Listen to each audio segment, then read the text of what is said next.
and insured like a car and to follow all road rules. This law takes effect in mid-November.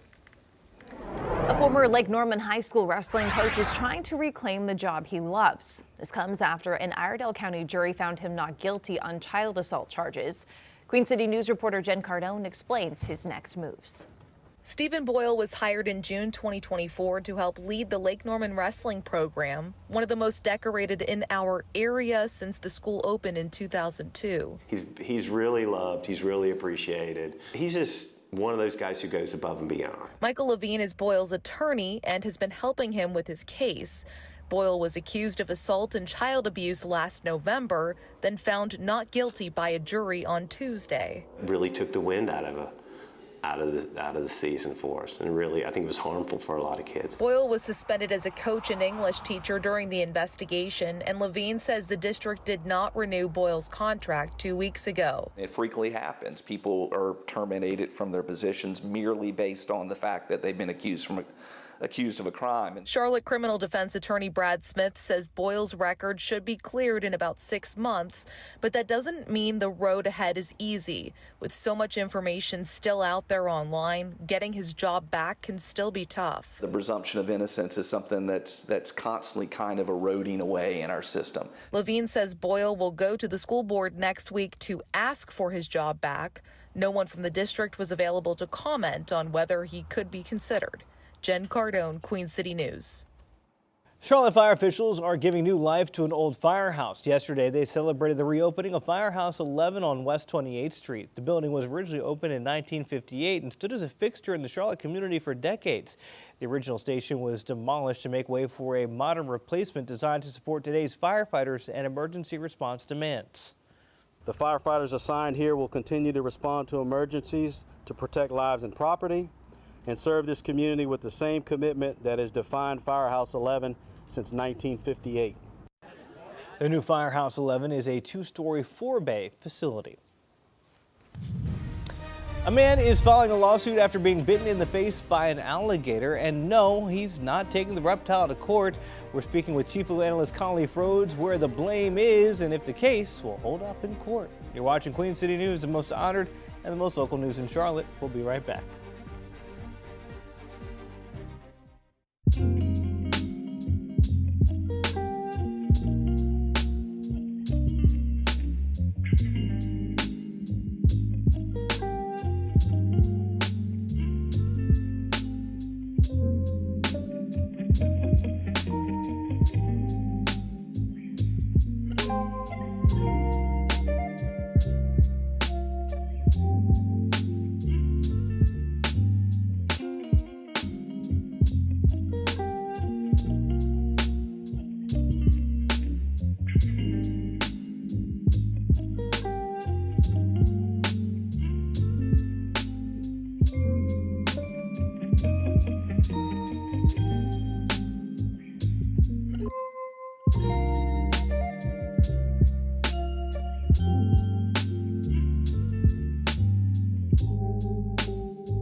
A man is suing a Florida company after he was bitten in the face by an alligator.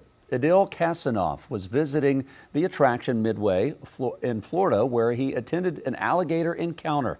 He claims the alligator that he was injured when an employee handed him the gator without warning him about the dangers. He was then bit in the face and on the hand. He's now looking to take this case to trial and get $50,000 in damages. All right, joining us now, our chief legal analyst, Khalif Rhodes, to talk about this. Khalif, Already laughing. Reading the comment's like, didn't happen. So how does one go about like, oh, your alligator bit me, and they're like, no, he didn't? Well, I mean, that's going to be a defense that this didn't occur, right? Your defense could be a number of things, and one of it is that you're fabricating the story. But even if this actually happened, which I hope that it didn't, but if it did, there is a number of defenses for them to get around being held liable for this. In his complaint, he talks about failure to warn, having a duty to warn, failure to notify, failure to inform them of the potential dangers, failure to mitigate any potential dangers by, keeping them from having the opportunity in the alligators to bite individuals. And so this is basic law school type of things where a claim like this, the defense would be an assumption of risk. I mean, you recognize that alligators have teeth. You recognize that they do bite. And so I don't see this making it any further than him filing this complaint. They file their answer that, okay, either they have it on video that the bite never occurred or that you have assumed any potential risk from knowing that alligators have teeth and bite. The warnings are kind of implicit that you recognize that there is a danger there from an animal that doesn't decide who or when it bites. It's just, hey, you're there, I'm going to bite you. All right, you talked about the defense side, which, as you should, as a defense attorney. Let's talk, on his end, though, right? He's trying to sue. What kind of proof of negligence would he need? Have something on camera, show injuries? Like, what would work for him to be able to win this case? It's duty, breach, causation, and damages, so that's the typical tort route. But he's going to the failure to notify, failure to warn. So you can go to the location, and there's no signage listing like, hey, this animal is dangerous. This animal could potentially bite you. That would help his claim. So let's start. You have your claim that's filed. You're going to find things to strengthen your claim, and I think that would be something that would strengthen it. The other side has time to file an answer and to file any affirmative defenses. The affirmative defense that they would have for his case is that, yes, even if we had failed to notify and failed to warn and have proper signage, you have assumed the risk, and these are inherent risks. I mean, they're like pothole-sized risks that you would have had to be blind to miss this in the middle of the ground type of thing. And those are the examples that they give you in law school. You try to sue someone for falling in a hole, but it's as big as 3 cars. You had to have seen it, but you missed it because you weren't looking. This is something that I think would fall in that very category. Hey, maybe someone never watched the Discovery Channel or a Disney movie. If you are his attorney, though, how are you even taking on this case if you can say, hey, it's kind of inherent, and maybe there was even a waiver, too, that this was dangerous and that you can't sue them? Probably for the 10,000th time, litigious society, people will attempt to sue for anything. And I don't dispute if this man has true injuries, you want to be made whole. You want to be put back in the position that you were before the injury occurred. That's what being made whole is.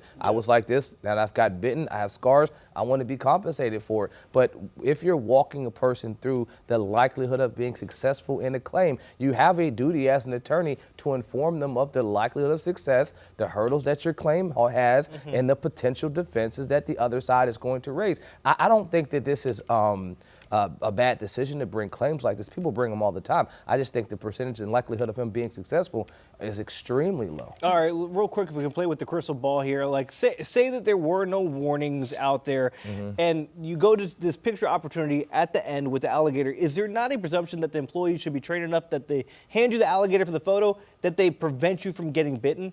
I mean, again, I think they may subject themselves to even further liability by doing that. Now you've put this employee, a person that's in the course of their employment, in a position where they have to now save individuals from being bitten, where they could then be bit. I think that would be more of a lawsuit because I'm trying to save you as the end user, and now I get bit as an employee. Oh, I'm suing the company because now you placed me in this dangerous position. I mean, it's just like those folks that take pictures with the lions on their head or the tigers on their head. Right. But that's what they offer. They offer a free photo with the gator. So, I mean, you'd hope that you'd be safe, right? You'd hope, but obviously this guy wasn't, or was he? We'll see. We'll see. All right, Got more questions than answers now. Thank you. All right, 7:49. Let's get over to meteorologist Ted Phaeton. It's going to feel maybe a little bit like Florida. I don't know about Miami or anything like that, but it's going to feel a little warm. That's going to happen this weekend. It'll feel more like Miami coming into your Friday, Saturday, and into Sunday.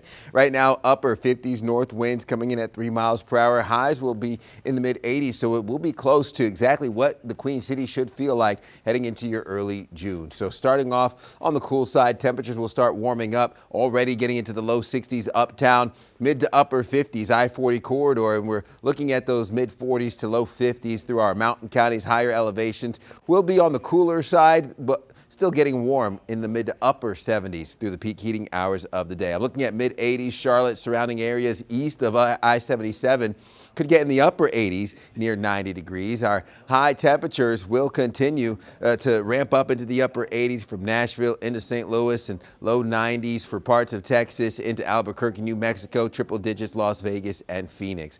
Orange on your map indicating the above normal temperatures. The below normal temperatures sit in that blue shading from eastern Texas into the southeast. I'm looking at low pressure off the North Carolina coast, high pressure right over the Carolinas, giving us those light winds out of the north and clear sunny skies that will dominate heading into your afternoon and even into your Friday. So mid 80s today, sunshine continues. Overnight lows drop down into the low 60s, upper 50s as we approach your Friday morning. Not going to see much in the way of cloud cover for Friday as well. We finish off the work week hot with those temperatures reaching 90 degrees, and then it's starting the weekend off with those upper 80s, near 90s on Saturday. Lows tonight, upper 50s, low 60s, so cool, mild mornings ahead, heading into the weekend, rebounding into the upper 80s Saturday. Clouds build on Sunday with rain chances rolling back in Monday to kick off early next week. You're watching Queen City News Now, the most honored and the most local news in Charlotte. We'll be right back.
While Welcome back. Queen City News brings you 6 hours of news each and every weekday morning, and we still have 2 hours left to go. So here's a preview of what's ahead in our 8 and 9 o'clock hours. The U.S. House votes to limit President Trump's war powers and end American military action in Iran. We'll go live to Washington, D.C. with a look at what Democrats and even some Republicans had to say about the symbolic move and what could happen if the Senate were to pass it. A lawsuit involving a Charlotte Hornet player LaMelo Ball is moving closer to trial. We'll bring back Chief Legal Analyst Khalif Rhodes to provide some insight on the 2023 incident in question. Plus, job scams are on the rise. Business correspondent Jane King joins us to talk about why this is happening and how you can avoid getting scammed yourself. You're watching Queen City News, the most local news in Charlotte.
Applying to college definitely takes some time, and some are harder to get into than others. But did you know that there is a list of the colleges with the lowest acceptance rate?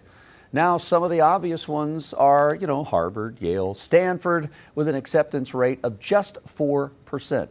The majority of colleges on the list that are Ivy Leagues, which require extensive applications, essays, and interviews. However, right here in North Carolina, Duke University ranked number 15th out of the hardest colleges to get into with an acceptance rate of just 6%. That is compared to UNC Charlotte with an acceptable rate of 80%. All right, we are coming up on 8 o'clock. Man, traffic's really moving slow out there. I mean, both directions. That's pretty. Look at that. I hope we get that fixed, because that could really be problematic. We'll take a look at that. I think we're having some camera issues. Stay with us as we kick off our 8 o'clock hour.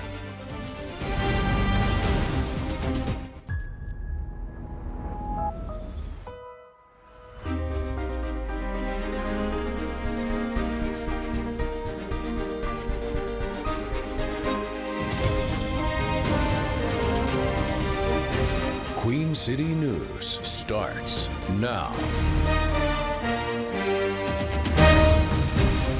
It is a beautiful day. We keep seeing shots all around our viewing area this morning. Huh? How you know it's a beautiful day? Well, one, because I just know.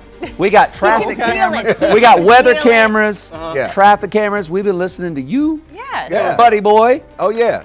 No, I like Buddy boy. Yeah. Jason Harper, Eddie Satowski. There we go. Ted Thanks, Fagan Ted. here. Thank you, with your Ted. Forecast. Yeah, getting let's things move this started off. along. My bad. Exactly. I interrupted, so. It's okay. You thought that I was navigating into your territory, into the weather waters. I got excited. It's hard to say. We have no windows in this building. That is true. So- Our only window don't to the know. world That's is not a window? well, no. Sorry, letting you in on some trade secrets here. That's not a 8 window. years old. I know. You're our window to the world, Ted. Yeah. Hey, Oh, look at that. let's take a look outside then through that window as we have a beautiful start to your day here around the Queen City, whether you're in Monroe, Independence Boulevard. Moving now, top right-hand corner, we have those clear skies from our Arlington camera showing uptown with the Queen City in the distance from our tower camera, top left-hand corner of your screen. Sunshine everywhere you look. We're going to have high pressure in control. We're in the low 60s now. I told you these temperatures will ramp up pretty quickly, and we'll see how that gap from yesterday and today looks as winds are still light out of the north-northwest, 5 miles per hour. 4 to 5 degrees warmer than this time yesterday, so we're going to start making a run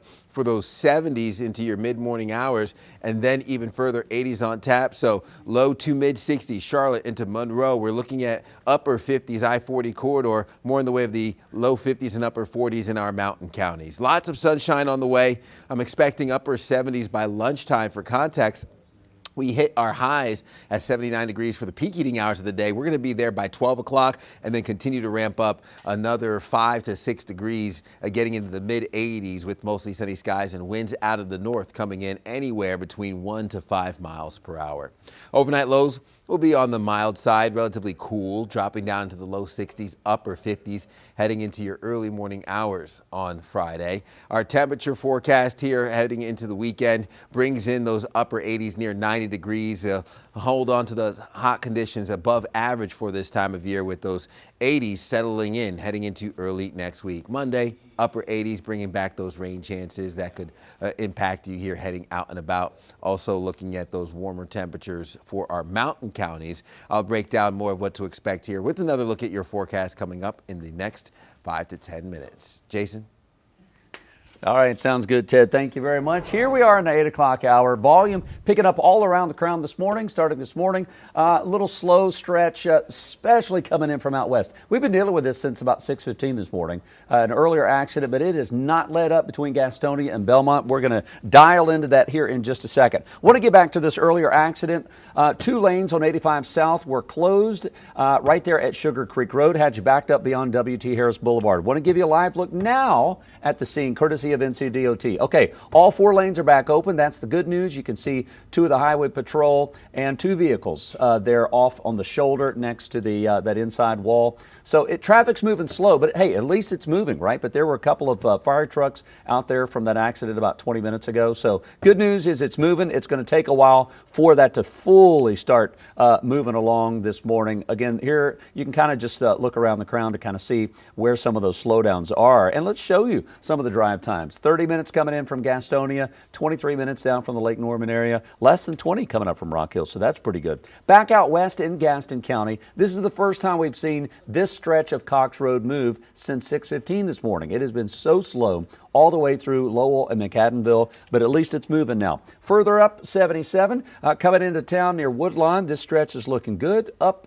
near Lake Norman. Gorgeous shot as we watched the sun come up about an hour and a half ago over Lake Norman near Mooresville this morning. Just a really good looking shot closer to town. A little bit of slow traffic near LaSalle on 77 South, just north of Uptown, and then inbound Independence looking good. We'll give you another look at your traffic, drive times to the airport coming up at 8:30. Breaking overnight, police are investigating 2 shootings in East Charlotte. The first happened just after 11 last night on Barrington Drive. That's just off the plaza. Medic says 1 person was taken to the hospital with serious injuries. Police are also investigating another shooting in the University City area. That happened just after 2 on Vinca Circle, which is off of Old Concord Road near University City Boulevard. Medic says 1 person was taken to the hospital with life-threatening injuries there as well. Authorities have not released any information on suspects or what led up to these incidents. As soon as we learn return. We'll let you know on air or online, qcnews.com. And some more breaking news this morning. Morganton firefighters are currently working to put out an active structure fire on South Sterling Street. This is happening at a mobile home supply store, and these are photos from the scene. Roads will be closed from Believers Way to Drexel Road during that operation. No word yet on any injuries. We'll bring you the latest updates as soon as we get them.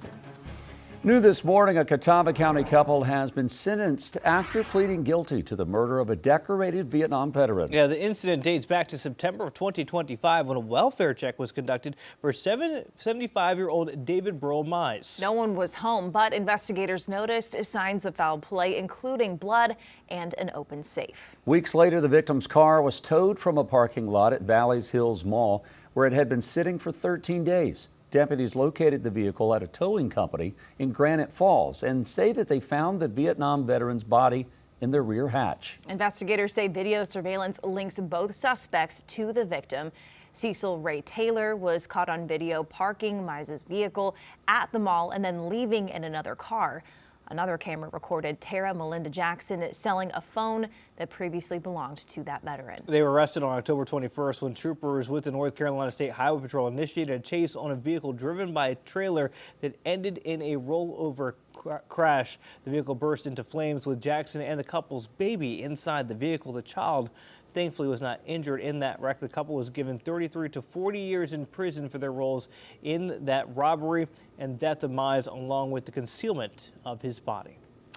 Well, Mecklenburg County leaders will face tough questions in Raleigh today over the death of a child under social services supervision.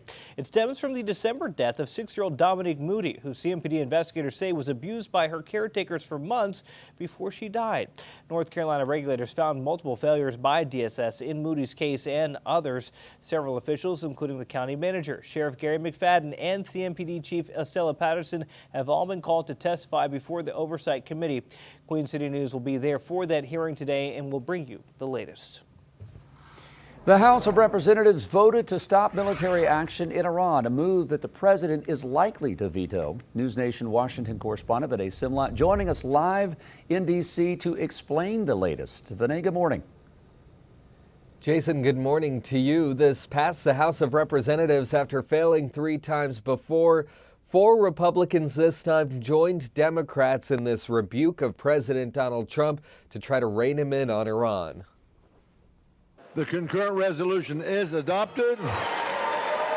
You could hear cheers on the House floor as 4 Republicans voted with Democrats to end military action in Iran.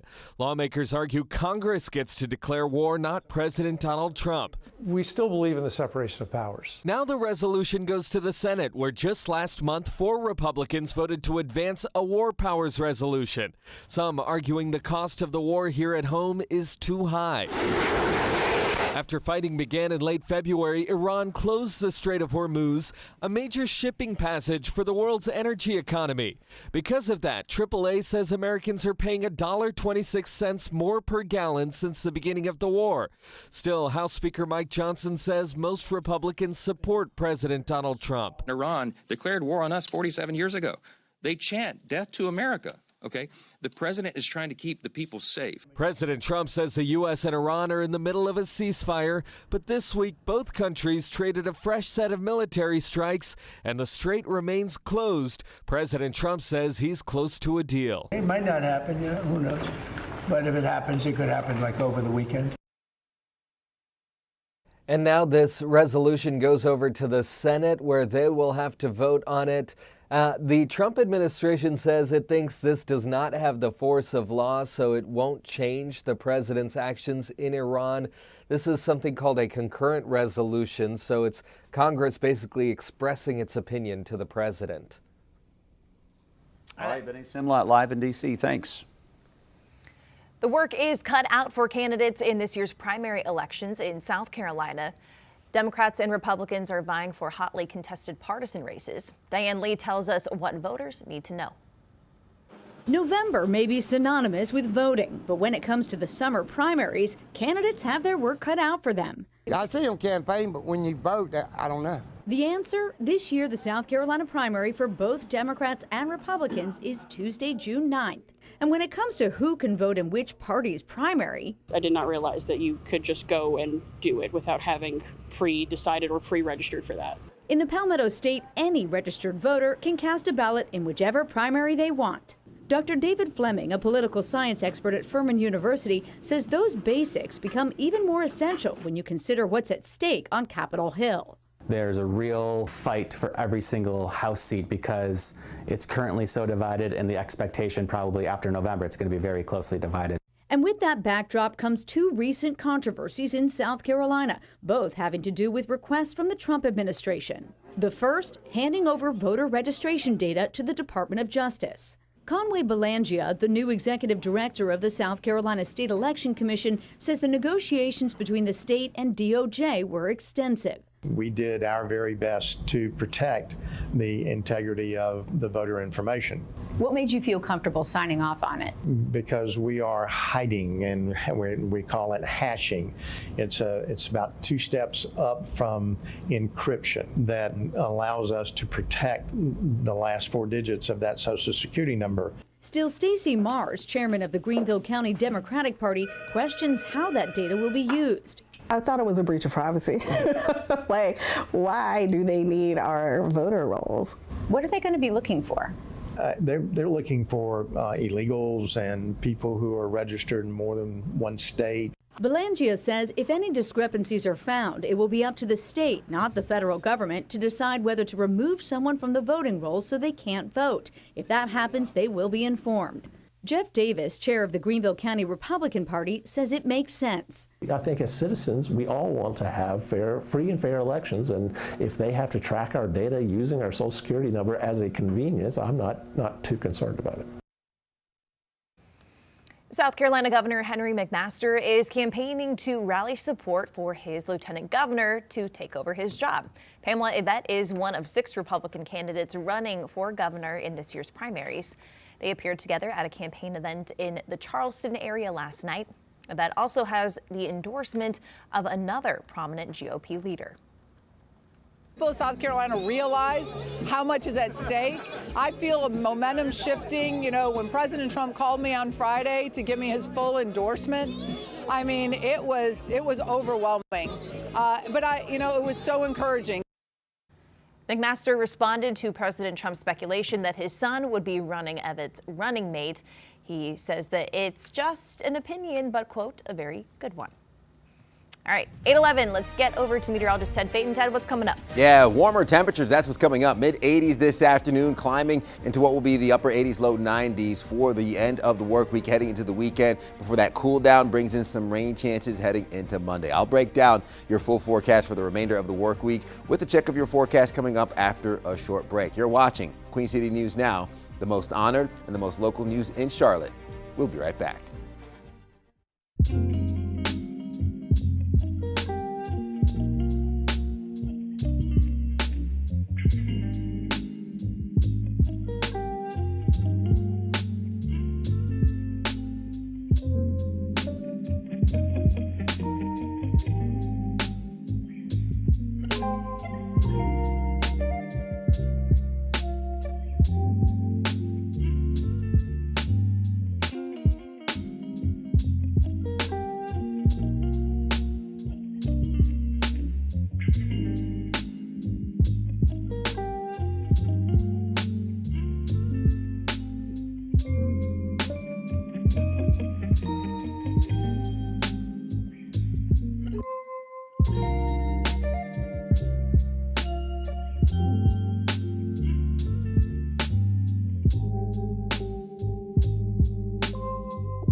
North Carolina House lawmakers are approving a bill to try and overhaul the state's involuntary commitment system. It's the process of a judge ordering someone to take a mental health evaluation due to concerns that they could harm themselves or others. Now, lawmakers say the current system has created a revolving door of people going through the legal system without getting help. All right, joining us now is our chief legal analyst, Khalif Rhodes. And we've talked about this before. For someone who has family members who are battling addiction or mental health issues, right, you want to get them committed. Yep. And that is a strong motivator for them. But what legal challenges do you see there for your personal rights of being put somewhere where you don't want to be? Well, I have obviously deep, intimate connection with this. Being a former chief magistrate, I issued a number of involuntary commitments during my process, and it was probably the hardest thing that I ever had to do. I mean, even aside from, having folks to be confined before they could be released, that process of watching a family member have to stand in front of you and testify as to why their family member needs to be committed is extremely hard. And so there's a process in place. There are a number of legal standards that person testifying would have to prove to tell me why that I should commit this person, because it's not something I want to do. I don't want to randomly take you from where you are and have you confined somewhere against your will for a number of days. But oftentimes it's you've shown some ideation, some suicidal ideation, some thoughts to harm yourself or others. And because of that, you need to make sure that we can evaluate you so those things don't occur. Once you are in the facility, a doctor then can extend that involuntary commitment. So you asked the question about what can you do as the person that's being committed? It's really not much that you can do. If it's been determined that you are you meet that legal standard to be involuntary committed, once you're there, the doctor has to release you. So it's an uphill battle to fight that. And most of the time, the person isn't in a position to have the legal capacity to fight. Lawmakers are saying that this is a broken system, right? A revolving door. You got people going from to jail and hospitals and back and forth. When you look at this, where are those gaps in the broken system? Where are those, and how do you fill it? There's Grand Canyon-sized gaps, and so it's hard to fill that, right? And a lot of the stuff that we do in this system is more Band-Aid approach, and you can't use a Band-Aid to fill the Grand Canyon. I'd say that it starts with having access to judicial officials to be able to hear these types of cases on a frequent basis, ensuring that you have the funding so that individuals, when they go to these places, are not waiting, so they're not discharged as fast as well. Like, there are a number of hurdles within the system. When I was there, you'd have to contact a district court judge. They had one district court judge on call, and so they would listen to the facts as you're hearing them, and they would either approve it or deny it. However, if a district court judge wasn't available, you were within your rights to grant or deny it as well. So ensuring that you have full-time court systems that are in place for that would be helpful as well. But there are a number of outside resources outside the court system that assist with individuals with doing these types of things. But it's about money, having the resources and funding to support these types of programs. And then when you merge the conversations between the criminal aspects of it and people not getting the type of help they need while waiting trial, because that's another hurdle where you have been arrested, you're charged with something, you don't have conditions for release, so you're still at the jail. Ensuring that those individuals get the treatment that they need is also another hurdle that's added on. While the Sheriff's Department here in Mecklenburg County attempt to do those types of things, they are not qualified like someone at a Beasley or a Billingsley, I should say, that would be able to do those same type of things. Khalif, obviously the whole entire involuntary commitment topic got a lot of attention following the murder of Irina Zarutska. Obviously, we have Irina's law now. How much of this, looking at the legal system, is kind of the state playing catch-up? So, okay, now we have more of these involuntary commitments, more of these mental health evaluations. Now we have to figure out a way to make the system work. And you kind of criticize lawmakers saying you don't really know how the system works when they made the law. So now is it kind of, okay, we made the law, and now we have to go back and figure out how to make it work? Yeah, I mean, and that's not unique to this scenario. Most of the time, the people that are making the rules are not the same individuals that are doing the work. And so ensuring that you have deep conversations with those people, I think, is the first place to start. I mentioned this when Irina's law started, that there would be a backlog of cases because it stopped magistrates from hearing probably 60% of the cases that they can hear in terms of setting conditions for release. So now those people wait and have have to go to the district court judge for their case to be heard. So they'd already created that law. In terms of the involuntary commitment aspect, you're looking backwards. This is not really a forward-facing aspect. They're saying if this person has been committed in the past, there's now this additional duty to hold or detain before something else can happen. So it's not putting an emphasis on additional detentions. It's have we evaluated these people? This is a person that should be released. Why should they not be released? Well, because they've been committed in the past. Well, I agree with that thought process. Yeah. It's not a one size fits all. It won't fit for every scenario. And then back to the resources. Do you have the resources to keep these individuals? Now you're mandating must stay because they've had a prior commitment. And then where are they going? Like, are they going to stay in Mecklenburg County Jail? And I shouldn't say they don't have the capacity. Those folks there understand and know how to do the job. They just aren't the same as going to a hospital, a location that this is all they do. Because when you're at the jail, their job is to ensure that you're safe in that jail, not to give you the medical treatment that you need when you're dealing with those types of things for a person that's committed. All right, again, our chief legal analyst, Khalif Rhodes, weighing on that for us. Khalif, thank you. Let's get over to Ted to talk about our forecast not only today, but weekend starting tomorrow. Ted, what do we need to know? Yeah, what we need to know is north-northwest winds at 5 miles per hour coming in nice and light, 63 degrees heading out the door, warming up pretty effectively. By this weekend, the heat will be on. We're looking at those dew points in the mid-50s, so a little bit of relief from the mugginess and that humidity. I'm holding on to those temperatures. Upper 50s Monroe, near 60 degrees Wadesboro, upper 50s, low 60s I-40 corridor with the low to mid-50s on tap in our mountain counties. Now, today's highs will settle into the mid to upper 80s east of I-77, mid-80s I-40 corridor with near 80 degrees up towards our mountain counties. The warmth really stretching through the entire United States.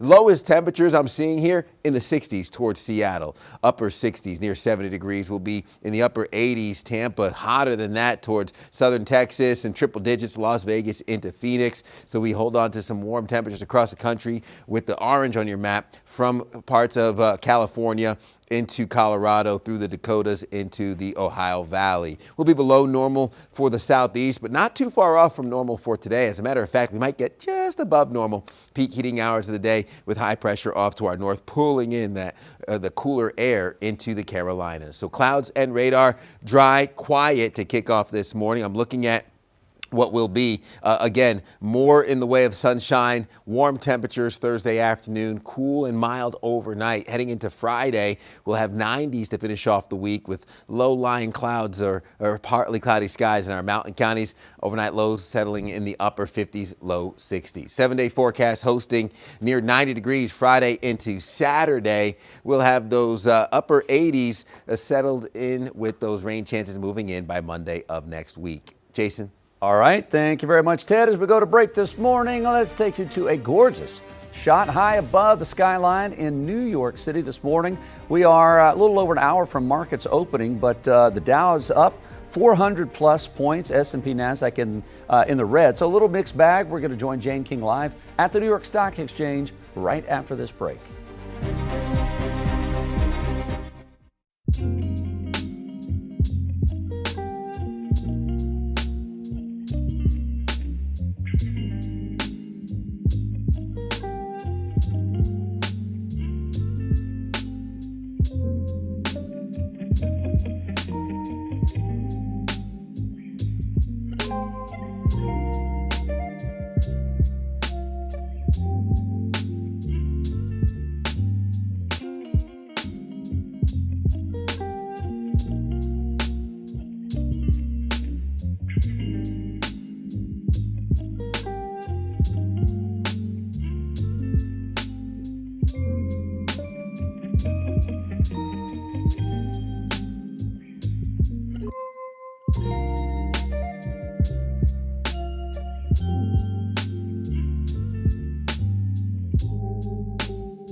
Time is now 8:25. Meta scales back a plan to track employees' keystrokes, and authorities say online job scams are getting worse. Jane King's live at the New York Stock Exchange with those stories and more. Jane, good Thursday morning. Hi, Jason. And we got kind of a mixed picture shaping up here today. The Dow's looking strong, but the chip companies, the high flyers lately, they're selling off this morning. So that's driving the S&P and NASDAQ lower. A tough day yesterday, though. Dow fell 600 points as rising interest rates and higher oil prices spooked investors. Well, authorities are warning recent college grads about job scams, so work from home jobs and other scams that use high pay and flexible schedules to try to entice job seekers, but many times they turn out to be scams. Now, police say they use these fake job applications to get personal and financial information. The first clue is if the job asks you for money. And Meta is dialing back elements of its plan to collect employee mouse movements, keystrokes, and other actions for use as AI training data. These new controls will allow employees to pause the data collection for up to 30 minutes at a time and request an exemption from the initiative altogether. Meta staff really pushed back on this plan by Meta, so they're trying to dial it back a little bit. Jason? And I can understand why. All right, Jane, thank you very much. Opening bell goes off at 9:30. We will join you just moments after. Thank you so much, Jane. Appreciate that. You're watching Queen City News on this Thursday. Yeah, there we go. Traffic looking good on the east side of town, Independence Boulevard. We're already in the 60s, going to the 80s today. We'll be back.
8:30. Good morning. Thank you so much for joining us. I'm Annie Satowski. I'm Julian Sador. I'm Jason Harper. Nice to have you with us as we almost get to 8:30. Hour and a half left in the show. Ted, are you changing your watch to match our clock? wrong? Yeah, my watch is actually ahead. It's been Well, that's good. We do that on purpose to make sure that you. Okay. behind. Yeah. Okay. You're doing that now? Yeah. I'm like, are you choosing to do that while we're on television right now? Oh, I forgot we were doing something. Yeah. Okay. I mean, See, Ted was just trying to make sure he's going to be on time for the rest of his hits today. That's well, right. That's right. keep it ahead You can't- then. you The thing can't is, I miss. thought about it earlier, then I forgot. So I realized I have to do it in the moment, or else it's not going to happen. Oh, okay. Yeah. You know? All right, Don't so- worry. Take your time. I apologize. Okay. Well, I'm on time now. Yeah. So I can take as much of it as I need. Well, we're using your time to talk about your time. I got to do something. Yeah, so There mostly we go. sunny out there. Luckily, we could give this forecast nice and straightforward quickly as we take a look from our tower camera out of West Charlotte. Low 60s heading out the door this morning. We hold on to a nice, cool, comfortable start to the day before we ramp those temperatures up into the mid 80s later this afternoon. Now, we are still starting off nice and warm and comfortable heading out the door. These temperatures settled in the low 60s, north-northwest winds, 5 miles per hour, dew points separated from the temperature, so I'm not concerned about fog. And here's that gap getting larger, as I promised. Now we're 5 to 6 to 7 degrees warmer than where we were this time yesterday. Could start to see a double-digit difference as we ramp up into what will be the mid-80s peak heating hours of the day. Low 60s, Charlotte, Monroe. We're in the low to mid-50s, Boone and Jefferson. Day planner hosts plenty of sunshine. Upper 70s come lunchtime. We'll land in the mid-80s peak heating hours of the day, so holding on to what will be a nice, warm and near normal afternoon. A pleasant day with those winds light out of the north, anywhere from 1 to 5 miles per hour. So not a terribly breezy day today as our overnight lows settle into the low 60s, upper 50s. A nice mild start to your Friday before we rebound those temperatures back to 90 degrees heading into Friday. So average highs this time of year, as I just showed you, is in the mid 80s. We'll be above that, near 90 degrees for the weekend. Cooler temperatures settle into heading into the mid parts of next week. Low 80s Tuesday, mid 80s Wednesday, after Monday brings back some rain chances to the Queen City, hopefully giving us some relief from our medium pollen count from our grasses, walnut, oak being the top allergens to watch out for if you're sensitive. Maybe needing the Claritin and the Zyrtec heading into this weekend. Upper 70s, mountain counties, overnight lows will be in the 50s, so relatively cool and comfortable in our early morning hours for the higher elevations. We'll be near 80 degrees come Saturday into Sunday. Rain chances come back Monday of next week. Could see a few thunderstorms embedded in that, so we'll keep a close eye on that forecast and give you a heads up on what to expect heading into your Monday morning commute. Outside of that, the warm-up impacts uptown and our mountain counties. I'll break down that full setup here, coming up with another check of your forecast in the next 10 minutes. Jason? All right, Ted, thank you very much. Appreciate that. 8:32 right now, looking at traffic. Got a couple things that are, some interstate issues have improved. So let's start with the good news, right? So we had a 85 south, 2 lanes were blocked near Sugar Creek. Those are now open, which is great. On the west side of town, had an earlier accident, 85 north McAdenville. That has cleared, which is also some good news this morning. Now, let's give you some drive times, just depending on where you're coming in from. We're still under half an hour, which is amazing for a weekday at this time of day to be less than 30 minutes. But we are coming in from Gastonia, down from Lake Norman, up from Rock Hill. Let's go back out west. This traffic in Gaston County, 85 at Cox Road, has been stop and go since about 6:15 this morning.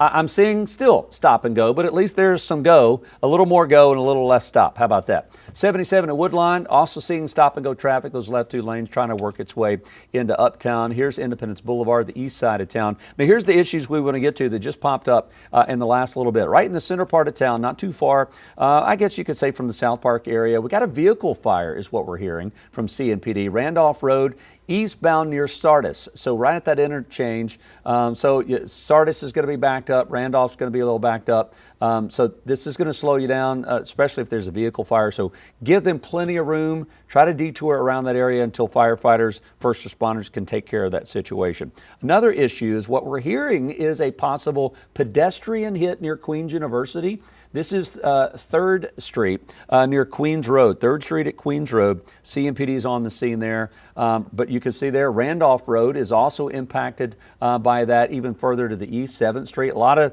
just slowdowns trying to work its way in this morning. So we'll get an update on that and try to confirm what's going on at 3rd and Queens. Just keep your speed under control. We'll give you another update and wrap up traffic at 9. Breaking overnight, Charlotte police are investigating 2 shootings in East Charlotte. The first happened just after 11 last night on Barrington Drive. That's just off the plaza. Medic says 1 person was taken to the hospital with serious injuries. They're also investigating another shooting in the University City area. That one happened just before or just after 2 on Vinca Circle, which is off of Old Concord Road near University City Boulevard. Medic says 1 person there was taken to the hospital with life-threatening injuries as well. Authorities still have not released any information on suspects or what may have led up to either incident. Of course, we'll bring the latest as soon as we learn more.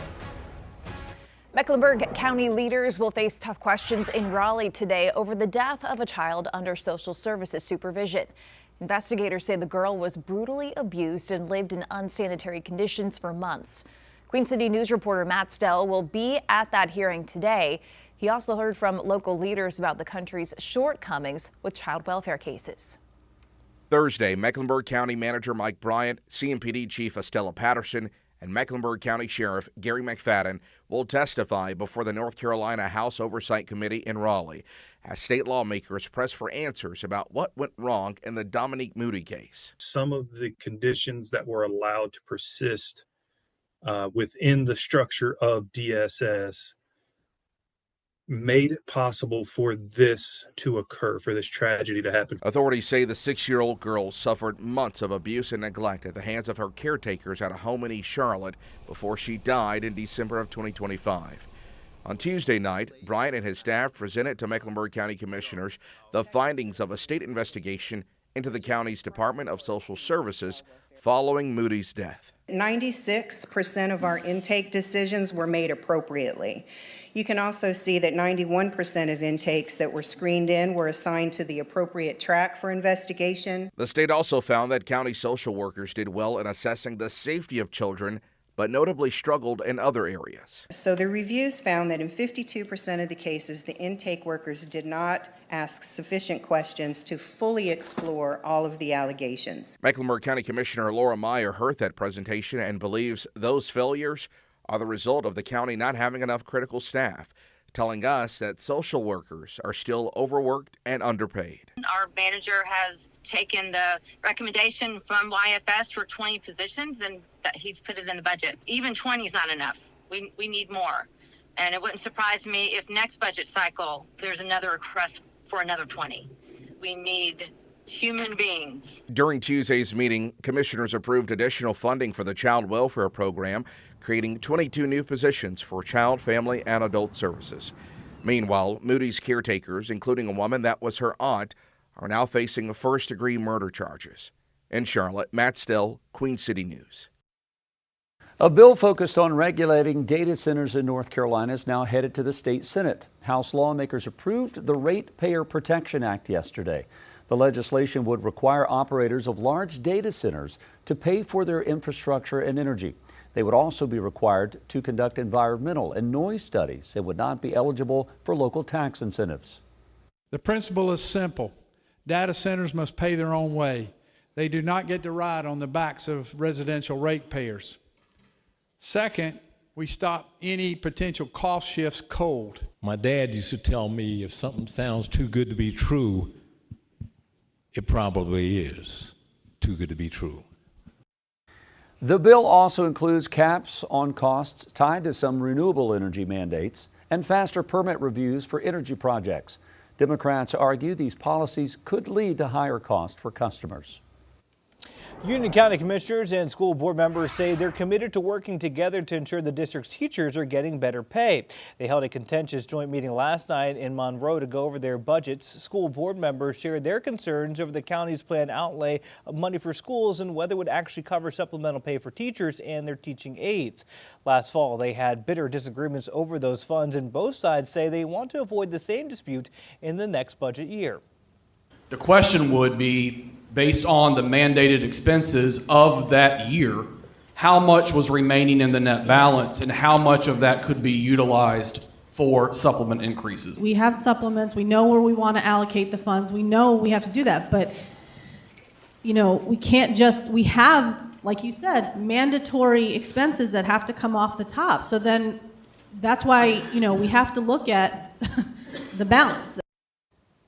County leaders say they are providing money to the school district beyond funding to cover its expenses to pay for those supplements. Both sides are expected to finalize their budgets in the coming days. Meanwhile, Lincolnton City Council members will hear a revised 2027 budget proposal today. That comes after pushback on a spending plan that would cut public safety staffing. The meeting over the budget last month saw a proposal that left the city with a revenue loss of more than $1 million. That would have led to cuts proposed by the city manager to cut 14 police and fire jobs. The council meeting begins at 7 tonight. President Trump says he plans to nominate his former attorney, Todd Blanche, to serve as Attorney General. That formal nomination is expected today. Blanche has been the favorite for the permanent job after Pam Bondi's firing in April. He will now need support from Republicans in the Senate in order to be confirmed for that role. Congressional support of the war in Iran is fading. 4 House Republicans joined all Democrats to pass the War Powers Resolution yesterday. The effort has gained more traction over time in the House, signaling growing frustrations as the conflict is now in its 4th month. But some still see it as a symbolic move that won't actually do anything. That's because even if the resolution reaches President Trump's desk, he is likely to veto it. Meanwhile, both the U.S. and Iran continue to trade fire, even with a shaky ceasefire in place. President Trump says he is working on a deal, but that he's also been frustrated with Israel as its attacks on Hezbollah and Lebanon threaten peace talks. U.S. leaders yesterday said that they have secured a ceasefire between Israel and Lebanon while peace talks continue. It is 8:41 still to come. The Hurricanes look at a rebound after a loss in Game 1 of the Stanley Cup Finals. We take a look at the positives after a disappointing loss. You're watching Queen City News. Traffic moving well on 85 north and south outside our studios. A lot of construction going on. We'll be back.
Carolina Hurricanes are looking to pick up their first win at the Stanley Cup Finals. And the Panthers are one step closer to minicamp. Carolina Sports Live's Gabe McDonald has those stories in your morning sports. Well, tonight it's back to work for the Carolina Hurricanes after they fell in Game 1 of the Stanley Cup Finals on Tuesday against the Vegas Golden Knights. And what went wrong in Game 1? That's the question the Canes have asked themselves over and over again over the last couple of days since coming up short to Vegas. At home, the Canes jumped out to a 2-0 lead in the opening period on Tuesday before going on to lose 5-4. And after watching the tape, Carolina head coach Rob Brindamore arrived at this conclusion on Wednesday. His team was good, but Vegas was just a little bit better. We were not as good as we need to be if we're going to win. And there's certainly areas we got to clean up, but we're still right there. Listen, you're playing hard hockey. That's what it is. And you're going to make mistakes because the other team forces you to make them. They made some mistakes too, and if you want to be on a positive, you go 30 seconds before we gave up the game winner. Jarvie has the exact same shot, the exact same spot. It doesn't go in.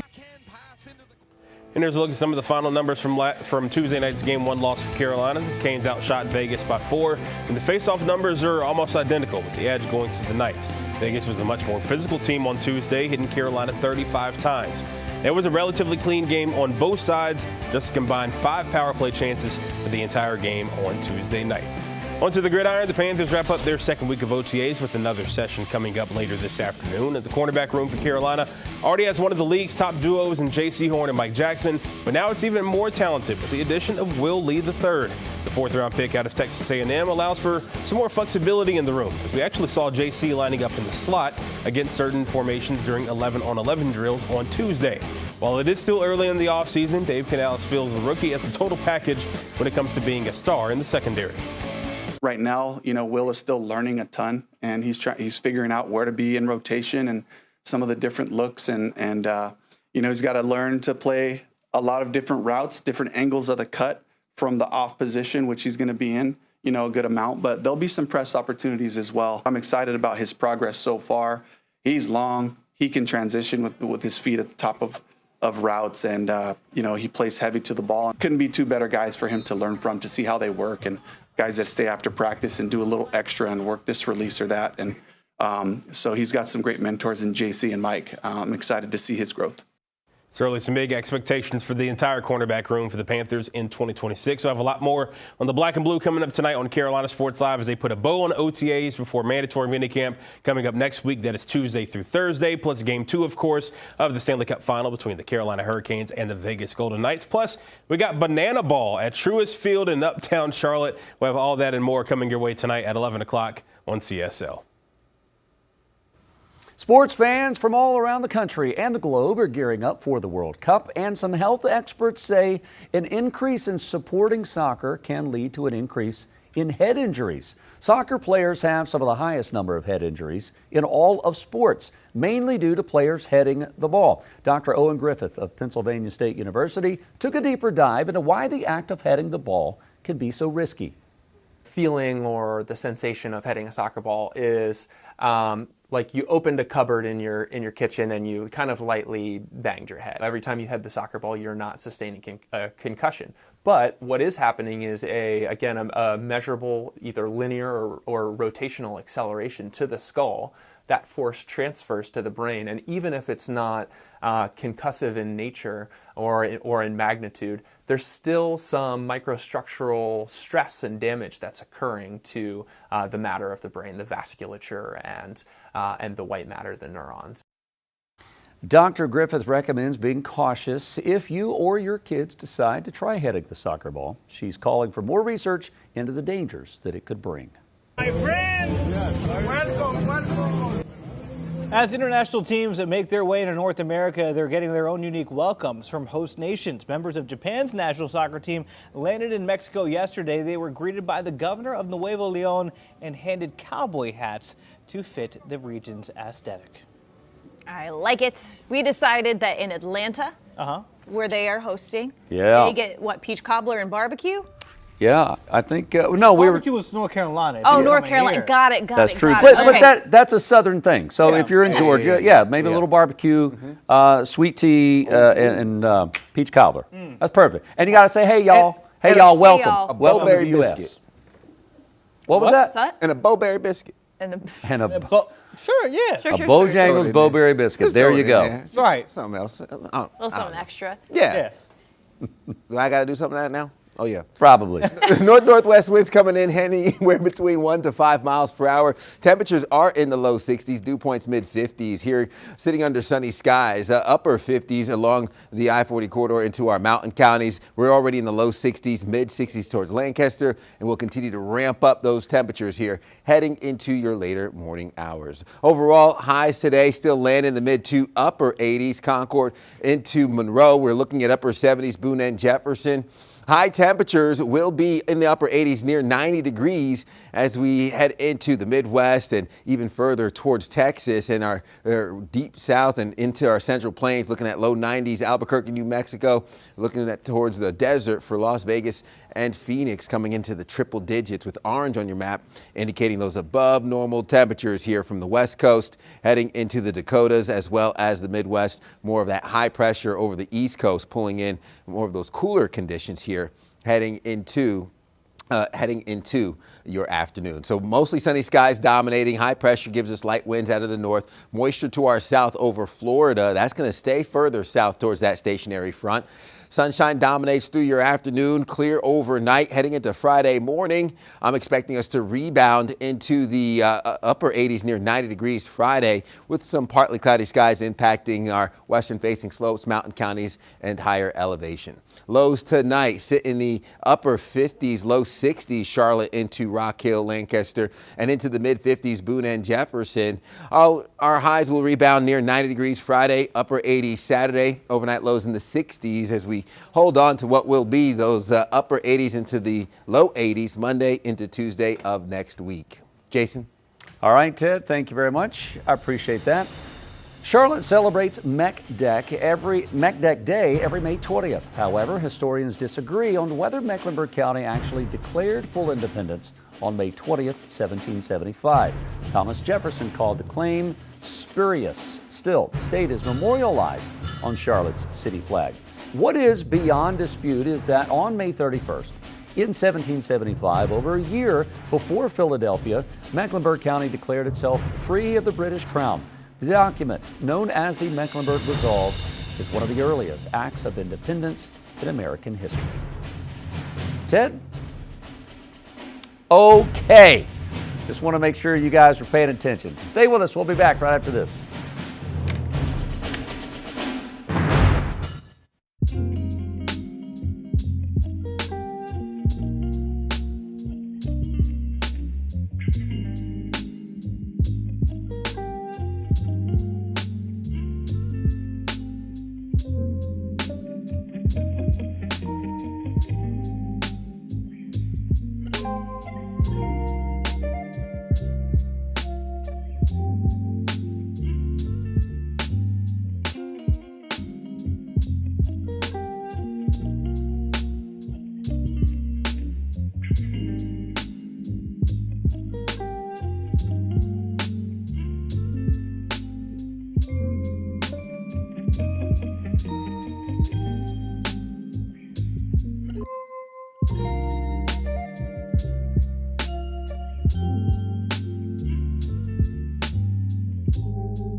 Charlotte-Mecklenburg schools are highlighting a high school senior who was awarded millions in scholarships. Candace Cropper will soon graduate from Charlotte-Mecklenburg Virtual High School. District officials say the teen's academic excellence and elite arts achievement earned national recognition. She was awarded more than $4 million in scholarship offers and awards. In the very beginning, it just seems like smaller numbers, and so it wasn't like, wow, so shocked all in the beginning. But then over time, when they started to add up, I was like completely amazed and blown away that so many of these amazing programs and colleges wanted me there. Candace was accepted to Johns Hopkins University and the Peabody Institute. All right, get your stretchy pants out, maybe stretchy shorts because it's going to be hot. The Taste of Charlotte Festival weekend kicks off on Friday and it runs all through the weekend. The Uptown Food Festival features all different kinds of cuisines from local restaurants. And there's going to be members of our Queen City News team out and about. They're going to be judging and presenting awards, so be sure to go and say hi on Friday. Heading to a break, you're watching Queen City News, the most local news in Charlotte.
If you have to go to the emergency room, be prepared to wait a while. According to a recent study, North Carolina ranks 7th worst in the country for long ER wait times. Data from the U.S. Centers for Medicare and Medicaid Services shows North Carolinians spend an average of 3 hours and 15 minutes in the ER before being discharged or transferred. 2% of ER patients reported leaving before being seen. The worst ranked state is Maryland.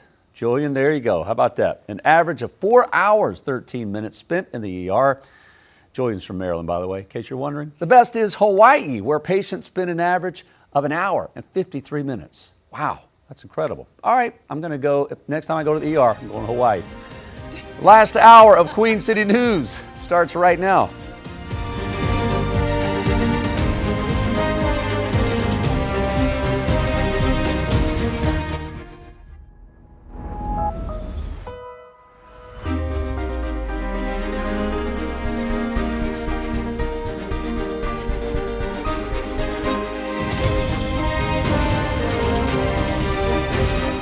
City News starts now.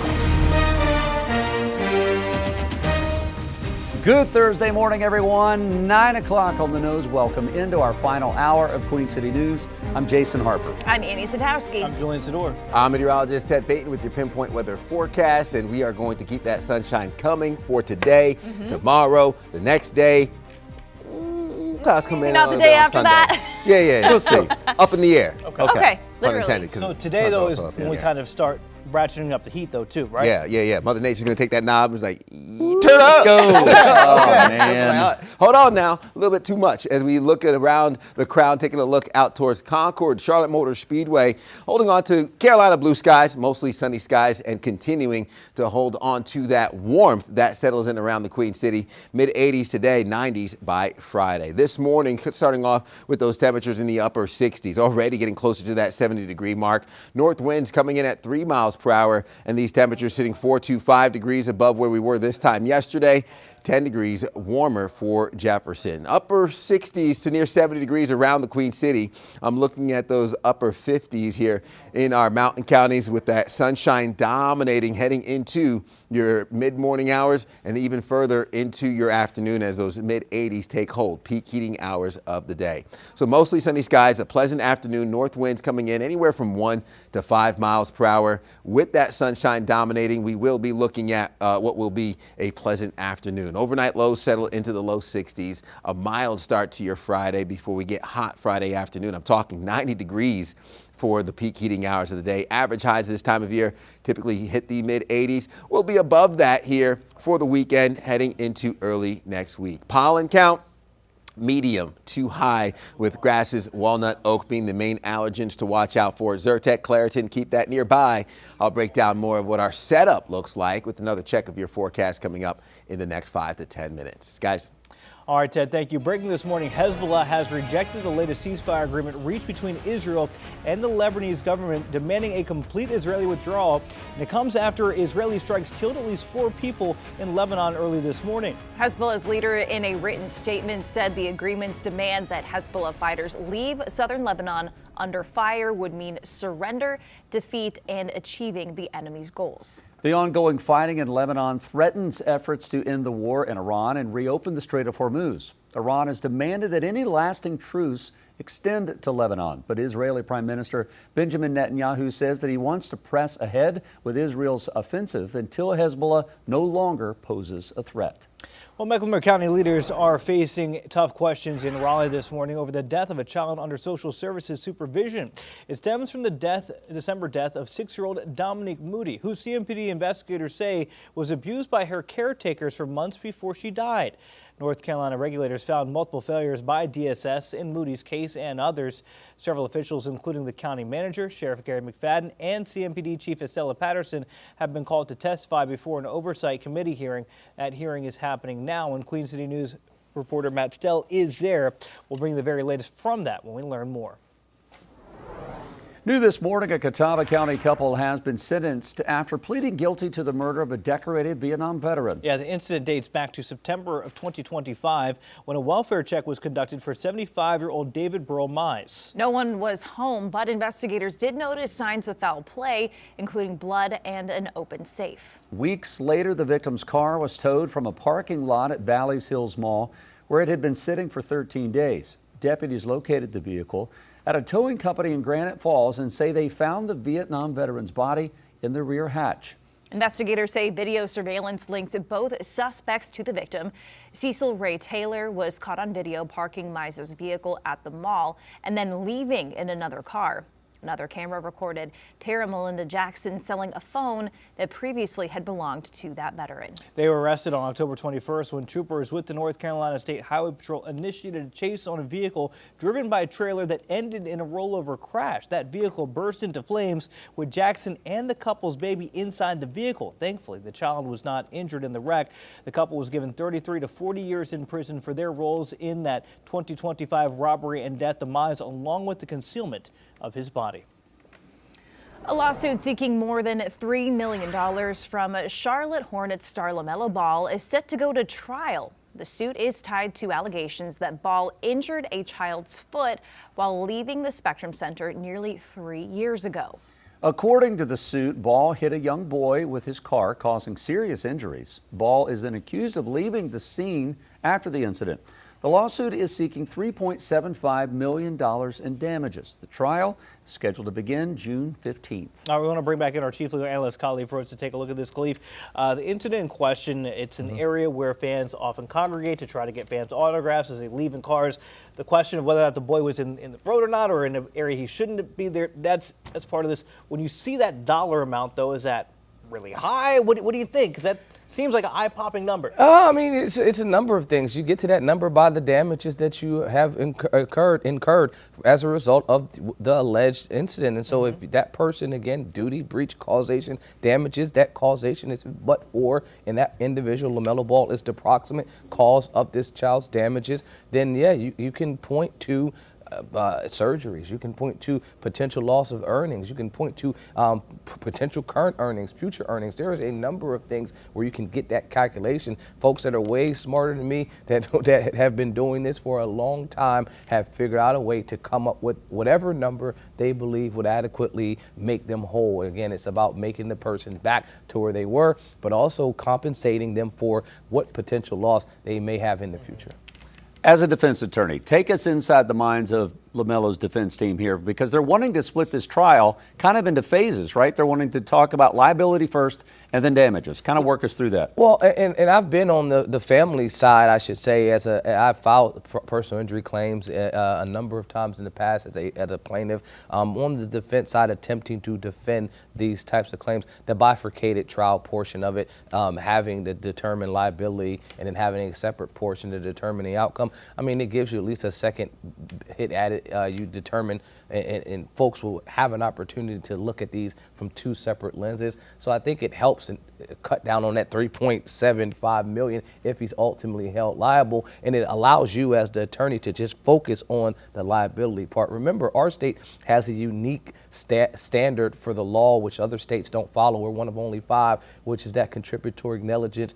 Most folks will have comparative fault. So contributory negligence, having that opportunity to say, if this kid, which his team is alleging, was at fault, then he would be completely barred from being able to recover any amount in our state. There is an exception to that called the last clear chance, where he had an actual clear chance to avoid it and he didn't, but that's even harder to get around. And so what I could say is their team, LaMelo's ball team, would be arguing, hey, even if I was in the wrong, which they're saying he wasn't, but even if I was, this kid was also in the wrong, and because he was in the wrong, he's barred from recovering. Are you surprised that this case has made it to this point, right? Going to a trial instead of maybe a settlement, or of LaMelo's team saying, we really did nothing wrong here, and this is how confident we are that we are willing to send this to a trial instead of just giving you money? Yeah, I am a little confused. I typically, with something like this, you just wanted to go away, and you wanted to go away as fast as you can, right? And so originally, this case is doing what you want to avoid. They went through the process. Judge Trosh, who I know well,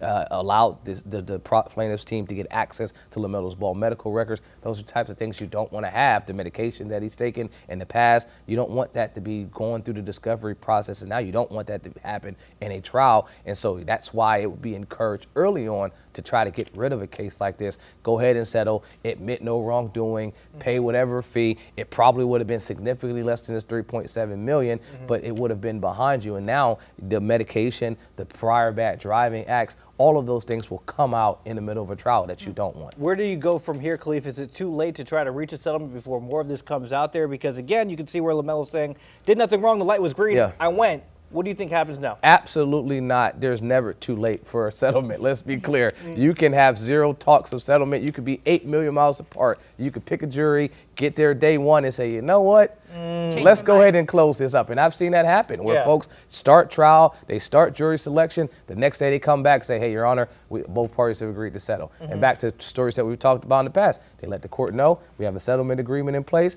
and we want to go ahead and dismiss the case. So that can happen. Likely will happen. Okay. There it is. All right. Our chief legal analyst, Khalif Rhodes, weighing on that. Khalif, thank you.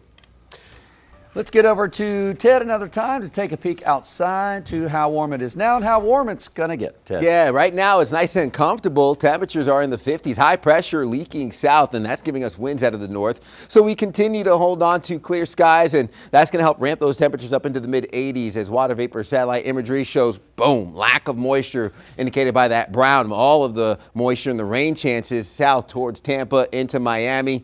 And our drought conditions here improving from last week into this week, still holding on to level 3 and 4 out of 5 around the Queen City, but more of that moderate drought. Level 2 starting to creep up over South Carolina. Let's keep this train going. I like that we're digging out of the drought conditions. Even the exceptional drought level 5 out of 5 over southeast Georgia into South Carolina has eased up. Our tropical outlook is quiet. We don't see much in the way of any development for a tropical system in the Caribbean Sea or the Atlantic. Radar mostly clear right now, picking up on some ground clutter. I'm not necessarily buying that. It's just simply clear out there. Not any cloud cover or any rain to speak of. As a matter of fact, your next chance of rain doesn't come into play until Sunday into Monday of next week. That's what we want to watch out for, which is going to help cool those temperatures down after we sit in the 90s and upper 80s Saturday and Sunday. Overnight lows in the 60s. We'll have mostly sunny skies to partly cloudy skies heading into the second half of the weekend. We'll, of course, break down more of what we could expect here with another check of your forecast coming up in the next 10 minutes. Jason? All right, Ted, thank you. Let's go and wrap up pinpoint traffic for the day. Number of incidents still out there. None of these major causing any slowdowns, which is really good. Drive times have improved coming in from Gaston County, down from Lake Norman and up from South Carolina. We had stop and go traffic all morning out in Gastonia on Cox Road here. 85 at Cox Road, you can tell now it's moving, which is good. 77 at Woodlawn, traffic in both directions looking good. Inbound Independence Boulevard on the east side of the city, still good. Still working an accident. Hearing it's pedestrian near Queens University. 3rd Street headed eastbound at Queens Road. Still closed in both directions. We'll keep an eye on that throughout the morning. Lake Norman, beautiful as ever. LaSalle Street at 77 here in the heart of Uptown. That stretch looking good as well. And then as we wrap it up, if you're headed to Charlotte Douglas International Airport, check with your airlines. Make sure you don't have any delays. We don't have any delays on the roads. That's what we're responsible for. So there you go. Put the phone down. Don't be distracted out there and keep your speed under control as well. May-Kay, what's coming up? All right, well, with Spirit Airlines out of the picture, the remaining low-cost carriers are swooping in to take over the doomed airline's routes. But is that enough to keep them from going out of business? On May-Kay Bueller coming up, the one airline insiders say is most at risk of shutting down. You're watching Queen City News, the most honored and the most local news in Charlotte. Stay with us.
We do have some breaking news. An investigation is now underway at Catawba College after a body was found on campus. Officials say the body was found yesterday in the college's ecological preserve. This is an active law enforcement investigation, so details are still limited right now. We do know the deceased individual was not a Catawba College student. We'll provide more updates as soon as we get more information. Financial problems, higher fuel costs, they all led to the abrupt shutdown of Spirit Airlines, forcing the budget air carrier to go out of business back on May 2nd. Now the question is, will other ultra low-cost carriers follow suit? Chief Transportation Correspondent and pilot Maykay Beeler weighs in on the Denver-based airline that may be in jeopardy. Maykay. Yeah, well, according to reports, no airline is more at risk than Frontier of suffering the same fate. And while it finds itself in healthier financial shape, with Spirit out of the loop now, and by the way, Frontier has already raised fares on the routes that it shared with Spirit and added new flights targeting abandoned Spirit routes like CLT to Detroit and Charlotte to Fort Lauderdale. Well, Frontier is still vulnerable to the problems haunting the overall U.S. airline industry. All airlines are struggling with jet fuel prices that have doubled since the onset of the Iran war. Fuel is the second largest expense for airlines after labor. And to make up for the higher costs, airlines are raising fares and fees, but with fares 20% higher over a year ago, well, airlines are still struggling with expenses. According to a report by CNN, just like Spirit, Frontier suffered financial woes even before the fuel spike. The budget airline lost $137 million last year when jet fuel was relatively affordable. The airline has hemorrhaged money every year since the pandemic, aside from earning a very small profit in 2024. So low ticket prices, well, they help fetch bargain hunting leisure travelers, but for discount carriers like Frontier, it's a tough way to turn a profit. Reports suggest the budget model doesn't attract the customers who are open to more premium experiences like Delta, American, and United. So low fares and profit margins, they aren't the only issues battering Frontier. It's the airline's poor reputation for customer service. J.D. Power rankings of airline customer satisfaction put Frontier dead last behind Spirit, whose low rankings, well, allegedly, were a reason it had to close up shop. So Frontier is aiming for improvement. It has restored call-in customer service after discontinuing that in 2022.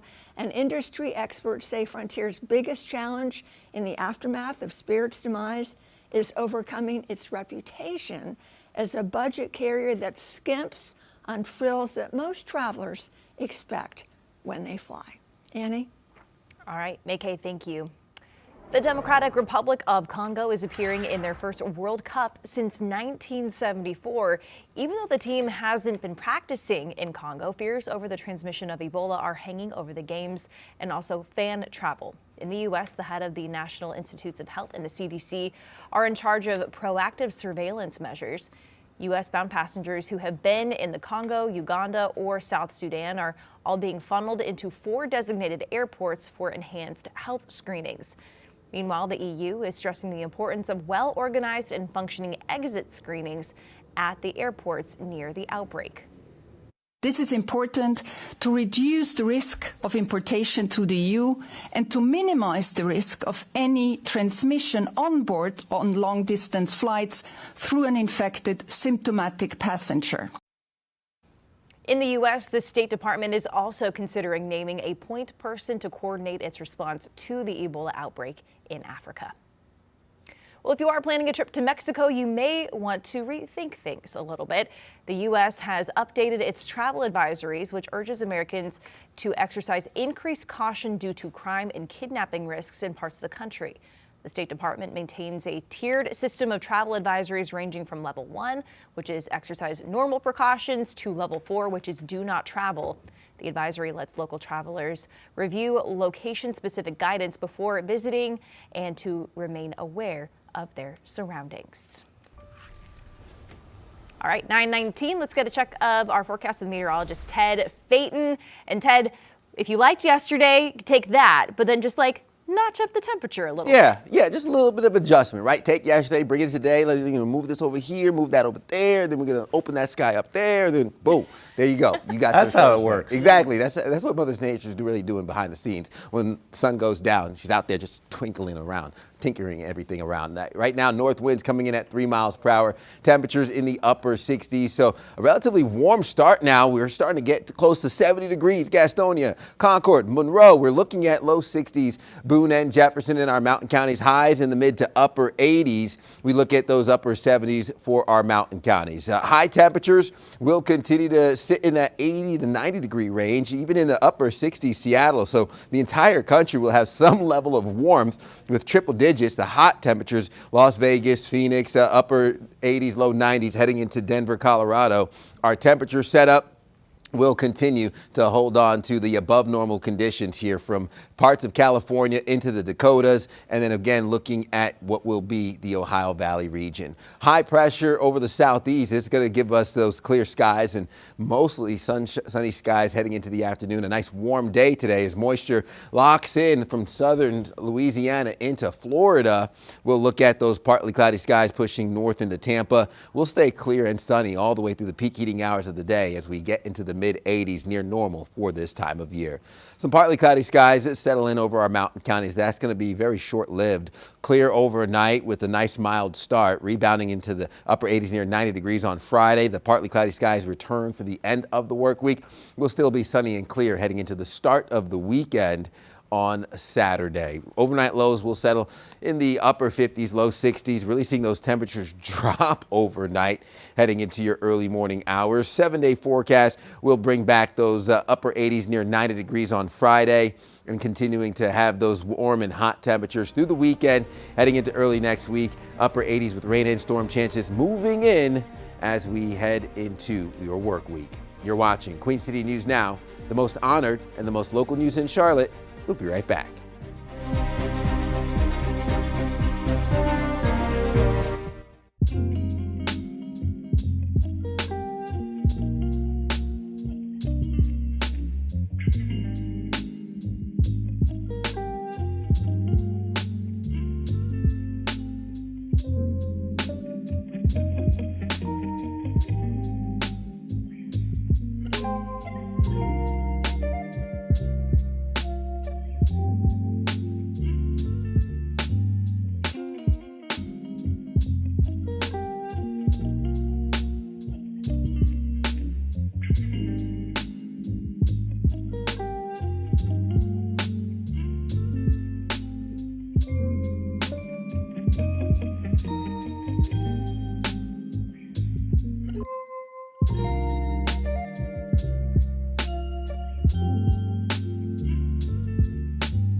Critics are calling AI development the most dangerous arms race in history, warning of serious financial and geopolitical risks. Yesterday, OpenAI CEO Sam Altman met with the White House and members of Congress following President Trump's executive order surrounding national security and AI. The order creates a voluntary framework that requires advanced AI models to undergo a 30-day government review before going public. Leaders say the meeting was productive and that framework is already in development. And while screens and AI are becoming more common in the classroom, some experts say their long-term use could actually be a future problem. In 2024, the country spent $30 billion to replace textbooks with laptops and tablets. 96% of public schools are now reporting that they provided digital devices to students during the pandemic and are now part of their everyday educations. That also means AI is slowly becoming a larger part of everyday schooling. There is concern that the rise of screens could be a cause for falling grades and even test scores. We want students to be prepared for the future, but at the same time, they shouldn't be doing everything on a screen. Gen Z is the first generation in modern history to underperform us on basically every cognitive measure we have, from basic attention to memory to literacy to numeracy to executive functioning to even general IQ. Officials with the Software and Information Industry Association say it's nothing to panic about, saying in part, quote, when the government steps in with a one-size-fits-all ban on digital tools, they aren't just targeting screen time. They're stripping away the ability that parents and local teachers need to personalize a child's education. All right, let's take you up now to New York City. We're talking Wall Street and the opening numbers with Jane King live from the New York Stock Exchange on the other side of this break.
All right, 9:30, happy Thursday, and thank you so much for joining us. I'm Annie Satowski. I'm Julian Zador. I'm Jason Harper. That's Ted Phaeton, and he's been talking about the temps, how they're going up and up and up today. We're going to go, what, mid-upper 80s? All the way up.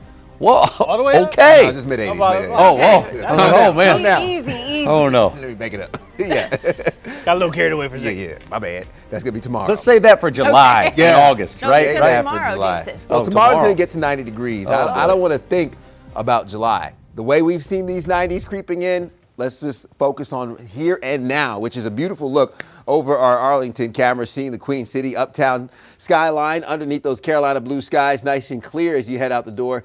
And of course, those temperatures feeling nice and comfortable, sitting in the upper 60s. We'll continue to warm up as sunshine dominates. North winds coming in at 3 miles per hour, 68 degrees temperatures, dew points in the mid 50s. And I'm looking at your temperature change from yesterday into today, a 5 to 6 and even 7 degree difference on the warmer side, 11 degrees warmer through our mountain counties. So that lands us in the upper 60s, near 70 degrees, Gastonia, Concord into Monroe. We're looking at low 60s, Boone and Jefferson. Day planner will ramp up into what will be the low to mid 80s, heading into the peak heating hours of the day, mostly clear skies.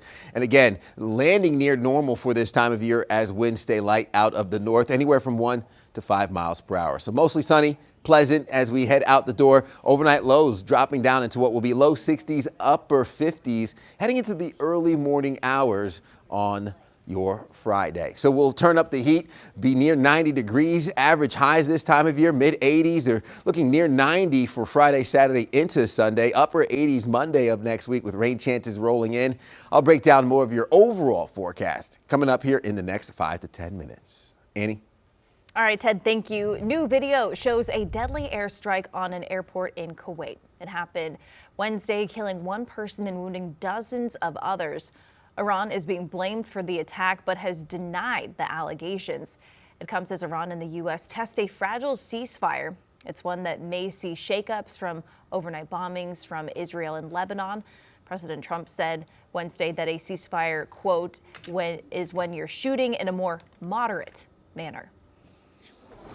Financial literacy in America is at an all-time low. And Social Security cuts may be coming within the decade. Jane King is live at the New York Stock Exchange with those stories and more. Jane, how are we shaping up almost 2 minutes into the trading day?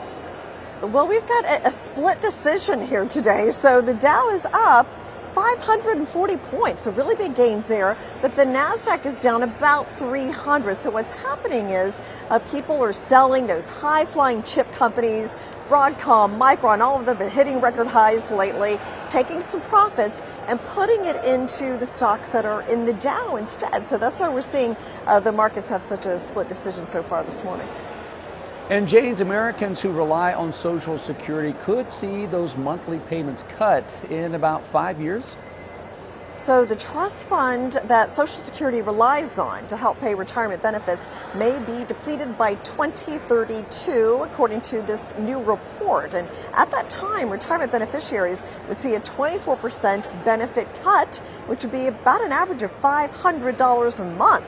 Now, the Committee for Responsible Federal Budget put together this report. It says in some states, those benefit cuts would actually be more. In South Carolina, they found they'd be $501 a month. And that would be North Carolina. Then in South Carolina, the cut estimated to be $505.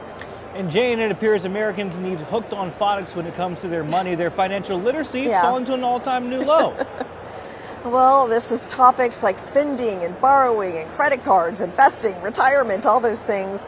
And U.S. adults correctly answered only 47% of the questions on the TIAA test, and that is the lowest score in the index's 10-year history. And then the share of Americans with what they called very low financial literacy has grown from 20% to 25% since 2017. Jane, I'm not the best with numbers, but those numbers are no good. I think that's why we need to definitely mandate financial literacy in high school. Yes, indeed. Yep. Totally agree. Yep. All right. All four of us are on board. Jane, we will see you dark and early tomorrow morning. Coming up on 9:34 now, President Trump says he plans to nominate his former attorney, Todd Blanche, to serve as Attorney General. That formal nomination is expected today. Blanche has been the favorite for the permanent job after Pam Bondi's firing in April. He will now need support from Republicans in the Senate in order to be confirmed for the role. You are looking live this morning at the U.S. Capitol building in Washington, where the House of Representatives voted to stop military action in Iran. News Nation Washington correspondent Vinay Simlat explains. The resolution failed 3 times before passing on Wednesday. A handful of House Republicans joined Democrats to try to rein in President Donald Trump on Iran. The concurrent resolution is adopted. You could hear cheers on the House floor as 4 Republicans voted with Democrats to end military action in Iran. Lawmakers argue Congress gets to declare war, not President Donald Trump. We still believe in the separation of powers. Now the resolution goes to the Senate, where just last month 4 Republicans voted to advance a war powers resolution. Some arguing the cost of the war here at home is too high. After fighting began in late February, Iran closed the Strait of Hormuz, a major shipping passage for the world's energy economy. Because of that, AAA says Americans are paying $1.26 more per gallon since the beginning of the war. Still, House Speaker Mike Johnson says most Republicans support President Donald Trump. Iran declared war on us 47 years ago. They chant death to America. Okay, the president is trying to keep the people safe. President Trump says the U.S. and Iran are in the middle of a ceasefire, but this week both countries traded a fresh set of military strikes, and the strait remains closed. President Trump says he's close to a deal. It might not happen, who knows? But if it happens, it could happen like over the weekend. And Secretary of State Marco Rubio says that the Trump administration thinks the War Powers Act is unconstitutional because Congress cannot interfere with the president's power as commander-in-chief. Now, this War Powers resolution passed the House of Representatives. It'll now go on to the Senate for a vote, but it's something called a concurrent resolution, meaning it has no force of law. It's essentially Congress telling the president its opinion. Vinay Simlat, News Nation, Washington. 9:36 the time now. Happening now, Mecklenburg County leaders are facing tough questions in Raleigh over the death of a child under social services supervision. It all stems from the December death of 6-year-old Dominique Moody, who CMPD investigators say was abused by her caretakers for months before she died. North Carolina regulators found multiple failures by DSS in Moody's case and others. Several officials, including the county manager, Sheriff Gary McFadden, and CMPD Chief Estella Patterson, have all been called to testify before that oversight committee. This is a live look right there on the left-hand part of your screen of that hearing right there. We do have a reporter in the room. That's Queen City News reporter Matt Stell. He's following the very latest. We'll bring you those updates as soon as we learn more. Excuse me, Pentagon officials are defending their hiring of a York County man who took part in the January 6th Capitol riots. Elias Irizarry, who was convicted and then later pardoned, is now serving in a counterterrorism role. Chief Political Correspondent Andy Weber takes a look at his convictions and the Defense Department's response. Well, detailed court filings accuse Irizarry of taking part in the January 6 riots, including encouraging and directing those storming the Capitol. The Pentagon is standing by their hire. The Washington Post was first to report that this man, Elias Irizarry, was recently hired to work in a Pentagon office that oversees sensitive special operations and irregular warfare matters, essentially a role focusing on counterterrorism. But just 5 years ago, he drove with 2 friends from South Carolina to D.C. to take part in a massive riot that looked to interrupt the certification of the 2020 election. Press and surveillance photos from that day show Irizarry armed with a metal pole directing fellow rioters toward the Capitol before climbing through a broken window. After wandering through the rotunda and posing with statues for nearly half an hour, Irizarry exited the Capitol. He stayed on Capitol grounds until dusk. The Washington Post reports that during his sentencing, Irizarry showed remorse, saying January 6 represented something truly horrible. Irizarry, who at the time was a freshman at the Citadel, pleaded guilty to entering and remaining in a restricted building and spent 14 days in jail. He was included in President Trump's mass pardoning of January 6 defendants in January 2025. They were protesting a crooked election. People understand that also. And they were treated very badly. Nobody's been treated like that. So I'd be open to it, certainly. In a statement on X, acting Pentagon Press Secretary Joel Valdez wrote, Irizarry is a qualified, patriotic young professional, and we are proud to have him as a political appointee at the Department of War. Reporting in York County, I'm Andy Weber, Queen City News. South Carolina Attorney General Alan Wilson and other state officials will announce new indictments and arrests today tied to illegal immigration. Representatives from Federal Homeland Security investigations will be part of that announcement. Wilson is a Republican candidate in next week's primary election for governor. South Carolina election officials say more than 29,000 ballots were cast statewide Tuesday. To put that into perspective, officials say 12,882 ballots were cast on the 6th day of early voting for the 2024 primaries. Polling sites are open from 8:30 a.m. to 5 p.m. every day. The early voting period does end on Friday. Primary election day is Tuesday, June 9th. We'll have a look at what voters are saying about the election coming up. South Carolina has a new law protecting the state's police dogs. Governor Henry McMaster held a signing ceremony yesterday for the measure in the memory of 7 police canines killed in the line of duty. The measure increases the penalty for anyone who injures or kills a law enforcement canine or horse. If convicted, they could face a fine of $20,000 and up to 10 years in prison. Law enforcement officers from all across the state were in Columbia to support the bill in April. Several officers there had lost canines on the job. Protectors, and they are heroes. When a criminal targets a police canine, they're not just attacking an animal, they are attacking a member of law enforcement. Each police dog gets roughly 600 hours of training. It costs around $18,000 in taxpayers' money to buy and train a new canine. Governor McMaster also signed a measure regulating the use of utility terrain vehicles, or UTVs, into law. It means the vehicles will be allowed to drive on public roads, except for interstate highways. Operators must also meet specific requirements, including seat belts and turn signals. The vehicles are required to also be registered and insured, just like a car, and to follow all road rules. The law takes effect mid-November. From farm animals to distilleries, we look at one North Carolina family welcoming both old and new traditions. You're watching Queen City News, the most honored and the most local news in Charlotte. We'll be right back.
You'd be hard-pressed to toss an old mason jar around most of North Carolina and not have it land near where there was once a moonshine still. For most moonshiners, it was never really just about liquor. It was about people looking at a hard life and trying to make something valuable out of what they had. Yeah, the state legalized moonshine distilling in 1979, and the first commercial operation actually opened in Madison and Rockingham County in 2005. But as Bob Buckley found, there is a lot of talent across the state. I am completely livestock. Everything I am is farm to table.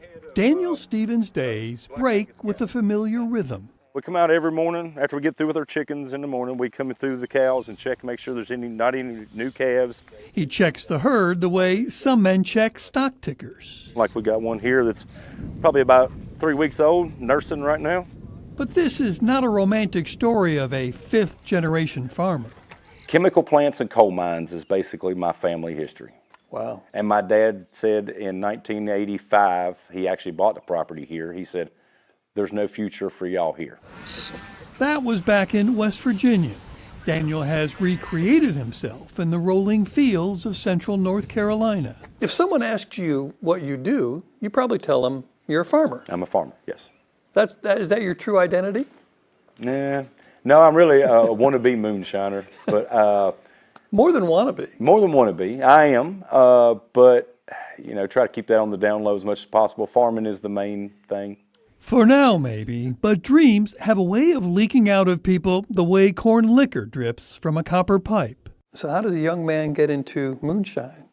Well, basically, we run ourselves ragged when the kids were young.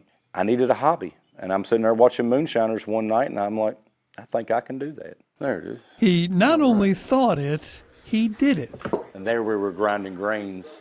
20,000 people auditioned for the Discovery Channel show Moonshiners Master Distiller. Oh, yeah. And Daniel was one of the 30 they chose for this past season. You weren't just on the show, though. You won. Yes. Did that surprise you? The final day, yeah, it could have went either way, and it did surprise me that I won. Could this lead to your next career? Yeah, I mean, I think it could. I mean, I really do. He started down a clandestine path to just that. Yeah. Right here's where y'all used to be. 3 different stills. 3 different stills lined up this way. Making this stuff. Making this right here, Jimmy Red Corn Whiskey. This is that Jimmy Red Corn Whiskey he used. Yeah. To win the show. I'm not a bourbon or a whiskey fan, but that's good. Thank you. It doesn't burn. No. It's got flavor. Then things took a turn. And what happened? Somebody turned me in, and the ALE come and raided us and took everything I had. True story. He has the mugshot to prove it. Although I think it shouldn't be, it was illegal. Okay. I mean, I think if you can make 100 gallons of wine or 100 gallons of beer, you ought to be able to distill 5-10 gallons a year for your personal use. Daniel ended up with a few misdemeanors that were all dropped, and now he's going legit. And actually, my prize from the show is a limited release. A limited release of whiskey with my name, my label. Daniel Stevens may be a farmer by trade, but he is a master distiller by title. My dream was to win Master Distiller and make a quality product that somebody else wanted to drink and put a legal label on the shelf. And those were my end goals, and I'm about all the way there. Because a true artist is always chasing the next great pour. All right. Again, that was Bob Buckley reporting. Daniel hopes to have his product on the shelves by this fall at around $30 to $35. Not bad. Come on. Thank you, Bob. Only at Queen City News Plus, the James Webb Telescope is giving the world a better view into deep space than ever before. This week on Ground Control, our host talked with one of the engineers who worked on building the James Webb and the next telescope that'll be even more powerful. A new telescope here that's going to be launched relatively in the near future. That is, of course, the Nancy Grace Space Telescope. Roman is going to go 1 million miles away, so it's going to go where Webb is. But what it's able to do is take a panoramic view of the universe. With that wide view, going to expand the number of exoplanets, planets around other stars we are going to see. At the moment, we know about 6,000. We keep finding more.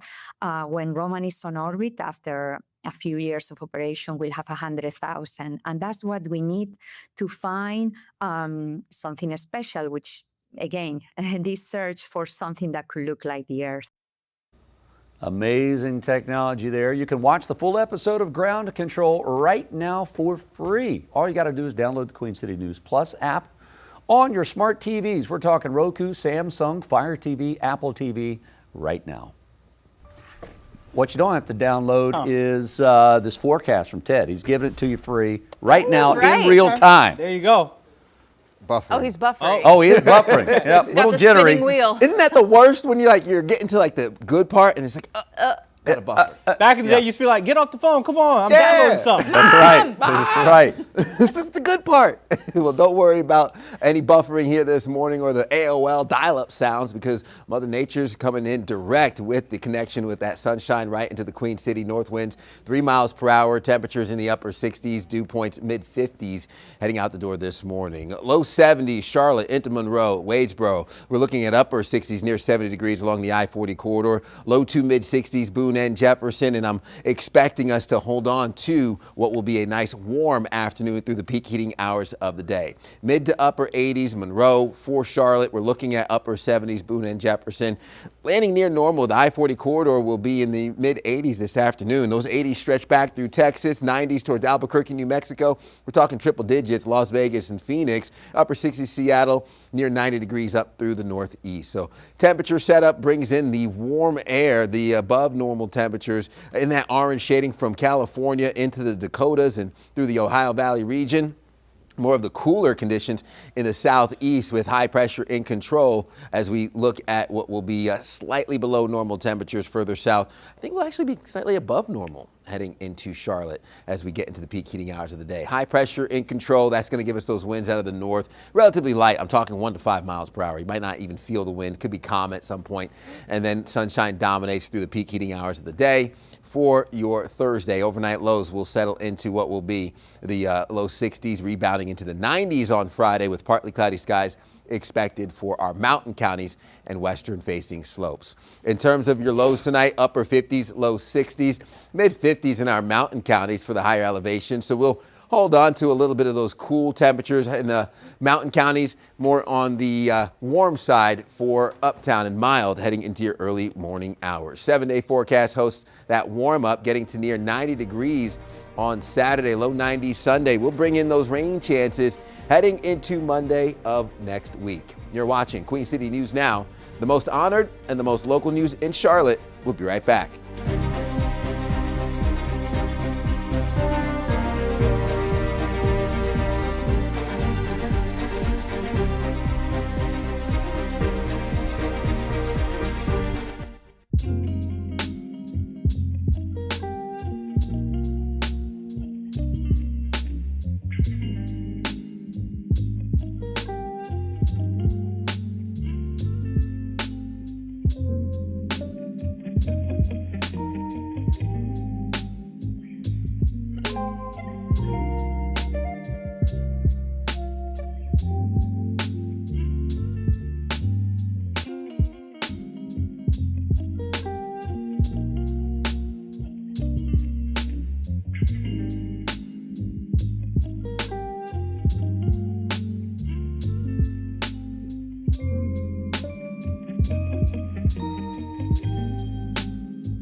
Welcome back. Taking one last look at that pinpoint weather forecast. Mid-80s for today with plenty of sunshine to go around. We're going to be near 90 degrees come the peak heating hours of the day on Friday. Heating up into the weekend, upper 80s as we head into Saturday. Rain chances start to roll in end of the weekend into Monday, but we hit those low 90s on Sunday. Might get a little bit more of that humidity back for the end of the weekend. Upper 80s on Monday before we cool down, getting those upper 80s again by the time we hit the end of next week. Well, it was a busy night in the boroughs of New York City, and Knicks fans are hoping for more late nights over the next couple of weeks. This is video of fans flooding Madison Square Garden, celebrating after the Knicks win. Many people still making a stop hours after the game ended. The Knicks were away, but fans wanted to feel close to their team. The Empire State Building was also lit up in the Knicks colors, blue and orange. The Knicks play the Spurs again tomorrow at 8:30. We have been gifted with a great NBA Finals. The Knicks making a comeback there. Awesome. I don't know if the Knicks can handle, like, if they win, what's going to happen in I don't know. But the only experience I've ever had with MSG is with Chinese food. I have always wanted to actually, I've always actually wanted to be there. That's on my bucket list. We're gonna bring in Liza and Alicia. Alicia, you've been to Madison Square Garden. That's electric. It's electric. I lived in New York for 20 years, you guys. There's nothing like it. So I know people are going hard in New York. My phone was blowing up last night at midnight. We won. I'm like, I'm asleep. But so excited for that. But we got a big show today. We got our buddy DaBaby. He's going to be in studio talking about his Be More Grateful concert that's happening on June 13th. So we're excited about that. And we're also going to be talking about the 10-minute play festival that's happening this weekend too. So there's going to be a ton of short 10-minute plays that a nonprofit theater is putting on. That's right. Liza, I love it. I'm most curious about what you're going to bring us to eat tomorrow when you're at Taste of Charlotte. Oh, Liza's on that assignment. Yeah. Oh, that's a really good question.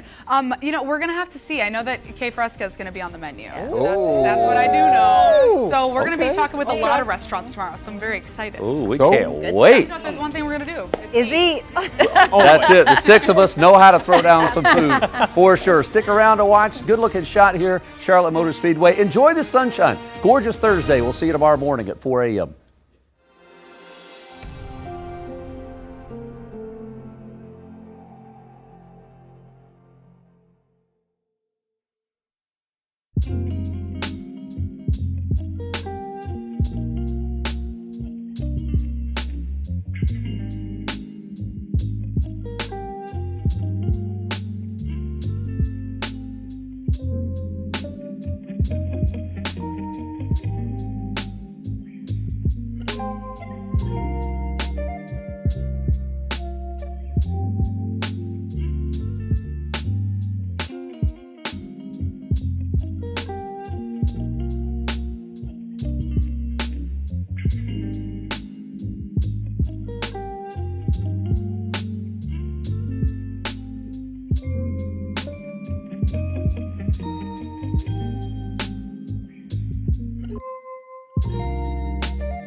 You don't want to miss what we have coming up next on Positively Charlotte, a music festival starring Charlotte's own DaBaby. We talked to the man himself to see what's in store.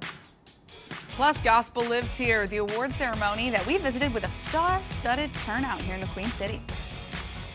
And the Charlotte Black Film Festival is underway, and there's one film in particular attendees can't stop talking about.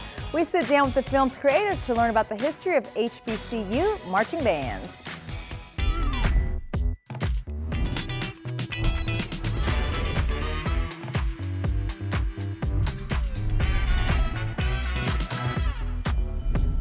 Happy Thursday. Welcome to Positively Charlotte. I'm Alicia Quarles. And I'm Liza Mahachek. It's so great to have you joining us on your Friday Eve. We're almost to the weekend. I had to do a mental check when I said Thursday. Is it Thursday? No, I know. Right. I feel like we're always turned around. We are. If there's one, we are always going to be like, well, what day is it? What day is it? I will say, I told Liza, having lived in New York for 20 years, my phone was pinging last night. Blowing up. Yeah, and I'm like, what is going on? It's because the Knicks won, baby. So I'm excited about that. It was a good night. Well, I saw a video of a reporter out there who was trying to send it back to the studio, and he got swept away in the crowd of fans. That's New York. He literally was 10 rows back because so many fans just had flooded in front of him. Well, I saw somebody climbing a lamppost in front of the police. Police were just like, whatever. They're like, let them live. I mean, the next one. The next one. What can we do? Life is good. Well, yesterday, gospel royalty arrived in our Queen City to announce the nominees for the 31st annual Stellar Music Gospel Awards. The show honors outstanding achievements in gospel music and big names, including Liza's favorite, Kirk Franklin, legendary singer, the Queen of Gospel Music, Shirley Caesar, my favorite, were on hand for the announcement. And Charlotte's own Melvin Crispell was there as well. It was held on August 15th at the Spectrum Center, so it is coming up. Charlotte, we are so excited for this one. I can't wait. Liza, you told me that you sang Kirk Franklin in your gospel choir? Yes, in high school. I was in a choir called Mosaic, and we sang a ton of Kirk Franklin, and I loved that. It always was so fun. But so you said, there were so many people there yesterday. There was. It was like we had some politicians there, and again, Shirley Caesar, she is the Queen of Gospel. She's an icon. So I completely fangirled out. I was like, oh my God, there's Shirley Caesar. I saw that selfie. She was so nice. She was so wonderful. And Liza, she said, bless you. And I felt like. And you said, I'm blessed. I felt blessed. I didn't wash my hand all day. I was like, all right, God is good. God is good. And speaking of God is good, you guys know what? DaBaby always represents for Charlotte. Now he's putting on something special for our city. The Be More Grateful Festival. It's happening at Route 29 Pavilion in Concord on June 13th. Welcome back to the show. Hey, it's always a pleasure to be here. Being here always brightens up my day. We love you in Charlotte, but you love us right back. I love Charlotte back. Okay, why did you decide to put on this festival? Because I love Charlotte back. You know what I mean? I feel like it's very important to me, the position that I'm in, to make sure I bring back the type of things that I see in other major markets to a city as beautiful as mine. So it's super important. We did the birthday bash last year. Y'all were in full support of it. So, when I got word that we can come here and spread the word for the Be More Grateful Festival, I was extremely grateful, and that's what we're doing. Be More Grateful Festival, June 13th. Route 29 Pavilion, an unforgettable experience once again. You might be the hardest working man in entertainment because you just got off tour. You just got off tour. Your manager was in Turkey. We're texting. I said, this team doesn't sleep. And you decided to do this right away. Yes. Why was June 13th so special? We really wanted to, I missed the mark on doing my birthday bash show because I didn't put out the album till June 30th, the album Be More Grateful. So I felt like, what better way to end the tour off and, come with a legendary album, a Billboard charting song.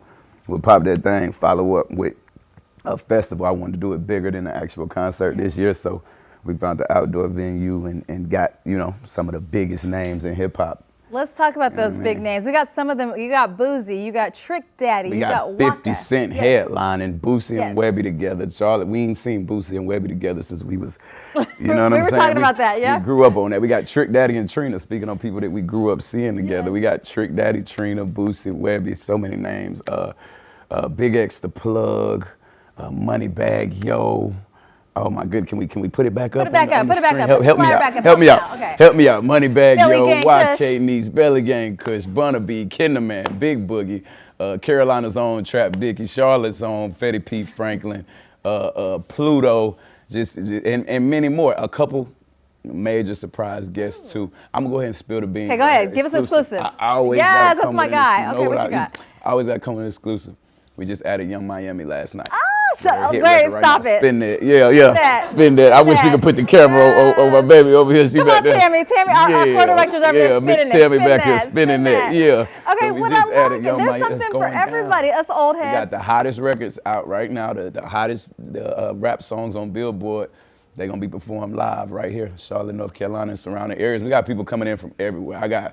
I'm hearing talks of people coming in from Virginia, people coming in from everywhere. New York. This is literally, Charlotte is we're having the biggest festival of the summer right now, of the year. I haven't seen a lineup like this, and I'm not being biased.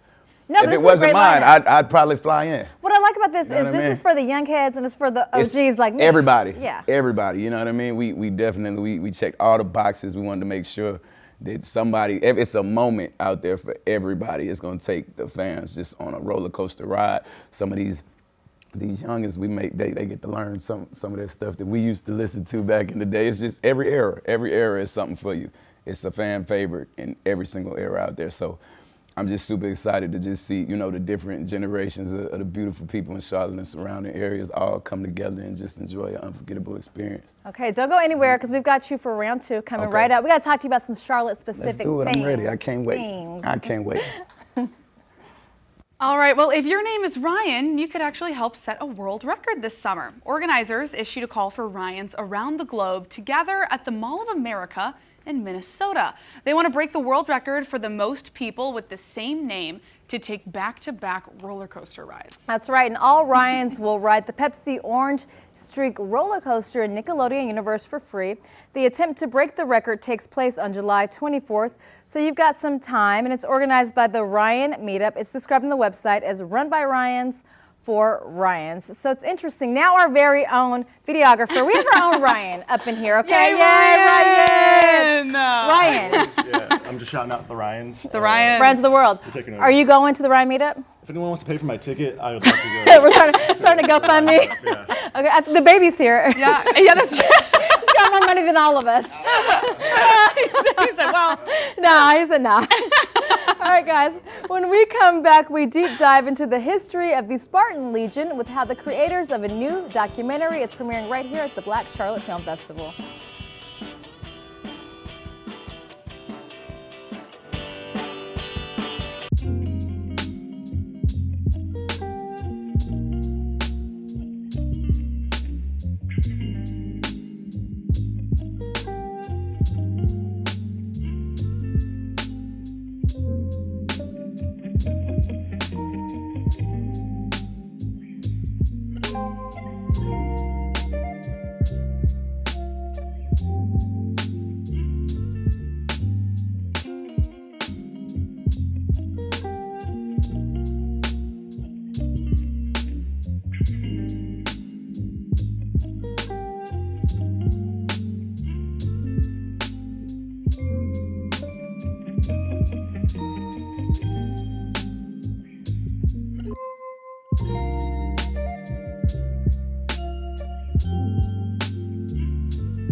Welcome back. Well, the Charlotte Black Film Festival is happening, and there's one movie that's been getting a lot of buzz. It's called Rise of the Legion. The documentary explores the rich history of the Spartan Legion band at Norfolk State University, and it delves into the origins of the HBCU marching bands and their undeniable influence on pop culture. The Woodards are the family behind the documentary. This mother, father, son trio, April, Adrian the second, join me now. Welcome to the show. How you doing? So, what a beautiful family, but I've known you for so long. What was it like to work on this film together? You want to take No, it, you babe? got it. Go ahead. For me, it was a pleasure, but there were some challenges because we all have dominant personalities and we're all creatives. Coming from journalism, we know each other and we go back to New York City. I had my position and what I was playing and how I wanted the interviews to go. He had the visual because he is the director and the colorist and the editor and all of that. And then my husband, you know, as the head of the family, he pretty much is end all, be all. And so there were some kind of button of heads, but overall, I just thought that it was just a great experience. Okay. It's a legacy project, and it goes back to, you know, my dad back in the day. I was going to say, talk to me about that, because it's not just about this generation, it's about your father. So tell us about the documentary and the roots that it has with your family. I think it's a great project for us because I went to Norfolk State, of course. Shout out to all the Spartans. But also April's father was the president of Norfolk State. So, and April and I have known each other since she was 15. And when back in the day when we were dating and talking on the phone, the band was always in the background because she grew up on campus. Right, and so it's just a wonderful full circle moment for us as a family to be able to talk about the legacy for her, for her father, but also just the school and its great impact. And of course, my son being able to co-direct this with me was wonderful because it's his grandfather also. That's so beautiful. Sure. And you guys got some big names in addition. The Woodard family's big names, but you got some big celebrities involved as well. Tell me about that. So we have Timbaland, we have Cheryl Lee Ralph, we have Kurt Franklin, Jay Farrow, Tim Reed, John Murray, yeah, a couple of big names, and I feel like it really just emphasizes how important HBCU marching bands are. The fact that, you know, Timbaland, one of the greatest producers ever, you know, Grammy award-winning producer, he was able to say, you know, this has had such a great impact on my life, you know, and it's impacted me in such a way that I feel like I need to say something about it because it's just so moving. You know, people that don't know, you go to the games to watch the HBCU bands. Absolutely. They are that powerful. Yeah. So for people that don't know what the bands do, tell them about it. I mean, really, it's the call and response, it's the engagement, it's the entertainment piece of the game. So, you know, people love sports, and you know, no offense to sports, but even if we lose the game, we win the band war. Right, absolutely. You know, so music is just a cultural connector across all aisles, and so once the music starts, it's a wonderful thing. Both sides can agree that this is a wonderful place to be, and you're no longer enemies or, you know, foes at that particular point. You're all enjoying the program and the show. And you say, April, even though the roots are, I'm calling it Norfolk, but I don't think I'm saying it correctly. Norfolk. You know, we got a little southern accent. Norfolk State. Even though the roots are there, there's some roots in Charlotte as well, right? Yeah, because I used to come to the CIAA every time that they had it since I was a little girl, and so that also was a part of what this movie talks about, is the HBCU culture and the family reunion and the culture, that the trends that start here, like Mr. CIAA back in the day, who would dress in each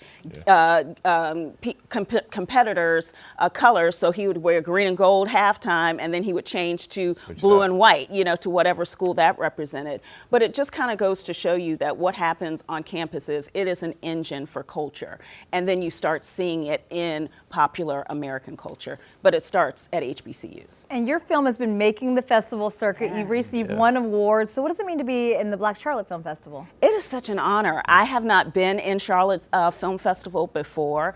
And so as a filmmaker and a creative, it's a great opportunity to come. I love Charlotte, so I hope to catch, you know, some of the shopping and things. Oh, yes, girl, yeah. But it is such an honor to be here and to be accepted, because they have a lot of different awards that try to get selected, and unfortunately not everybody is able to make it, so it's an honor. It is an honor. Well, congratulations on your film. Maybe this is the first of many for the family doing it together. Yeah. All right, well, we're about to blow your mind this morning. And this is really, for us at Positively Charlotte who love purple, this is pretty shocking. The color purple is not real. Your brain is just making it up. Don't come for us, come for science. It's Okay, just true. but Liza's right. Here's why. So according to researchers, purple is a non-spectral color. Our brains create it to compensate for the conflicting signals we receive when red and blue wavelengths hit our eyes at the same time. But you know what? Violet is actually a real color, so don't you dare call it purple. So Liza said, researchers say violet has its own wave of light, and that's something purple does not have. Also, for you cosmic horror readers out there, H.P. Lovecraft wrote a short story about this concept of non-spectral color called The Color Out of Space.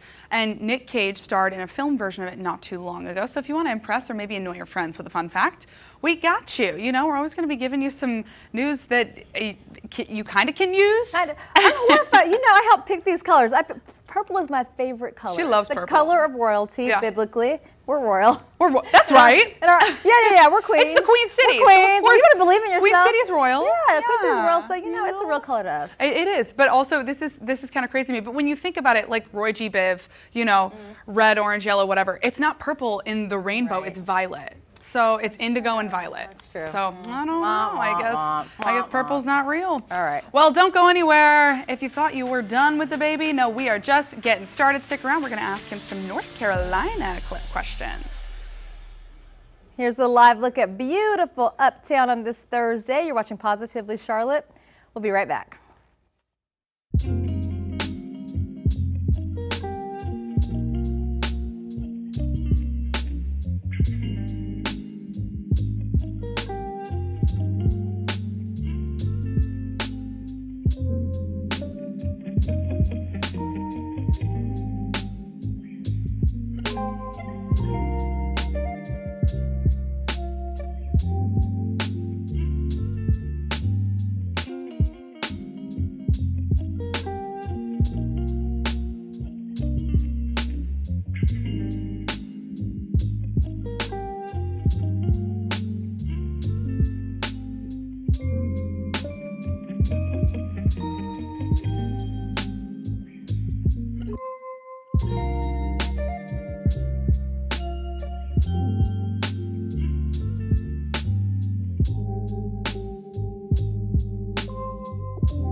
Welcome back to Positively Charlotte. DaBaby is one of our city's shining stars, so of course we couldn't have him here without diving into life in the CLT. That's right. You know, we deep dive. So we have some very specific Charlotte questions for you. Okay, talk to me. Are you ready? I am. Okay. What is your go-to cookout order? A double bacon burger tray. I'm sorry, ketchup, mustard, and pickles only with hush puppies, Cajun fries, and a strawberry cheesecake milkshake. This man is Charlotte. That's That okay. is a That's it. great I ain't ate that in a while, Yeah. but that was definitely my But go-to that word. I was it. still ain't forgot. Sometimes I get a corn dog too. Throw that corn dog in there, you know? Okay, well, what about your favorite era of the Hornets?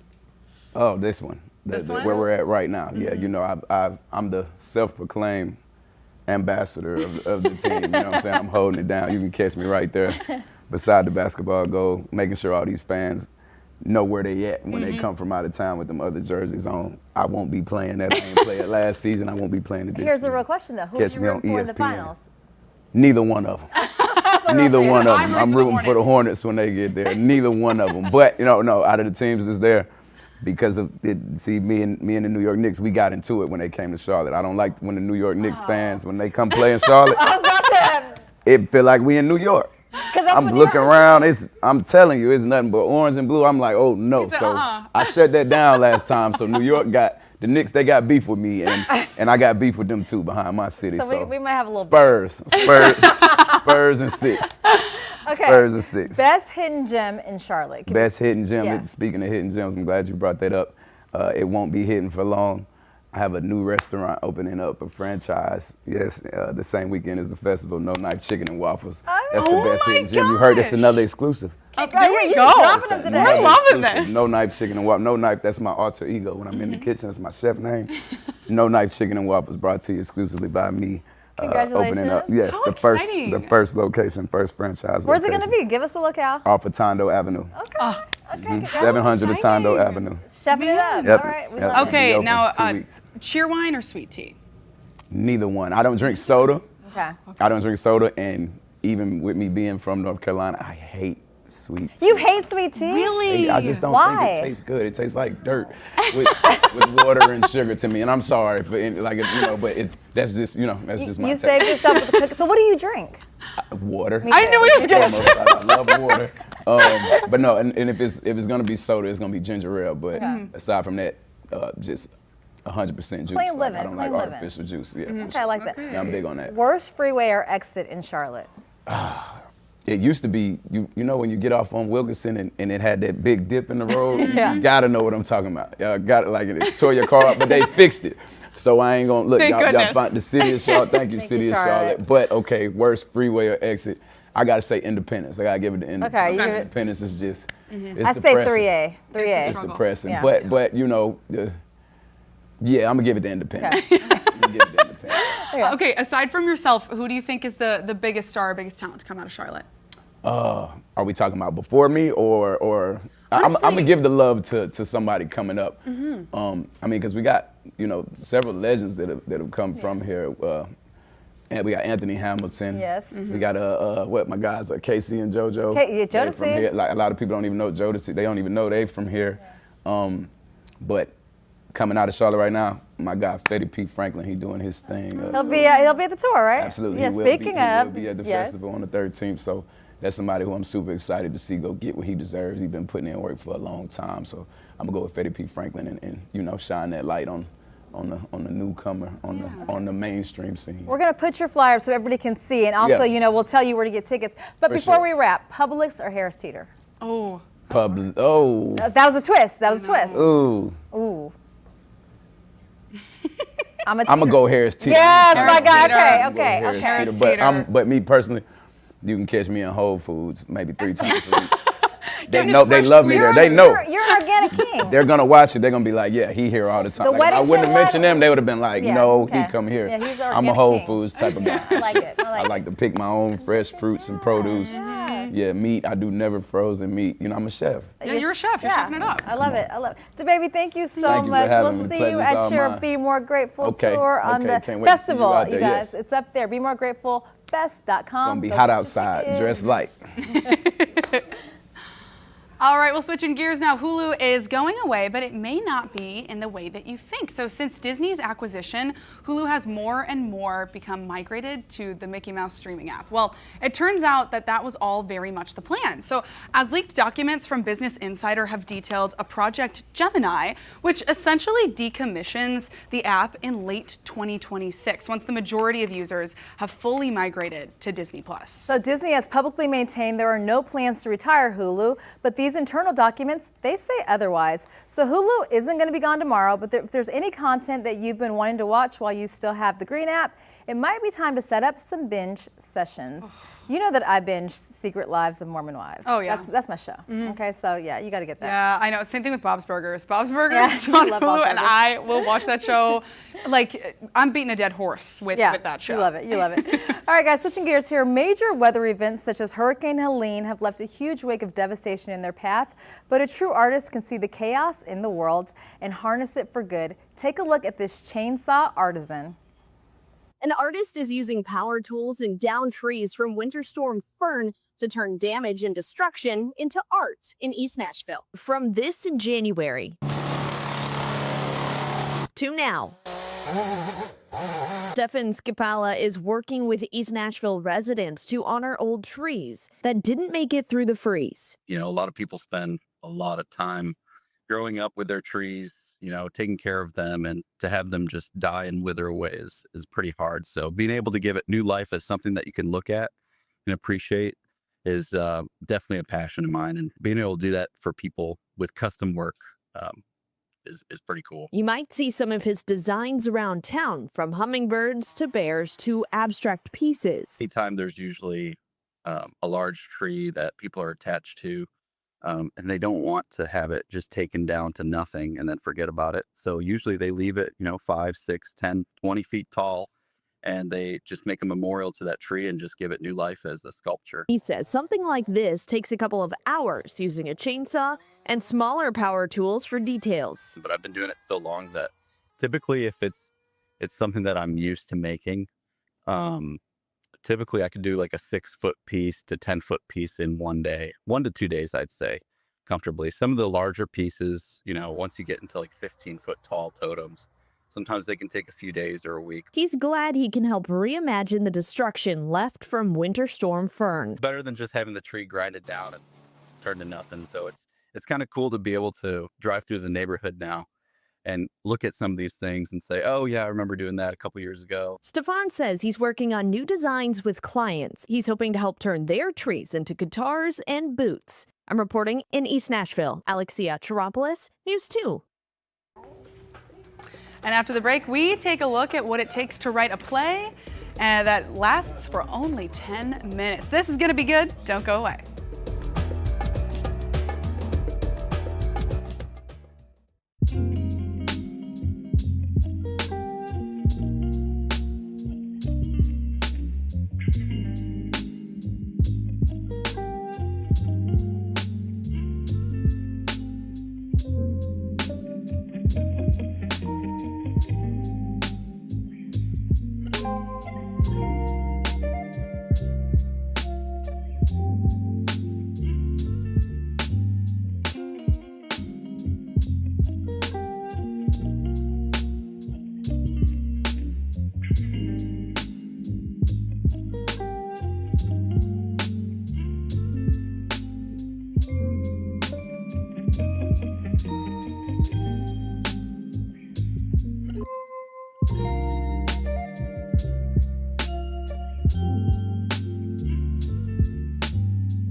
Thanks for sticking with us here on Positively Charlotte on your Thursday. With the way that our attention spans have shortened, this festival sounds exactly like what the modern day Americans are needing. Old Courthouse Theater's 10-Minute Play Festival is back, fundraising and celebrating the nonprofit's theater's 50th anniversary. Kelly Durden and Kara Barnett are here to give us the lowdown on this weekend's event. And so, a 10-minute play festival, I think this is such a fun concept, but explain how it works for us. Well, I'll get us started. I joined this 10-minute play festival. I haven't done it every year, but I started in 2018. Wow. And I started as an actor in one of the shows, and then I moved into directing one of the shows, and then a playwright, which I wrote a show last year, directing Kelly. Yes. That's when we met and became friends, and then I'm a playwright this year. Wow. So it's just a really interesting, fun experience to get the community involved. Everybody comes out, whether you have experience, you don't have experience, you've never written a play, you've never directed a play. It's just a good way to get everybody in the community kind of involved and test the waters. Or maybe you haven't done theater for 10 years or 15 years and you just kind of want to ease back into it, which was kind of my way of getting back into theater. A friend suggested it to me and I said, that sounds amazing. A 10-minute play, a low commitment, low stress, a few rehearsals, and just having fun, because that's what it's supposed to be about. So it's not that you're necessarily writing these plays in 10 minutes. It's that this production, because there's multiple plays throughout the festival, but each production is 10 minutes long, right? Yes, and I think my favorite thing about it is there's a kind of a loose theme that each of the playwrights follows. Last year it was a few props. This year it was a number, 50 ways. They use that theme and take it all different directions. And each play on one night is just about 10 minutes. So even if you don't feel completely connected to that one, you certainly will connect with the next one or another one after that. Or the one after that, or the one after that. And 50 ways for 50 years. So I know that the Old Courthouse Theater has been around for 50 years now. This is the 14th annual festival. So I know you said you've been a part of this since 2018. How have you seen the festival grow? And how has it grown since the start? It's just been amazing because it gave me the outlet, like I said, starting as an actress, dipping my toes back into the water of getting back into theater. And then it gave me the opportunity to then direct. It was my very first show to direct. I've done that a few years, and then playwriting. So you see those actors or directors or playwrights go on to do other things, like they go to the main stage and do a show. They travel to other theater companies, and it just gives them the creative outlet to shine. Yeah. Now, as an actor, what is this experience like when you are doing a 10-minute production? What's the biggest challenge, would you say? The biggest challenge for me was really connecting with the other people in the play. So my first experience was last year in Kara's play, and it's great when you have a wonderful director who's been an actor before and knows that you're terrified, but I hadn't done anything like this before, and it was just enough for me to really work on my memory, memorizing the lines, but also fitting in and kind of playing off the other characters. That was new to me, completely new to me. So, but having an experienced director who also wrote the play, we just got a chance to bring her vision to life. I mean, and it sounds like it's such an awesome opportunity to come and see these different productions, to be a part of it. So why is it so important for Charlotte to have access to the performing arts in an event like this? I think it's accessible and affordable, and it brings a voice to a diverse group of people. It's 8 shows in this festival this time, so that's 8 10-minute shows. They might be comedy, drama, a mix of the two, and it's a story that everybody can relate to, at least in one, if not more, of the shows.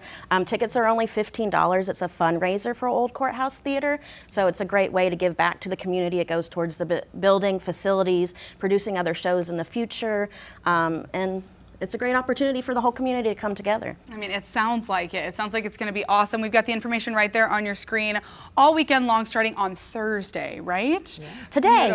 Today. I can't even believe it's Thursday. Yeah, you have a show today. Opening night. Break a leg, ladies. It sounds like it's going to be so much fun. We got the information right there on your screen. Head on over to that website to purchase tickets. Thank you both so much, and good luck tonight. Thank you so much. Well, Queer Eye's Karamo Brown is finally back after taking a long break from that show. He had his talk show, of course, and he was out of the spotlight for Queer Eye. And it's safe to say he's now living on his terms. The 45-year-old sat down with People magazine and detailed what happened and where he's been and where he's headed.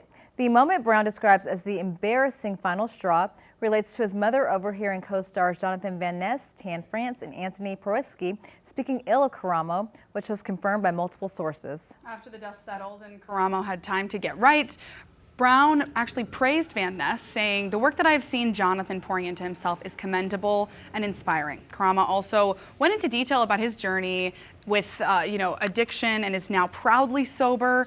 And despite his talk show being canceled, Karamo is full steam ahead, launching a new wellness app as well as working on self-help books and a series involving him interviewing celebrities. This is interesting. You know, he talked about he relapsed, I think, on alcohol. I'm not sure if it was drugs as well. But I always like when people are very candid about their struggles.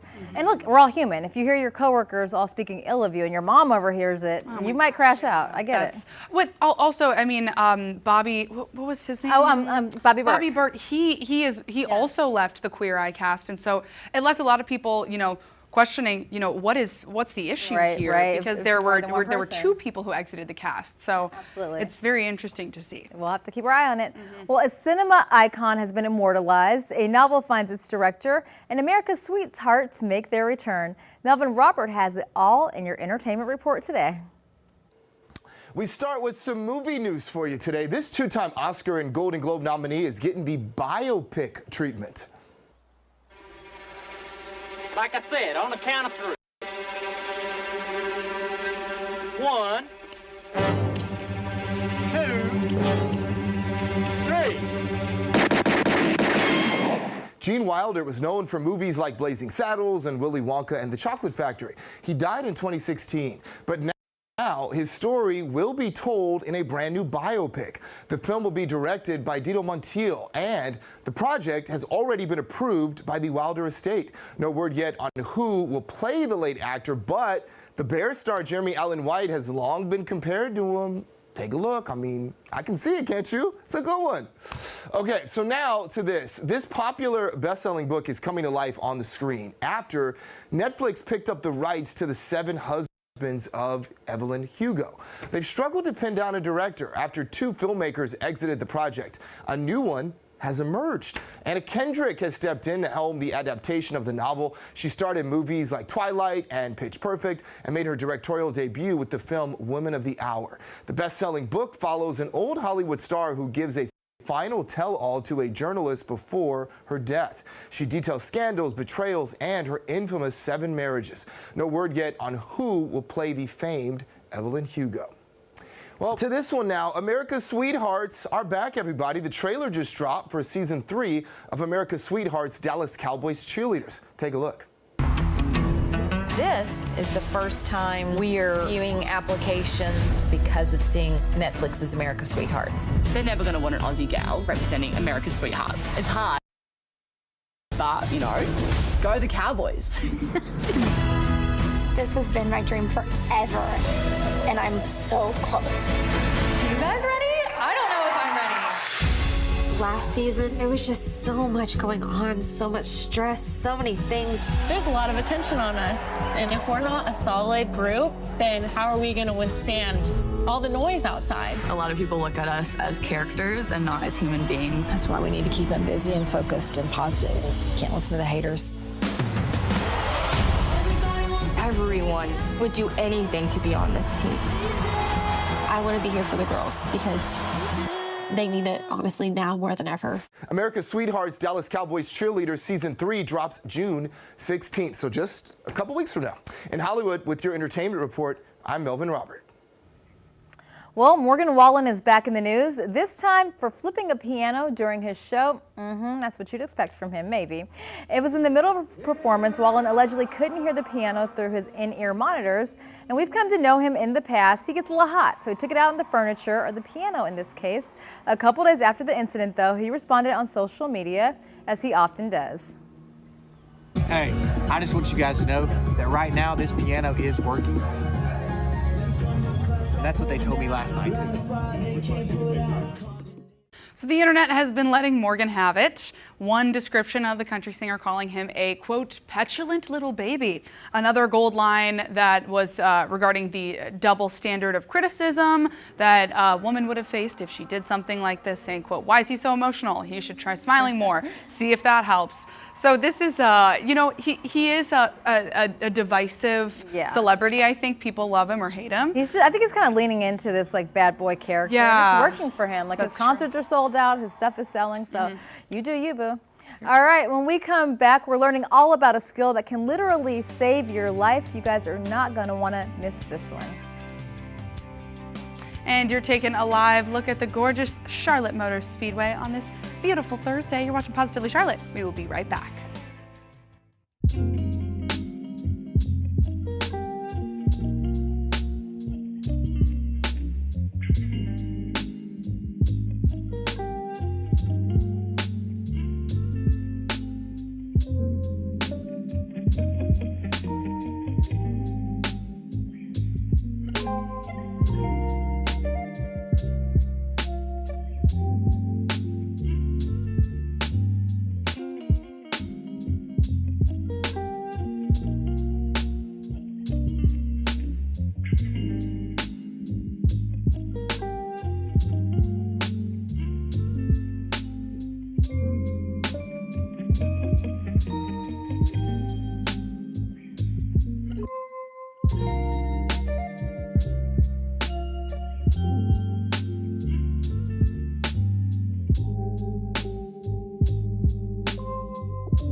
All right, guys, listen up because it's CPR and AED Awareness Week. The national campaign is led by the American Heart Association to remind people that anyone can learn life-saving skills and make a difference in an emergency. In fact, about 70% of cardiac arrests happen at home, so you could literally save a life of somebody that you love, your parent, your spouse, your child, or a friend.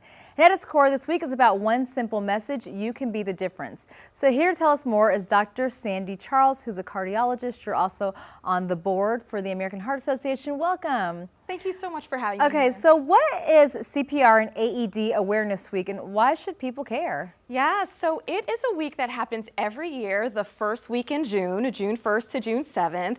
And the American Heart Association uses this week to let everyone know that anybody can save a life by learning CPR. What is AED? I had to ask my team because it's top of mind. I'm like, I don't think I know what this is. Yeah, so wonderful question. Thank so you. an AED is an automated external defibrillator. And what that is it's a portable device that you put the stickers on a patient, you listen to what it says, and it tells you what to do. Now, while CPR is actually pumping somebody's heart for them, an AED will analyze the rhythm and restart the heart for the patient. So as everybody knows at home, I've got 3-year-old twins, and I literally been like, I gotta learn CPR, I gotta learn CPR. But why is it so important for all of us to learn it? It is so important for all of us to learn CPR because 350,000 cardiac arrests happen outside of the hospital. And every second after the heart stops is a second that you can help prevent brain damage. So what the heart is the heart is a pump. It pumps blood, nutrients, and oxygen to all of our organs, but the most critical organ is our brain. Cardiac arrest is when the heart stops pumping. And every minute that the heart is not pumping is time where the brain is not getting oxygen, it's not getting blood, and it's not getting nutrients. So it leads to brain damage if you don't start pumping someone's heart for them, which is what CPR is. Okay, well, you were going to show us the basics of CPR, which I'm Yes. so excited about. Take us through it. Yeah, so you always want to put somebody on the floor, right? So if somebody all of a sudden loses consciousness and you can't wake them up, 2 important things. You want to call 911 because CPR is just pumping the heart, but you want to get a team to come help you. Okay. So you kneel down, all right? And after you call 911, you take the heel of your hand, you place it in the center of the chest, you put your other hand on top, and all you do is pump hard and fast. So right in the center? Right in the center, and importantly, you want to lock your elbows. You don't want your elbows to bend. You want to put all the force of your body into pushing the heart because that allows the blood to flow to the body, okay? Okay. I heard there was a song. Isn't there a song that's the Yes. perfect song to do CPR to? The perfect song. So there are a couple songs. So one of the original song is Staying Alive Yes. by the Bee Gees, Yes. which came out in the 70s. So staying alive, staying alive. We want to be pushing the heart at a rate of about 100 to 120 beats per minute. So if you're of a younger generation, a Beyonce song, Crazy in Love, Yes, girl. is also that tempo.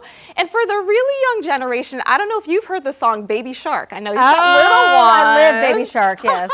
But that rate is also at 100 to 120 compressions per minute. Doing this, pushing deep enough, about 2 inches rather, actually allows us to push the heart. You let the chest rise, and that allows the blood to circulate to the brain to preserve the brain and to keep somebody alive. How long should you be doing CPR? Will there be signs of life we're coming back to, or how do we know when to stop? So possibly, sometimes doing CPR can restart the heart, but oftentimes it may not. And that's why calling 911 is critical, because CPR can just be a temporary thing as a bridge until the emergency services come. But you also want to look around to see if anyone has an AED. Okay. And thankfully, because of the efforts of the American Heart Association, there are now AEDs present everywhere. And this can actually restart the heart on its own. You push a button, you listen to what it says, it tells you what to do, and it can restart the heart. That's incredible. Okay, so what are the first things that happen right after a cardiac arrest? Like, what signs are we looking for? Yeah, so after a cardiac arrest, somebody will just pass out. You know, a couple years ago, very famously, Damar Hamlin was playing on the field, and all of a sudden, the ball hit his chest, he collapsed. Thanks to the amazing quick thinking of the staff, they ran and immediately started pushing on his chest.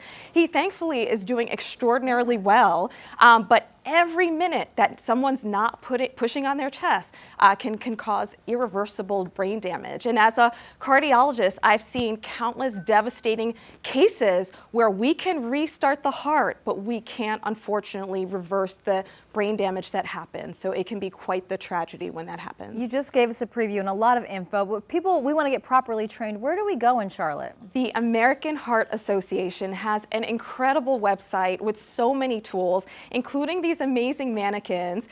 We have lots of representatives that teach people in the community, and I myself recently just did a class for my 2nd grade son and taught all of the students how to do CPR. So really, so many resources. Just being confident, because a lot of times people think, I might hurt somebody, I might do something something wrong. But remember, when somebody's in cardiac arrest, they are clinically dead in that moment. So doing absolutely anything can increase their chances of survival. And studies show that immediate CPR can double, if not triple, somebody's chances, but only 40% of people have somebody doing bystander CPR for You're them. incredible. Smart, beautiful, young, get it. My kind of cardiologist. Thank you so much. Thanks so much, Alicia, and thank you for what you do. Thank you.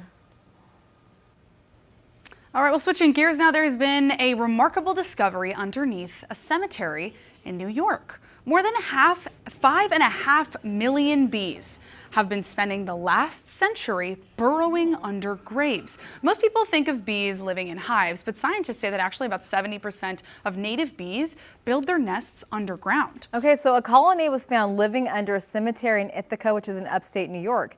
And researchers at Cornell University say it's one of the largest and oldest known aggregations and the ground nesting that the bees have seen to date. So researchers believe the cemetery's undisturbed soil helps them thrive for hundreds of years. So hopefully this is good news for the bees and the planet at large. Man. I mean, I think I'm a little scared. But here's my thing. I have become less and less scared of bees because hornets different. Oh, yeah. Bees, little bees, I'm like, oh, Have save you the ever bees. Have you ever been stung? I've been stung. Okay. But also, it's like they're just when they come over to you, they're just checking that you're not a flower. That's all. And if you stay still, then they won't do anything. I'm afraid of them. But hornets, I think they want to hurt you. In my opinion, it seems like they're mad at you. Yeah. So bees are just like minding their business, and they're like trying to figure hornets out like, if you've got pollen. Yeah. Hornets, it's on site. That's right. That's right. Know? All right. Well, in a world where social media is still very much a wild west, there's some good news for parents.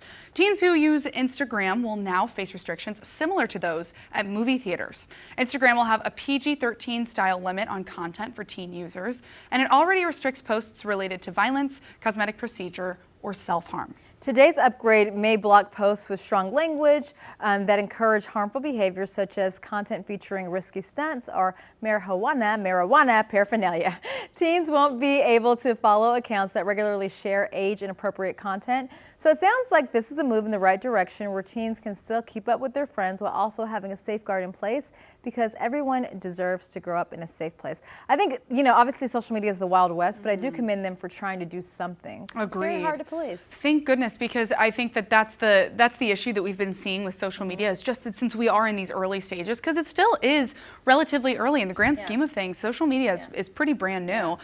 So when you're going into that kind of world, there's less restrictions and therefore more issues. So hopefully this helps.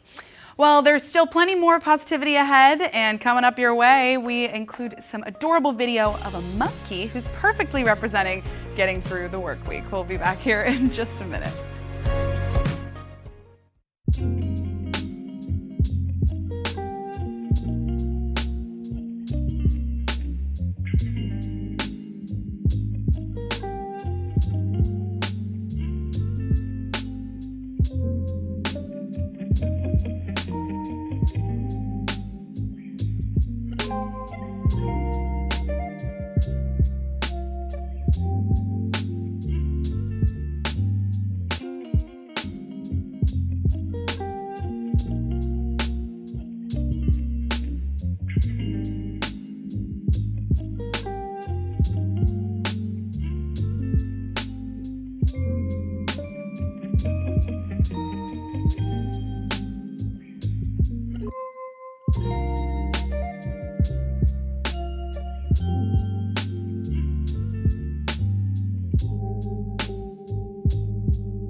I don't want to cry. Well, that rescued orangutan in Australia decided he was tired for the day. He was done climbing. That's right. Look how cute he is. So cute. this is Agam, refusing to go back into the tree no matter how hard his caretaker tried. The rescue organization joked, even orangutans have their limits. So if this isn't a perfect illustration of getting through the week, I don't know what is. I feel you, boo-boo. He's tired. He said, no, don't put me back up there. Nope, not in the streets. All right, guys, as always, before we go, we want to share our closing thoughts with you, and here's mine. You can't cheat the game. You can't cheat the grind. You get what you put in at the end of the day, and that's from the baby. So you can't cheat the game or the grind. You get what you put in. That's right. I like it. Okay, since it's a Thursday, I've got a true or false for you, Alicia. The oldest restaurant in the world is Restaurant Botín in Madrid, Spain, and has been operating since 1725. You know what, Liza? I'm going to go ahead and say that's true. It is true. Yeah. 1725. Can you believe that? Yes, I can. 300 years, basically. Yeah, that's amazing. I mean, literally 301 years. Good 100%. for them. Good for them. Man, I wonder what the secret is. We'd love to know. All right. Well, we'll be back here, same time, same place tomorrow. Thank you so much for joining us on this episode of Positively Charlotte.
Welcome into Turnkey on Queen City News Plus, your go-to show for everything real estate. We talk about the latest market trends, do's and don'ts of the industry, and provide expert advice on navigating this dynamic landscape that we call home.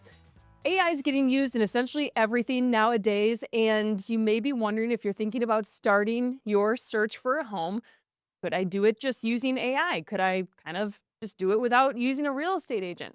Well, we're going to bring on a real estate agent to talk about it from Nashville. This is my good friend, Brittany Weiner. Brittany, we know each other. Hi, friend. We know each other from Fort Myers when we were both reporters and anchors there. And you have long ditched your IFB. I know. I got out. Yeah, 3 years ago, but I've been in real estate for 6. I was juggling both TV and real estate for a little while, which, you know, it's tough. It is really tough. I was doing mornings, which was nice. So I was off at 9, but I was very, very tired. But it was through COVID, and I'm very thankful to have started my business that way. And yeah, now just doing real estate full time. So how did you transition from news to real estate? We know so many people who have side hustles out there. And I think a lot of times it's difficult to know when to go from your 9 to 5, which is stable, to your side hustle. But you don't want to miss that critical moment when you can capitalize on the momentum that you have. I mean, honestly, I think there's no good time, to be perfectly honest. Like, I think, especially with real estate, there's such an ebb and flow with how your business is going that I think until you're able to give it 110%, you're never going to have the best business. I had a great business while it was a side hustle, but until I really got out and gave it 110% and was able to dedicate every single waking hour pretty much to doing real estate, that is when my business truly took off. Now, I'd be lying if I said that there weren't certainly still slow months and, you know, times where I'm just like, okay, we got to go back to my sphere and figure out where we need to, you know, generate some business from. But I think when you're able to really fully dedicate and it's not just this side thing, it's a little bit easier to just jump in. But it's tough. I mean, you do need to have some savings and something else there because it's not a biweekly or even monthly paycheck sometimes. When were you answering the most phone calls, like technically off the clock? Was it in news or real estate? Oh gosh. I think real estate. Really? I think so. I think so because I think I had a fine line of, especially being on mornings, like you were really able to sort of cut it off then. I mean, you're still getting bugged by the assignment desk, but I get calls and texts all hours of the day now. So prime example was the last time I was in Nashville for the Emmys. We went out to dinner and you're like, hold on, I've got to, you know, get this thing under contract. I had an offer that expired in like 3 hours. And of course, we're out at dinner. It was going to expire like while we're at dinner. And then we went out and grabbed a drink after. And I was like, hang on, I have to bind this contract while I'm standing here in this bar. So yeah, it's definitely, you're working all the time. And I've worked on boundaries a lot. We've hired some people to help with showings. We have a transaction coordinator now who helps with some of those contracts, but there's certainly times where you just got to get it done. You don't have time to bring in those extra people. So yeah, it is what it is. You run your own business, that's for sure. Exactly. But I mean, now you're getting a little bit of help running your own business with the evolution of AI. Yes. What part of it in real estate do you like the most? And then what part of it in real estate do you dislike AI the most? Yeah, so I was really unsure how to lean into it at first. So it took me a little bit to figure out how to implement it into my workflow. And I think right now, Claude and Cowork has been the most interesting AI tool for me to use. And the reason is on Cowork, I can essentially like make coworkers. So you can have one that maybe helps with just your real estate comps. And for that, what I'm doing is I pull comps. I'm not asking it to help me price homes. I will get its opinion sometimes, which is interesting, but I want to do my own research first. I don't trust AI to go through and truly be able to price out a home like I can, but I can actually put the PDF of all of the comps and all the reasons why I've picked that. I talk to it a lot. I use this program called Aqua, which just allows me to talk into my computer. It fully transcribes like this long kind of banter of thoughts. That's nice. And then, yeah, and it allows it to then take it and run with it. So I'm using that a lot, and I have multiple different things. So one will be, tracking buyers. One will be tracking sellers. One will be, working on those comps. One will be listing descriptions, things like that. So I really lean into those. I was telling you just the other day, I had, I think, 250 pages of HOA documents, and I just needed to find this one thing about whether my clients could have a shed in the backyard or not. Okay. So I just uploaded all of those PDF docs, and I said, can you pull out any information that would be pertaining to a shed? And it gave me this really well written description as to what it found in the HOA documents, where exactly it was. So then I was able to go back and verify it myself. So I love that. I think where we're going to see some issues are, it's like what we're seeing, when people go to the hospital and they tell their doctor what they've already, diagnosed themselves with. Right. I think it's like that in real estate, where people are asking AI, hey, what do you think my house is worth? Or, things like that. And it's kind of like this estimate thing where it's a very broad range, because they're looking at beds, baths, square footage, zip code, the very bare minimum, and then like price per square foot, where all of those homes could have no updates, no yard, different things like that. And it's not taking those into consideration. It's not taking into consideration what people bought it for 2 years ago and what they're trying to sell it for now, and no updates, what the systems are like. Does it have a new roof, new HVAC, things like that? All the things that we look at when we're looking at comps.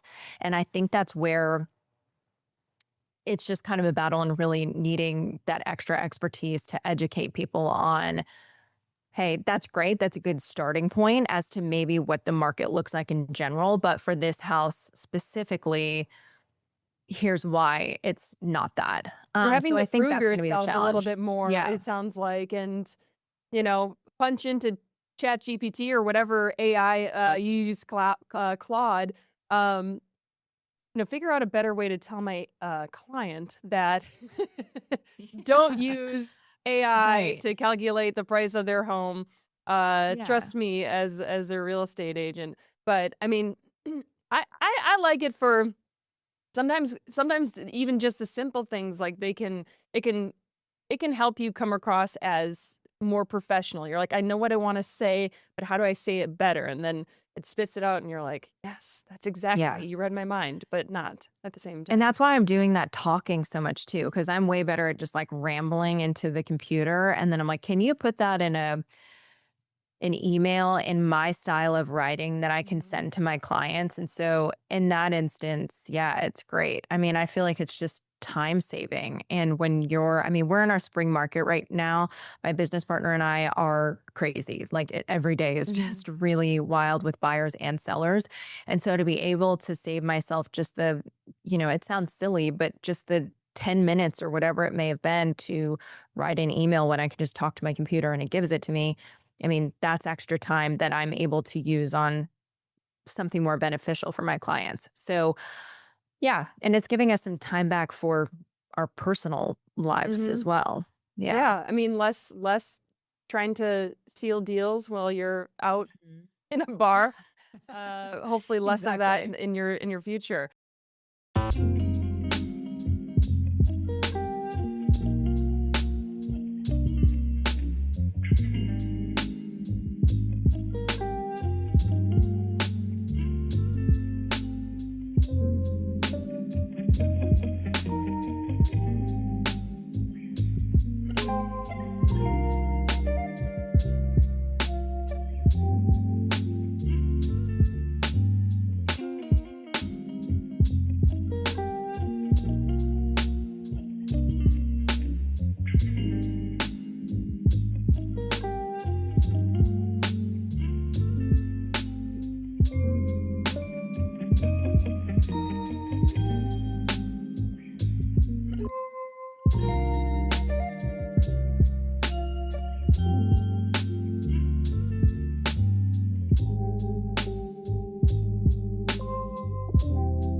you think about using AI for listing photos? We've gone from virtual staging, which in the beginning was so clearly fake. But it gave people an idea, like here's a cartoon picture of a couch in this living room, just to give you an idea. I feel like we've gone from that to just like the complete extreme where you sometimes can't tell the difference. Furniture is one thing, but obviously changing a window or a door. Have you come across anything like that in Nashville where it's just so beyond trying to give the buyer an idea of what this space could look like into the grounds of like you're misrepresenting what you're selling here? Yeah, I think I don't see it so much on like an existing home. I think at least from what I see for the most part, it's very well stated if it's virtually staged. I don't see much of like a door moved around or things like that. The thing where I think we really need to be careful and make sure that we're disclosing if something's virtually done is like when people are selling land and all of a sudden they have this virtual image. It's not even like an architectural drawing anymore coming from some type of designer. They've just kind of had AI go through and build this picture of this house that could potentially be built on this piece of property. And so I think that that's really tough because unless you've actually gone through the stages of making sure that, you can actually build that size of home on this lot, you have, the ability to put in a septic, well, things like that that could actually work for this home. I think that's where it gets really tough because people can go into it with the vision of, oh, I can build this incredible house on this property where none of those like feasibility or septic or, perk testing or anything like that has been done to make sure that it's actually going to work for that piece of property. So that's where I find it more to be a little bit frustrating. I have clients send me properties, not all the time, but from time to time, where it has an actual home on it or looks like it does. And they're like, oh, I can't believe that you can buy this house for, so inexpensive in comparison. I'm like, well, you're just buying the land and hopefully that's what you can put there. But we won't know until we, actually go through all of these studies and the permitting process and things like that. That's where I find it's a little tricky. I mean, even for the pictures that some of them that we showed showing, the virtually staged living rooms, there aren't dimensions on a virtually staged room in terms of like the furniture and everything. So it could be teeny tiny furniture because it's a teeny tiny room, but sometimes the pictures can be deceiving. You can't really tell. Same thing with the land. I mean, that house that is virtually staged onto a piece of property could be really small, as definitely to how it looks. And I do whenever I will say I have used ChatGPT to virtually stage some photos before. I do put in the dimensions to say like here is how it's laid out. So hopefully it's more accurate. But yeah, I mean, I make sure I also have it put on the very bottom, in pretty clear text, virtually, staged with AI or something. And usually like that. that's required. I know it's required in North Carolina. I would assume in Tennessee it's also required. I know that there's a bill in California to combat deceptive AI and real estate listings. I'm looking at an article in my hand right now. And just to have it, even for landlords to clearly disclose if it's virtually staged, just so people have the full knowledge of it. It might not even be necessarily super deceptive, but just to let people know. And I know like Zillow has on their website, you can toggle between the actual picture and virtually staged, and then you can pick your your design that you like and what you kind of prefer to give yourself an idea. Which I do think is great. Yeah. I mean, I do think that's helpful. Yeah. Sorry, I know you want to get to that, but I just want to say one thing really quick. I do think that is really helpful because if you do have a home that's vacant and empty. Sometimes the staging isn't the style of everyone. So I think the ability to have that, and, you know, I've even heard agents talk about, like, I'm sure in the future we'll have like those, you know, AI glasses or something where people can walk through and tell it to, you know, place furniture in there. And I really think that will be amazing, because it will allow people to put their aesthetic, their taste into that room and see if they like it, where they're not just looking at a blank slate that not everyone can visualize that. So as an agent, what would you prefer? Would you prefer actual staging or virtual staging? Actual staging. Okay. But I know everyone can't afford it. I just think that you're not only then able to see it online, but you're able to see it in person. And I think the in person is way more impactful once you get people in.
There.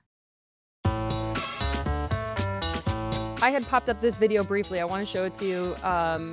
This is Zillow's new AI platform that they have. So you can punch a question into their, you know, AI chat and basically say what you're looking for. So previously you would go onto Zillow and just either go onto the map and start clicking on homes, or you might put in some of your preferences, like a 2-bedroom or a 3, whatever. This seems a little more fluid. And I would think that just legally they probably had to go through, you know, a lot of checks here to make sure that they're abiding by all of the real estate rules with, you know, any sort of steering, making sure that, you know, the protected classes, that if someone punches in a question about that, that it doesn't spit out an answer. But as we're watching this kind of go through, and this is their video that they've put online to kind of explain how their technology works and operates, what are your thoughts on something like this? I mean, I think this is a really interesting start. What's interesting to me is some of the questions, like, obviously seem like they come from someone who has some knowledge of real estate and buying and selling. I mean, one of the first conversations I have with buyers all the time is I really want one of our first conversations to be with a lender if that's the way they're going. If they're cash, obviously we don't need to do that. But when they're financing, I hate that HGTV show where they're like, oh, you really like this house? Great. It's out of your budget. So here's what you can't afford.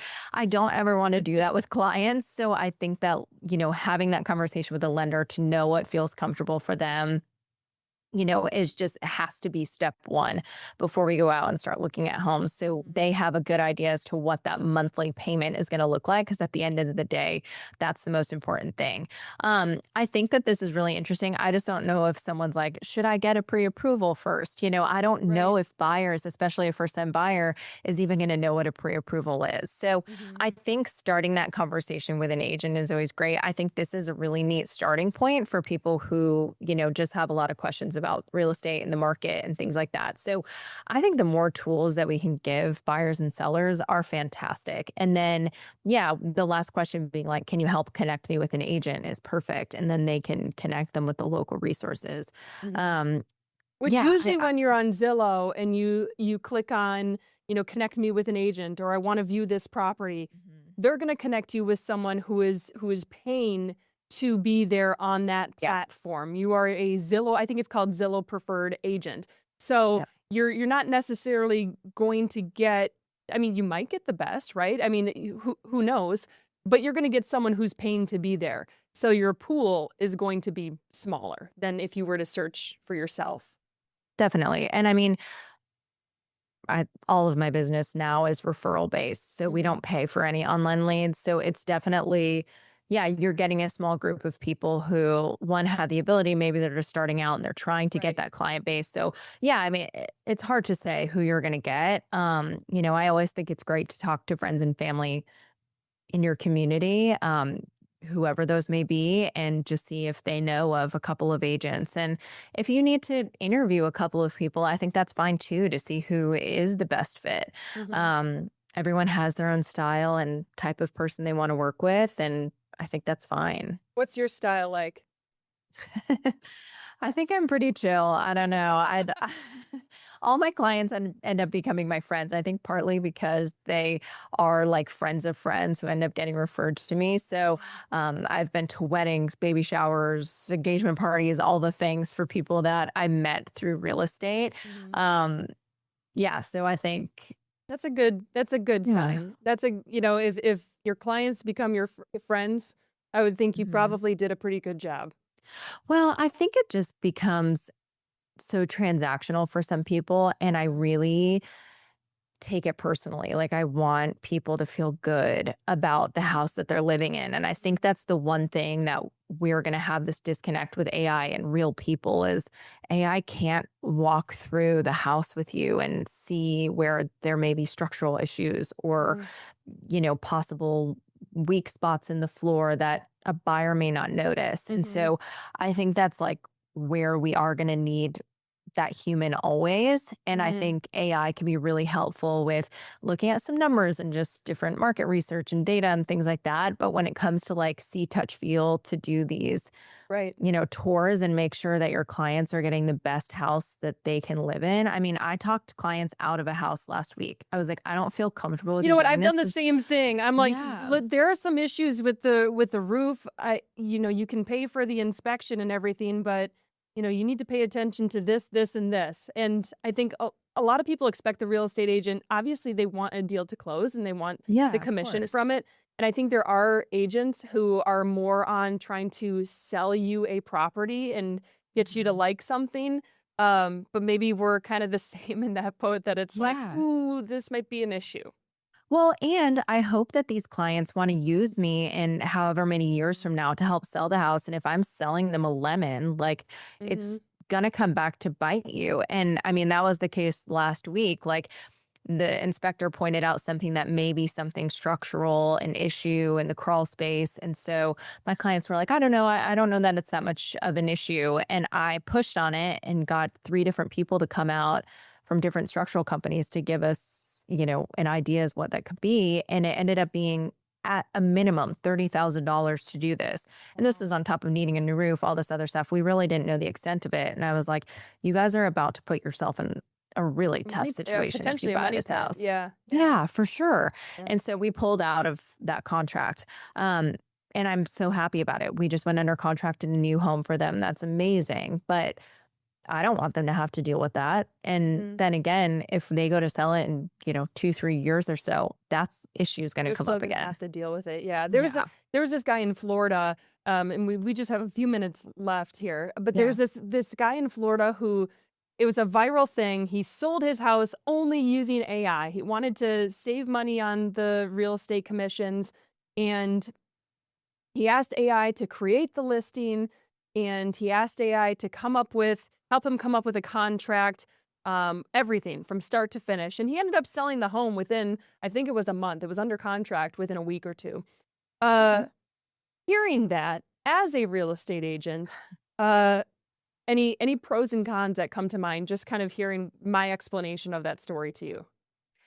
Yeah, I mean, I think anyone can use AI to put up a listing, and that's great. I mean, people do it on Zillow all the time with rentals. Like I don't do rentals here, so I think a lot of times when people are looking for a rental property, I'm like, hey, the owner's putting it up themselves. They're probably using that AI feature on Zillow to help write it. I think where it's going to get tricky is, all of those contracts. Like I require everything to be on a Tennessee Association of Realtors contract, and if they don't have access to that or know how to fill it out. I actually tested it with AI to see if it would fill out a contract for me. I gave it all the details that I wanted it to put in, and it couldn't figure it out. It didn't do it. So I just worry for some people about like liability issues and making sure that the contracts are correct and protecting everyone involved. And that's just where I think, things could get tricky. Right. I mean, it's essentially for sale by owner using the internet to help you come up with a price and all of that stuff. And as we know with for sale by owner, a lot of times people think that their house is worth more than it actually is. And so you don't for sale, but you don't get the exposure, but then you also might have the completely wrong price up for the property. Yeah. I think the sales side of it is a little bit easier. I think if you're on the buyer side and like, for instance, my clients last week who wouldn't have known those 3 extra people to call to get those structural quotes and figure out the extent of it. I mean, I don't know how AI can help you there. I mean, maybe it can, but I don't know that you'd know the right questions to ask it. And so I think on the buyer side, it's going to be a little bit more difficult. I mean, I think selling, I mean, I don't know. I don't want to say don't use an agent because I always think it's helpful, but I can see how it can work. Yeah. And there are attractive features to it for sure. Mm-hmm. Brittany, let's say someone is watching this anywhere in the U.S. and they're like, well, hey, I'm thinking about moving to Nashville or at least the Nashville area sometime soon. How do they find you? Britt, B-R-I-T-T, Weiner, W-E-I-N-E-R, realtor.com, BrittWeinerRealtor.com, or just Britt Weiner on Instagram. I get people DMing me, and I've met clients through social media as well. So either one. Awesome. Well, come to Nashville. It's great. Yes, it is. It is great. And I'll have to come and visit you sometime soon. Love you, friend. Thank you so much for coming on the show. To everyone else out there, thank you so much for watching this episode of Turnkey on Queen City News Plus. We'll see you next time.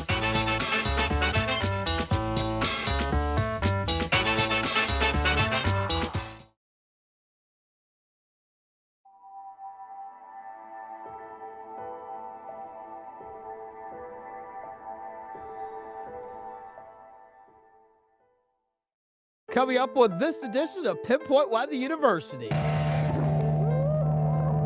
Scary scenes in Wales. A paddleboarder and a dog caught in a dangerous thunderstorm. We'll show you the herring rescue that took place, and we'll also talk about what you could do if you get caught in water around bolts of lightning. Plus, summer is here, and it looks hot across the entire country.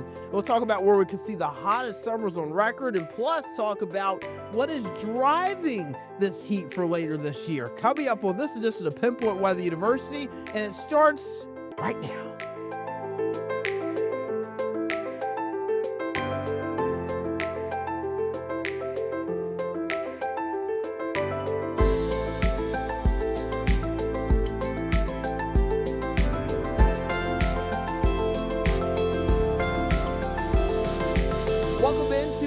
Weather University. I am meteorologist Brandon Lawson. Big welcome to our Queen City News Plus and YouTube viewers. And if you're connecting with me on my socials, on IG, X, or Facebook, I'm at WSBrandon9. Thanks for tapping in with me. A lot of you follow me on there for weather content, but as you know, I do a lot of NASCAR content on there as well, so appreciate you guys' support. And our Queen City News pages. We do a lot of shows and originals. We appreciate all the support that you guys always give us. I've got to show you some crazy video to start the episode here. We're going to actually try something a little different.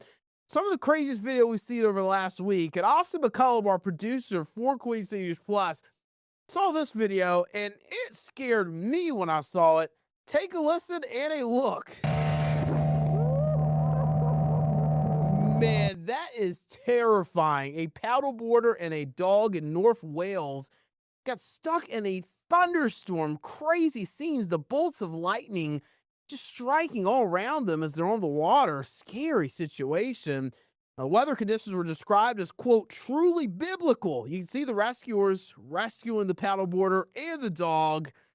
Everybody's okay, but man, this was a scary rescue. A matter of fact, the Royal National Lifeboat Institution, they're a 24-hour lifeboat search and rescue service over there across the UK and Ireland. And I believe they're also parts of the Central Channel Islands and even parts of the Ireland UK area. So again, this is a pretty big organization, and they said that in 25 years of lifeboating, the rescuer, I've faced all kinds of weather, but last night was a first. What should have been a straightforward rescue became extremely challenging due to the electrical thunderstorm. So man, that's a scary situation right there. Glad everybody was okay. And again, this just goes to show you got to be careful. Now, if you get caught in a situation like this, we are in suburb, storms pop up. Whenever we tell you a 20 to 30% chance of a storm, you aren't going to cancel your plans to get on the lake or on the river. But one thing you can do, download the Pinpoint Weather app. It's free, and it also lets you know when lightning and thunderstorms are nearby. But something else, too, if you get caught in a storm, you're just out there and you can't really do nothing about it. You want to get low. You want to get everybody to the center of the boat just to kind of distribute the weight a little bit across the boat. And you also want to make sure you're not touching anything metal, whether you have one of those fish finders or fishing pole. You want to stay away from everything metal, and you want to steer across the waves. You don't want to steer right into them. It could be even more dangerous for you. So just try to get to shore as soon as possible. It's one of those unlucky situations, and it happens. It happens more than you probably know. Just be careful out there. And always, if thunder roars, go indoors. Some more video. Man, the Argentinian soccer team, they're here for the World Cup, right? You expect them to get a good welcome to the U.S. Well, unfortunately, Mother Nature had other plans. The Argentinian soccer team was woken up by a tornado warning. It actually caused damage around the hotel they were staying in. You can see the Argentina flag there. I guess some of their flags and logos they just kind of had distributed across the hotel. Just so you know, they're here. They're here for the World Cup. It's a big event, and tornado warning ended up turning into the damage there. I'm not sure if it was actually a tornado that made landfall there, or excuse me, that touched down there and caused that damage, but it again caused this damage here. 82 mile per hour sustained winds, according to the National Hurricane Center, National Weather Center. I mean, I'm really in hurricane season right now, if you can tell. Landfalling tornadoes and National Hurricane Center turning into the National Weather Service. But man, you could see the damage there. Scary scenes. Everybody was okay. But I'm telling you, if you're an Argentinian soccer fan, this might not be good news for you guys going into the World Cup. Welcome to the country, Lionel Messi.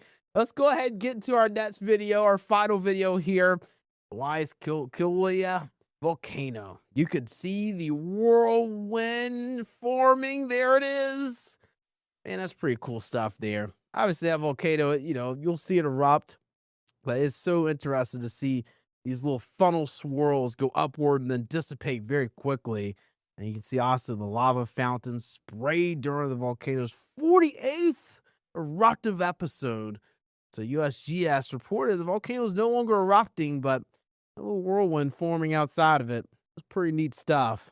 Hawaii always has all kinds of good views, and another good one there. So I am meteorologist Brandon Lawson. We've been showing you some crazy video, but I also want to talk about just how warm it has been here across the Carolinas. Charlotte, man, it was a very, very, very warm spring.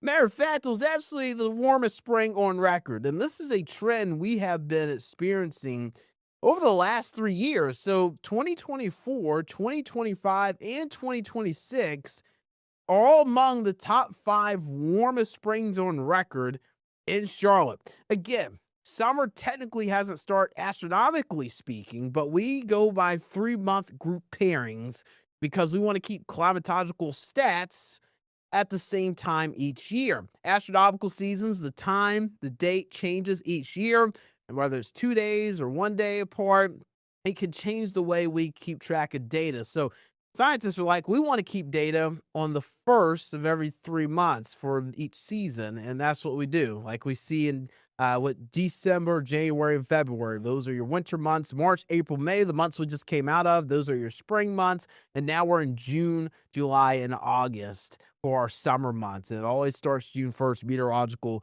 summer. And that is why we're already talking about our spring stats. Again, it was a very, very hot spring and also a very dry one, even though we did get a good amount of rain in May. As a matter of fact, when you look at May alone, 5.87 inches of rainfall. That's how much rain we received during the month of May, folks. And guess what? This year, we've only seen 12 inches. So through May 31st, this is actually the 13th driest start for Charlotte. Now, when you look at May's rainfall and look at the 5.87 inches, nearly half of our rain so far this year has actually fallen during the month of May.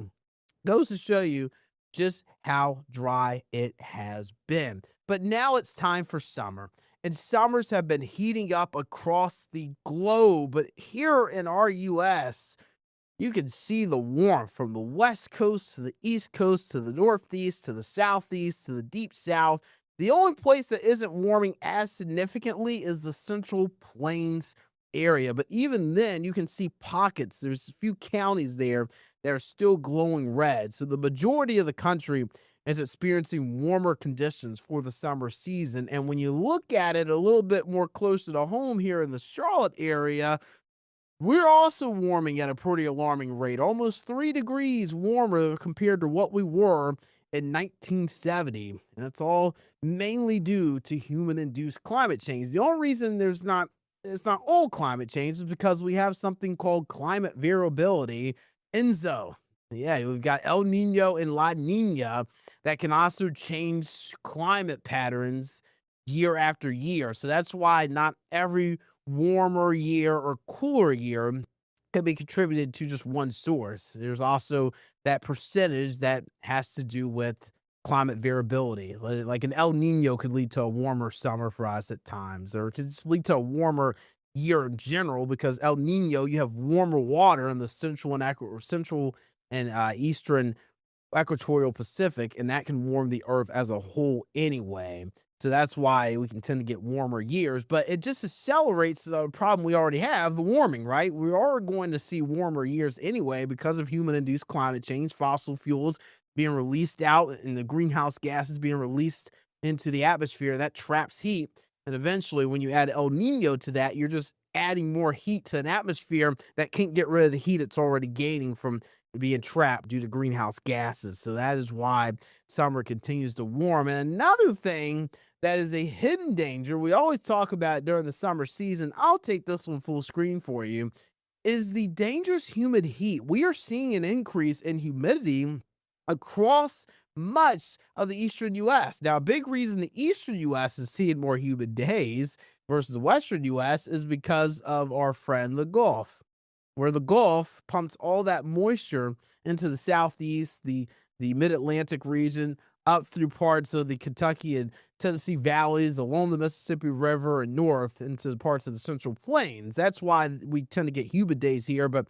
out west, it's always dry because you don't have the Gulf influence there. The Gulf bringing in that moisture. There's no real moisture source there unless you live really close to the Pacific Ocean, and the Pacific is able to kind of pow moisture in on you. So we tend to see more dangerous humid days, and the big reason why is because as that moisture is pulling out of the Gulf, whenever you have warmer days, warmer air can actually hold more moisture. You actually are able to fill the atmosphere with more moisture when it's warmer outside. Mother Nature's able to hold more.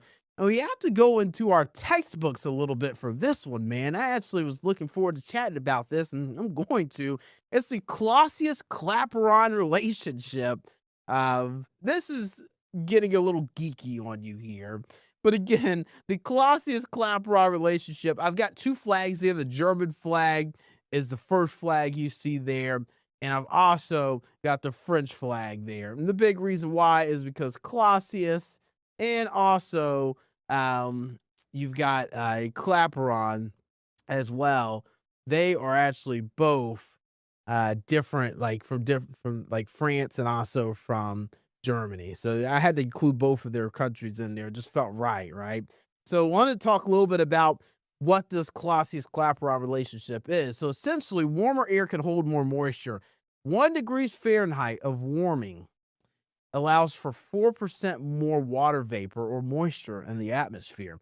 This also includes why we've seen a little bit more heavier rainfall events around here in the Carolinas and across much of the country, because eventually that moisture has got to be lifted up by a cold front. What goes up must come down, and all that moisture just comes down over us. This can also include heavier snowfall events too. So again, just remember this relationship. A warmer atmosphere is a more muggy atmosphere at times, and that is why we're getting more dangerous humidity days. And the thing is, humidity, it's the problem, right? You hear the saying all the time, it's not the heat, it's the humidity that gets you. Well, the humidity is increasing, and that's what gets us. So we're getting got more, unfortunately. Warmer temperatures equal more moisture. So here's another example. So a 70 degree Fahrenheit atmosphere can hold double the moisture of a 50 degrees Fahrenheit atmosphere. And here's the thing. Why is it that the humidity is the problem? Why is that the thing that gets us? Well, I made this graphic a year ago. I actually have made this at all my shops that have been at. I love making a graphic about why our bodies sweat. So here it is. Let's say you're out throwing the football, you're running around, you're doing something outdoors, and you're in a low humidity environment. There's not a lot of moisture in the atmosphere. It probably feels good. So what ends up happening, our bodies sweat. That sweat evaporates from our skin, and evaporation is a cooling process. So as that sweat evaporates, we cool our bodies down. We call this evaporative cooling. So our body sweats, that sweat evaporates into the atmosphere because the atmosphere does not have a lot of moisture, so it can take whatever moisture you have off your body, and it cools your body down, and it's able to cool adequately. However, in a very high humid atmosphere or very muggy atmosphere, we already have too much moisture. Mother Nature is full and packed with full moisture. So our body's going to sweat. It's going to continue to sweat because that's what it does to try and cool off. However, our body can't release that sweat into the atmosphere because the atmosphere's already got too much moisture. So it's essentially Mother Nature's like, I need you to take that sweat and I need you to leave it over there. Here's the problem. If the sweat's staying on us, it's not evaporating. It's not cooling us down. So evaporative cooling fails and sweat can't evaporate to cool us down. And that means your body can't cool adequately and we can get overheated.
temperature outlook for the summer months is out. You can see the warm conditions that are expected across much of the country.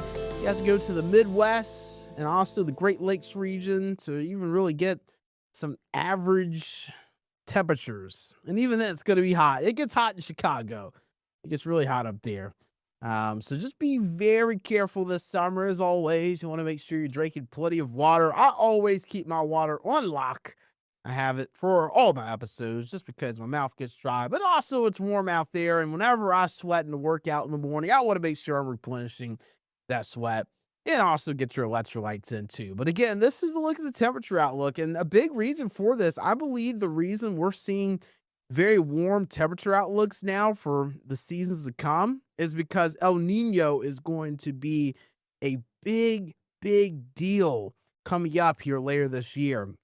So, I mean, everywhere across the country, Seattle could see the warmest year on record that it's ever seen across the Northwest Pacific. Here in Charlotte, man, I would not be shocked if we saw the warmest year on record, even down to parts of Las Vegas, Phoenix, Los Angeles, areas that are already on track for potentially the warmest year on record, or now looking at potentially the warmest summers on record. So this is something we're going to watch, because hotter weather here in the Carolinas would be extremely bad news, because when you look at the precipitation outlook for summer, ain't great. We're looking at wetter conditions for the Four Corners region of the U.S., wetter conditions for the Northeast. But then you see kind of this grayed out area. And we talked a little bit about this last week with a climate prediction center meteorologist with NOAA. And this little grayer shade here, essentially it means that we're either going to have normal precipitation, or there's still a lot of uncertainty about whether it's going to be above normal or below normal. And again, the big uncertainty has to do with El Nino. What's the signal going to be like? And El Nino, it's suspected to be a pretty strong one this year. However, how strong does El Nino get? Because El Nino's strength is going to change signals across much of the country. Again, it changes all kinds of different things. When it comes down to climates, it changes also potentially our hurricane seasons, which we're going to talk about in the next segment. But if El Nino becomes a super El Nino, I mean, it's pretty much the strongest it can get. That means that those climate variabilities that we see during El Ninos will be more dramatic. The subtropical jet stream that gets amplified in the southern branch of the U.S. will be even more amplified and lead to more rainy conditions for parts of the South, just because El Nino is stronger. There's more of a stronger signal. So El Nino is really going to play a role for us when we look at that climate variability and the differences it could lead to across the U.S. But again, we don't want hot and drier weather, because again, a hot and drier weather pattern would dry us out even more. And that is extremely concerning, and definitely something that we have to be very, very careful of, because even though we have rain, and we've seen a good amount of rain over the last, I don't know, probably month, I'd say, since we saw the rain that we saw in May, a drier pattern with hotter temperatures would cause issues, because as we mentioned in the last segment, a warmer atmosphere has more moisture to hold. It can hold more moisture, and unfortunately Mother Nature can always suck that moisture out of our soil, out of our water, bodies of water like lakes, creeks, and streams, and that can also dry us out as well. Coming up in the next segment, hurricane season, it's here. It is here, and it's coming in quiet, and it could be on the calmer side for most of the season. But what's the one thing that can make what is expected to be a lower tropical activity season a more extreme one? We'll detail that next.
we're talking about hurricane season. Again, you've probably seen where the season is expected to be a little less than what we tend to see during the Atlantic Basin hurricane season. However, there is one thing that could change that and make it a little bit more of an active season. And I'll show you that in just a second, but I want to talk to you about the season outlook first. So first off, to start the season, no hurricane threats. Things are pretty quiet here to start the season. I'm not even really seeing any resemblances of hurricane activity or tropical activity out in the Atlantic Basin here for the first week, which is good news. That means we have nothing to worry about unless you are the Vegas Golden Knights. I got to pay a little homage to my Carolina Hurricanes, who, as of recording this, just lost game 1.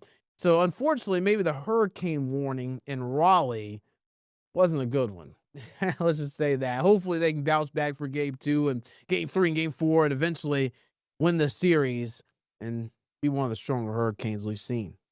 That's what we want to see. We want to see the Carolina Hurricanes be the strongest hurricane that we see so far for the hurricane season. So let's talk about some of the headlines for hurricane season. Again, hurricane season preview. Less tropical activity is expected this year, and El Nino is on the way. It is on the way, and we've talked about it all episode, and it's like beating a dead horse. I'm going to have to talk about it pretty much every week now because it's the big weather story. It's the big climate story. El Nino is going to change things for us across the globe, and that's why we're going to talk about it a lot here on Pinpoint Weather University. El Nino leads to higher vertical wind shear out in the Atlantic Basin, and that could weaken storms before they even get going or whenever they get strong over the warmer waters of the Atlantic Basin. Unfortunately, maybe they're not able to get quite as organized. And that's unfortunate for them, those hurricanes, but it'd be more fortunate for us because that means we could get less threats. I did a little punching scene in my last one, but I'm not going to punch anybody today. I'm talking about just avoiding the punches that we get, right? So let's say we do get 8 named storms this year. That's 8 opportunities for a potential hit here in the Carolinas or across the U.S. Any landfalling hurricane in the U.S. creates an active season, especially if it's a detrimental one. And then if we say we're going to get 14 named storms, and there's the potential for that as well, that's 14 punches. That's 14 opportunities for life-altering conditions in a particular location or particular locations, depending on how many people are impacted from it. So I actually am hoping that El Nino really takes over here. Again, El Nino, looking at this graphic, is just warmer ocean water out in the Pacific, essentially warmer water over parts of the equatorial Pacific. That, again, leads to more wind shear out in the Atlantic. But here's the deal. The Pacific Ocean, which is already getting its act together with tropical activity, its hurricane season tends to be more active because they get less wind shear from El Nino being stronger. So, parts of the west coast of Mexico and also parts of Hawaii. I mean, you have to pay attention to that because in the Pacific, there's an opportunity for that to get stronger there. Hurricanes to get stronger there. But what could change things? What's that one thing that could make the season still an active one in the Atlantic? Sea surface temperatures. What do hurricanes love? They love warm water. They feed off of warm water. If I give my dog a treat, he's going to love it. If I give him more treats, he's going to continue to ask for more treats. Hurricanes, if you give them warm water and they keep asking for it and they keep getting it, they get stronger and stronger and stronger. It's a hurricane's treat. It's its fuel. It's like Popeye, the sailor man, when you need to get a little bit of spinach and Popeye gets strong. That's the hurricane spinach. They use that fuel to get stronger. And here's the deal. Sea surface temperatures are already warmer than normal across much of the Atlantic Basin. I want to point something out. We're about 1 to 2 degrees above normal across much of the Atlantic Basin. There is some portions of the central and eastern Atlantic that are a little below normal, which is why I'm not too worried about tropical waves for this time of year, which we don't tend to see tropical waves coming off the coast of Africa this time of year anyway. Too much wind shear out there in the Atlantic, even if we didn't have an El Nino coming in. But again, warm water can allow hurricanes to get stronger. And even with the big, strong wind shear, that could rip apart hurricanes, but it still could give us an opportunity for more of those named storms and more of those opportunities for concerning impacts. So here's the deal. Here's the NOAA forecast. This is what they have forecast for this hurricane season. There is a big spread here. 8 to 14 named storms.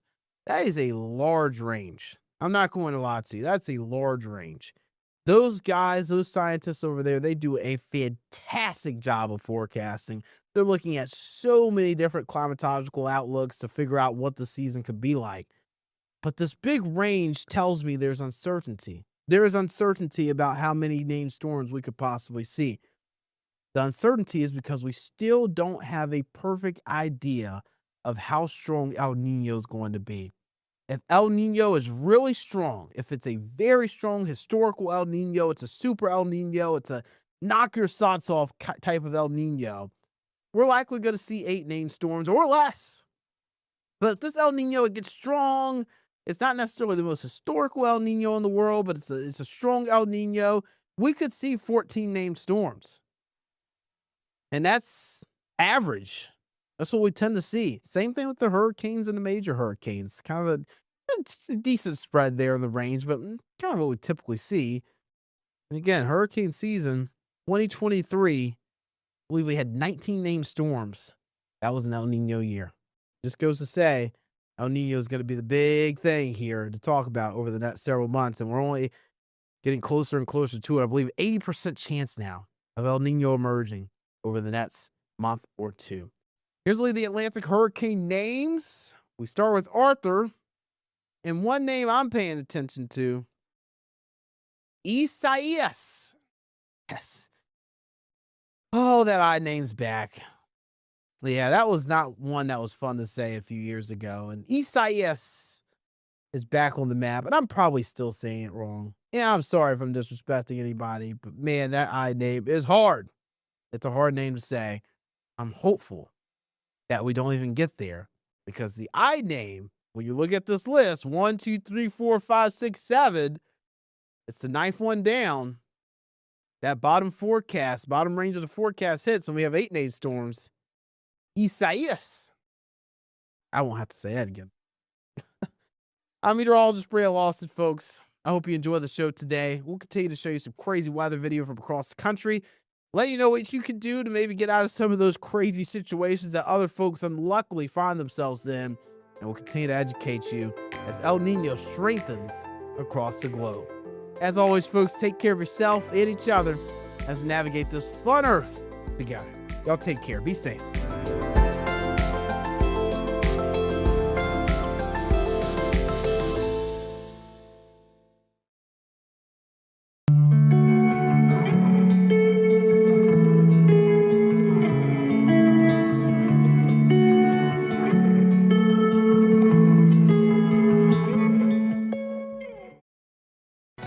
Now at noon, Mecklenburg County's top leaders are in Raleigh testifying about the death of a young Charlotte girl, why they were summoned to the state capitol, and what lawmakers are working to prevent this from happening again. Andrew. And it's another beautiful day across the Carolinas, though we're tracking some warmer temperatures ahead for the region this weekend. I've got the latest with my pinpoint forecast at noon. And Charlotte residents and city leaders unite as they push back against data centers, why they don't want any more of the facilities to come to the Queen City. Good afternoon, I'm Jen Cardone in for Alicia Barnes. Queen City News at noon starts right now.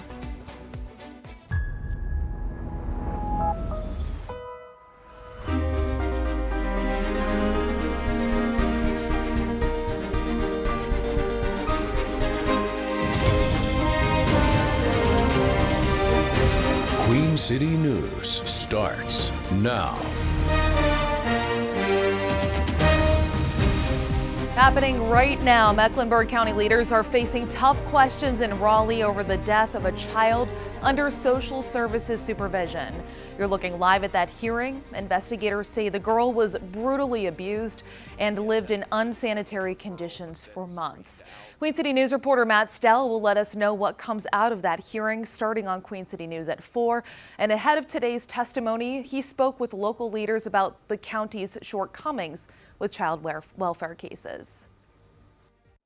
On Thursday, Mecklenburg County Manager Mike Bryant, CMPD Chief Estella Patterson, and Mecklenburg County Sheriff Gary McFadden will testify before the North Carolina House Oversight Committee in Raleigh as state lawmakers press for answers about what went wrong in the Dominique Moody case. Some of the conditions that were allowed to persist within the structure of DSS made it possible for this to occur, for this tragedy to happen. Authorities say the 6-year-old girl suffered months of abuse and neglect at the hands of her caretakers at a home in East Charlotte before she died in December of 2025. On Tuesday night, Bryant and his staff presented to Mecklenburg County commissioners the findings of a state investigation into the county's Department of Social Services following Moody's death. 96% of our intake decisions were made appropriately. You can also see that 91% of intakes that were screened in were assigned to the appropriate track for investigation. The state also found that county social workers did well in assessing the safety of children, but notably struggled in other areas. So the reviews found that in 52% of the cases, the intake workers did not ask sufficient questions to fully explore all of the allegations. Mecklenburg County Commissioner Laura Meyer heard that presentation and believes those failures are the result of the county not having enough critical staff, telling us that social workers are still overworked and underpaid. Our manager has taken the recommendation from YFS for 20 positions and he's put it in the budget. Even 20 is not enough. We need more.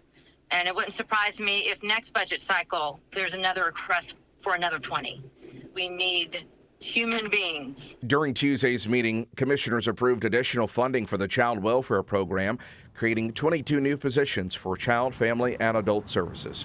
Meanwhile, Moody's caretakers, including a woman that was her aunt, are now facing first-degree murder charges. In Charlotte, Matt Stell, Queen City News. Now for a check outside as we take a live look around the Queen City on this Thursday afternoon. Another sunny day on tap for our area and those temperatures ramping up as we head into the weekend. Let's get over to meteorologist Andrew Brightman in the Pinpoint Weather Center. Andrew, we're just going to get hotter and hotter as we get closer to the weekend. Yeah, that's right. Every day is getting a little bit warmer here, Jen, across the Carolinas. Still, though, feeling really, really nice this afternoon. The humidity stays low, a little bit higher today, but still fairly low out there. Really don't see rain just until late in the weekend, but really early next week on your Monday and Tuesday. I'll talk more about that here coming up in a little bit. 79 degrees. Dew point still low, but you'll notice probably about 2 to 4 degrees higher compared to this time yesterday. It was an unbelievable day yesterday across the Carolinas. Still a fabulous. Yesterday maybe it was A+. Today's maybe an A forecast in terms of how comfortable, wonderful, sunny it is across the Carolinas. Pinpoint satellite, nothing going on out there. Radar. Makes sense, be pretty quiet here as well. Zooming out, high pressure in control, but you notice where the high pressure is now. Yesterday I was talking about off to our north, always means cooler temperatures, comfortable conditions. As this starts to move south and eventually off the eastern seaboard, that will start to juice our temperatures and the humidity as well. I'll be talking more about that coming up in just a few minutes. Jen? Looking forward to it. Well, a busy road near Uptown is back open after a morning crash involving a pedestrian. Officials say a woman was hit while walking in the crosswalk of that intersection of Queens Road and East 3rd Street. Medic confirms the woman was taken to the hospital with life-threatening injuries. No word if charges will be filed in the crash. An investigation is underway at Catawba College after a body was found on campus. Officials made the discovery yesterday in the college's ecological preserve. This is an active law enforcement investigation, so those details are limited. But we do know that the person who died was not a Catawba College student. We'll provide those updates as soon as we learn more. Charlotte-Mecklenburg police say they have made an arrest in a deadly shooting at a West Charlotte park. Officials say that they got an assault call yesterday morning from the Westerly Hill neighborhood on on Bristol Drive. Once on scene, they found 18-year-old Isaiah Shorter dead. Jaden Vigil is now charged in connection with the case. He is currently being held at the Mecklenburg County Jail without bond. He faces a charge of first-degree murder. Queen City News wanted to set the record straight and correct our reporting on a deadly officer-involved shooting out of York County. Earlier this week, we reported that a suspect shot at law enforcement officials at a Fort Mill apartment complex, prompting officers to shoot back. That information was wrong. Authorities say that suspect was actually armed with a metal tire iron, not a firearm, and no shots were fired at officers during the confrontation. This happened on Tuesday on Clydesdale Court. Investigators say deputies shot 74-year-old Eve Venn as they tried to serve him a warrant related to an internet crimes against children case. He later died at the hospital. The deadly officer-involved shooting is under investigation by South Carolina Law Enforcement Division. Local leaders are addressing the growth of data centers in the state. Community groups and officials gathered today on University City Boulevard. They say this is to raise awareness about industrial-sized data centers being built in close proximity to nearby neighborhoods. Organizers are calling for City Council to approve the adoption of that proposed 150-day moratorium. They say the move would allow officials to properly address potential environmental and public health impacts. This conversation is not about anti-AI. This conversation is not about anti-growth. And this is certainly not about anti-development. This conversation is about responsible growth. This conversation is about responsible development with safeguards and guardrails in place to protect our communities. Today's rally comes as a bill focused on regulating data centers is now headed to the state Senate. House lawmakers approved the Ratepayer Protection Act yesterday. The legislation would require operators of large data centers to pay for their infrastructure and energy. They would also be required to conduct environmental and noise studies and would not be eligible for local tax incentives.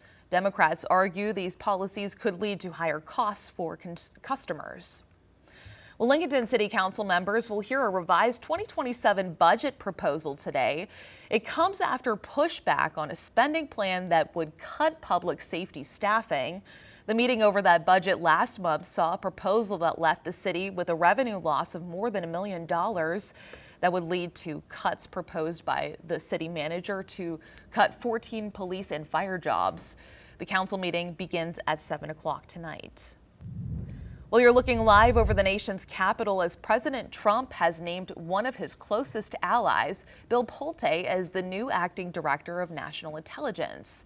And as Trevor Shirley reports, the move comes even though Pulte has no known experience with the intelligence community or military. And the president made that announcement about Blanche's nomination at a private dinner here at the White House last night. Tomorrow, I'm instructing Dan and everybody else that's involved in that very complicated process, which is going to go, I think, very quickly, that we are going to make him permanent Attorney General. In the 60 days or so since Blanche took over from Pam Bondi, he's brought a second indictment against former FBI Director James Comey, subpoenaed journalists for their sources, rolled back gun control measures, and announced initiatives working with the White House's so-called war on fraud. The big question, though, for Blanche's nomination remains, does he have the votes to make it through the Senate confirmation process? Blowback from within Trump's own party led the administration to pull back on the nearly $2 billion so-called weaponization fund that was intended to pay people the administration claims were, quote, mistreated by the previous administration. Outgoing GOP Senator Tom Tillis of North Carolina said that fund would potentially be his red line to any confirmation of Blanche. And speaking of Congress, we also saw some Republican House members join Democrats in passing a war powers resolution on Wednesday. President Trump reacting to that this morning on Truth Social, calling it, quote, meaningless, and said those who voted in favor want to see the country fail. Yesterday, 4 Republicans joined Democrats to pass that resolution. It's important to note it does not end the war today, but it does show Congress is starting to break against the president on Iran. Supporters of the president say that vote is simply symbolic and only serves to undermine the U.S. position against Iran. Reporting at the White House, I'm Trevor Shirley for News Nation. Organizers with Beds for Kids are bringing a new warehouse facility to Charlotte. This is a look at the ribbon cutting today on Hutchinson McDonald Road. According to regional data, in the 2024-2025 school year, 1 in 26 students experienced homelessness, often sleeping on floors, couches, or even cars. Staff say the new facility will help the nonprofit better serve thousands of families experiencing furniture poverty and housing insecurity.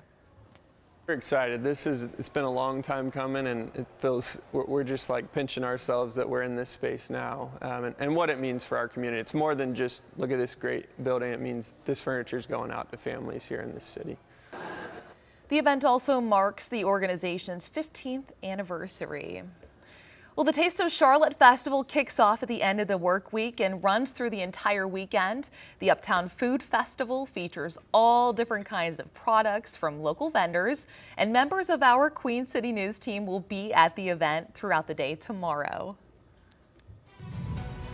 Coming up, a former Iredell County High School coach working to regain his old job after a not guilty verdict. What his attorney is saying about his path to return. Plus a pardon, now the Pentagon, how defense officials are defending their decision to hire a Fort Mill man convicted over his role in the January 6th Capitol riots. And with Spirit Airlines out of the picture, remaining low-cost carriers are taking over the doomed airline's routes. But is that enough to keep them from going out of business? Andrew. And we've got beautiful weather again across the Carolinas. How long is it sticking around? I'll show you with my full pinpoint forecast next.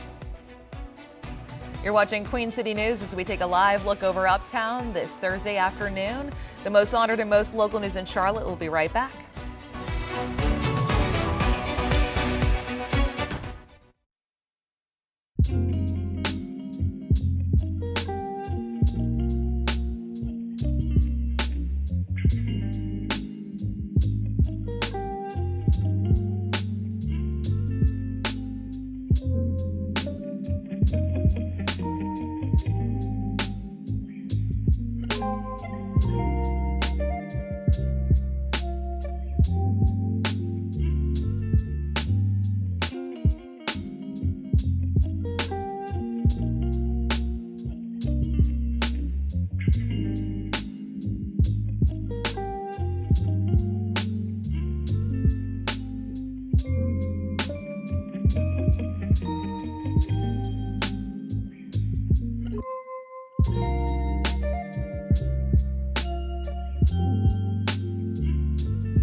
There are concerns about the future of ultra-low-cost carriers after Spirit Airlines shut down. Chief Transportation Correspondent and pilot Maike Beeler is here with details on a Denver-based airline that might also be in jeopardy. Maike? Yeah, well, according to reports, Jen, no airline is more at risk than Frontier of suffering the same fate. And while it finds itself in healthier financial shape with Spirit now out of the loop, well, Frontier has already raised fares on the routes it shared with Spirit and added new flights. It's also targeting abandoned Spirit routes like Charlotte to Detroit, excuse me, and Charlotte to Fort Lauderdale. But Spirit, or should I say Frontier, is still vulnerable to the problems haunting the overall U.S. airline industry. So all airlines, they're struggling with jet fuel prices. They've doubled since the onset of the Iran war. And fuel, you know, is the second largest expense for airlines after labor. Now, to make up for the higher costs, airlines are raising fares and fees. But with fares 20% higher over a year ago, airlines, they're still struggling with expenses. Now, according to a report by CNN, just like Spirit, Frontier suffered financial woes even before the fuel spike. And the budget airline, well, it's lost $137 million last year when jet fuel was considered to be more affordable. Well, the airline has hemorrhaged money ever since the pandemic, aside from earning a very small profit in 2024. Low ticket prices, well, they help fetch bargain hunting leisure travelers, but for discount carriers like Frontier, it's a tough way to turn a profit. Reports suggest the budget model doesn't attract the customers who are open to premium experiences like with Delta, American, and United. So low fares and profit margins are not the only issues battering Frontier. It's the airline's poor reputation for customer service.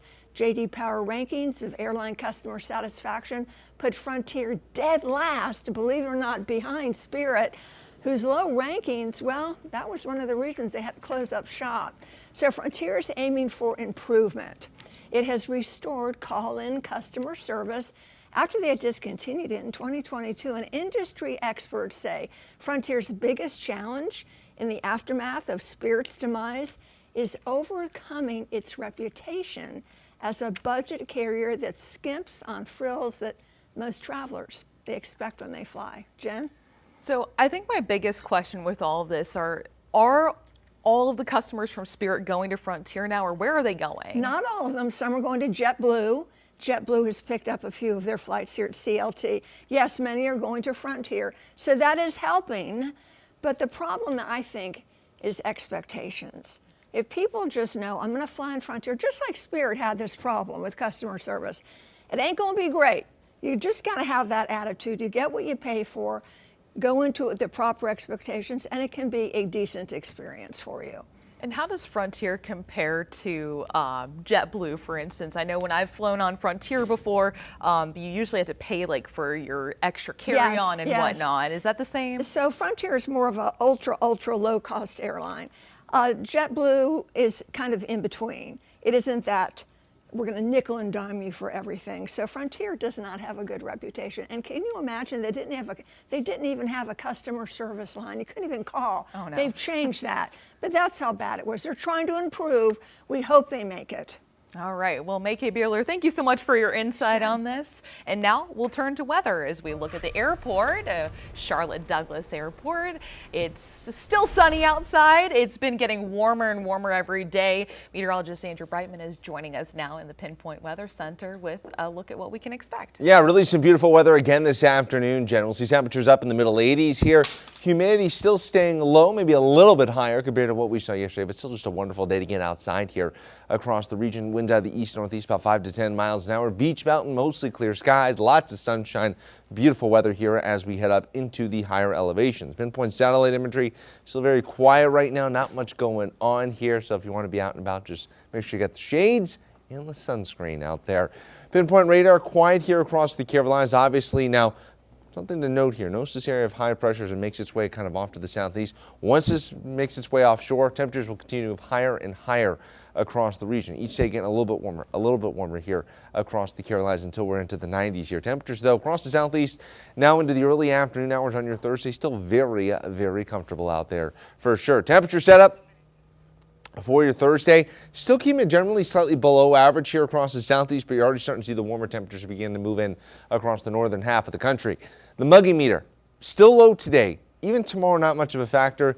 It does start to come back into play, though, unfortunately. I wish we could keep the low humidity around forever here across the Carolinas as we head into the weekend. So just keep that in mind if you're going to be heading over to the Taste of Charlotte. I've got that full forecast coming up later on in the hour. Latest drought monitor, more improvement here. In fact, once we get to the upstate South Carolina, all the way down to moderate drought. Those were some of the areas last week we saw the most significant amount of rainfall. So more good news. Still seeing a lot of extreme drought, though, as we get a little bit farther north here, up towards the center part of the state, around Statesville, Salisbury, Concord. Still seeing some of those extreme drought conditions also up across the mountains, but still another drought monitor. We see more improvement here across the Carolinas. Weekend forecast temperatures, well, they'll be getting a little bit toasty out there across the region, up into the low 90s. Still going to be, for the most part, dry, but a slight chance of a shower here on your Sunday. Let's talk about that. Getting into Futurecast this afternoon. Sunshine, beautiful weather here across the region as we go through the overnight hours. Heading into your Friday morning, we've got more clear skies, temperatures in the middle 60s or so to start.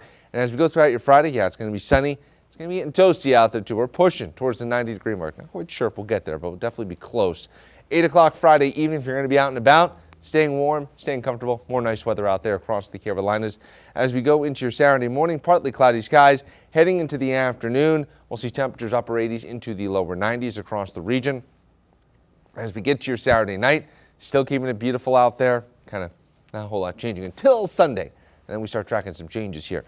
A little bit more cloud cover up across the mountains during the morning, but as we head into the afternoon, there's some of those pop-up showers and storms moving through. Won't be a washout, just something we're going to be keeping our eye on as we make our way through the second half of your weekend. Pinpoint 7-day forecast here.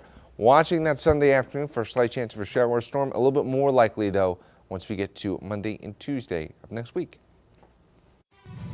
I think it's a great idea. I feel like when it was originally created, probably that would have been a better time to do it. Well, better late than never. Construction on the Rail Trail pedestrian bridge is finally underway. A look at the project and just how long it's expected to take. You're watching Queen City News, the most honored and most local news in Charlotte.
Work to build that long-awaited rail trail pedestrian bridge connecting South End to Uptown is finally underway.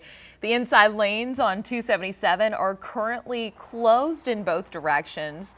The work is the start of what will become a few years of disruptions for drivers on I-277. People who frequent the rail trail believe the bridge will prompt more people to spend their time and money in Uptown. They also hope the $23 million project will take some traffic off of nearby roads. I feel like Uptown is not really utilized in a social way, so I'm hoping like the connection will bring more people into the city so we can start hanging out there rather than just like down in South End. I definitely walk more, it's better for the environment, and if you don't got to drive, then why do it? Crews expect to finish the project by 2028, but in the meantime, city leaders recommend that drivers download the Waze app to get the latest information on any road closures and changes. Well, a new South Carolina law will regulate the use of utility terrain vehicles, or UTVs. Governor Henry McMaster recently signed the measure into law. It will allow people to drive UTVs on public roads, including interstates and highways. The vehicles must be registered and insured like a car, and operators must follow all road rules. The law takes effect in mid-November. Well, 5,000 Ford vehicles are being recalled. Bronco Sports from 2021 through 2026 and Mavericks from 2022 through 2026 are impacted. Officials say a part that allows for swiveling while steering may have been incorrectly installed or repaired. Owners are being told not to drive until the vehicles are fixed and the issue is taken care of. The part will be replaced for free. Limiting teen social media access, the new bill seeking to protect children in North Carolina. You're watching Queen City News, the most honored and most local news in Charlotte. We'll be right back.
Mecklenburg County leaders are facing tough questions in Raleigh over the death of a child under social services supervision. It stems from the December death of 6-year-old Dominique Moody, who CMPD investigators say was abused by her caretakers for months before she died. North Carolina regulators found multiple failures by DSS in Moody's case and others. An investigation is underway at Catawba College after a body was found on campus. Officials made the discovery yesterday in the college's ecological preserve. This is an active law enforcement investigation, so details are limited, but we do know the person who died was not a Catawba College student. We'll provide more updates as soon as we learn more. And local leaders are addressing the growth of data centers in the state. Community groups and officials gathered today to raise awareness about industrial-sized data centers being built in close proximity to nearby neighborhoods. Organizers are calling on the City Council to adopt the proposed 150-day moratorium on this. They say the move would allow officials to properly address potential environmental and public health impacts. As we turn now to weather, we'll take a live look over Gaston County as the heat is ramping up. I think the humidity is going to start doing that as well. It's been such a nice relief, though, not having that humidity as much in the forecast. Let's send things over to meteorologist Andrew Brightman. Yeah. Andrew, it's nice when you get a relief from that. It's also been nice to get a little relief from the rain, even though we still need it. Yeah, we still need it, but it's been really, really nice the past couple of days. I mean, today's really no exception either. Maybe just the slightest bit warmer out there, but otherwise still another beautiful day across the Carolinas. 79 degrees currently. Winds out of the east-northeast about 5 to 10 miles an hour. Dew points in the upper 40s. Currently pinpoint satellite. More beautiful weather here across the Central Carolinas. Very much looking good. Pinpoint radar quiet. Not really seeing all that much out there across the region. Temperatures upper 70s and lower 80s out there across the region as we continue to slowly heat up. Dew points still low, though just the slightest bit higher across the Carolinas in the upper 40s and lower 50s. Temperatures compared to 24 hours ago about 5 to 10 degrees warmer out there compared to this time yesterday. As we go throughout the rest of your day, it will be a beautiful day, more sunshine, warm temperatures. I've got your full, though, forecast for the Taste of Charlotte and this weekend coming up in just a few minutes. Jen? Thank you, Andrew. Investigators believe a man reported missing out of Lincolnton was killed. 70-year-old Tony Maddox was last seen alive last Tuesday. His body was found in a wooded area earlier this week, and authorities are investigating the death as a homicide. No other details were released. Well, Pentagon officials are defending their hiring of a York County man who took part in the January 6th Capitol riots. Elias Azari, who was convicted and later pardoned, is now serving on a counterterrorism role. Chief political correspondent Andy Weber takes a look at his convictions and the Defense Department's response. Well, detailed court filings accuse Irizarry of taking part in the January 6 riots, including encouraging and directing those storming the Capitol. The Pentagon is standing by their hire. The Washington Post was first to report that this man, Elias Irizarry, was recently hired to work in a Pentagon office that oversees sensitive special operations and irregular warfare matters, essentially a role focusing on counterterrorism. But just 5 years ago, he drove with 2 friends from South Carolina to D.C. to take part in a massive riot that looked to interrupt the certification of the 2020 election. Press and surveillance photos from that day show Irizarry armed with a metal pole directing fellow rioters toward the Capitol before climbing through a broken window. After wandering through the rotunda and posing with statues for nearly half an hour, Irizarry exited the Capitol. He stayed on Capitol grounds until dusk. The Washington Post reports that during his sentencing, Irizarry showed remorse, saying January 6 represented something truly horrible. Irizarry, who at the time was a freshman at the Citadel, pleaded guilty to entering and remaining in a restricted building and spent 14 days in jail. He was included in President Trump's mass pardoning of January 6 defendants in January 2025. They were protesting a crooked election. And, people understand that also. And they were treated very badly. Nobody's been treated like that. So I'd be open to it, certainly. In a statement on X, acting Pentagon Press Secretary Joel Valdez wrote, Irizarry is a qualified, patriotic young professional, and we are proud to have him as a political appointee at the Department of War. Reporting in York County, I'm Andy Weber, Queen City News. Attorneys representing a South Carolina man accused of threatening President Trump want their client's mental health evaluated. They filed a motion saying Daniel Swain is not competent to stand trial. Investigators say Swain showed up at an Apex car wash in April with the words, quote, headed to wash to kill the prez written on his car. His next court appearance is in July. North Carolina lawmakers are approving a bill to try and overhaul the state's involuntary commitment system. It's the process of a judge ordering someone to take a mental health evaluation due to concerns they could harm themselves or others. Lawmakers say the current system has created a revolving door of people going through the legal system without getting help. The bill's supporters say the mandate would improve mental health evaluations. It's taken us 20 years to get the broken mental health system that we have. We're not going to solve it in 6 months. This is a step forward that will be really focused on people who are criminally involved. We know why there are shortages. We know why we don't have enough IVC evaluators, because we haven't hired them. We don't pay them. A lot of this requires funding, and a lot of this requires immediate attention. The bill passed the House 100 to 10. Lawmakers agreed the system needs to be reformed, but some Democrats argue the plan relies too much on studies and they're worried about privacy violations. North Carolina lawmakers are also weighing social media restrictions for teens in the state. House Bill 301 would ban platforms from allowing anyone 13 years and younger from having a social media account. Children who are 14 and 15 years old would need a parent or guardian consent to open an account. This week, lawmakers recommended changes to the bill that would target what they call addictive social media platforms. The legislation would fine companies up to $50,000 and allow families of those children to sue companies for up to $10,000. Meanwhile, Union County commissioners and school board members say they're committed to working together to make sure that teachers are getting better pay. At a meeting last night, school board members shared their concerns over the county's money plans for schools and whether it would cover supplemental pay for teachers and teaching aides. Last fall, they had bitter disagreements over those funds, and both sides want to avoid that from happening again. The question would be, based on the mandated expenses of that year, how much was remaining in the net balance and how much of that could be utilized for supplement increases? We have supplements. We know where we want to allocate the funds. We know we have to do that. But, you know, we can't just, we have, like you said, mandatory expenses that have to come off the top. So then that's why, you know, we have to look at the balance. County leaders say they are giving extra money to the district beyond what covers its expenses to pay for these supplements. Both sides should finalize their budgets in the next few days. A former Lake Norman High School wrestling coach is trying to reclaim the job that he loves. It comes after an Iredell County jury found him not guilty on child assault charges. I have the latest on what his attorney is saying, what his next move is. Stephen Boyle was hired in June 2024 to help lead the Lake Norman wrestling program, one of the most decorated in our area since the school opened in 2002. He's really loved, he's really appreciated. He's just one of those guys who goes above and beyond. Michael Levine is Boyle's attorney and has been helping him with his case.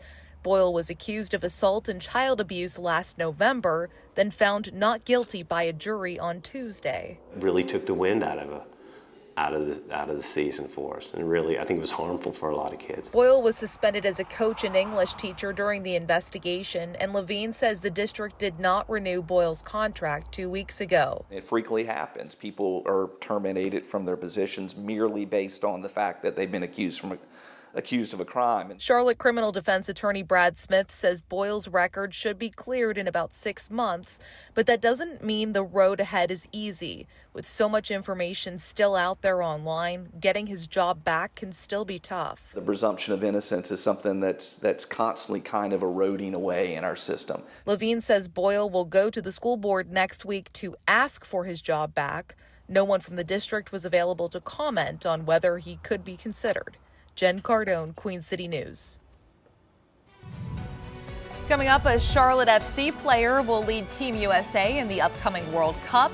Why Tim Ream says the team captain opportunity is a full circle moment in his career. And the Hurricanes are looking to rebound after a loss in Game 1 of the Stanley Cup Finals, what the team is working on after a disappointing loss. You're watching Queen City News, the most honored and most local news in Charlotte. We'll be right back.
Team USA will begin its World Cup journey a week from tomorrow, taking on Paraguay.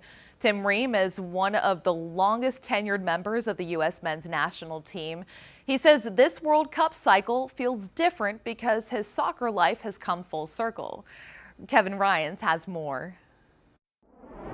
You get drafted straight out of college, and you have your dreams and your aspirations of playing in a World Cup. I mean, I remember actually being at the stadium and announcing who was hosting the World Cup, and now we're here less than a year away from hosting. Unlike many of his teammates, Ream has already lived a World Cup, and he's the only player on this roster old enough to remember the last time the U.S. hosted one. So that tells you how old I am and how long I've been around. But no, I think that the biggest thing is just to embrace what it is, right? Embrace the pressure and enjoy the day to day and every moment that you're involved in it, because it comes quick and it goes quick.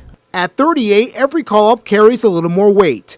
Ream says staying in the picture this long isn't luck, it's adaptation. And as you get older, you're always a little bit surprised when you still keep getting called. But I've maintained for a long time that if you take care of yourself and you do the right things and you can adapt to what the coaches are asking, you give yourself the best possible chance to continue to be called in. And with the newer coaching staff and a deep player pool, his leadership has taken on an even bigger role, helping shape what he calls a renewed culture within the team. We brought a group of guys together who had never played together, created an atmosphere, a culture, and a togetherness that has been lacking. For Ream, the internal competition is exactly what pushes the group forward and pushes him to keep earning his place. You're not just competing against other teams, you're competing against guys who are within your own team, within your own squad, and that gets the best out of everybody.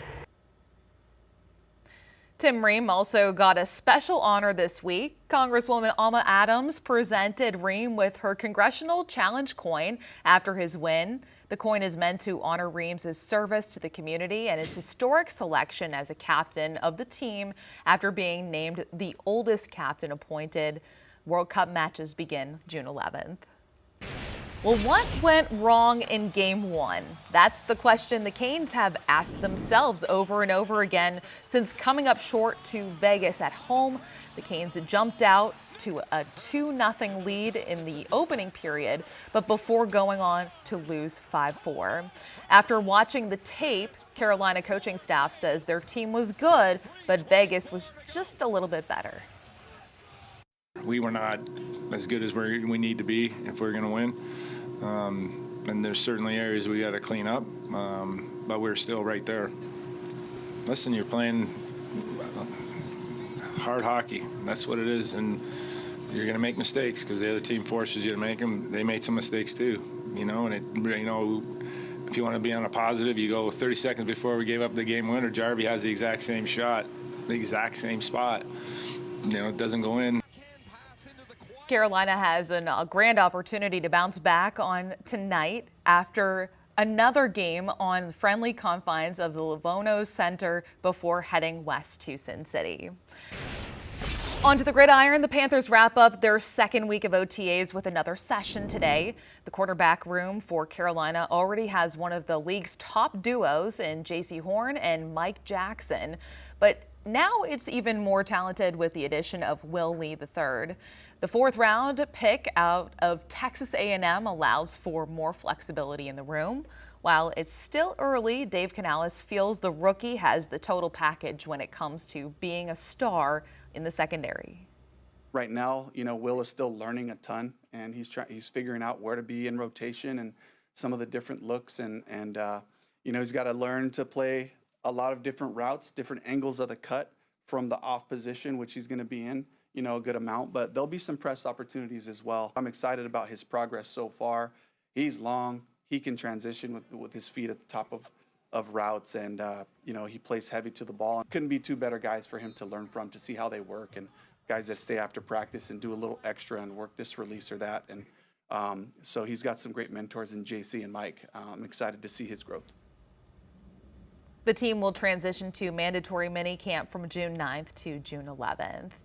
As we now take a live look over Bank of America Stadium, let's just say it has certainly felt more like football weather in these past few mornings, but that's about to take a little change. Here's meteorologist Andrew Brightman with what you can expect. Yeah, that's right, Jen. Going to be getting much hotter as we head into the weekend here across the Carolina. It's still very comfortable right now. Comfortable conditions, upper 70s, dew points in the upper 40s.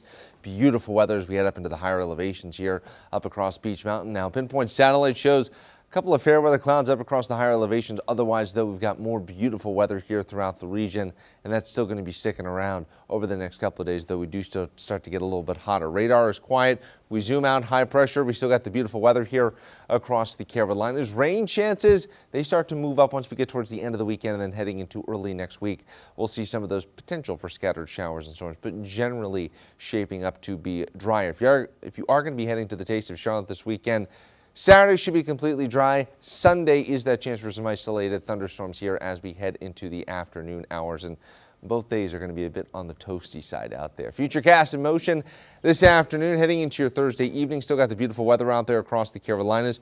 Overnight, heading into your Friday morning, mostly clear skies. Temperatures in the upper 60s to start, and then as we head into the afternoon, we'll see those temperatures heading up into the potentially lower 90s. Still think we'll see maybe in the upper 80s tomorrow, but definitely going to be a little bit on the hotter side again. Each day getting a little bit warmer out there.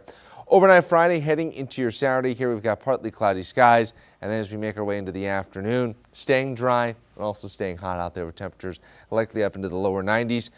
Saturday evening, more great weather, staying dry. Sunday, though, we do see the outlines of our next frontal boundary starting to move in. 10 o'clock in the morning should be fine. Temperatures, though, heating up quickly out there. And there are some of those pop-up showers and storms that could be moving on through as we head on into your Sunday evening. Some of those scattered showers are definitely possible across the Carolinas. As we go into your Monday, we see a little bit of cloud cover and more potential hit-and-miss showers and storms. As for the rest of today, mostly clear skies. Temperatures dipping down eventually into the lower 60s here.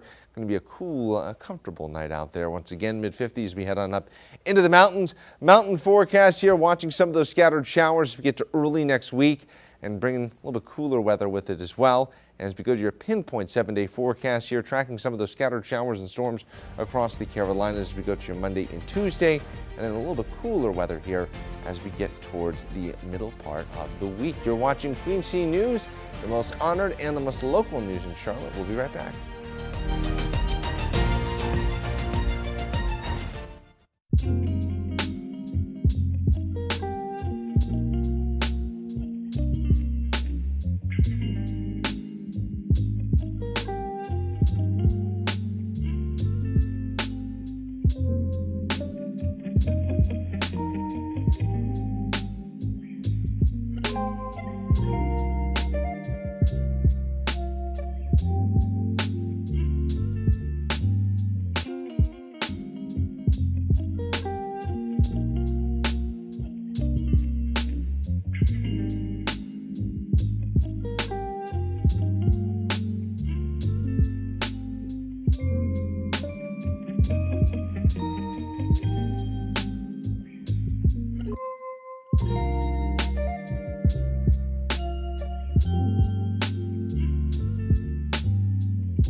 We're counting down to July 4th and America's 250th birthday by shining a light on some Outer Banks natives that have been part of the state's history since before the Revolutionary War.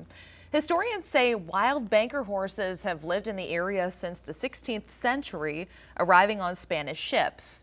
Spanish settlers established breeding and trading horses until about the American Revolution. Experts say the horse trade died out, leaving the horses behind. Since the 80s, though, officials have worked to preserve the remaining wild horse population on the banks. Officials say the idea is to have tourists and locals living alongside the wild horses. For the most part, residents know to keep their distance. Experts say human engagement and feeding can be dangerous for both. There's nowhere else for them to go. There's nowhere else for us to move them. And so, I think that people need to understand the gravity of that. They're a cultural treasure. They're the state horse in North Carolina. They're recognized as a cultural and historic treasure. They're a part of our history here. Lately, officials say the biggest problem is vehicle strikes. 4 horses were hit last year and 2 of them were killed. But experts say last year, the herd welcomed 10 new foals. Workers and volunteers are carefully collecting data on each horse, managing from a distance to preserve living history on the Outer Banks. Well, over the next month, Queen City News is highlighting the people and places across the Charlotte area that helped to shape our independence. Charlotte celebrates MECDEC Day every May 20th. However, historians disagree on whether Mecklenburg County actually declared full independence on May 20th, 1775. Thomas Jefferson called the claim spurious. Still, the date is memorialized on Charlotte's city flag. What is beyond dispute is that on May 31st, 1775, over a year before Philadelphia, Mecklenburg County declared itself free of the British Crown. The document, known as the Mecklenburg Resolves, is one of the earliest acts in independence in American history. Queen City News brings you 11 hours of news every day. Here's what we're working on starting on Queen City News at 4. What a new study is saying about Charlotte's struggles keeping up with new residents needing a place to live. And the Carolina Hurricanes look to bounce back from a Game 1 loss in the Stanley Cup Finals. How fans are already preparing for what could be a crucial game. You're watching Queen City News, the most honored and the most local news in Charlotte. We'll be right back.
Thank you so much for joining us at noon. We'll see you back here right here on Queen City News at 4.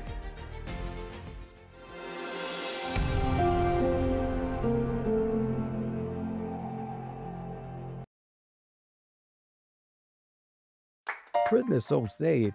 You have guys in there 40 and 50 years old can't spell cat.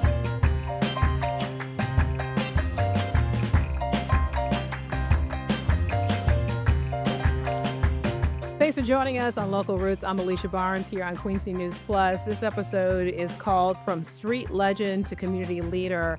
With summer starting in a matter of days, juvenile crime remains top of mind for law enforcement all across the Queen City.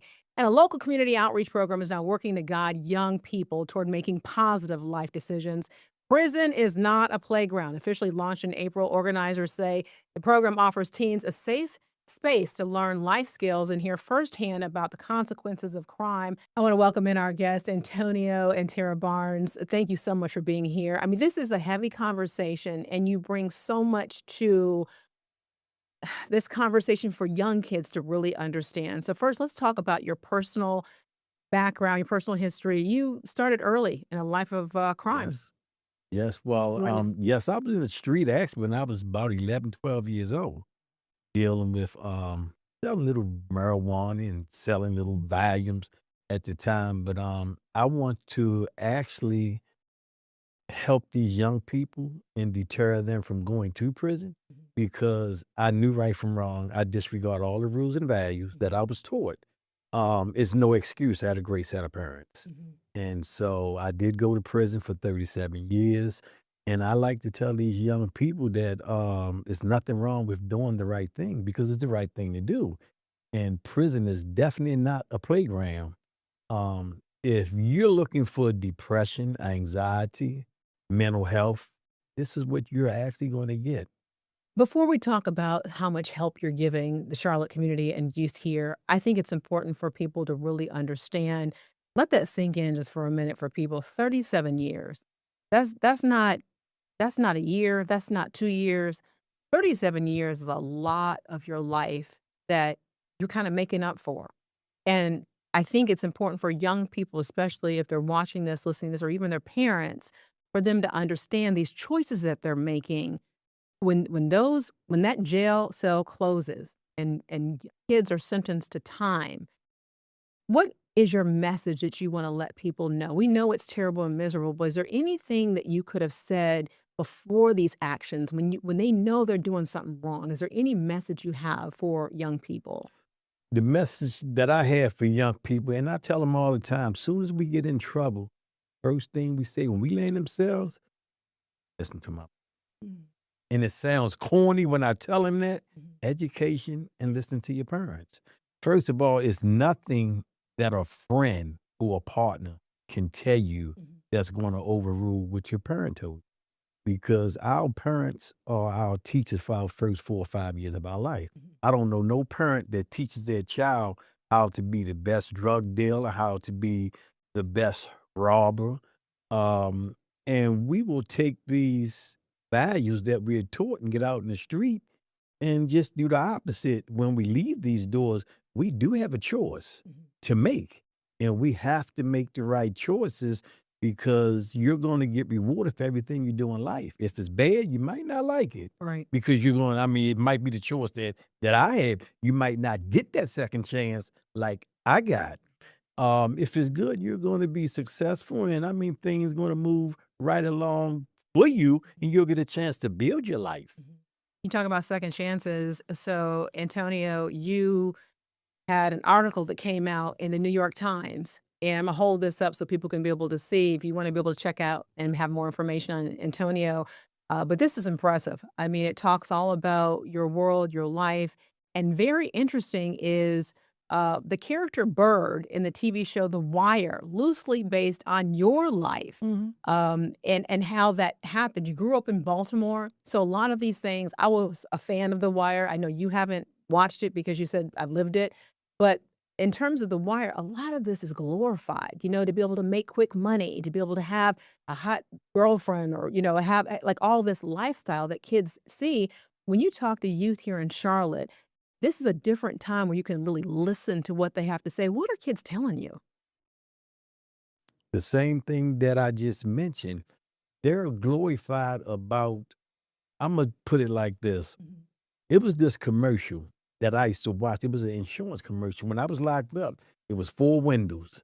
And you got 4 people hanging out these windows saying, I want my money and I want it now. Life don't work like that.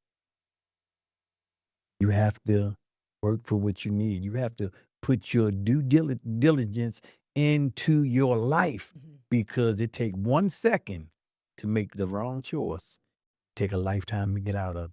When you remember what it was like when you were 20, and I read in the article too, you're a little cocky. And in fact, the person who was responsible for putting you away was one of the co-writers of the series The Wire.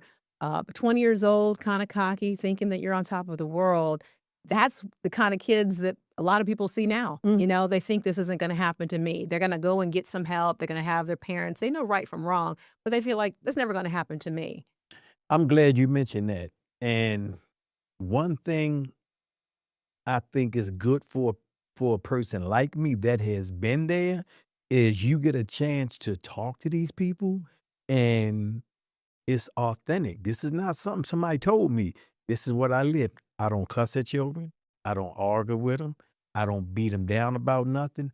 I show them the choices I made and the results, and you definitely don't want that. Yeah. I worked the suicide companion team for 23 years.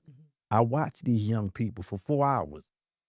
And you'll get a guy you talking to today, and he might have seen something that's totally took him to a place he never thought he would be. Don't know his, I mean, he in a cell, he's putting feces on himself, he's eating feces, he's drinking urine, he just went out his mind. And this is something that will break the average person down. If you see something like that, it will crush you. And they don't know these things.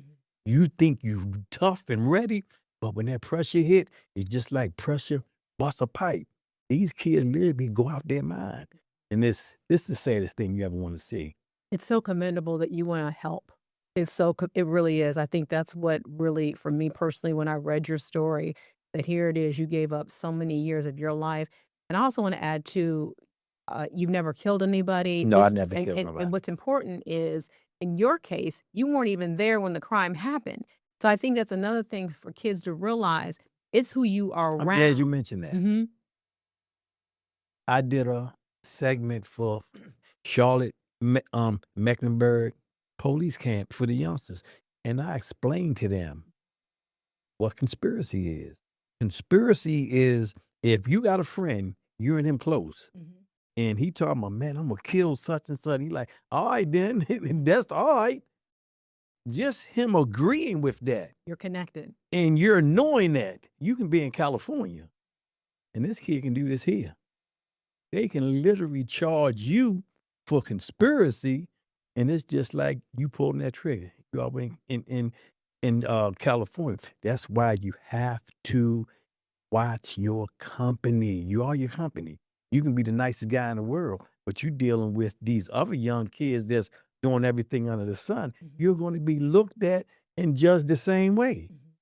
Tara, you're on the board at helping with everything. So you are right there along with Antonio with all of this.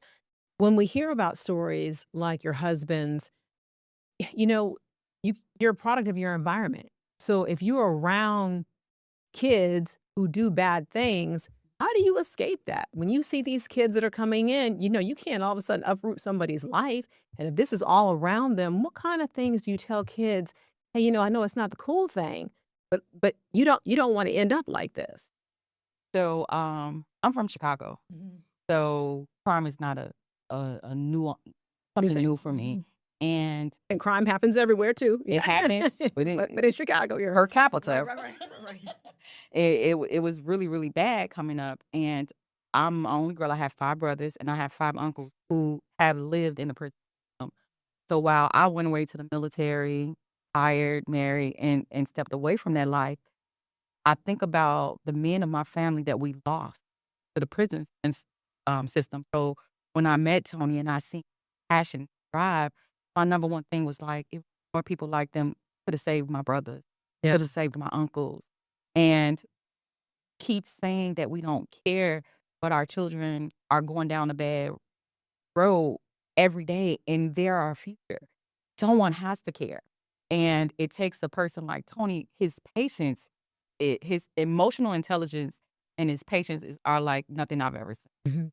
Antonio, when you see these kids who you're helping to teach them how to write a resume or how to be able to do just life skills to be able to help them out, when I made that comment, I said birds of a feather flock together. And sometimes kids are so young, they don't really control who their friends are, or things that look to be fun end up with bad consequences. It struck a nerve for you. What were your thoughts in that moment? Well, first of all, this is the resume writing the Yeah. teacher. But it's I just had a young man in the office the other day. And this young man, I actually helped get him in intensive in-home. Mm. And this young man was 12 years old at the time, a little teeny guy. Now he's 14. He's all over the streets. And I got a one-on-one with him in the office, and I had a real heart-to-heart talk with him. And I told him, we talked about this, and I'm going to tell you again, you have to choose. You don't want to take that. Can't handle it. I'm going to tell you right now, you cannot handle it. The toughest, the biggest, the baddest breaks. And it's not worth it. When we talk about your character in The Wire, and I only bring this up because I think it's for people to understand what you lived. You know, the area that you lived. I mean, was that a true portrayal of what it was like at that time in Yes, yes. Baltimore? Murphy Home Projects, they nicknamed Murphy Home Project Murder Home. And at a young age, you actually get immune to seeing a dead body. And the first time I seen somebody get killed, I mean, it was real bad. It scared me. How old were you? I probably was about 8 or 9 years old when I actually seen somebody shooting, and you look and somebody lay on the ground with his brains blowed out and his bullet holes in his neck and his face. That mess you up. It got so immune to us. When we hear gunshots, we didn't run away. We run towards the gunshots to actually see who was laying on the ground. Stay there while homicide there the whole time, chalking, peeling, doing everything. It was like watching a movie. And why I say this is we look at a lot of these young people right now and wondering what's wrong with, I don't know why he acting like this. What it is, it's that trauma that he done dealt with when he was young. Now it's starting to surface. Just like cream rise to the top. We don't know what's wrong with this child. This child is suffering from trauma. So there's no change. Even from back in the day to now, it's the same thing. Kids, even though it's a different day, kids are going through the same thing. That's why I wanted to give these young people their platform. If you can get a child to trust you, they'll tell you exactly what's wrong with them, what's going on in their mind, what they feel, and why they can't do this. Then we're better equipped to help them. If it's mental health, our partnership with 2 mental health companies, we can get all the treatment these young people need. Whatever treatment these young people need, I have partnered with so many different organizations that we can provide. So we built this center to be soft, to be comfortable. They can come, they can relax, and they can feel safe. If you feel safe, I'll ask for help if I'm safe. And that's the best thing in the world that I'm looking at. This was a dream. I laid in that cell many nights. God, just give me one more chance. I know I can do it. I know I can help them. Because one thing about a young child, a girl or a boy, they will listen. And if they believe in you, they're going to follow your lead. Just like if you're doing the wrong thing, they believe in their friends that's doing everything under the sun, so they follow them. Right. If you're telling them the truth, they're going to ride with it. We're going to have so much more on the other side of this break here. You're watching Local Roots. I call this show From Street Legend to Community Leader. Your story is inspirational. I mean, in jail, you got your GED, you learned to read and write. You're showing kids there is hope. And on the other side of this break, we're going to talk about that hope and talk about the future of what comes next. Stay close.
Welcome back to Local Roots. I'm Alicia Barnes. We're talking about now the future of how people are trying to be able to help our youth here in the Charlotte area. Specifically, when we talk about prison is not a playground.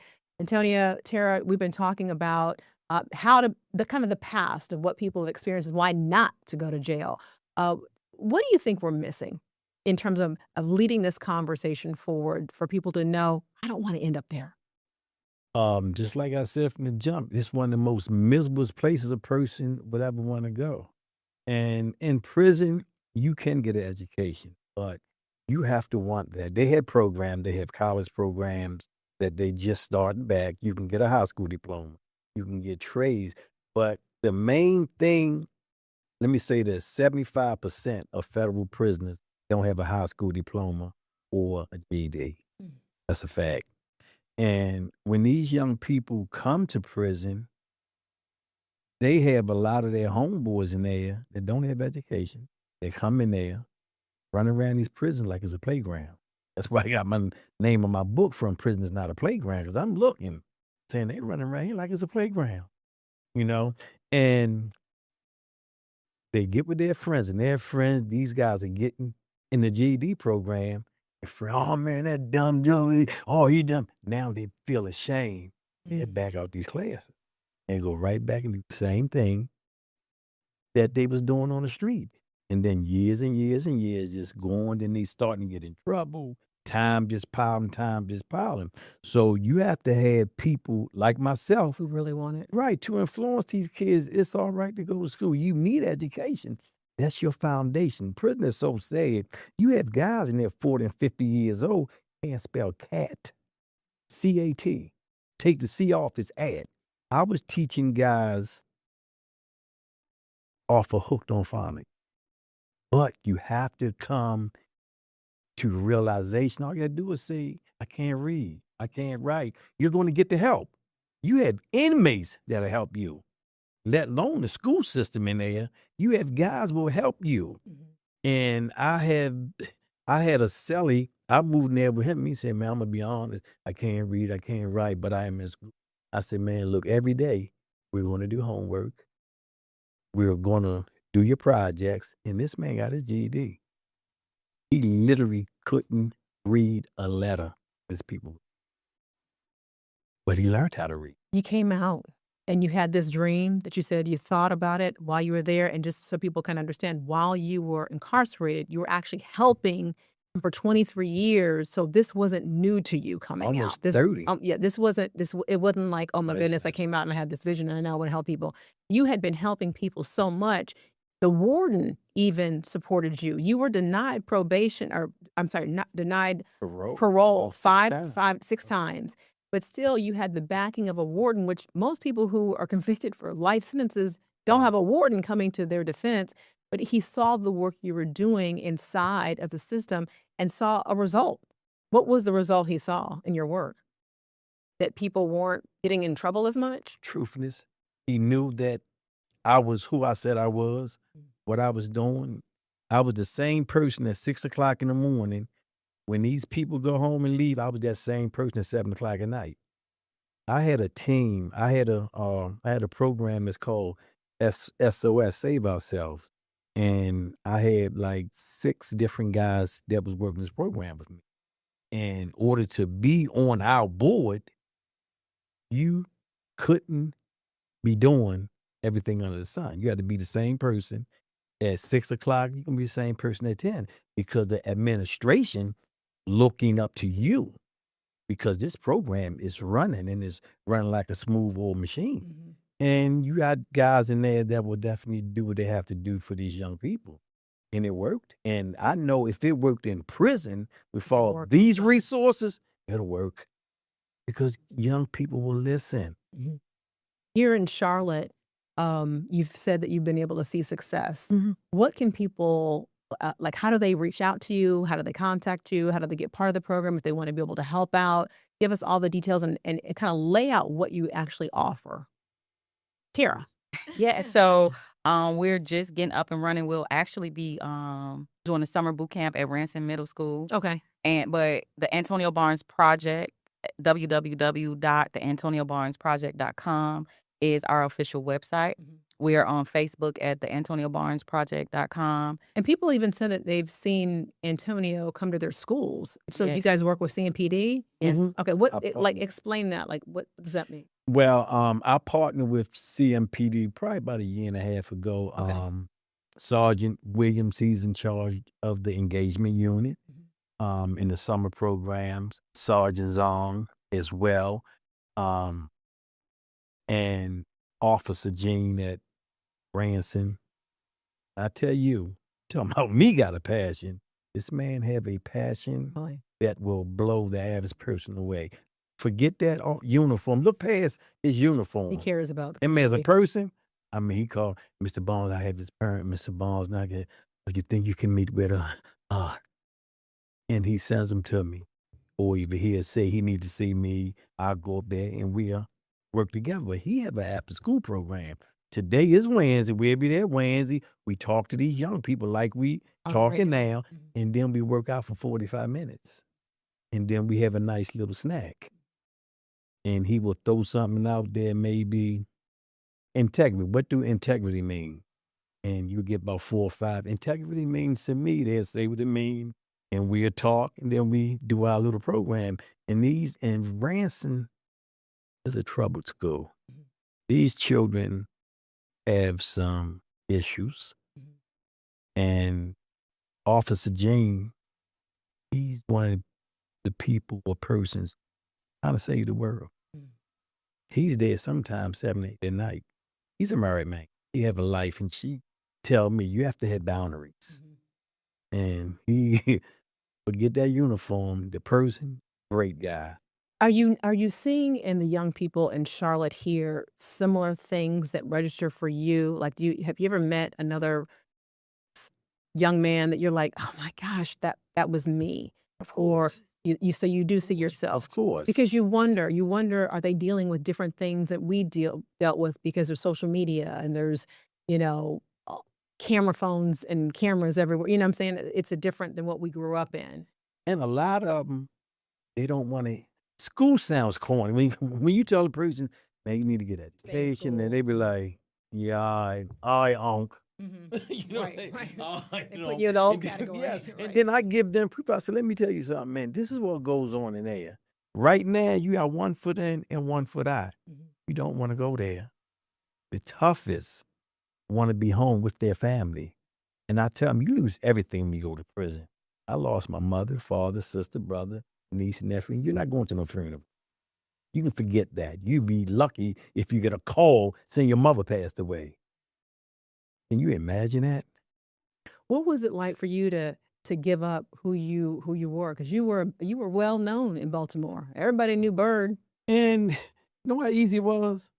I knew better. I knew from the jump. People ask me, how did you become this person or change to be this person? This person been me my whole life. Really? When I was growing up, if one of my friends' mother or father was in the hospital, I would go hustle enough money to get flowers, and I'd take them to the hospital.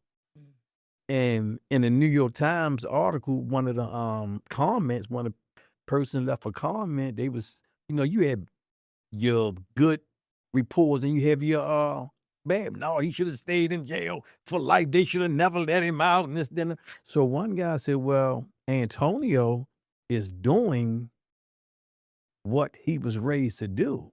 They explained that how he was raised and who we come from. Now he's listening to his parents. His parent might be gone, but he's listening. And that's what it is. I knew. And when you talk about listening to his parents, he dedicated something very special to his mother. So on the other side of this break, we're going to talk about what that is and why he did it. Stay with us, and you're watching Local Roots on Queen City News Plus.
Welcome back to Queen City News Plus. You're watching Local Roots, and this episode is called From Street Legend to Community Leader. So this center where you can actually have youth come, we're seeing pictures, and you're going to be able to see pictures here. Tara, explain to us where this prison is not a playground, where you guys are located, and how can people get involved? Okay, so the Prison is Not a Playground Hope Center is the nonprofit organization where we are actually making the magic happen and transitioning our youth into workforce development programs that are entrepreneurial track, where we focus on building their own employment, no matter what the field is, but technology, AI training, trademarking, LLC. And this was special because you dedicated this for your mother. What was the reason behind that? You the one built it. You the It's one your built it. Well, I built. Well, I wanted to dedicate this because, like I said, I disregard all the rules and values, and this is not. I was a mama's boy, first of all. I was a bad mom boy though, but and I wanted to dedicate this to her because I gave her a promise. I said that I will help. I will get my education, and I will help young people from going in the wrong direction when they know better, like I knew. If you're watching right now and you need some help, they can be able to get help by going to your website. Tara, tell me the website one more time. www.theantoniobarnesproject.com. And you also always need funds, donations, because you guys, you fund this yourself, right? Yes, ma'am. And volunteers. Okay, volunteers. Want to be a part of the problem, a part of the solution, please. We need volunteers. And we're actually looking for another board member, someone who is, from the Queen City area. Well, I thank you so much for being our guest here on Local Roots. I know this is going to help somebody. Your story is inspirational. Antonia, what you're doing for community is just, it's so great to be able to see that you're changing lives. So I just want to say thank you so much. And thank you for joining us on Queen City News Plus. I'm Alicia Barnes. I'll see you next time on Local Roots.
There is a dark side to disclosure, a secret too terrible to be told. They briefed us on some stuff that was frankly terrifying. Hey, there's aliens. We already know life exists in the universe. All the religions have been telling us that there are other beings. Have all new questions. It's time to discover what's next. Accidental Truth, Next, a film by Ron James, narrated by Matthew Modine. All right, that's just a preview, just a few snippets from a brand new and long-awaited documentary, already described as one of the most important UFO documentaries of all times. Award-winning filmmaker Ron James joins us today. We welcome you back and we congratulate you on this long-awaited documentary. Welcome back to the show. We are not alone, and welcome to all of our viewers today. Thank you for having me. Oh, I mean, we were so excited now. It was in, 2023 when you came out with Accidental Truth, UFO Revelations, right? It won like 28 awards. You've won over 70 awards. We didn't have time to get into that. Very talented filmmaker, obviously. So the sequel will be released June 2nd. Can't wait. The timing seems magical. And that's titled Accidental Truth Next, Beyond UFO Disclosure. So I understand it took you 2 years. Is that right, to work on this? It really did. I thought it was going to be something that would just take me 6 months. It originally started off, it was going to be a director's cut for the first movie, and then it just kept evolving. And one of the things that I kept getting caught up in was a certain amount of the film's dedicated to some of the work I've done in Washington, D.C., and showing people behind the scenes of that. And there was always going to be one more hearing, one more evidence drop, one more file that was going to be released. And it just kept getting delayed and waiting for this one more piece of information until finally I had to come to the realization that, this has been dragging on for almost a decade, and we're still no closer to getting any kind of really significant admission from the government. So I had to just stop in Washington, D.C. and realize that it was time to look elsewhere. So, Ron, obviously you're very well known in ufology as a researcher, writer, producer, director. You've been on Ancient Aliens. Most people are very aware of that show, many podcasts, many programs. And I understand that working on the sequel changed you. Can you tell us what you mean by that? How did it change you? Well, when I first started out as deciding to do independent productions in my video production career, I own a studio and I get paid to do work for other people, and then I take my spare time and work on this stuff. I decided that I wanted to cover the nature of reality, the life after death question, and the UAP question. And what I didn't realize at the time was that we're going to reach a day and age where all of these things dovetail into brand new understandings that we're going to have to accept. So this journey that I did making the film is a journey that I'm bringing the audience on. You get to come along with me as I start off kind of naively walking around Washington, D.C., thinking maybe I can talk to some people and some congressmen, which I do, and maybe I could have a little influence on the disclosure movement, which I did. And then maybe we're not asking the right questions yet. And so that's where we're at right now, and this film is meant to illustrate that. We don't know what we're dealing with. We don't even understand space and time in a practical manner. So the real question is not, are there UFOs, and are UFOs real, and is there some form of non-human intelligence interacting with us? The real question is, what does it mean, and what should we ask next? And that's why the film's called Next. It's about where the journey goes after the acknowledgement is understood. Right. And I saw in your press kit, the purpose, and this agrees with what you just said, the purpose behind Accidental Truth Next is not merely to ask whether non-human intelligence is real. It is here to ask what humanity must do with that realization once the denials stop working. And I think we're at this stage right now. We think disclosure is coming. We just saw the UFO files that were declassified, and that I think was a very big disappointment to a lot of people. How did you feel about those files? We know there's more to come, but the ones that were just declassified by the administration, Were you excited about them? Is it what you expected or what? Um, it seems like whoever compiled that list of stuff was actually had knew nothing about any of this topic or its history or the things that we in the community already know. Um, the public is touting. I just saw a very famous newscaster person touting this release of this Apollo video where it shows these three triangle lights in the sky above the moon, and there's a notation that it could be a physical object. Well, this network pundit did not realize that that photograph has been out for a long time. It was actually debunked by MUFON's Mark D'Antonio about 4 years ago on a cable show. So people are thinking, oh wow, look, this is new evidence. They're really, these videos, they're very cryptic. They don't explain anything. The one major video that that people were talking about with the thing that looks like a cross turned out to be analyzed by many people as a flare on a parachute. That's why you see exhaust coming out of it. And the question is, with all of the technology that the military has at its disposal, why are they giving us this and calling it a UFO when MUFON's own photo analysis team was able to figure it out in about 5 minutes? So, and then we have FBI files, it mentions Lonnie Zamora. Well, we already know about Lonnie Zamora in that case. We've known about it for years. The FBI files that were released, a lot of them have been in the public domain for a long time. So we got some interesting videos that are, again, cryptic and non-conclusive. And we got a bunch of information that just seems like it was cobbled together from a bunch of publicly available sources. And then they tell us this is this big revelation. And it's not. We're dealing with a situation where there are elements of the government and private industry conclaves that are going to keep this thing a secret for as long as they can.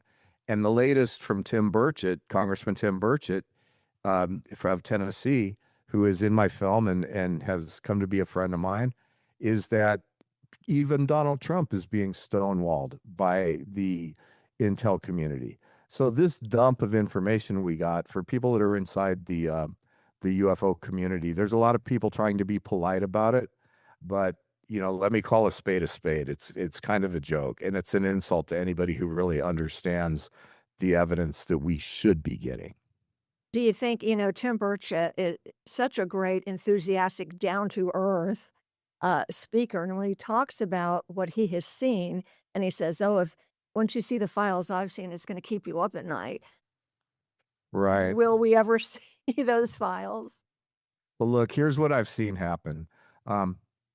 In the new film, we follow Washington, D.C., and in the beginning of this, we had some front-facing politicians that were very vocal and very passionate about getting to the bottom of the situation.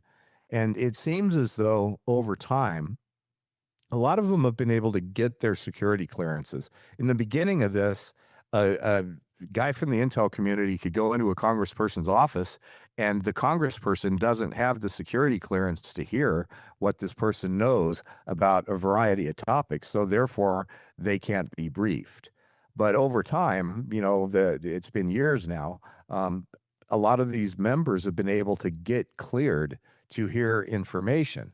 And the pattern that we see now is that instead of talking about how they're, going for the truth and want to deliver it to the public, they're now saying things like, well, I've been shown things I can't tell you. So it's like I've told people that have tried to clue me in the past, I don't want to be I don't want to carry the burden of your secret. Now these people in Congress, a lot of them seem to be carrying the burden of the secret instead of advocating for the truth to be revealed to the public. Okay, we're going to take a quick break. So much more to talk about with Ron James. Accidental Truth Next, the documentary that'll be released in just a few days. And we'll be back with Ron James right after this. Stay with us.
Welcome back, everyone, to this edition of We Are Not Alone. Ron James is our special guest today. He has returned. Previous guest returned to talk about his brand new documentary coming out on June 2nd, Accidental Truth Next. Ron, as you know, Age of Disclosure came out with Dan Farah last year, and it was fascinating. And that documentary, and we know that a movie of obviously Steven Spielberg's Age of Disclosure, or excuse me, Disclosure Day, is coming out on June 12th. Tell me about the timing of your new documentary. Took you 2 years. We talked about that before to work on it. Seems like the timing is magical and it's just right. How is this documentary different and why does it matter? Yeah, there's a lot to unpack in that question, but I wanted to have this film done a lot sooner. Things happened in my life that I lost my mom in August last year after taking care of her for 6 years. And my editor, Christopher O'Brien, passed away while we were working on the film. There was a lot of crazy things that occurred that made it that just kept dragging it out. But at the end of the day, I do think the timing is perfect. Age of Disclosure was a film that really brought the government end of this into focus. But I met with Dan Farah years before the film actually got made. We had some mutual business. We met on a street corner in Hollywood. And I said to Dan, you cannot make a true disclosure movie using these guys because none of them can tell you the whole truth. They either don't know it or they're unwilling to share it. And so we got Age of Disclosure, really moved the ball. Great film. Congratulations to Dan. But it was, basically a bunch of people telling us that they could tell us, but they'd have to kill us. And so, at the end of the day, it sheds a lot of light on the topic and all ships will rise. But now we have the Steven Spielberg movie coming out, Disclosure Day. And I'm really looking forward to this film. I think it's going to be incredible, but it's a movie. And Right. there seems to be this kind of expectation that some sort of earth-shattering revelation is going to be made to humanity through a Steven Spielberg movie. And if we look at the history of his films, which are all fantastic, but I've been working with MUFON for a long time, and I can tell you that we have no reports of a man being bothered by ET and building a sandcastle in the middle of his house. We have no reports of deer breaking into the bedroom of an experiencer with a cardinal on its antlers, and we have no reports of a alien riding a bicycle. So at the end of the day, yeah. we're gonna get grains of truth embedded in great storytelling, but if we're in a situation where we need Steven Spielberg to be the person who comes out to humanity with the truth of our existence, we're in pretty bad shape. So expect a great movie. Age of Disclosure did its job. It brought forth people with a lot of credibility, adding credibility to the topic. I'm not as big a filmmaker as any of these guys, and I'm perfectly okay with that. But my voice and my films move the ball, and this film just couldn't, the divine timing couldn't have been better. It's coming out 10 days before Disclosure Day. And hopefully people are going to be wanting to learn more after these other movies and they find Accidental Truth Next. And it really gives them a new perspective in how to look at this stuff and their own existence at the same time. This is a very progressive movie, and it takes the discussion in directions that have never been put together for the public to consume. And it's profound and it's thought-provoking and it's fun to watch. So I just have to count on the powers that be in the universe to have placed this movie where it needs to be and when it needs to be there. Everything happens for a reason and perfect timing. Age of Disclosure, when that came out, thought, oh, this was huge.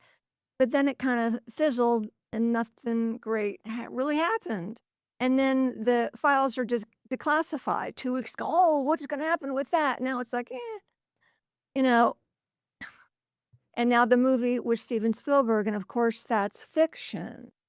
And so sometimes people confuse what's based on reality, what is fiction, what is a story. Your documentary, this new one now, this is based on your research, correct? It's not a story. Yeah, this is I mean, it's not only based on my journey Yeah. and my research, but, it's not all just another talking head documentary. You actually get to come with me behind closed doors in Washington, D.C., and you're privy to discussions that are not public. You get to see things happen like inside the hearings that defy explanation. We were actually texting questions to ask the panel live during the congressional hearing. And we're responsible for Lou Elizondo kind of spilling the beans about a Lockheed Martin relationship to some materials. We actually did that from the back of the room. And if we told that story, you'd never believe it because it sounds so preposterous. But we were bringing the receipts and showing you how it happened. It's really fun. And when we finish in Washington, D.C., we go into some materials cases that to this day defy explanation. And so we have a very old UFO material case that has been studied by numerous labs, been featured on numerous TV shows. Tom DeLonge and Lou Elizondo got their hands on this stuff. There it is on the screen right now. And the poor guy that has the material still can't get a straight answer about what it is. So we take this material and we hand it over to Senator Kirsten Gillibrand and ask her to have Arrow analyze it, and they do. And so that's pretty cool. And then you get to come with me as I meander down the path of, what's the nature of reality? How does this play into our spiritual teachings? And what is the ET thing really all about in the bigger picture? And what about AI?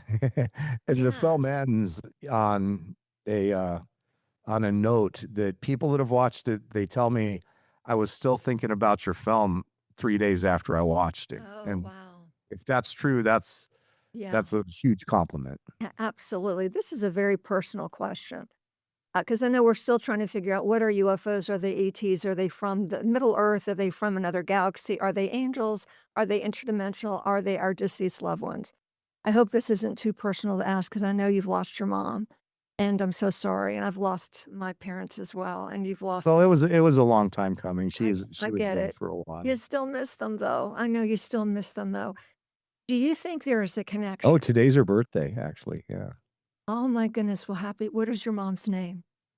Dorothy. She would have been 98 today. Dorothy. God bless you, Dorothy. Oh, I have goosebumps. How wonderful. Do you think there's a connection between our lost loved ones and life after death and spirituality and UFOs and ETs and non-human intelligence? Absolutely. You rattled off a lot of different possibilities for non-human intelligence engaging us. And my answer to that has been for a long time before it became fashionable to say so. It's all of the above and many more aspects that we can't really define. There's mechanisms within our physical reality that make certain things possible. In other words, there's mechanisms within physics and this simulation, as I call it, the matrix, that make it possible for a non-embodied being to appear and interact with the human who's in flesh and blood form inside of this reality. Now, that mechanism works the same way, rather this form is appearing as an angel, a demon, a ghost, or an interdimensional being, or any other mysterious form that we're encountering. It's the same mechanism that makes it possible. And as we start to explore the mechanisms of how does reality actually work, it fuses in with the most ancient of spiritual teachings that we live in an illusion, that we have the Maya, we have the grand illusion. All of our teachings tell us that this world is not real. And then we have modern simulation theory that's telling us the same thing. And so we really need to start looking at the teachings that tell us about the illusionary nature of reality and the science that is beginning to support that, because the fact that consciousness is fundamental and that we are spiritual beings having a human experience is going to need to become the underlying fabric for us to expand new understandings on. And right now it's still controversial, but I'm absolutely convinced that it's true. So this is heavy stuff. Yeah, it's very heavy I stuff. love it, though. It's heavy. So the other day, Christina Cook, our Artemis II beautiful female astronaut, was describing what it was like when she was in space. I don't know if you heard this soundbite or not, or heard this interview. And she said, I guess when they were coming home, and she said this and she just stopped. She said, to see Earth It was just hanging there. And then she stopped and she rethought, what am I going to say? And to me, and I know I'm interpreting this through my own filter, it was like, it's not even real. It's just hanging. It's an illusion. And then you think, are we like in the Truman Show? Is it To some extent. an illusion that we manifest? What do you think? Well, I think that the simulated nature of reality is coming forth hard and fast, and we're going to have to get to the point where we can understand it. And in the film, I try to unpack simulation theory to a point where people can kind of wrap their heads around it. Because when people hear this, they're like, "Oh, I'm not some little blob in a computer in a big thing with things plugged into my head." It's not exactly like that. Right. But the fact of the matter is, this universe that we're living in is a illusion of solid matter. Physics already agrees on this and has for decades, and that it is governed by mathematical algorithms that make it all work. By its very existence, it is by definition a simulation. And however you want to interpret that and make it work for you, I hope you spend the time doing it. That same thing that happened to her coming back from the moon happened to Dr. Edgar Mitchell. He had a profound spiritual experience coming back from the moon where he realized the interconnectivity of all things. And he was moved to the point where he returned and founded the Institute of Noetic Sciences and spent the rest of his life working toward understanding our role in the universe and our connection with non-human intelligence. So for astronauts to have that happen when they encounter the Earth from space, it's happened before, and it's profound and life-changing for them. I'll say this, and we have to take a break because this is really heavy. It's like when William Shatner, Captain Kirk, went up on Blue Origin, and they just go up to the Kármán line, hang, and then whoop, come back down. And he said when he was in 0G looking out the window, they have like 3 minutes to do that. He said he couldn't believe how black and empty the universe looked to him. He said it was black. It's like no feeling, it was just empty. And I thought it's fascinating he felt that way, but maybe that's part of the illusion. We're going to take a break, and we'll be back with Ron James on We Are Not Alone right after this. Welcome back.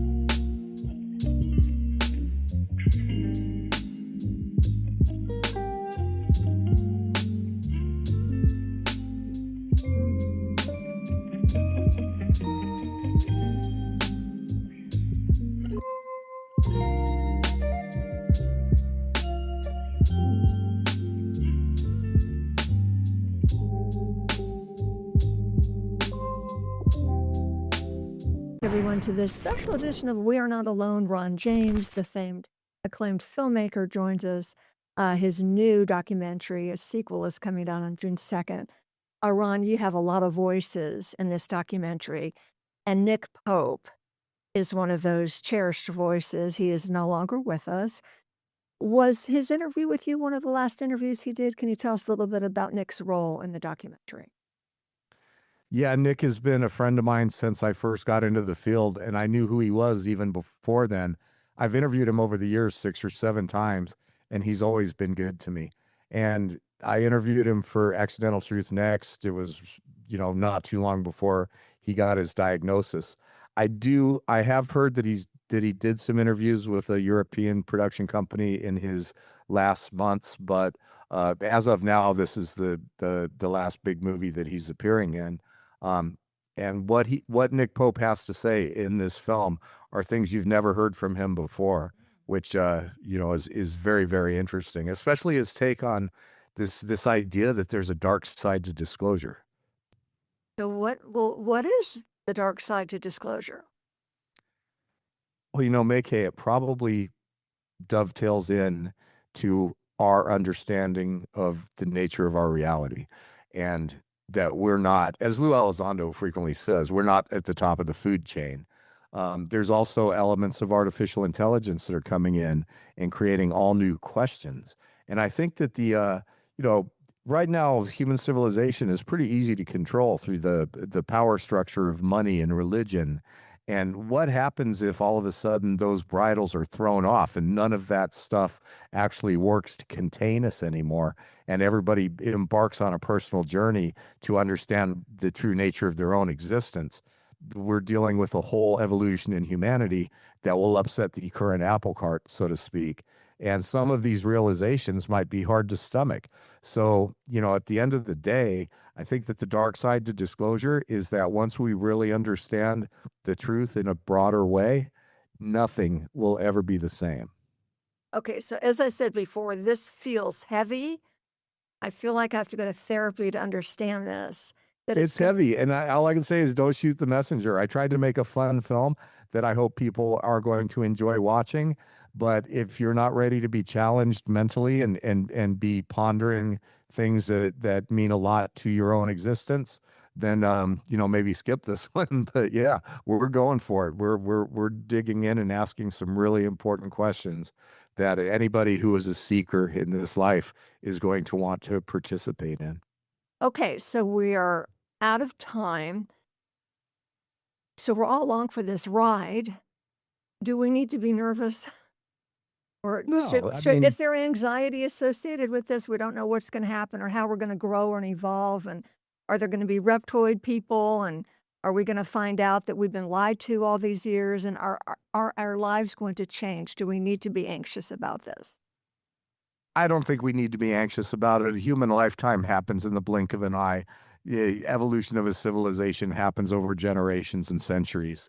So we're a small part in a big show. You're certainly not going to watch my movie and all of a sudden your life is completely different. But yeah, we've been being lied to since the ability to lie to the general public and use those lies to control society has been a thing that somebody thought up. So yeah, don't be surprised by that one.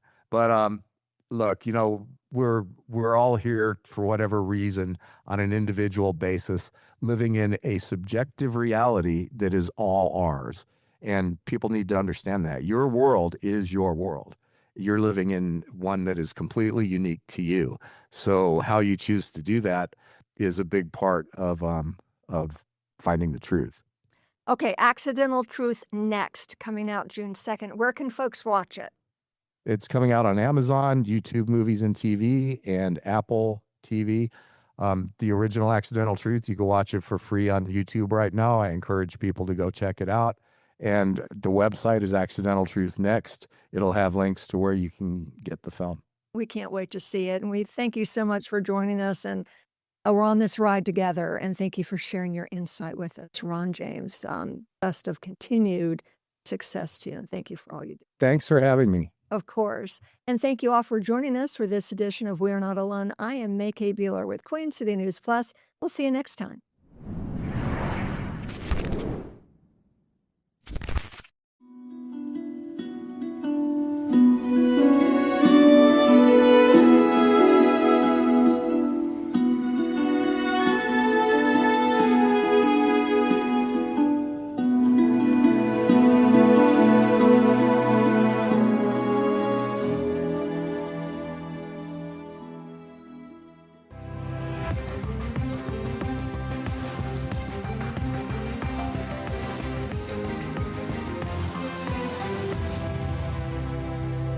It is 3 o'clock on a Thursday. This is Queen City News Plus Live. If you're joining us on CW Charlotte, Queen City News Plus app, YouTube, or Facebook, thanks so much for joining us.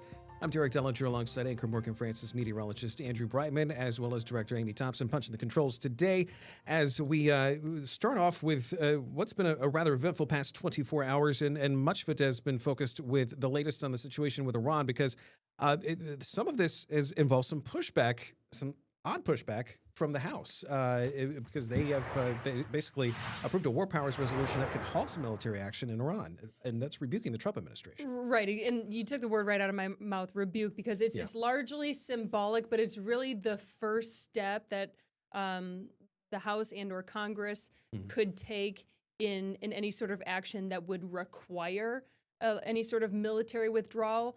So it doesn't actually do something in terms of troops in Iran right now.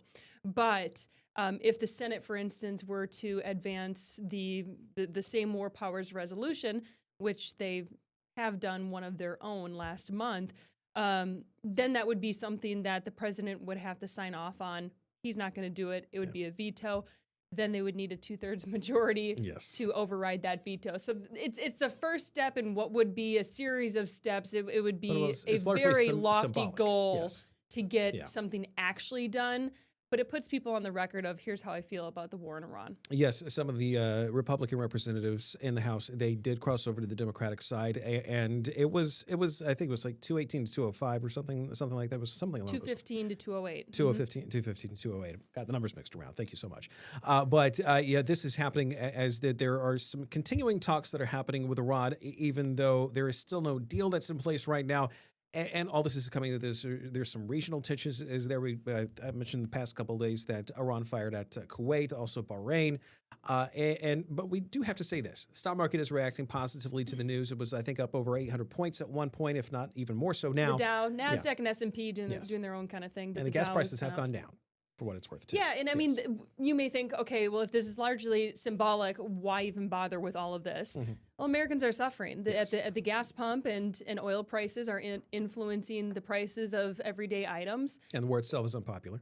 And so the war itself is unpopular, but here at home, in terms of the immediate impact, people are seeing less money left over in their bank accounts, and it's frustrating. Trump is calling on allies to reopen the Strait of Hormuz and resume that flow of commerce, which will hopefully help bring everything down. But in the meantime, I mean, the ceasefire is shaky. It remains uneasy. You see the two countries that are still trading blows, and Israel moving its operations further into Lebanon to attack Hezbollah doesn't help the situation. So it has what looked like they were on the cusp of a short-term 60-day ceasefire that would start talks of a longer agreement has kind of started to fall apart a little bit. Yes, it goes without saying here that we're going to say it anyway, but what's been happening with Iran does have an effect on the stock market and basically what the livelihoods of a lot of people in the United States, mainly because of its effect on gas prices and everything else. But we did mention Dow was up over 800 points at one point. It's actually now up 914 points, at least at the moment, too, which is basically somewhere kind of between 1% and 2%, I think. Yes, yeah, 1.8%. There you go. Exact. So there you go. Other news to tell you about today. A lot of it said good math. a lot of it relating with the Trump administration itself. And this next story actually involves John Bolton, who was a member of Trump's first administration. He's pleaded guilty in a classified information case and for having kept some classified information that he apparently shouldn't have, and apparently also having some notes of said classified information that he reportedly shared with family while writing a memoir. Right, and they were described as diary-like notes so that he could eventually create a book about his time with the Trump administration. He was the national security advisor. He served for more than a year, and then there was a falling out. He was fired in 2019 and went to try to publish this critical book of the president. The president and his team tried to block the book's publication, saying that it had some disclosed, classified information in there. So there was this whole drama surrounding the book. Anyway, he was charged with 18 counts. He's going to plead guilty to one, and the agreement is it's going to be he faces $2.25 million fine and will likely avoid jail time. Yes, and some of the more specifics as to whether or not he will likely avoid jail time, but we just don't know for certain if he'll avoid jail time. It's probably part of the deal. It's probably part of the deal, yeah. But the specifics of the deal have not yet officially been made public. The investigation into Bolton actually goes back to before Trump's second term, which started in 2025, too. So this was kind of a thing during the Biden administration as well. Department of Justice, by the way, even though the specifics of this are kind of out through sourcing from the Associated Press, Department of Justice has not commented yet on that specific report. By the way, we probably will learn more information about what his deal looks like. His arraignment for the plea agreement is scheduled for June 26th. Yeah. Other news to tell you about today, also involving some lingering effects of the Trump administration. It actually involves the president's son-in-law and some protests that are taking place in Albania. You see some of those, some of the protests there right now. It actually involves protests over a tourism project that actually is connected with the president's son-in-law. So the protests themselves, I mean, they happen in the center of Albania's capital. Yes. All the time. This is not unusual. What is unusual is that they're not really fans of Jared Kushner right now. And what's even more unusual is at the center of this are flamingos. Yes. And you may be thinking, all right, how does this all tie together? Well, Jared Kushner, his company Affinity Partners, is one of the investors in this huge tourism project. One, it's a two-parter. One is off the coast. One is right on the coast on a peninsula that buds right up to a habitat, a wetlands area that is protected for flamingos. It's migratory. It's a breeding ground, and they're worried that this will put all of that in danger. Yes, environmental campaigners are basically crying foul. Forgive the pun there, over that. The project itself, it does have the backing of the Albanian government. They will actually want this because they want to turn the country more or less into a high-end tourism spot, and they want to be able to get that in an effort to actually get themselves into the European Union. It's part of a longer-term thing that they want to do, and much of this land off the coast of Albania is largely undeveloped because for decades, the country didn't necessarily focus on tourism or necessarily making money off that because it was a communist country and they were working more for the people at the time than they were actually trying to build up the economy. Now, the government says the land is privately owned, but there are claims that the land is actually not privately owned and that it should be remaining part of a wildlife reserve. And that's part of the reason why some of these protests, and as you can see, some of the signage up there on some of the protests have been happening. Right, and some of the signage is completely unredered. Yeah. So it's you see the flamingos up there. You get your mix. You see the flamingos for sure. I mean, premier bird watching destination. Yes. But Kushner's business partners said the project is focused on responsible stewardship and enhancing the environment, not destroying it, but creating jobs and value for local communities. Just kind of adding on to the point that you just emphasized. Obviously, protesters. The flamingos are at the center of this, but they're also not happy about this land being sold to foreign developers and the lack of overall transparency with the project. Yes. Number 4 story today also involves something lingering from the Trump administration. You might remember that picture up there. That is of Elias Irizarry. He is one of the convicted and later pardoned January 6th rioters. That was actually from York County. Now, Elias Irizarry, he was 19 when he participated in the events of January 6th, and he was seen, as you can see in some of the pictures there, he went into the Capitol. He was eventually charged. He was eventually convicted, served 14 days in jail as part of a deal, and he was later pardoned by President Trump. Now, he has been hired by the Pentagon. In fact, this is making national news. He's part of the Pentagon's operations, Special Operations and Low-Intensity Conflict Office. And the Pentagon did confirm this just a little bit earlier today. Right, it's a counterterrorism role. They're not only confirming it, but they are defending his hiring, saying that he's qualified, patriot, young professional, and we're proud to have him as a political appointee at the Department of War. That's come from a Pentagon spokesperson. Right, that was a spokesperson. He'll work in an office that oversees special sensitive operations and irregular warfare matters. But going back to January 6th, he and a couple of friends, they drove from South Carolina to D.C. They participated in the riot. He had, I think you saw in the picture, he had a metal pole in his hand. He was kind of directing people in toward the Capitol before he himself went through a broken window and climbed in and kind of wandered around the rotunda, posed next to some statues before eventually exiting the building. And, he has expressed that he's remorseful for his actions that day, and the Pentagon seems to want to give him a second chance. Yes, you might also remember too, Irizarry was also a couple of things. First off, he was a student at the Citadel at the time, and he went with another classmate of his to January 6th at the Capitol. That was basically confirmed through all the court documents and the eventual charging and conviction. In addition to that, he was also the son of Vincent Irizarry, who was a soap opera actor, and he also at one point also ran for South Carolina State House. He did not fare very well in that as a Republican, but he did ultimately lose that chance at the seat. But he shall we say, has a storied history of, at least so far, not only personal history, but also within the political realm, and also within some of his support for the Trump administration over the years. SpaceX, they are setting a new record. They just announced their IPO price of $135. It's the largest debut on the NASDAQ exchange ever. So that's set in stone. It'll put the company, it'll value it at $1.75 trillion, immediately placing it among the top 10 most valuable U.S. listed firms. What's interesting about this is the way that Elon Musk and SpaceX went about reaching that IPO. It wasn't like they did the traditional mechanism to determine a price and that investors would pay for the stock. They kind of said, this is what we're worth, take it or leave it. And so what that's going to, it's highly unusual, by the way. So for Wall Street. And even getting the price out now is also somewhat unusual too. No, well, not entirely getting the price out, and then usually there's a final submission that kind of sets a price in stone, but it's the way they went about it. So it's going to be take it or leave it at 135. They have to sell, and Wall Street has to sell at Musk's price. For investors, they can't influence the price through bidding. So it's 135 or not at all, no negotiation. So that's what makes it really interesting.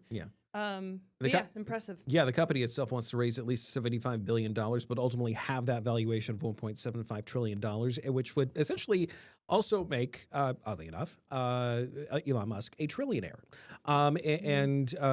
As far as when this could be traded on the stock exchange, it's going to be traded on the NASDAQ stock exchange under the symbol SPCX. It could be by the end of this week. And this also comes as a bunch of other companies, too. They are also wanting to be trading on the stock market as well. There could be an initial public offering of OpenAI eventually as well, going also onto Wall Street as well. And that could also lead to a bunch of other investment, at least nonprofit changing to for-profit. It'll be interesting for sure. And then you got SpaceX that has a whole lot of government contracts and has posted net loss of almost $5 billion last year, even as revenue rose. So very interesting company, and we'll see what investors think when the time comes. Speaking of investors, let's bring in our meteorologist, Andrew Brightman, who's always crunching the numbers on stocks as well as the weather. That's right. It's really the interesting. math has to come into use somehow, right? Math always comes into use for me. I love the numbers floating in my head. Very interesting. A company that's going to be debuting an IPO of 100 times revenue for SpaceX. Very rich. Anyway, let's get to your forecast here. We've got a dry stretch ahead for the Carolinas here.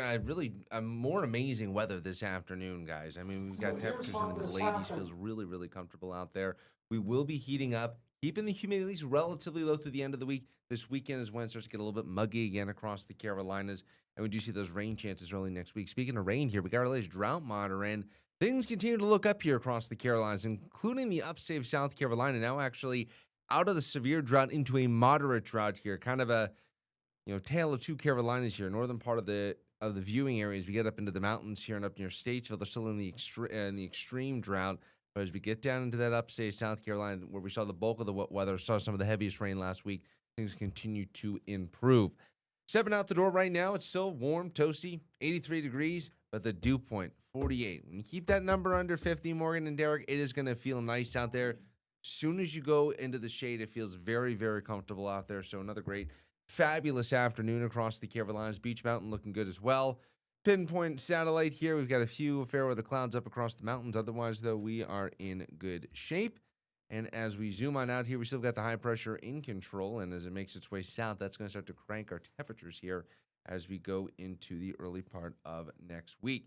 Rain chances heading up here through about Monday and Tuesday. So we're going to see some scattered showers and storms here across the Carolinas. Taste of Charlotte forecast this weekend. Really only watching Sunday for a slight chance of an isolated shower storm for the most part, though.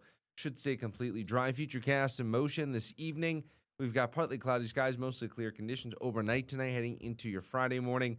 Mostly clear skies, temperatures in the middle 60s, mostly clear skies. Friday afternoon, we keep it nice and beautiful out there, though we do start to get a little bit toasty, maybe getting a little bit toasty here in this room right now. I know, I'm fanning myself. It's getting hot in here. It's getting hot. That's how it's going to be feeling. That's how it's going to be feeling on Friday and this weekend here, Morgan, as we start to heat up across the Carolinas. Humidity, though, still tomorrow, not much of a major factor across the region. That really comes in on Saturday. We start out with more clear skies, and then we do see those temperatures starting to crank up into the lower 90s. Wrapping this forecast up, putting a bow on it here. Mostly clear skies under a wonderful night tonight here across the region. Overnight lows right around the 60-degree mark. And as we go to your pinpoint forecast here, mountains tracking some of those scattered showers and storms for you as well early next week in your pinpoint 7-day forecast. Enjoy the great weather today. You will miss it with the toasty temperatures this weekend. Toasty temperature. You know, if we wanted to cool down, though, we could just go to Raleigh. Yeah. Do you know why? No, I don't actually. Carolina Hurricanes. Oh. Yeah. If they don't win tonight against the Golden Knights, they might not even get back to Raleigh. So this is an important game for the NHL Finals. We're going to talk about the NBA Finals as well, kind of a little bit of sports in the next block of news. We'll be right back.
Welcome back to Queen City News Plus Live on this Thursday as we take a live look outside at uptown Charlotte. Not a cloud in the sky, just a gorgeous day out there. 82 degrees right now.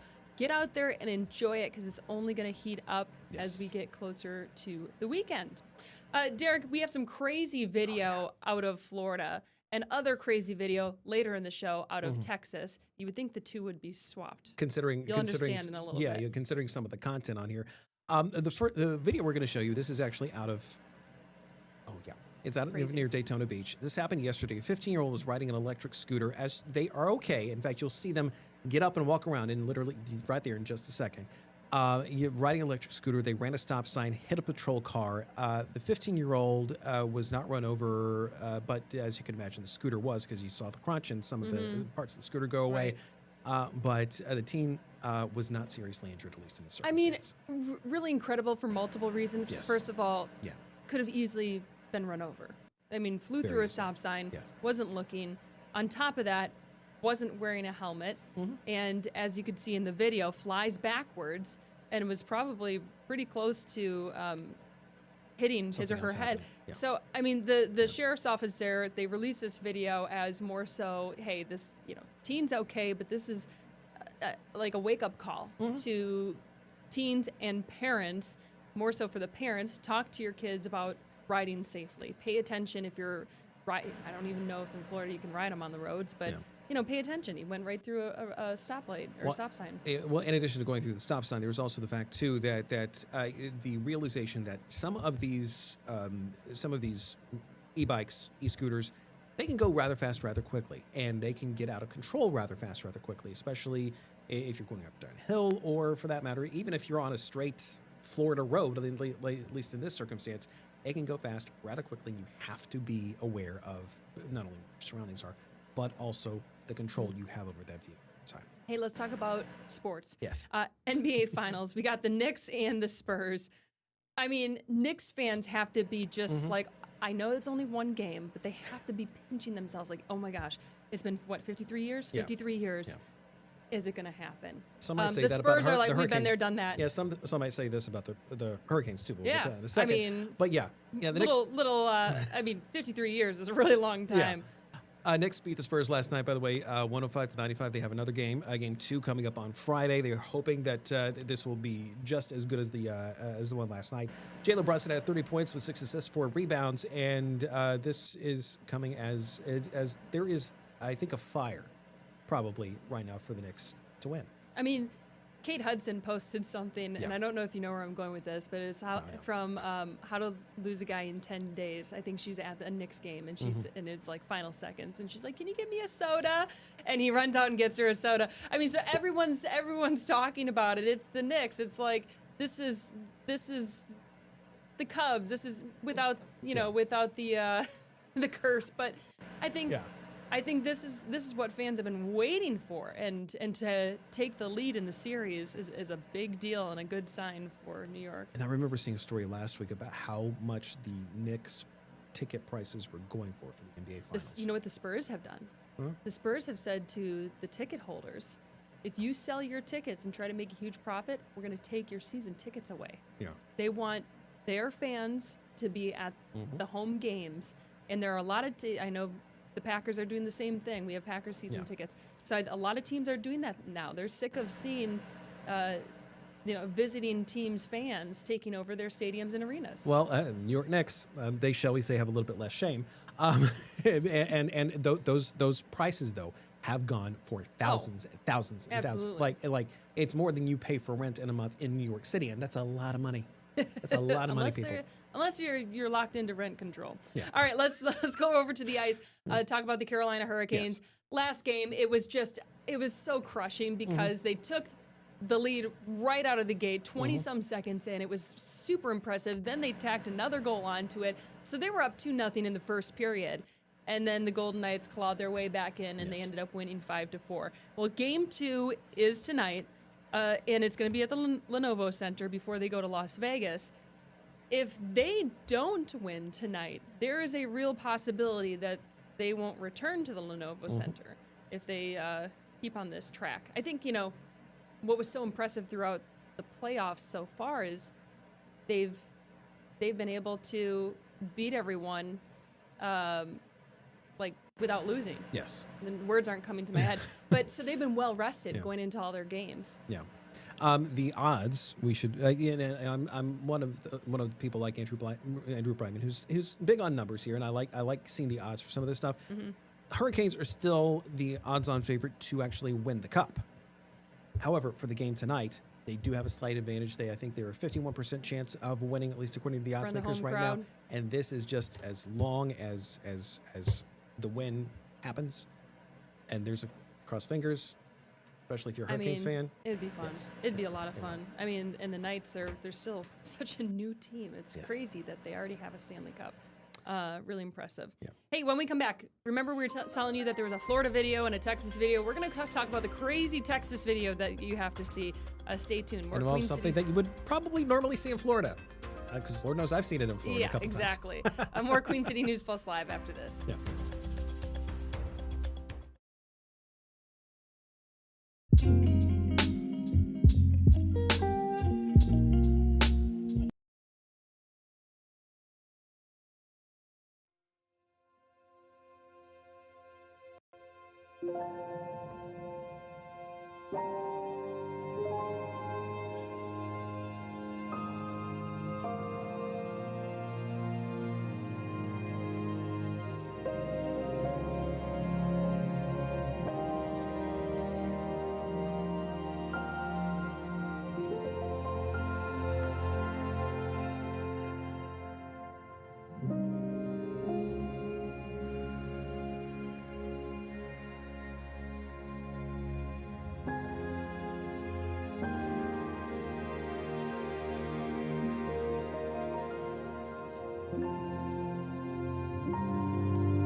So the story on this is rather interesting. A homeowner goes out for a walk, thinks that, oh, I just bumped into this Amazon package.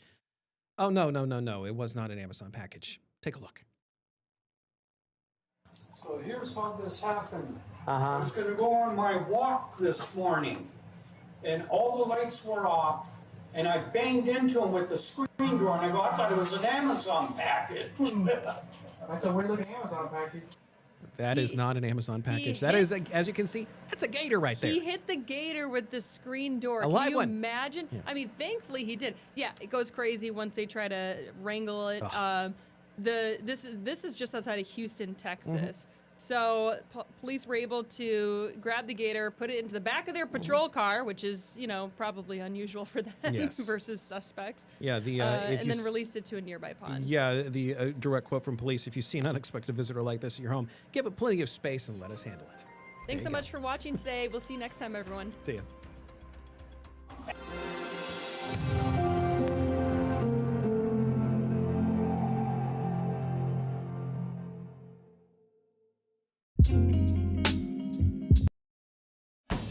That is the major flaw in AI, which is good for the world because it says there still needs to be a human in the loop to verify the information that's coming out of those responses.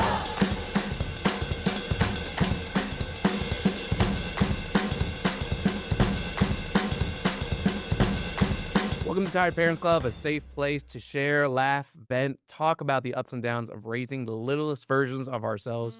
We are your hosts, Kevin Pinto. We have Sierra Langford. Hello, hello. Sierra, what are we talking about today? All right, you may have heard about a little thing called AI. And today we are talking about students and graduating seniors entering the ever-changing workforce, right? And how there's a lot of industries out there right now that are increasingly using AI and relying on AI and maybe even replacing jobs with AI, right? So today we've got Joe Little.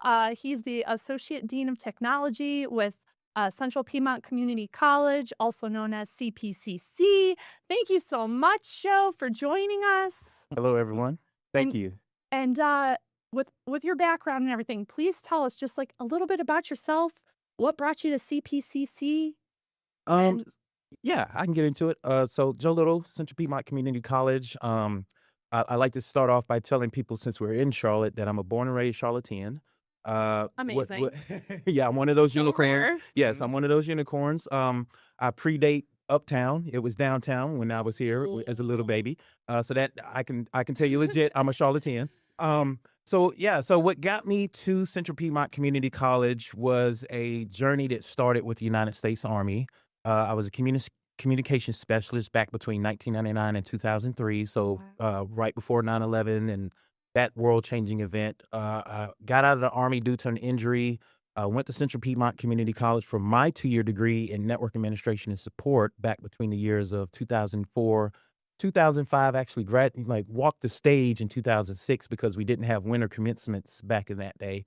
And then worked at the ITS help desk for a part of that career. So even after I graduated, I stayed connected to the college because Central Piedmont does that to you, right? Once the key word in that name is community. And we're all about building community and supporting our community here in Charlotte and surrounding areas and connecting with people and making sure that they can change their lives for the better. So what that college did for me, and I'm very proud of it, is I got my 2-year degree. I got some industry certifications.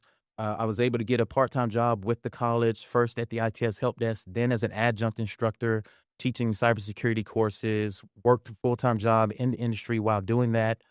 Here in Charlotte. The company was based out of Chicago. It's been bought out since then. Startup company, got me a lot of quick hands-on experiences. And then I worked for a managed service provider here in Charlotte as well, and was hired to teach full-time in Central Piedmont back in 2011 and have been full-time with the college ever since, getting promoted to associate dean back in 2021. So Amazing. Wow. Thank So you. you've just worked your way up the entire time. So tell us about this AI program that CPCC offers. Yes, so we have a now 2-year artificial intelligence degree program. It also has a certificate along with it. So depending on what your skill set desires are, you don't have to sit for the entire 2-year degree program. You can do the fundamental certificate if you so choose, and then decide to major in the 2-year degree pathway beyond that if you desire to do so. The one thing we're proud about it to date is that we've already got 7 graduates out of that program, and it doesn't really turn 2 until August. So we've already been through the graduation process for 7 individuals, 3 in the fall of 2025, 4 in the spring that just completed their degrees 2 weeks ago. Wow. So I know we did a story with you a couple years ago about when this was starting up.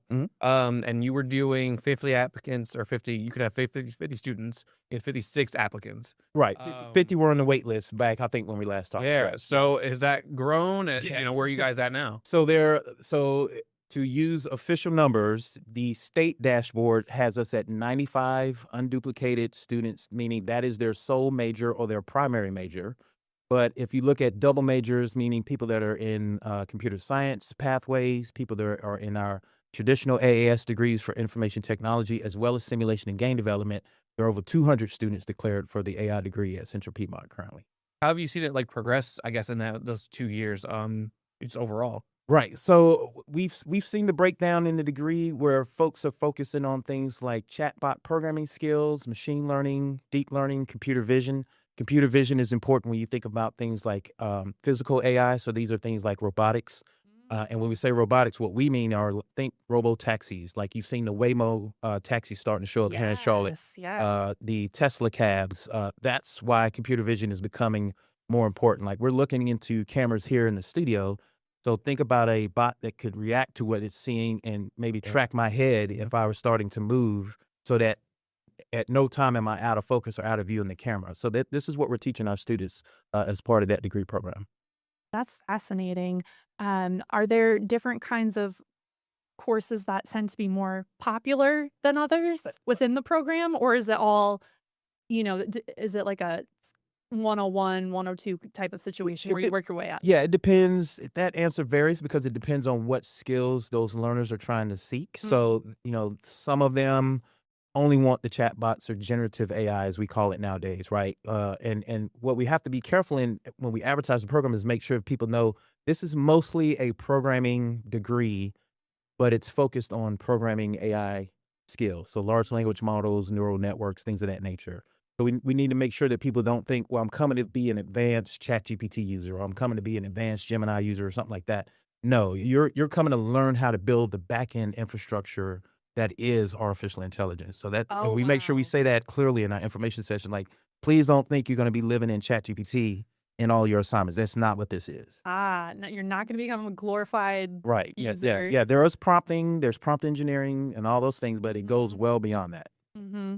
And what types of careers, you briefly mentioned it, what types of careers you see your students kind of get into after taking these programs? It's a mix. So it's those AI specific jobs that companies are starting to look into now. So it's your AI engineers, it's machine learning, it's computer vision, a lot around data analytics and data science, because that's where we're starting to see AI being used as a tool to augment the work. Those redundant tasks. Hey, I want to pull a report on XYZ and give it to the C-suite to kind of make a business decision, something like that. But then it's traditional software development roles as well, because you can use AI to augment your code to help you debug, etc. So that speeds up the work.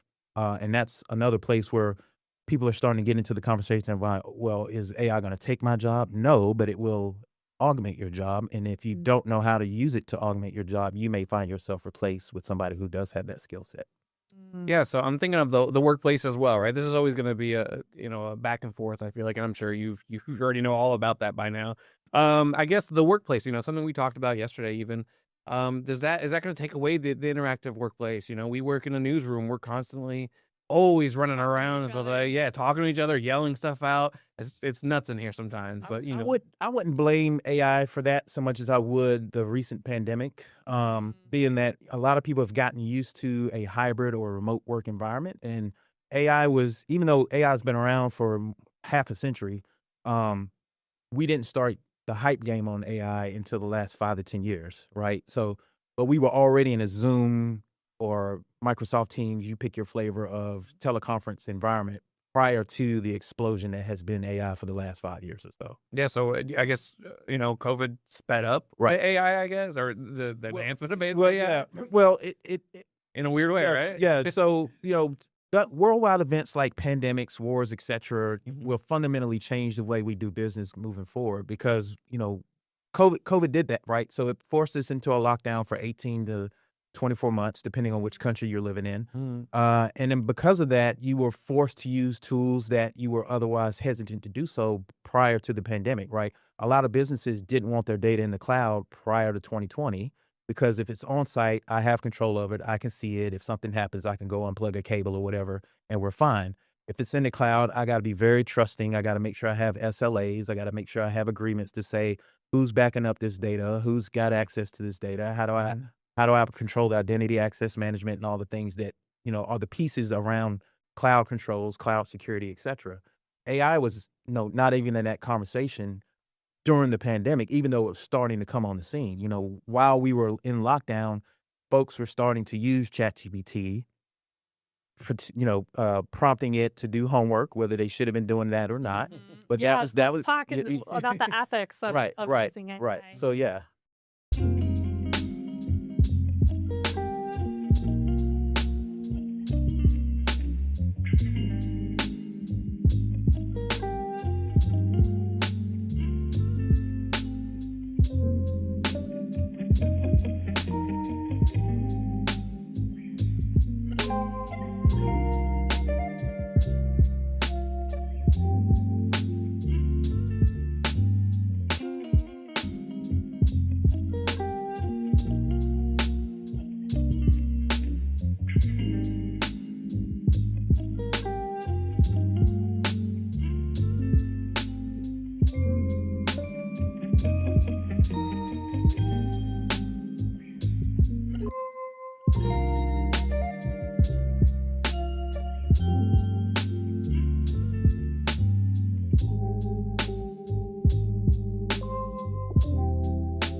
We wanted to ask you, I know you have an ethical portion of this class. What really goes into that course? So our computer ethics course is really focused on helping students understand the why and the why nots, how, when and where you want to use artificial intelligence, helping them understand things like biases and discrimination and all the things that could be built into a large language model or a personal model that is built by someone, because AI is only as smart as the data that you give it, right? So if let's strip the politics out of the conversation. Just let's talk about food, right? So people come to Charlotte to eat all the time. We have a large restaurant kind of environment here. Yep. So if I wanted to build a model and say, hey, let's build a model that's going to be serving the people that want to find the best restaurants to eat at. If I build it, I'm a steak lover. So my model may give a preference to steakhouses versus somebody who wants to find Italian or French dining, French cuisine, or, seafood or whatever the case may be. So that's an example of bias that's built in unintentionally, because it just, I'm like, hey, make sure you mention places like Steak 48 or Del Frisco's or whatever, because I love to eat at those places. But I'm shortchanging the folks that want to see, Chinese or Japanese or where's the best soul food place in the city or whatever the case may be. So, that's what our ethics course is. Try to encourage students to stay away from, is that even when you're not thinking about your human desires, your human biases, you could very easily code it into your model, because you're thinking about the things that you like or dislike versus what is best for the greater good, the greater economy, whatever the case may be. And Fascinating. we have younger kids, right? So, I mean, I guess, should we be integrating this earlier? I mean, obviously, parents are going to have their own thoughts on it. I'm always nervous. Like, is my kid actually learning, or are they taking a very quick shortcut using AI and then they're just going to wash it away? Well, that question is at the heart of it. You should always be thinking ethically in every decision, right? Like we should, as human beings, should always be concerned about how my actions will impact my neighbor, right? When I'm driving down the road, road rage is a thing. But if I decide Here to, in Charlotte? What? I am guilty. I'm lying a lot. well, I mention it because you think about AI's impact on transportation and ethical decisions, right? So, would you want a driverless vehicle to have in its code the ability to strike a person in its decision making, right? So, if it's going to slam into a wall, or if it's going to avoid the wall and maybe not damage itself so much and protect its passengers, but the risk is it could run over somebody, would you even want that in an AI code? Or would you want to say, hey, I need you to slam into the wall each and every time, because we never want a robot ever having in its code that it's okay to kill a human being, right? So these are some of the questions that we have to start considering as we start deploying artificial intelligence in the physical sense, right? So we're beyond generative AI, we're beyond agentic AI, where now we're having AI augment the jobs, right? That's what AI agents are used for. And now we're getting into self-driving or driverless vehicles where, supply chains are using AI to deliver packages. Drones that are being monitored and redirected by AI are being used in supply chains and to deliver packages and all the things. So these are the types of questions that we propose to our students. We have Tech Week events. One of our professors, Dr. Fraser Smith, did a "Would you pull the lever?" question on this very topic. It was a very popular discussion about, like, again, would you want artificial intelligence to make a decision that could ever be concerned with harming or killing a human being? Like, think about the movie I, Robot as an example. That's my first thought every time, right? With AI kind of going into all different kinds of careers at this point, do you think that at this point it's maybe gone too far as to where it is? Or what is your thoughts on that? Is like, if are there students that feel, I guess, wary as they head into this, you know, new kind of environment Well, where we see AI, taking away certain jobs because, you know, the corporation has said like, okay, we've got this AI technology that can now do these certain entry level positions. Mhm. Like, what are your thoughts on that? I guess. Well, can do doesn't necessarily mean should do. AI can do a lot of things, but again, back to the ethical question, Mm. should we allow it to do certain things? Um, I can't speak for any company. I can speak to the fact that technology in the world always seems to outpace regulation and governance. So you always have a tool before you know what the law is around the use of that tool. And you can speak to almost any piece of technology developed in the last 100 years, and that statement would hold true.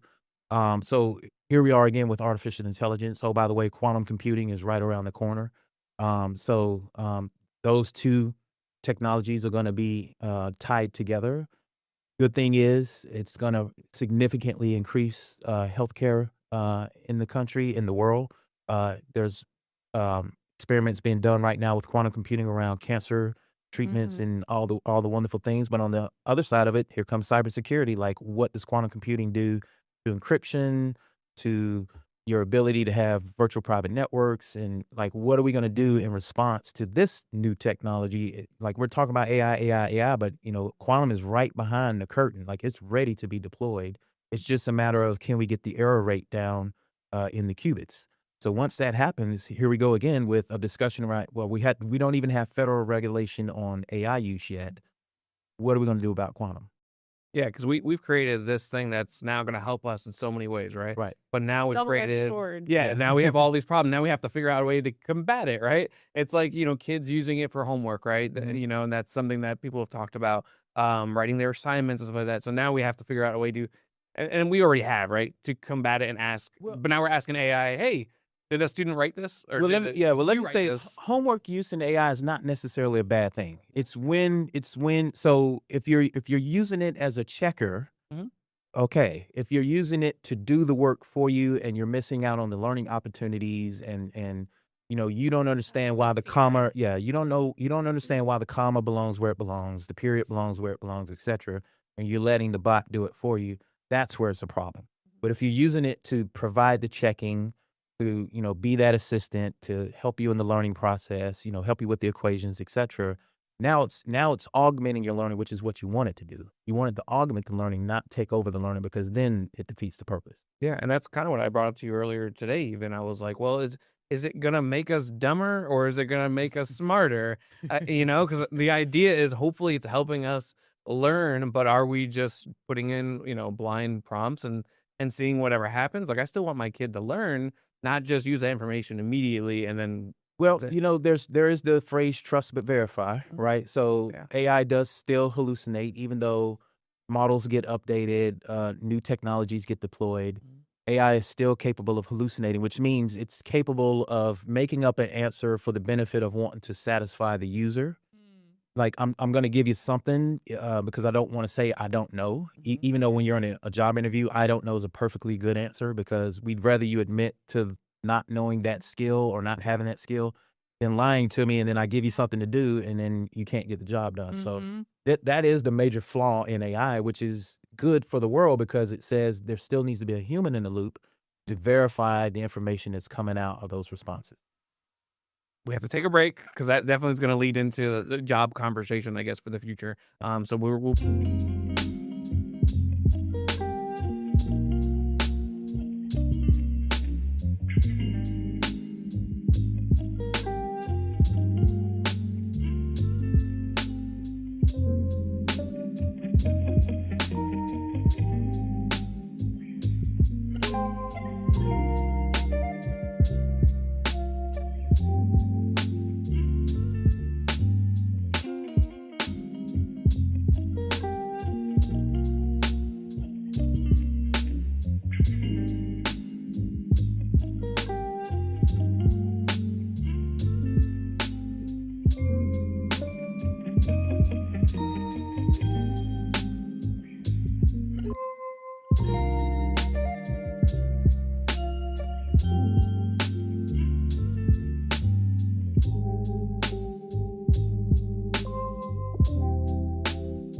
be right back. We are living in a time of profound change. That's an understatement, right? Profound change. Change is exciting, very exciting, and let's face it, change can be daunting. The rise of artificial intelligence is the next industrial revolution. Whoa.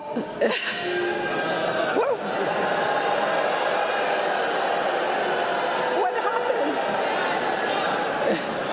Okay, I struck a chord. You all have AI. You all have AI, actual intelligence.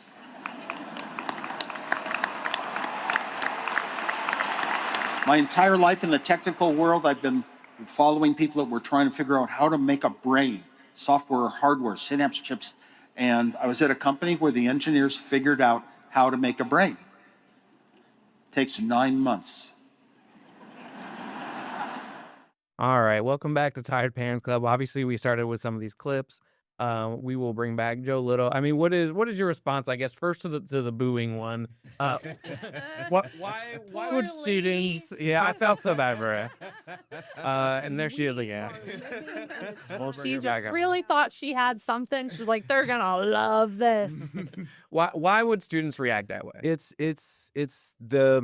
misinformation is part of it, right? There's a lot of misinformation out there about it. What I'm going to tell you is what has happened, like we were talking about before, is that technology is outpacing regulation and governance. And so now we're in a situation where there was a lot of hype around it, like we were talking about during the COVID pandemic and things of that nature. We were using it at home. We were using it for homework, et cetera, but we have this infrastructure demand that's going on. Like, what do we do with millions of subscribers to all of these online platforms? Where is this data going to live? How are we going to implement it? And oh, by the way, how can we do this with, again, while considering the negative impacts of our neighbors and mitigating those negative impacts as much as we possibly can? So that's where we are in today's world. Like, AI is not going anywhere. But the question is, how do we reduce the negativity when it comes to community impacts, when it comes to building out the infrastructure that supports all of these online platforms? Yeah, and much like the other video, right, where the other students seem to be embracing it. Right. I guess. So, so what are those kids what are they just nervous about? I get, what do we tell our kids, even anyone graduating, who wants to know more about AI or scared of AI stealing their stuff? What do we tell them? So it's you got to break that up into 3 groups. You have your early adopters, right? Your tech heads who anytime something new comes out, they're jumping all over it. Fully Right? embracing it, yeah, all the way. Yeah, new iPhone, new Google phone, whatever their favorite tech is. They're always using the voice activated AI bots, hey Alexa, hey Bixby, hey Siri. They're just on top of it. Then you got the middle adopters who they don't want to be first. They want to kind of see how it plays out, but they are cautiously optimistic. So you can talk to this audience. You can have a conversation with them. You can give them the use cases, have that polite conversation about the detractors and how do we get ahead of these unintended consequences that we're starting to see impact the world. And then you got the naysayers who just, no matter what, all tech is bad, right? So those folks, you try to bring them to the table in a polite way, but there's always going to be somebody in the room that just, no matter what, something's always bad, and that's all they have to say about it. I mean, just kind of going off of what you're saying, it sounds like we're living in a time where everything is changing so fast. We're trying to play catch up, and we're trying to also navigate a new world with AI, and I think there is that very real fear. Students who are graduating, that really real fear of like, well, how do I fit into the world with all of this, and how do I make a living with AI existing? And so, as you said, it's going to be an ongoing conversation, and it's not something that's going to go away. And how do we move forward with it? For sure. My best advice is just to use it, practice with it, have a conversation with it. I'm a history buff. I'll plug this in, so just ask it a historical question, and just see what kind of output it gives you. Just use it. Yeah, because I mean, our kids are gonna grow up with this, so this is a serious conversation for us, especially.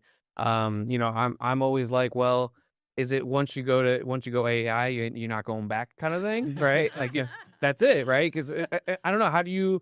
Because you get into AI, you're locked in, you can't. You get trapped, maybe, especially at a younger age. And maybe that's just my mindset, which isn't necessarily a bad thing, right? I don't think it's a bad thing. We should all take healthy breaks from technology, right? Like when you're working at, stand up from time to time, get out of the chair, get away from the screen, go for a walk. Touch some grass. Yep. Do all those healthy things us human beings have gotten away from because of the digital age. So, yes, use it, but at the same time, use it in a responsible manner and stay away from those digital addictions and things like that. But yeah, take screen breaks and all that good kind of stuff. Yeah. Sierra, I ask you, I mean, this is something that you are going to introduce a little bit younger. Sometimes they're going to find out regardless, right? I don't know when to do it. That's the thing. To introduce AI to my child, probably a while. He's 3.5. If we do have any screen time, I try to keep it to Miss Rachel and Sesame Street and Bluey has become popular in our house. So trying to find like really slow paced, kid friendly with learning built into the show. That's what I'm doing right now. Kid shows, right? Yeah, kid shows, fun kid shows.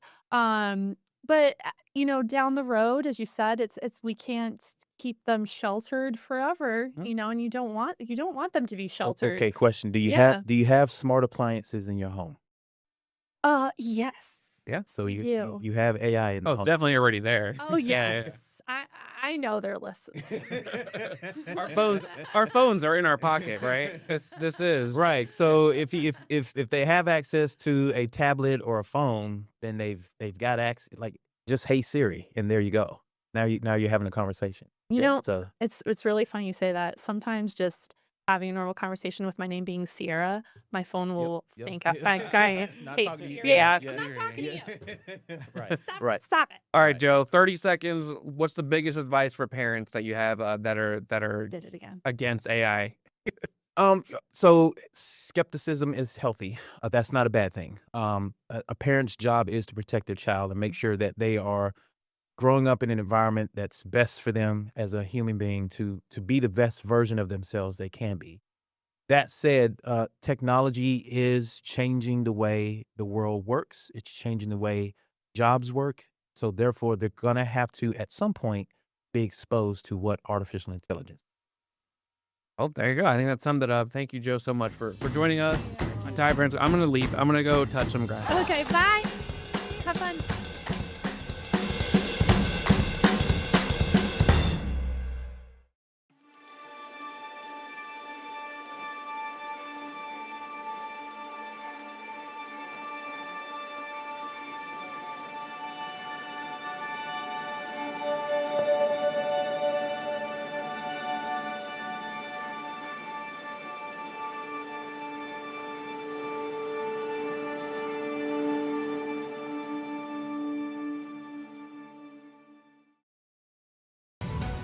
Now on Queen City News, tense testimony in Raleigh as Mecklenburg County leaders are forced to answer questions about the tragic death of a young Charlotte girl, what lawmakers are seeking to accomplish. And the debate over data centers in Charlotte continues as community members and city leaders call for a moratorium, while industry officials say that could actually create problems. We got an update on the drought status earlier today, and we continue to see some improvement, especially over our South Carolina communities. I'll talk a little more about that. And if we have any additional still needed rain in the forecast as we head into the weekend, that's coming right up. Yeah, warmed up quite a bit today. Good afternoon. I'm Brian Blakely. Queen City News at 4 starts right now.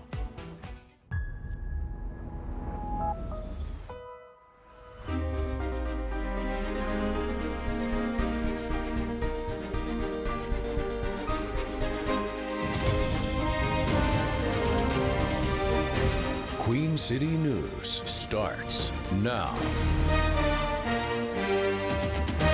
First at 4, taking a live look at uptown Charlotte from our Arlington camera. Not a cloud in the sky right now. Great weather here as we head into a very busy weekend in the Queen City. Want to get right over to Chief Meteorologist Tara Lane in the Pinpoint Weather Center.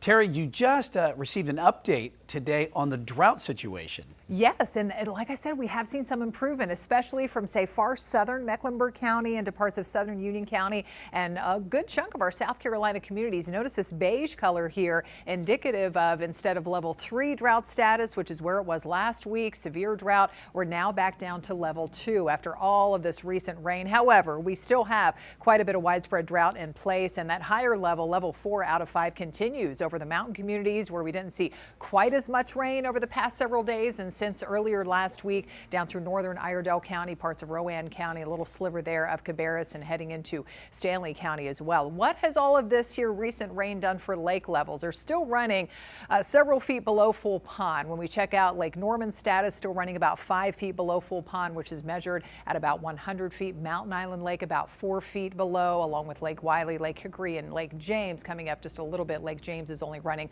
about a foot below full pond. No rain out there today. I know, beautiful weather here on a Thursday. We've got high pressure in main control, so keeping things dry, and we are warming up mid 80s today. It's about to get hotter as we head into the weekend. I'll have your pinpoint weather forecast in a few minutes. Tara, thank you. A body found on the campus of Catawba College has been identified as a man reported missing in Charlotte. Investigators say 38-year-old Carlos Aristoteles was found dead in a remote area of the college's ecological preserve. He was not a student at the school. Police have launched an investigation and determined to how he died. They do not believe there is a threat to the community. Investigators believe a man reported missing out of Lincolnton was killed. 70-year-old Tony Maddox was reported missing back on May 27th.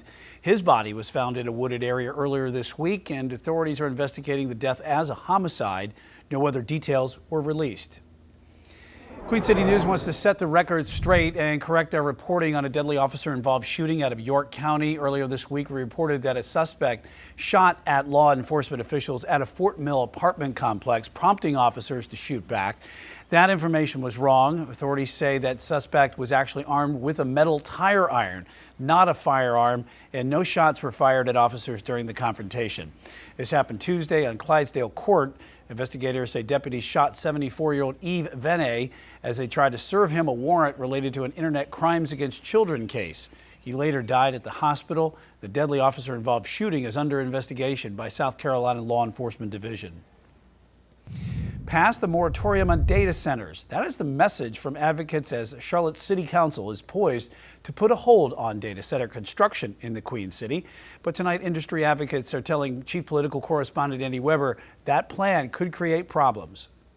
They've gotten to the point where they have little regard towards the law and little regard towards the people who live in East Charlotte, that they're placing it on people's backyards. Advocates with Action NC and members of City Council re-upping a call to pause the construction of new data centers as the council is set to vote on a moratorium that could last 150 days, during which time the city hopes to learn more about the impact the facilities can have on the environment, water supply, and the electric grid. District 5 Council member J.D. Masuera Arias has already signaled he'll vote for it. Not because we're anti-development, not because we're anti-business, and certainly not because we're anti-technology, but because we owe it to our residents to pause and ask whether our policies are keeping up with reality. But industry officials behind data centers have long argued the facilities are needed to accommodate increased internet and artificial intelligence usage. Speaking with On the Record on Queen City News, Kara Boonder with the Data Center Coalition argued ongoing opposition could lead to negative impacts. Is there any concern that internet users,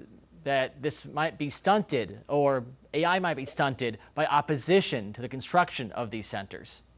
You know, I think it's a real question right now. We are seeing a lot of different conversations, localities establishing moratoriums on data center construction. And I think that really could make the U.S. less competitive in terms of being able to build these facilities and to have our data secured here in the U.S. I think there's also the question about what that could mean for economic development impacts. And Charlotte City Council will vote on this 150-day data center moratorium at their next meeting, set for this coming Monday, June 8th. Reporting in Uptown, I'm Andy Weber, Queen City News. On the state level, House lawmakers on Thursday approved legislation that would regulate data centers, sending the bill to the Senate. You can see Andy's extended interview with the Data Center Coalition in the latest edition of On the Record, which airs every Sunday at 8:30 a.m. right here on Queen City News. As more communities nationwide push back on data centers, one startup company wants to bring the controversial facilities straight to residential neighborhoods. SPAN is teaming up with technology company NVIDIA to create mini data centers in people's backyards. Creators say compact server boxes installed outside homes would tap into unused electrical grid capacity to process AI workloads. The companies claim this would cancel the need to build large facilities in communities. Charlotte is the fastest growing city in the country, but that comes with a price. The housing crunch is getting harder to ignore as more people arrive. Queen City News reporter Jen Cardone explains why finding and affording a home is such a challenge. The U.S. Census Bureau's most recent report shows Charlotte gained more people than any other large city in the country last year. The problem now, where do people live? I haven't really been impressed by the housing market in Charlotte, and I don't know if long term I want to stay here. For some people, still learning the area plays a role. I've had my eye on new developments. New developments are great. Just, am I going to stay out here in Charlotte, or where are we going to end up? A housing study published by UNC Charlotte late last year found affordable homes in the Queen City are critically scarce. Less than 2% are under $150,000, and about 18% are sold for under $300,000. This is half of what it was 4 years ago. I don't want to give them false hope. Unfortunately, I don't have very good news for them. Dr. Yongkang Chu is the study's primary author. He says much has not changed since the report was published. I just don't see that mortgage interest rate will go down much further. So if you are waiting on mortgage interest rate to go down, I think it just won't happen. But perhaps not all hope is lost. People are still buying. I think going into it, we're like, oh my gosh, this is gonna absolutely change our lives. We're gonna have to cut back on everything. And it really hasn't been that bad. It's just, you have to get someone to walk you through the steps. Chu says it's important to find ways to create more spots to live. We should try to solve this problem from the supply side.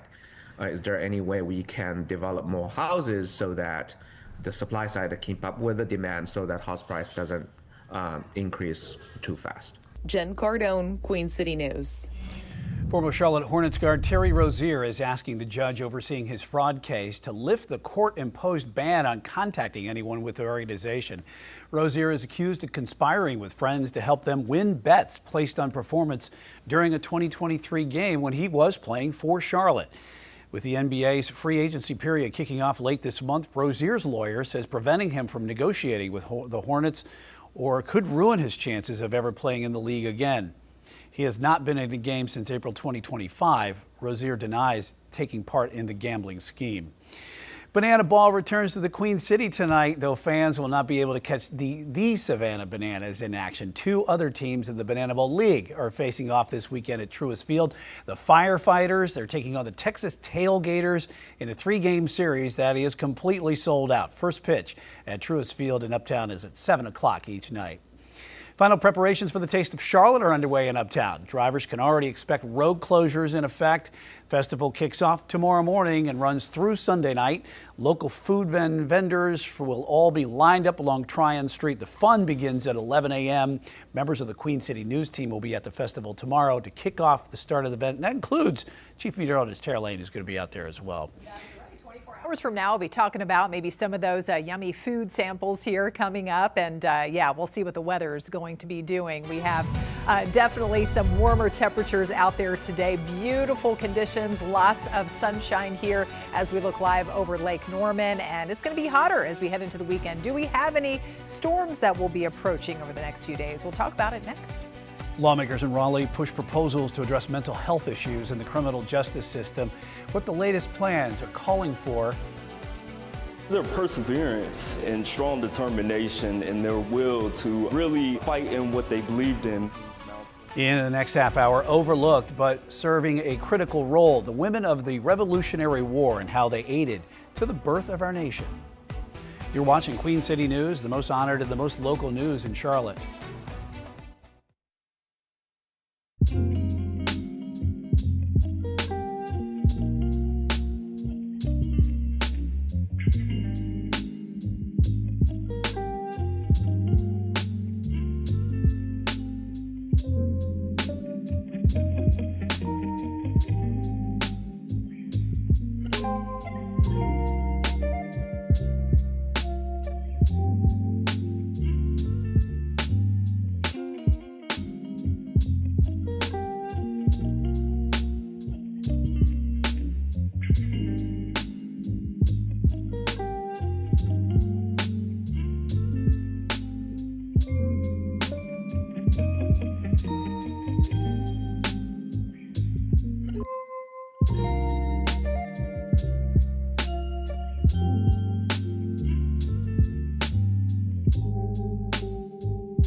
An hours-long hearing in Raleigh is still underway as state lawmakers press Mecklenburg County leaders about the death of a 6-year-old under social services supervision.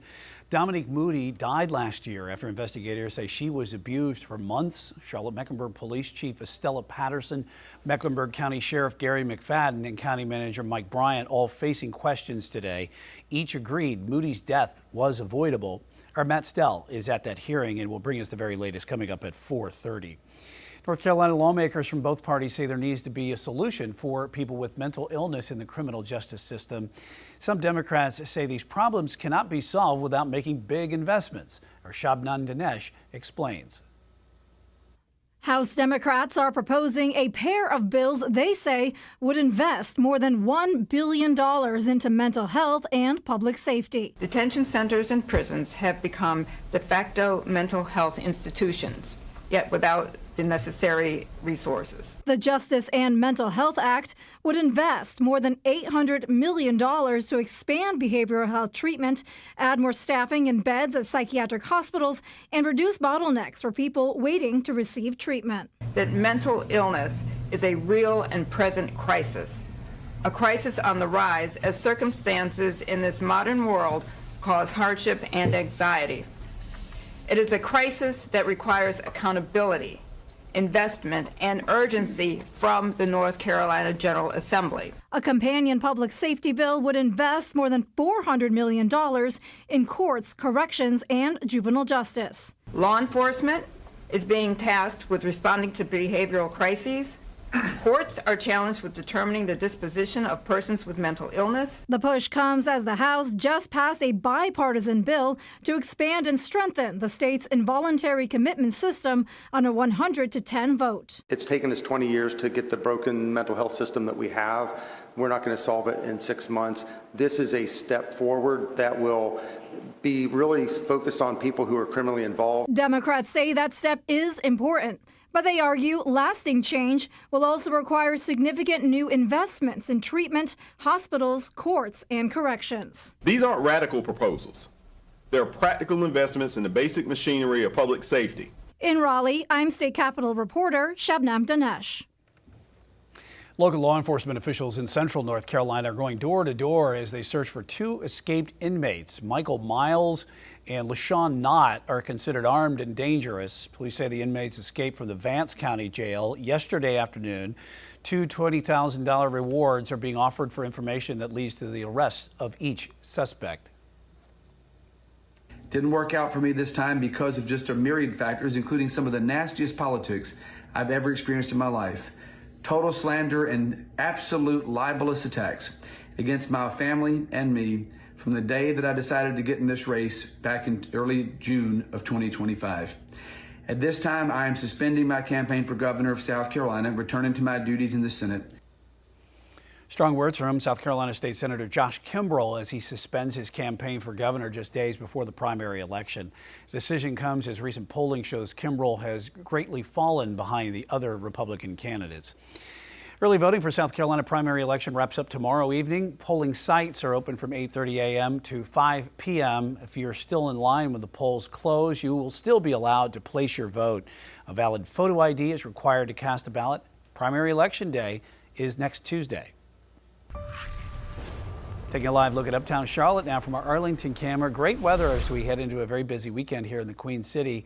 Let's talk to Tara a little bit further about how hot we're going to get, because it did get noticeably warmer today, didn't it? It did, I know. Yeah. So we're going to continue to creep up, and those highs even reaching the low 90s, it looks like, by the end of the weekend. With the humidity. The humidity is eventually going to come up as well by the end of the weekend. So we have a couple more days. Tomorrow still not so bad, not terribly sticky or uncomfortable feeling out there. Besides, well, yeah, it's going to be hot with those highs close to 90, so definitely sweating underneath all that blazing sunshine. But yeah, not really so much until the end of the weekend, especially early next week. We get our rain chances that will be approaching, and that's when we'll start to feel more of that mugginess in the air. But as Brian mentioned, definitely a warmer day overall today. We're running, several degrees, even close to 10 degrees in some cases, warmer compared to this time yesterday. We've got 84 right now in the Queen City with the north wind at about 6. And so still coming out of that cooler direction overall. And so that's helping to keep some of that humidity in check as well. Those dew points still only sitting in the mid to upper 40s. So it's comfortable. Besides, yes, feeling a little warmer outside. We've got 85 degrees in Albemarle, Wadesboro, Lancaster's at 86, 83 in Shelby. More of the same, low and mid 80s up into the foothills, and warmer today approaching 80 for you all up in the mountains where it continues to be dry. Nothing showing up, not a drop of rain in sight, hardly even any cloud cover again out there today with that high pressure that is large and in charge across the region. You have to look off to the west here over sections of Louisiana, Texas, and parts of the Plain States heading toward the Midwest to pick up any showers or storms, and closer to that stalled front over especially South Florida. A wet go of it out there here heading into the evening. But if you want to grill out for dinner time tonight here across our region, it's looking great. I mean, sunshine as far as the eye can see up until sunset time after 8 o'clock later on this evening, with those temperatures staying warm, hovering in the mid to lower 80s for another few hours. But more weekend heat will be on the way, perfect for taking a dip in the pool or in one of the area lakes if you have access to that. Next 3 days, temperatures climbing closer to 90 tomorrow after starting out on the comfortably cool side again. Those lows around 60, not as chilly as the past couple of nights, but yeah, we'll hit about 90 on Saturday, and there's the low 90s with, yes, a minor rain chance coming in by the end of the weekend on Sunday. But that's mainly for the mountains, and I'll show you that on Futurecast coming up. But muggy meter, as I said, all the while the next couple of days staying in the comfortable zone. You can see how those bars going into Saturday start to creep up a little bit, and they'll get more into the humid category by early next week. So this is all ahead of another front, and you can see how, along with the clouds increasing by late Sunday, we'll start to see a couple of scattered showers. You can see the green showing up mainly in the mountains, though, by the end of the day. And then going into Monday afternoon and evening especially, we'll be looking at some scattered showers and a few storms with that front on the move. Pushes off to the south, but we'll still have plenty of moisture around here. So by Tuesday morning, still looking at a few lingering showers around. So basically getting back into a little bit of an unsettled weather pattern here early next week. However, out in the tropics, things remain nice and quiet. Not expecting any tropical activity to get going here over the Atlantic Ocean basin, at least the next 7 days, next week or so. Mountain forecast, high temperatures right around 80 degrees the next few days heading into the weekend. Again, there's that low shower chance coming in for Sunday, and then Monday into Tuesday, looking at some scattered showers and a few thunderstorms with temperatures coming down only a bit, back in the mid and upper 70s. So here tonight and tomorrow morning under a clear sky, those numbers will be dropping through eventually the upper 50s, around 60 degrees. And look at those highs tomorrow. Lots of spots around the lower 90s, Concord and out toward Monroe, Wadesboro, about 91, 92 degrees, and up in the mountains right around that 80-degree mark. 7-day forecast shows the heat will be on over the next several days behind that front, and going into Tuesday, notice how we're briefly cooler, but then we're back in the mid and upper 80s later on next week. Tara, thank you. Loud sounds, visible flames, the maintenance work that could create a nuisance for neighbors in Huntersville. You're watching Queen City News, the most honored and the most local news in Charlotte.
People in Huntersville may hear loud noises and see tall flames over the next several days. Piedmont Natural Gas crews are performing routine maintenance through next Tuesday. The work is happening along McCoy Road, just south of Hambright. Officials say crews will be using a large vertical pipe, which could cause a loud noise and produce the tall flame that would be visible in nearby neighborhoods and businesses. People may also notice a whistling sound and a smell of natural gas. Utility crews say there is no emergency and ask neighbors to not call 911. Charlotte-based advocacy group is holding a public interest meeting tonight about a possible commuter rail from Uptown to Rock Hill. That group wants to see if the community is interested in the proposed route. This comes after plans to add toll lanes to I-77 from Uptown to the state line were scrapped.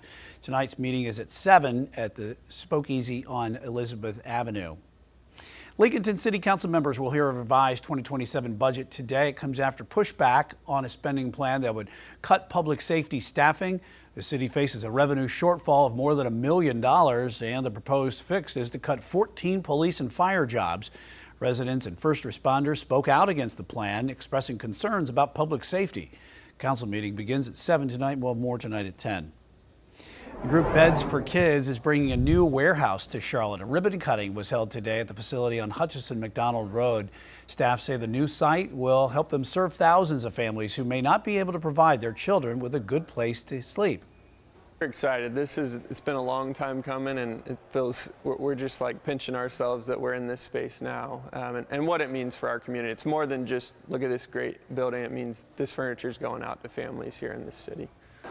The event also marked the organization's 15th anniversary. New studies out on housing in Charlotte, why it shows the city is struggling to keep up with its newest residents. And getting ready for a very important Game 2 in the Stanley Cup Final. The excitement growing at Raleigh ahead of the Hurricanes taking on the Vegas Golden Knights. You're watching Queen City News, the most honored and the most local news in Charlotte.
Hours-long hearing in Raleigh is still in session. State lawmakers are pressing Mecklenburg County leaders about the death of a 6-year-old under social services supervision. Queen City News reporter Matt Stell is in Raleigh, and he shares the back and forth about the death of Dominique Moody, which everyone agrees was avoidable. Representative Carla Cunningham says too many eyes were closed as lawmakers here in Raleigh trying to get to the bottom of who failed Dominique Moody. Was it CMPD? Was it the Mecklenburg County Sheriff's Office? Or was it the entire child welfare system here in the state of North Carolina?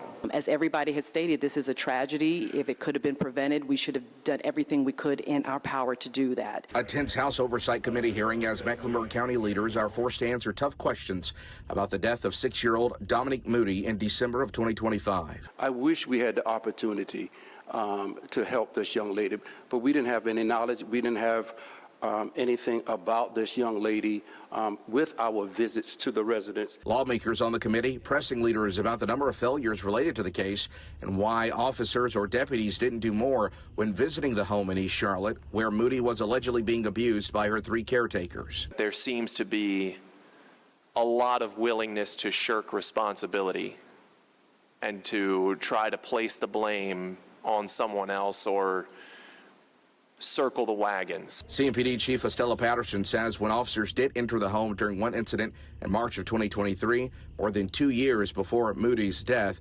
officers said the children inside looked to be in good health. I think we need to have more communication, definitely with our DSS partners. I think that we could do more thorough investigations when we look at these kinds of cases. The toughest questions were for Mecklenburg County Manager Mike Bryant, who said his office fired caseworkers who failed to do enough in the Moody case, but that the county is back on the right track and planning to hire more staff and correcting shortcomings identified in a state investigation. We have an obligation to learn from this case and strengthen the systems entrusted with protecting all vulnerable children. That commitment remains my highest priority. A 6-year-old girl was found dead in a dog crate in your county. That is unacceptable. And not only was she found dead in a dog crate, she was found dead in a dog crate after years of reports that went uninvestigated and unheeded. Meanwhile, Moody's uncle believes what he heard today just shows failures of bureaucracy. It doesn't take a sightless person to see what was going on at that residence. So somebody should have spoken up for the children. In Raleigh, Matt Stell, Queen City News. Charlotte Mecklenburg police say they have made an arrest in connection with the deadly shooting in West Charlotte Park. Jaden Almendarez's vigil is now charged with murder. Officials say he was taken into custody during a SWAT raid at his home. He is accused of shooting and killing 18-year-old Isaiah Shorter in the Westerly Hill neighborhood park yesterday morning. According to court records, witnesses told police the shooting started after an attempted robbery during a drug deal. Almendarez's vigil faced a judge for the first time today, and it was issued a $300,000 bond. Rock Hill police say a suspect shot and killed a man after breaking into a victim's car. That happened overnight. Police say the victim saw someone in his car that was parked on Amelia Avenue and started chasing them. That's when the suspect fired shots, killing the 39-year-old. Police are still searching for the suspect. Past the moratorium on data centers, that is the message from advocates as Charlotte City Council is poised to put a hold on data center construction in the Queen City. But tonight, industry advocates are telling Chief Political Correspondent Andy Weber that plan could create problems. They've gotten to the point where they have little regard towards the law and little regard towards the people who live in East Charlotte, that they're placing it on people's backyards. Advocates with Action NC and members of City Council re-upping a call to pause the construction of new data centers as the council is set to vote on a moratorium that could last 150 days, during which time the city hopes to learn more about the impact the facilities can have on the environment, water supply, and the electric grid. District 5 Council member J.D. Masuera-Arias has already signaled he'll vote for it. Not because we're anti-development, not because we're anti-business, and certainly not because we're anti-technology, but because we owe it to our residents to pause and ask whether our policies are keeping up with reality. But industry officials behind data centers have long argued the facilities are needed to accommodate increased internet and artificial intelligence usage. Speaking with On the Record on Queen City News, Kara Boonder with the Data Center Coalition argued ongoing opposition could lead to negative impacts. Is there any concern that internet users, that this might be stunted or AI might be stunted by opposition to the construction of these centers? I think it's a real question right now. We are seeing a lot of different conversations, localities establishing moratoriums on data center construction. And I think that really could make the U.S. less competitive in terms of being able to build these facilities and to have our data secured here in the U.S. I think there's also the question about what that could mean for our economic development impacts. And Charlotte City Council will vote on this 150-day data center moratorium at their next meeting, set for this coming Monday, June 8th. Reporting in Uptown, I'm Andy Weber, Queen City News. On the state level, House lawmakers on Thursday approved legislation that would regulate data centers, sending the bill to the Senate. You can see Andy's extended interview with the Data Center Coalition on the latest edition of On the Record with myself, which airs every Sunday at 8:30 a.m. right here on Queen City News. As more communities nationwide push back against data centers, one startup company wants to bring the controversial facilities straight to residential neighborhoods. SPAN is teaming up with technology company NVIDIA to create mini data centers in people's backyards. Creators say compact server boxes installed outside homes would tap into unused electrical grid capacity to process AI workloads. Companies claim this would cancel the need to build the large hyperscale facilities in communities.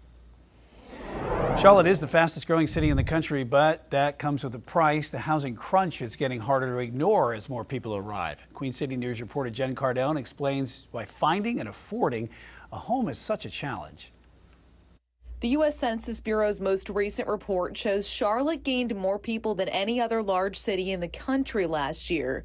The problem now, where do people live? I haven't really been impressed by the housing market in Charlotte, and I don't know if long term I want to stay here. For some people, still learning the area plays a role. I've had my eye on new developments. New developments are great. Just, am I going to stay out here in Charlotte, or where are we going to end up? A housing study published by UNC Charlotte late last year found affordable homes in the Queen City are critically scarce.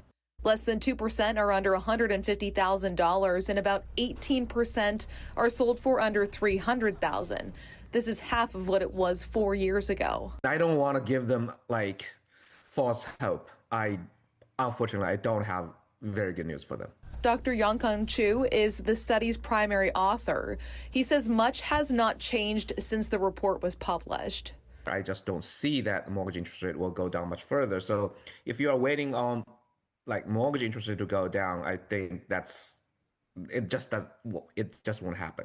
But perhaps not all hope is lost. People are still buying. I think going into it, we're like, oh my gosh, this is gonna absolutely change our lives. We're gonna have to cut back on everything.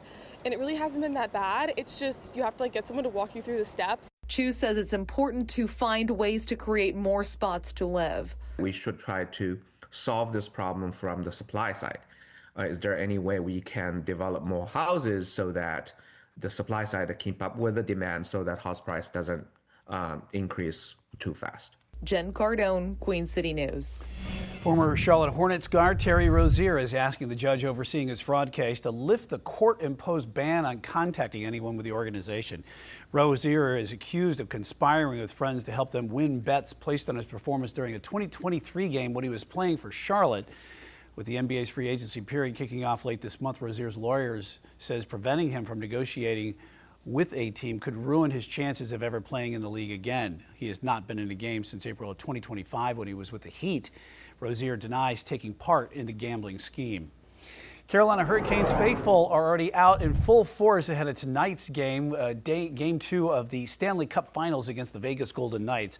Team is really looking to bounce back from that tough loss in game 1 and definitely wants to head out to Nevada with at least one win. Puck drops at the Lenovo Center tonight at 8 p.m. And Banana Ball returns to the Queen City tonight, though fans will not be able to catch the Savannah Bananas in action. 2 other teams are going to be in the Banana Ball League are facing off this weekend at Truist Field in Uptown. The Firefighters are taking on the Texas Tailgaters at a 3-game series that is completely sold out. First pitch is at 7 o'clock each night from Uptown.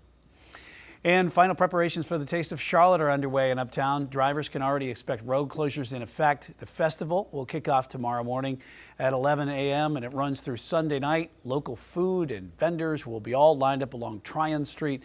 The fun begins at 11 a.m. Members of the Queen City News team will be at the festival tomorrow to kick off the event. We'll be live there as well tomorrow afternoon. Road closures will begin as the crews set up, and that stretches along Tryon Street, already closed, or from Brooklyn Village Avenue up to Trade.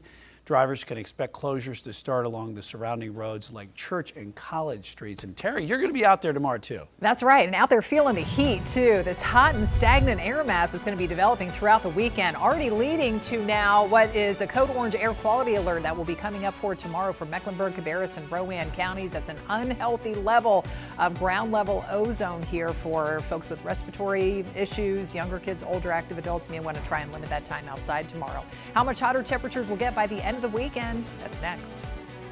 Overlooked in a critical role, the women of the Revolutionary War and how they aided in the birth of our nation. You're watching Queen City News, the most honored and the most local news in Charlotte.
Charlotte celebrates Mech Deck Day every May 20th, but historians disagree on whether Mecklenburg County actually declared full independence on May 20th, 1775. Thomas Jefferson called the claim spurious.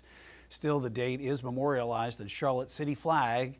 And what is beyond dispute is that on May 31st, 1775, over a year before Philadelphia, Mecklenburg County declared itself free of the British Crown. The document known as the Mecklenburg Resolves is one of the earliest acts of independence in American history. We are inching closer to the America 250 commemoration, marking 2.5 centuries since the signing of the Declaration of Independence. Prominent men we usually hear about from that era didn't fight for independence alone. An exhibit in Kings Mountain showed the important role that women played during the Revolutionary War. Queen City News reporter John Lee has the story. At Kings Mountain Historical Museum, an exhibit reminds us that it takes a village to raise a nation. It doesn't only just take one movement or one person, it takes a whole community, a whole village. Women on the Edge of War sheds light on the heroines of the American Revolution. Michael Turner Webb is the museum director. Their impact played heavy parts in these battles and skirmishes during this time of the American Revolutionary War, as well as here in the Carolina Piedmonts. The role of women during the Revolutionary War is mostly overlooked, but here visitors get to learn their stories. This statue portrays Mary Patton, a gunpowder maker. She helped provide musket balls for the men. We tell that story as well in her pivotal role when it came to the Battle of Kings Mountain. The display reveals the revolutionary part that wives, daughters, even mistresses played. We tell the story of how women played vital key roles as spies, messengers, scouts. Martha Bell was a midwife who was a spy for the Patriots, taking note of loyalist troops and their supplies. The way she handled herself became of note and inspiration. Susan Twitty is remembered for her bravery in what is now Cleveland County,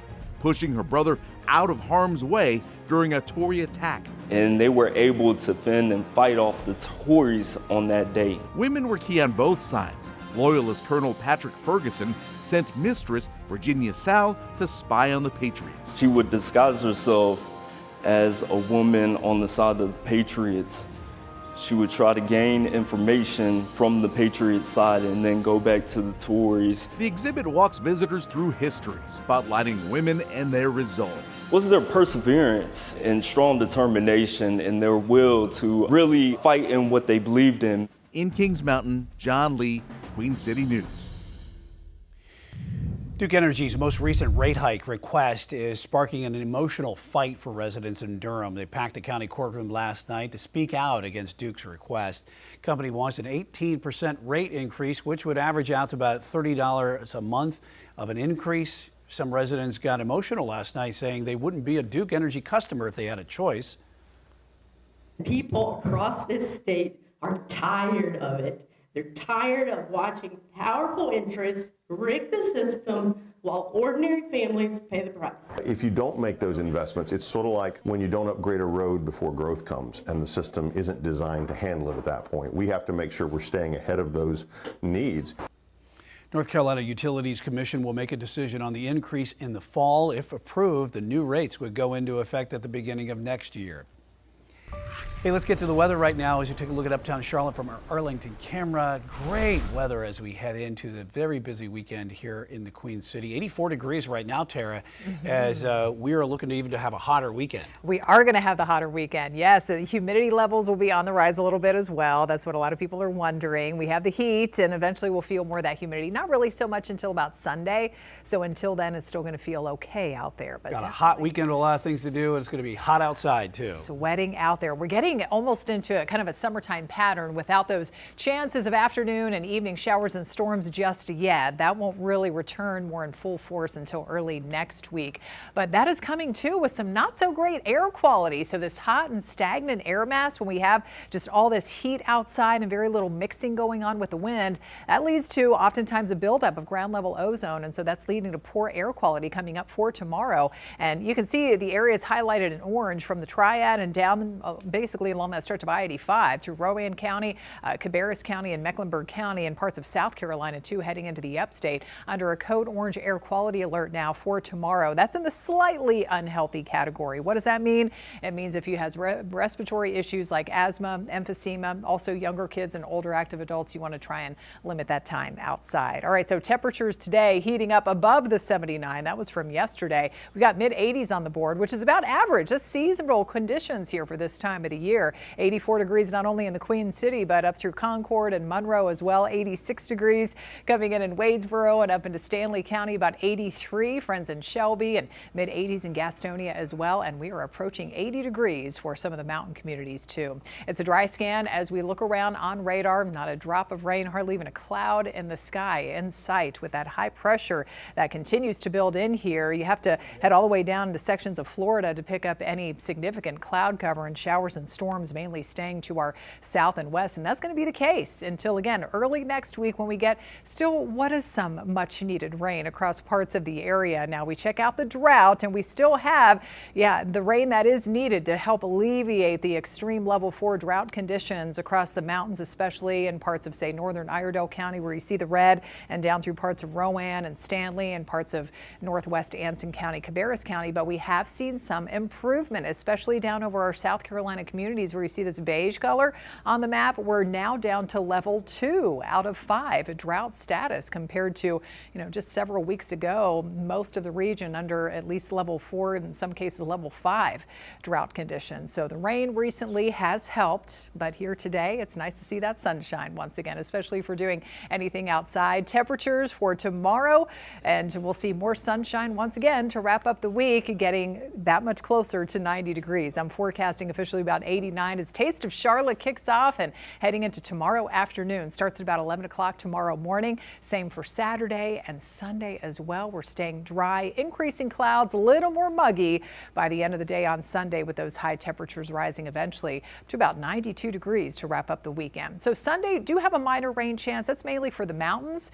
as we have our next front approaching by that time. Monday, it's going to start to move on in, so bringing us a little more widespread coverage of the showers and storms. They'll be possible just about anywhere for Monday afternoon and evening especially, and we could still have a little bit of lingering rain into Tuesday too. But really over the course of the next 7 days, we're not expecting a ton of rainfall here, anywhere from a few hundredths of an inch to maybe around quarter of an inch or so, mainly with that system early next week. All right, so here tonight, a nice one outside. Humidity stays low, comfortable conditions to kick off the day tomorrow. Low to mid 50s up in the mountains, upper 50s, low 60s in most other neighborhoods. Heat continuing to build for the weekend. Next week starts on the hot side, but with some showers and storms coming in. And behind that front, we're just a few degrees cooler for Tuesday. Tara, thank you. Loud sounds and visible flames, the maintenance work that could create a nuisance for neighbors in Huntersville. You're watching Queen City News, the most honored and the most local news in Charlotte.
People in Huntersville may hear loud noises and see tall flames over the next several days. Piedmont Natural Gas crews are performing routine maintenance through next Tuesday. The work happening along McCoy Road just south of Hambright.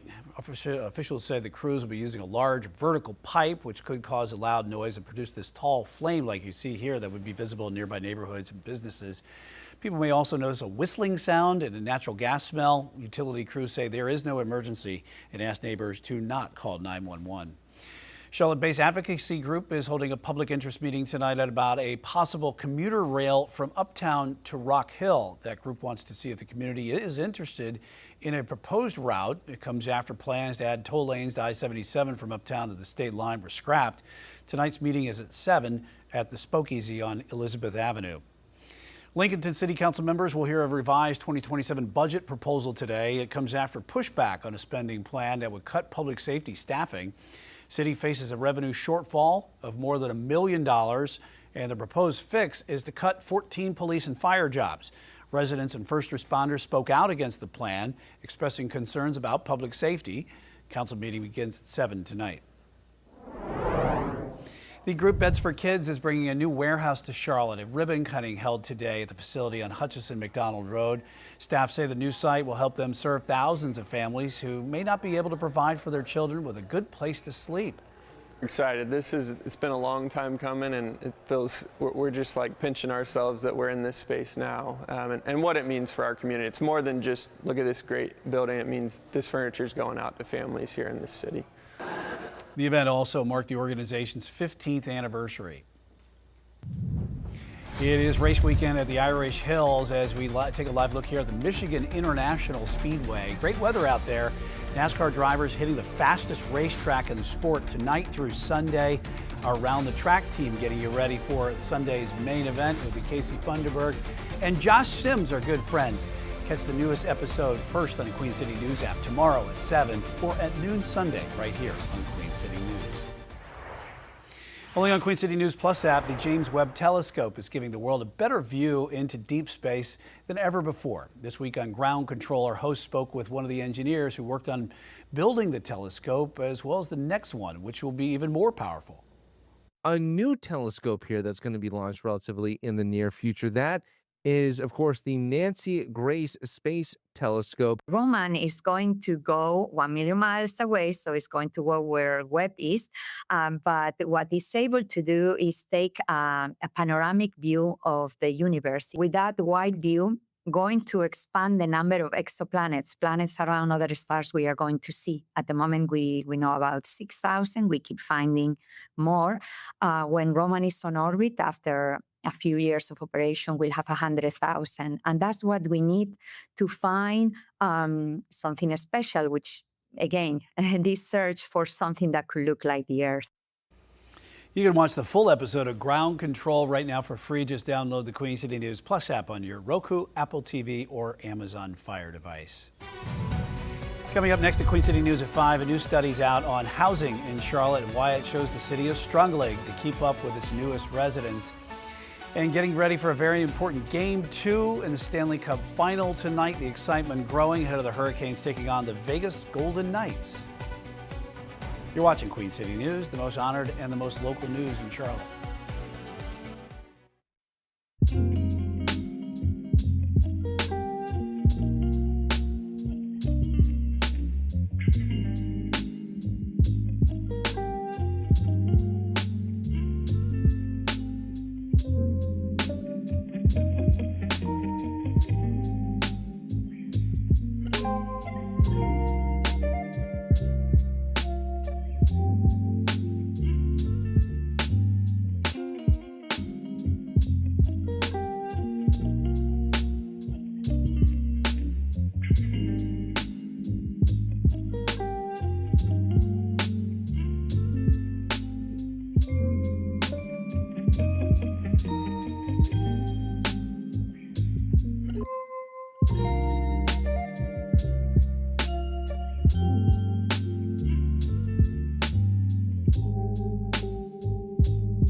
Now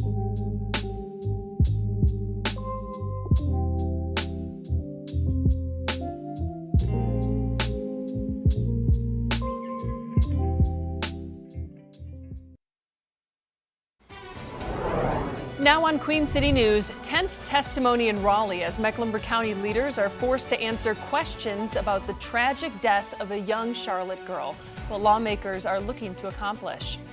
And the debate over data centers in Charlotte continues as community members and city leaders call for a moratorium, why industry officials say that could actually create problems. Feeling a little more heat out there today on this gorgeous Thursday, and even hotter, more stagnant conditions ahead as we kick off the weekend tomorrow, leading to developing poor air quality in parts of the area. I'll talk about that and just how much hotter it is going to get this weekend coming up. Good evening to you. I'm Morgan Francis. Queen City News at 5 starts right now.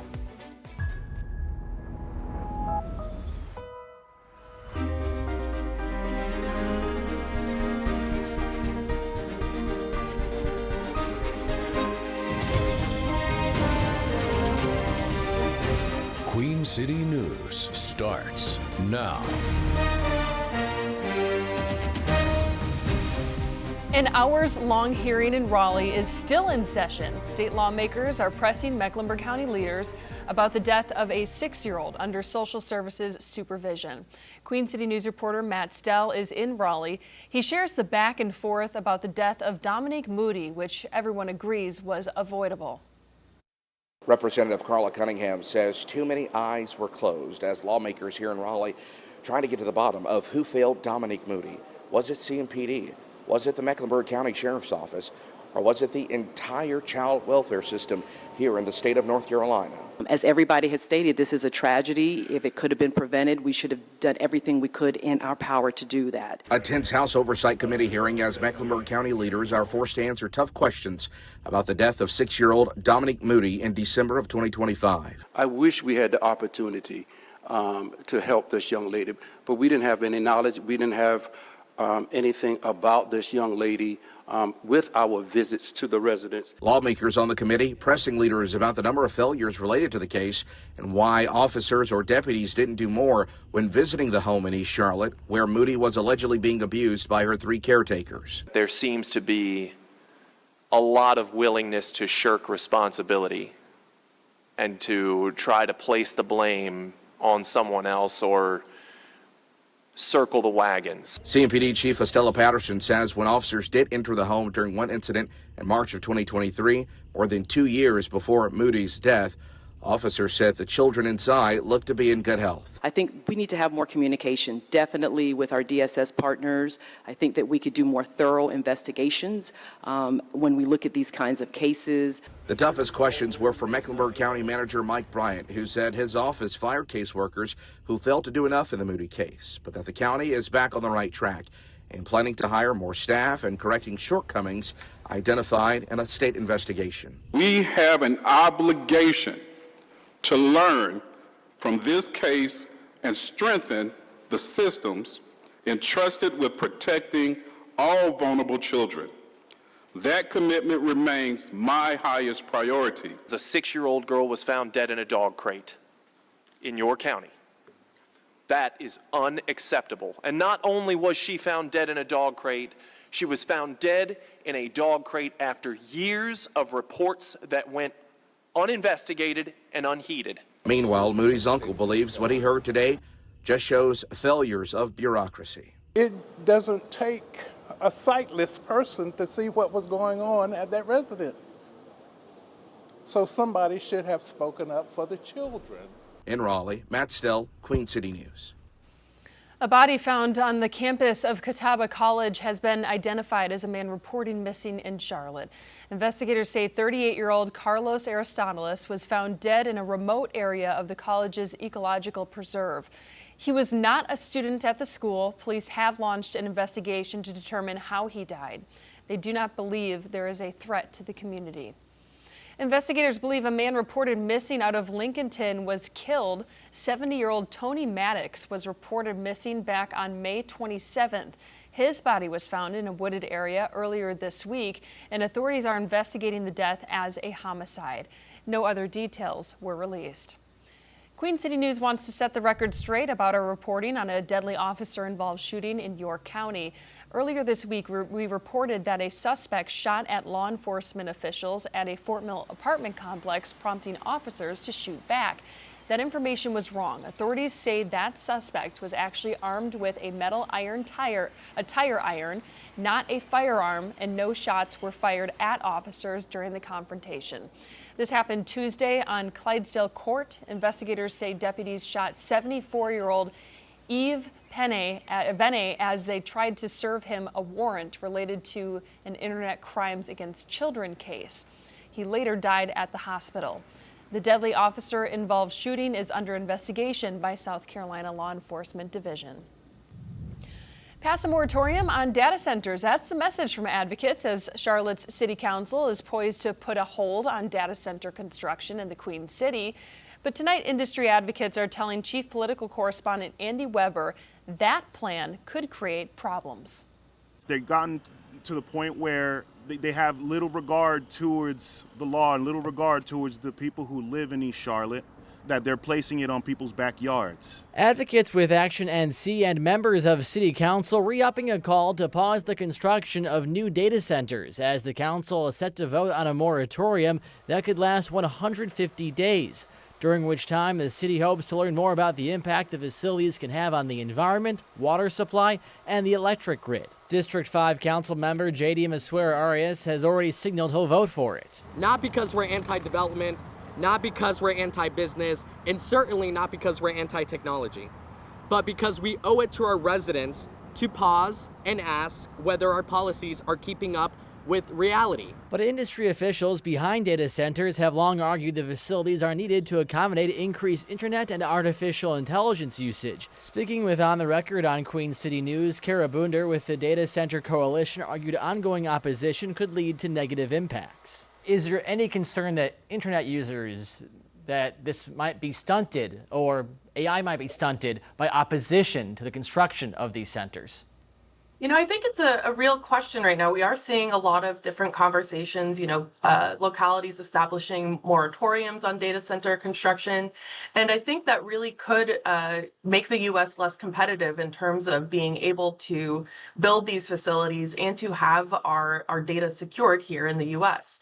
I think there's also the question about what that could mean for economic development impacts. And Charlotte City Council will vote on this 150-day data center moratorium at their next meeting, set for this coming Monday, June 8th. Reporting in Uptown, I'm Andy Weber, Queen City News. On the state level, House lawmakers on Wednesday approved legislation that would regulate data centers, sending the bill to the Senate. You can see Andy's extended interview with the Data Center Coalition in this latest edition of the On the Record, which airs every Sunday at 8:30 a.m. right here on Queen City News. As more communities nationwide push back against data centers, one startup company wants to bring the controversial facilities straight to residential neighborhoods. SPAN is teaming up with technology company NVIDIA to create mini data centers in people's backyards. Creators say compact server boxes installed outside homes would tap into unused electrical grid capacity to process AI workloads. The companies claim this would cancel the need to build large facilities in communities.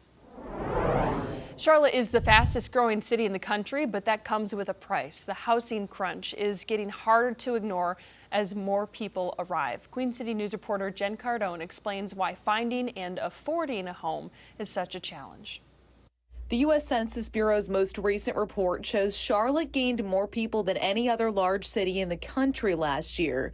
The problem now, where do people live? I haven't really been impressed by the housing market in Charlotte, and I don't know if long term I want to stay here.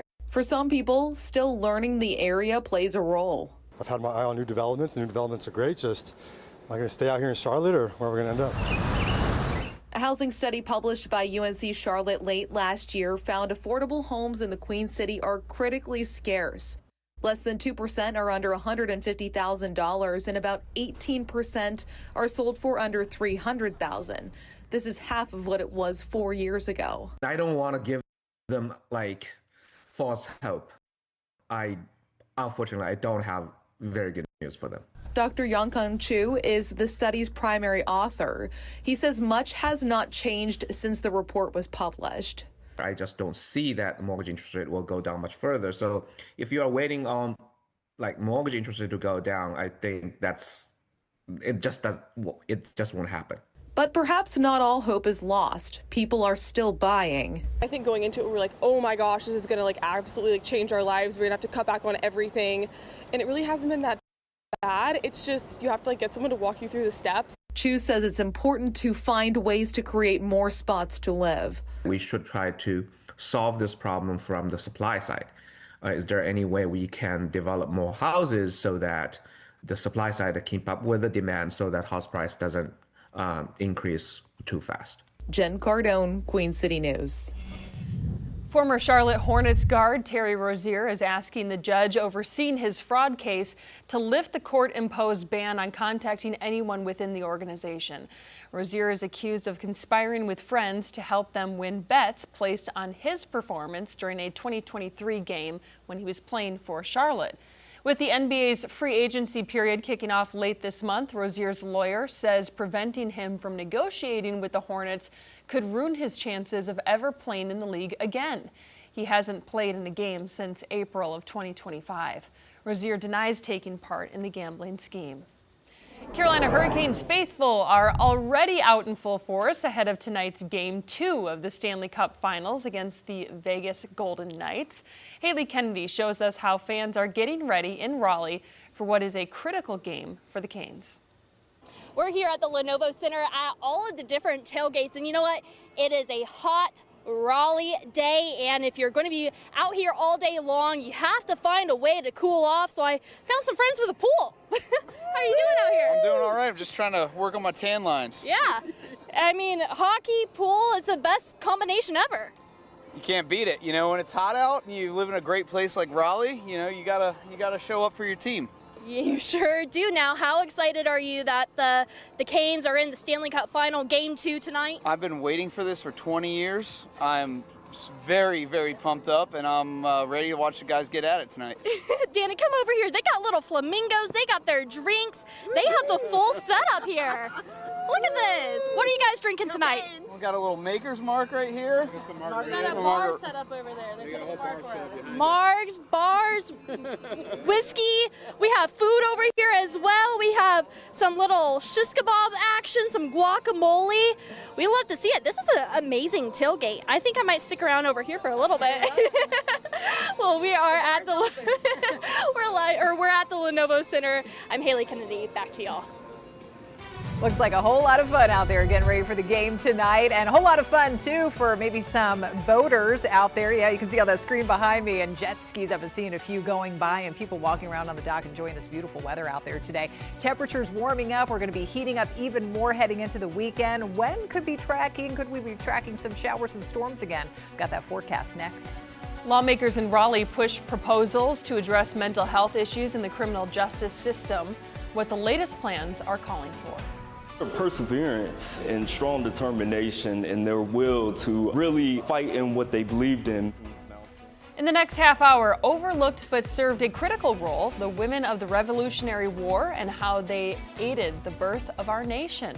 You're watching Queen City News, the most honored and most local news in Charlotte.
North Carolina lawmakers from both parties say there needs to be a solution for people with mental illness in the criminal justice system. Some Democrats say those problems cannot be solved without making big investments. Our Shabnam Dinesh explains. House Democrats are proposing a pair of bills they say would invest more than $1 billion into mental health and public safety. Detention centers and prisons have become de facto mental health institutions, yet without the necessary resources. The Justice and Mental Health Act would invest more than $800 million to expand behavioral health treatment, add more staffing and beds at psychiatric hospitals, and reduce bottlenecks for people waiting to receive treatment. That mental illness is a real and present crisis, a crisis on the rise as circumstances in this modern world cause hardship and anxiety. It is a crisis that requires accountability, investment, and urgency from the North Carolina General Assembly. A companion public safety bill would invest more than $400 million in courts, corrections, and juvenile justice. Law enforcement is being tasked with responding to behavioral crises. Courts are challenged with determining the disposition of persons with mental illness. The push comes as the House just passed a bipartisan bill to expand and strengthen the state's involuntary commitment system on a 100-10 vote. It's taken us 20 years to get the broken mental health system that we have. We're not going to solve it in 6 months. This is a step forward that will be really focused on people who are criminally involved. Democrats say that step is important, but they argue lasting change will also require significant new investments in treatment, hospitals, courts, and corrections. These aren't radical proposals. They're practical investments in the basic machinery of public safety. In Raleigh, I'm State Capitol reporter Shabnam Dinesh. Law enforcement officials in central North Carolina are going door to door as they search for 2 escaped inmates. Michael Miles and LaShawn Knott are considered armed and dangerous. Police say the escaped inmates escaped from the Vance County Jail yesterday afternoon. 2 $20,000 rewards are being offered for information that leads to the arrest of each suspect.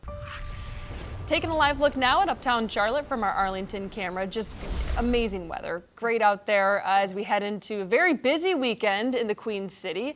Here's Chief Meteorologist Tara Lane, who you can probably visit in Uptown this weekend with the Taste of Charlotte, big event. Taste of Charlotte, yeah, I'm going to have that forecast coming up. We're going to be live out there during the 4 o'clock. There's no 5 o'clock news tomorrow, but then the 6 o'clock show as well, and sampling some good eats. I hope to taste some of it out there. So. It's always fun when you're out hosting the event and it's like a food event, because then you're like in between live shots, just get a little bit of everything around you. I'm going to try and show some on TV tomorrow too, and just give people a little taste of what they can. It's going to be toasty there too for you. Yes, it is. It's going to be a scorcher. We're going to get that much closer to 90 for tomorrow afternoon. Fortunately, the humidity isn't so bad yet, and we're feeling still that comfortable, drier air in place today as well. So it will stay that way tomorrow and again on Saturday. By the end of the day on Sunday, and especially early next week, as we'll be tracking the approach of another front, that's when the rain chances return. Obviously, it's going to feel a little more humid by that time, but until then, still, it's a comfortable, drier level of heat. However, with this hot and stagnant air mass,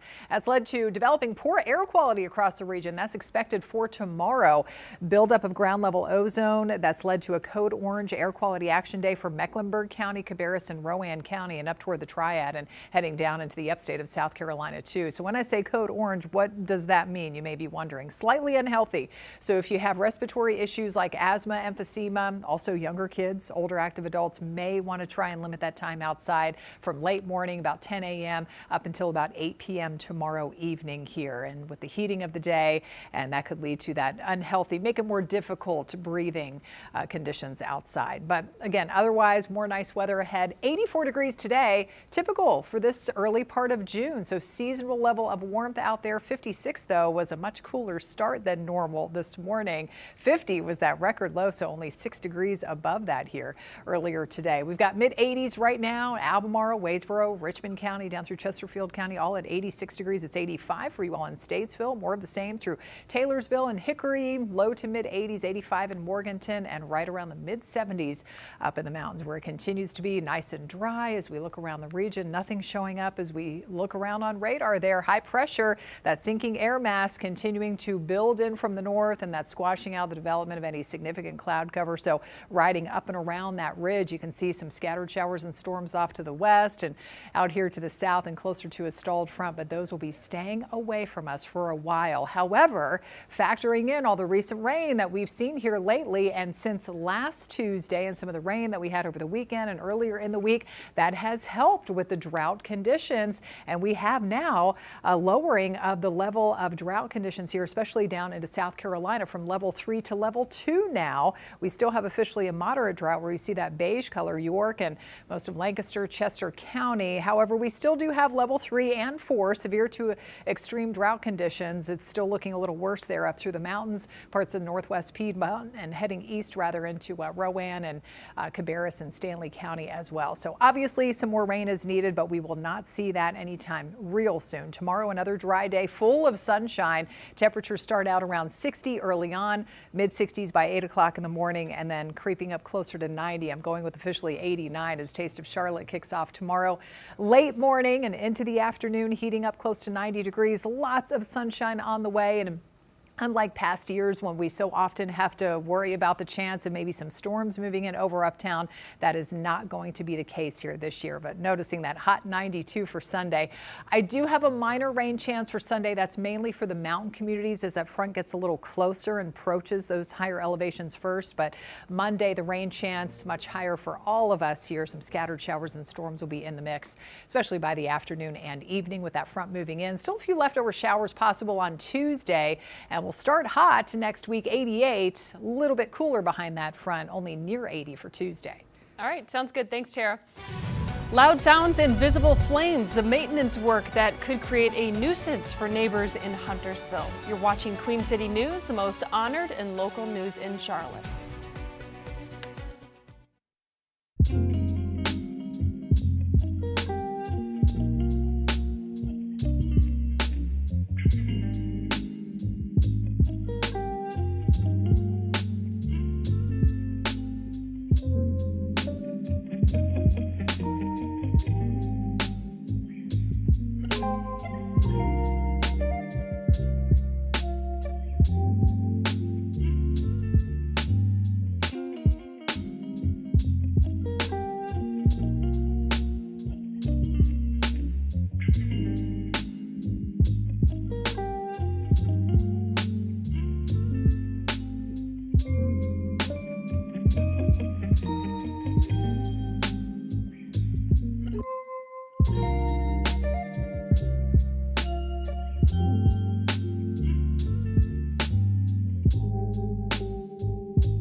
People in Huntersville may hear loud noises and see tall flames over the next several days. Piedmont Natural Gas crews are performing routine maintenance through next Tuesday. The work is happening along McCoy Road just south of Hambright Road. Officials say crews will be using a large vertical pipe like the one you see on your screen, which could cause a loud noise and produce a tall flame that would be visible in nearby neighborhoods and businesses. People may also notice a whistling sound and a natural gas smell. Utility crews say there's no emergency and ask neighbors to not call 911. A Charlotte-based advocacy group is holding a public interest meeting tonight about a possible commuter rail from Uptown to Rock Hill. The group wants to see if the community is interested in the proposed route. It comes after plans to add toll lanes to I-77 from Uptown to the state line were scrapped. Tonight's meeting is at 7 at the Spoke Easy on Elizabeth Avenue. Lincolnton City Council members will hear a revised 2027 budget proposal today. It comes after pushback on a spending plan that would cut public safety staffing. The city faces a revenue shortfall of more than $1 million, and the proposed fix is to cut 14 police and fire jobs. Residents and first responders spoke out against the plan, expressing concerns about public safety. The council meeting begins at 7 tonight. A new study is out on housing in Charlotte, why it shows the city is struggling to keep up with its newest residents. You're watching Queen City News, the most honored and most local news in Charlotte.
An hours-long hearing in Raleigh is still in session. State lawmakers are pressing Mecklenburg County leaders about the death of a 6-year-old under social services supervision.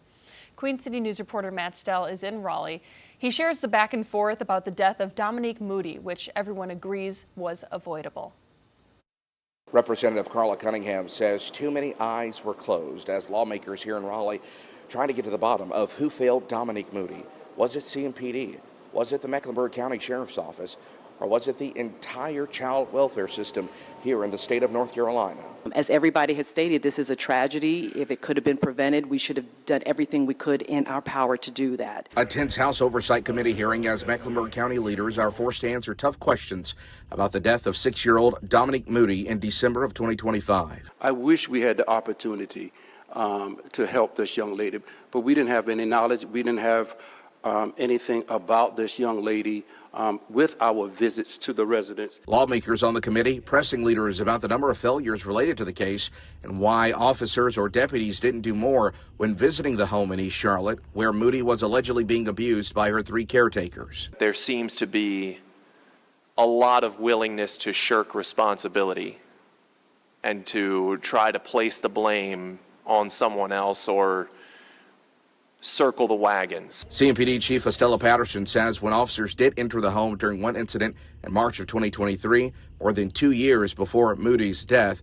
officers said the children inside looked to be in good health. I think we need to have more communication, definitely with our DSS partners. I think that we could do more thorough investigations when we look at these kinds of cases. The toughest questions were for Mecklenburg County Manager Mike Bryant, who said his office fired caseworkers who failed to do enough in the Moody case, but that the county is back on the right track and planning to hire more staff and correcting shortcomings identified in a state investigation. We have an obligation to learn from this case and strengthen the systems entrusted with protecting all vulnerable children. That commitment remains my highest priority. A 6-year-old girl was found dead in a dog crate in your county.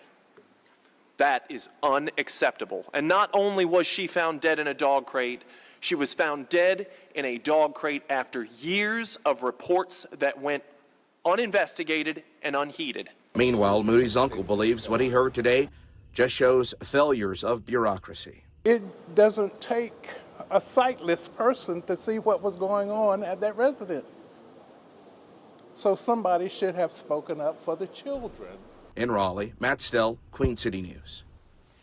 Charlotte-Mecklenburg police say they have made an arrest in connection with a deadly shooting in a West Charlotte park. Jaden Almendarez Vigil is now charged with murder. Officials say he was taken into custody today during a SWAT raid at his home. He's accused of shooting and killing 18-year-old Isaiah Shorter in the Westerly Hill neighborhood park.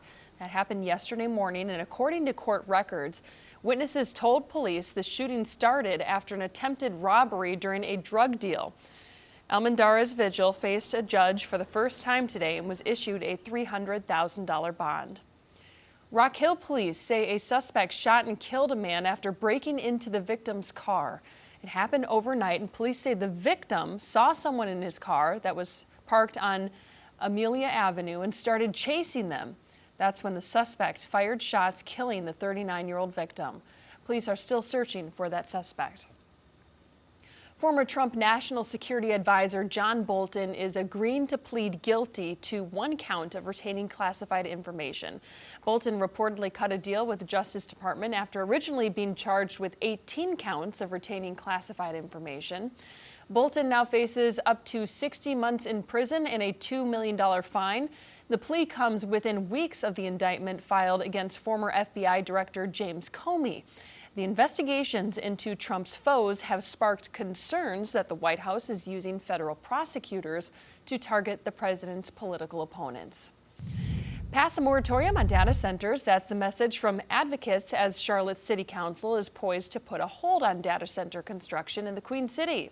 But tonight, industry advocates are telling Chief Political Correspondent Andy Weber that plan could create problems. They've gotten to the point where they have little regard towards the law and little regard towards the people who live in East Charlotte, that they're placing it on people's backyards. Advocates with Action NC and members of City Council re-upping a call to pause the construction of new data centers as the council is set to vote on a moratorium that could last 150 days, during which time the city hopes to learn more about the impact the facilities can have on the environment, water supply, and the electric grid. District 5 Council member J.D. Masuera-Arias has already signaled he'll vote for it. Not because we're anti-development, not because we're anti-business, and certainly not because we're anti-technology, but because we owe it to our residents to pause and ask whether our policies are keeping up with reality. But industry officials behind data centers have long argued the facilities are needed to accommodate increased internet and artificial intelligence usage. Speaking with On the Record on Queen City News, Kara Boonder with the Data Center Coalition argued ongoing opposition could lead to negative impacts. Is there any concern that internet users, that this might be stunted or AI might be stunted by opposition to the construction of these centers? You know, I think it's a real question right now. We are seeing a lot of different conversations, localities establishing moratoriums on data center construction. And I think that really could make the U.S. less competitive in terms of being able to build these facilities and to have our data secured here in the U.S. I think there's also the question about what that could mean for economic development impacts. And Charlotte City Council will vote on this 150-day data center moratorium at their next meeting, set for this coming Monday, June 8th. Reporting in Uptown, I'm Andy Weber, Queen City News. On the state level, House lawmakers on Wednesday approved legislation that would regulate data centers, sending the bill to the Senate. You can see Andy's extended interview with the Data Center Coalition in the latest edition of On the Record, which airs every Sunday at 8:30 a.m. right here on Queen City News. Now, as more communities nationwide push back against data centers, one startup company wants to bring the controversial facilities straight to residential neighborhoods. SPAN is teaming up with technology company NVIDIA to create mini data centers in people's backyards. Creators say compact server boxes installed outside homes would tap into unused electrical grid capacity to process AI workloads. The companies claim this would cancel the need to build large facilities in communities. Charlotte is the fastest growing city in the country, but that comes at a price. The housing crunch is getting harder to ignore as more people arrive. Queen City News reporter Jen Cardone explains why finding and affording a home is such a challenge. The U.S. Census Bureau's most recent report shows Charlotte gained more people than any other large city in the country last year. The problem now, where do people live? I haven't really been impressed by the housing market in Charlotte, and I don't know if long term I want to stay here. For some people, still learning the area plays a role. I've had my eye on new developments. The new developments are great. Just, am I going to stay out here in Charlotte, or where are we going to end up? A housing study published by UNC Charlotte late last year found affordable homes in the Queen City are critically scarce. Less than 2% are under $150,000, and about 18% are sold for under $300,000. This is half of what it was 4 years ago. I don't want to give them false hope. Unfortunately, I don't have very good news for them. Dr. Yongkang Chu is the study's primary author. He says much has not changed since the report was published. I just don't see that the mortgage interest rate will go down much further. So if you are waiting on mortgage interest rate to go down, I think it just won't happen. But perhaps not all hope is lost. People are still buying. I think going into it, we're like, oh my gosh, this is going to absolutely change our lives. We're going to have to cut back on everything. And it really hasn't been that bad. It's just you have to get someone to walk you through the steps. Chu says it's important to find ways to create more spots to live. We should try to solve this problem from the supply side.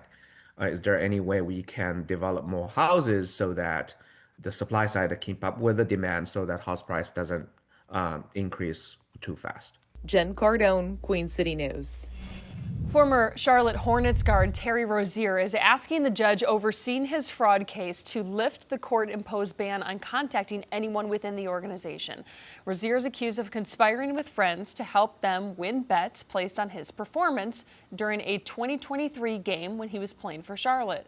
With the NBA's free agency period kicking off late this month, Rozier's lawyer says preventing him from negotiating with the Hornets could ruin his chances of ever playing in the league again.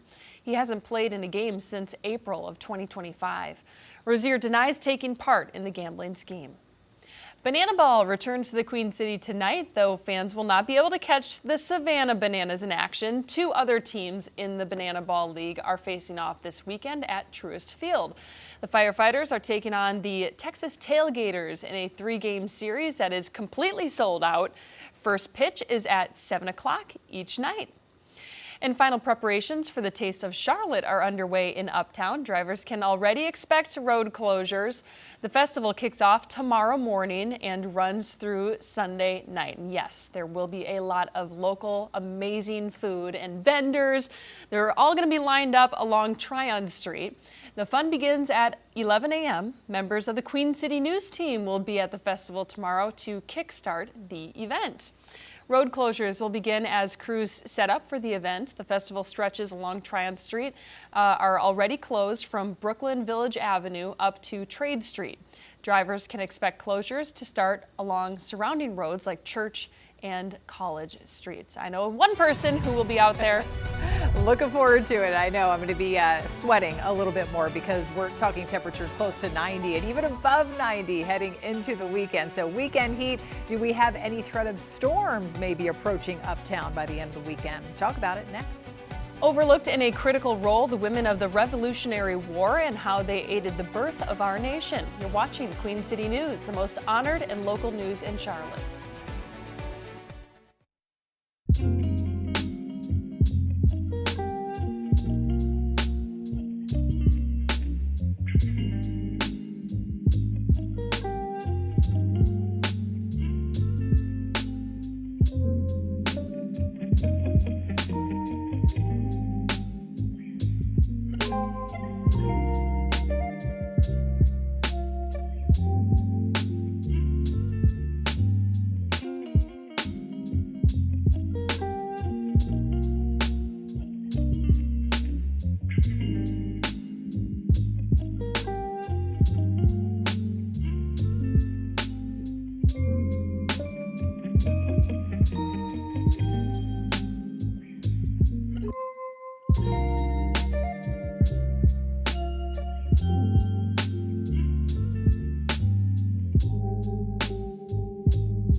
Charlotte celebrates Mech Deck Day every May 20th, but historians disagree on whether Mecklenburg County actually declared full independence on May 20th, 1775. Thomas Jefferson called the claim spurious. Still, the date is memorialized on Charlotte's city flag. What is beyond dispute is that on May 31st, 1775, over a year before Philadelphia, Mecklenburg County declared itself free of the British Crown. The document, known as the Mecklenburg Resolves, is one of the earliest acts of independence in American history. And we are inching closer to the America 250 commemoration, marking 2.5 centuries since the signing of the Declaration of Independence. The prominent men we usually hear about from that era didn't fight for independence alone. An exhibit in Kings Mountain showed the important role women played during the Revolutionary War. Queen City News reporter John Lee has that story. At Kings Mountain Historical Museum, an exhibit reminds us that it takes a village to raise a nation. It doesn't only just take one movement or one person, it takes a whole community, a whole village. Women on the Edge of War sheds light on the heroines of the American Revolution. Michael Turner Webb is the museum director. Their impact played heavy parts in these battles and skirmishes during this time of the American Revolutionary War, as well as here in the Carolina Piedmonts. The role of women during the Revolutionary War is mostly overlooked, but here visitors get to learn their stories. This statue portrays Mary Patton, a gunpowder maker. She helped provide musket balls for the men. We tell that story as well in her pivotal role when it came to the Battle of Kings Mountain. The display reveals the revolutionary part that wives, daughters, even mistresses played. We tell the story of how women played vital key roles as spies, messengers, scouts. Martha Bell was a midwife who was a spy for the Patriots, taking note of loyalist troops and their supplies. The way she handled herself became of note and inspiration. Susan Twitty is remembered for her bravery in what is now Cleveland County, pushing her brother out of harm's way during a Tory attack. And they were able to fend and fight off the Tories on that day. Women were key on both sides. Loyalist Colonel Patrick Ferguson sent mistress Virginia Sal to spy on the Patriots. She would disguise herself as a woman on the side of the Patriots. She would try to gain information from the Patriot side and then go back to the Tories. The exhibit walks visitors through history, spotlighting women and their resolve. Was their perseverance and strong determination and their will to really fight in what they believed in. In Kings Mountain, John Lee, Queen City News. And let's take a live look at uptown Charlotte from our Arlington camera. Just some beautiful weather is here as we head into a very busy weekend in the Queen City. It's also going to be a very hot weekend in the Queen City as we bring in Chief Meteorologist Tara Lane. Tara, it's like we're gradually warming up, and I saw on the 7-day that we do have like a day or two where it cools back down. Yeah, one day going into next week. Cold front on the move. That's not going to happen until about next Tuesday, and it's not until about early next week that we have that next rain chance too. So yeah, we still need it. We do obviously. still need it. Yes, we do. I know. Yeah, some needed rain, especially north and east of Charlotte, where we did not see a ton of improvement in the overall drought conditions from this past week. But we'll take it certainly with all the events and activities happening. We've been talking about Banana Ball in town, Taste of Charlotte kicking off, of course, tomorrow. And so staying dry for all of those. Now, toward the end of the weekend, we have a minor rain chance coming into the mountains possibly, but that is it. Just wall-to-wall sunshine, of course, out there today. A gorgeous beauty of a day with low humidity. Temperatures did get warmer after that cool start again this morning, ending up about 5 to close to 10 degrees on the warmer side. We've got 84 right now, which is typical for early June. That's exactly where we should be. No wind showing up because there is no wind. Pretty much calm here at last check, and dew points are only hovering close to 50, so that is an indication of that dry air, that comfortable air mass in place. Got 84 checking in Concord, down through Monroe, mid-80s, east along 74 there into Richmond County, 82 for my friends in Chester, and more of the same, just 80s all around, heading into the foothills, and then we head up into the high country, sitting in the mid-70s where it continues to be dry. Nothing showing up as we scan around on the radar here today with high pressure in charge,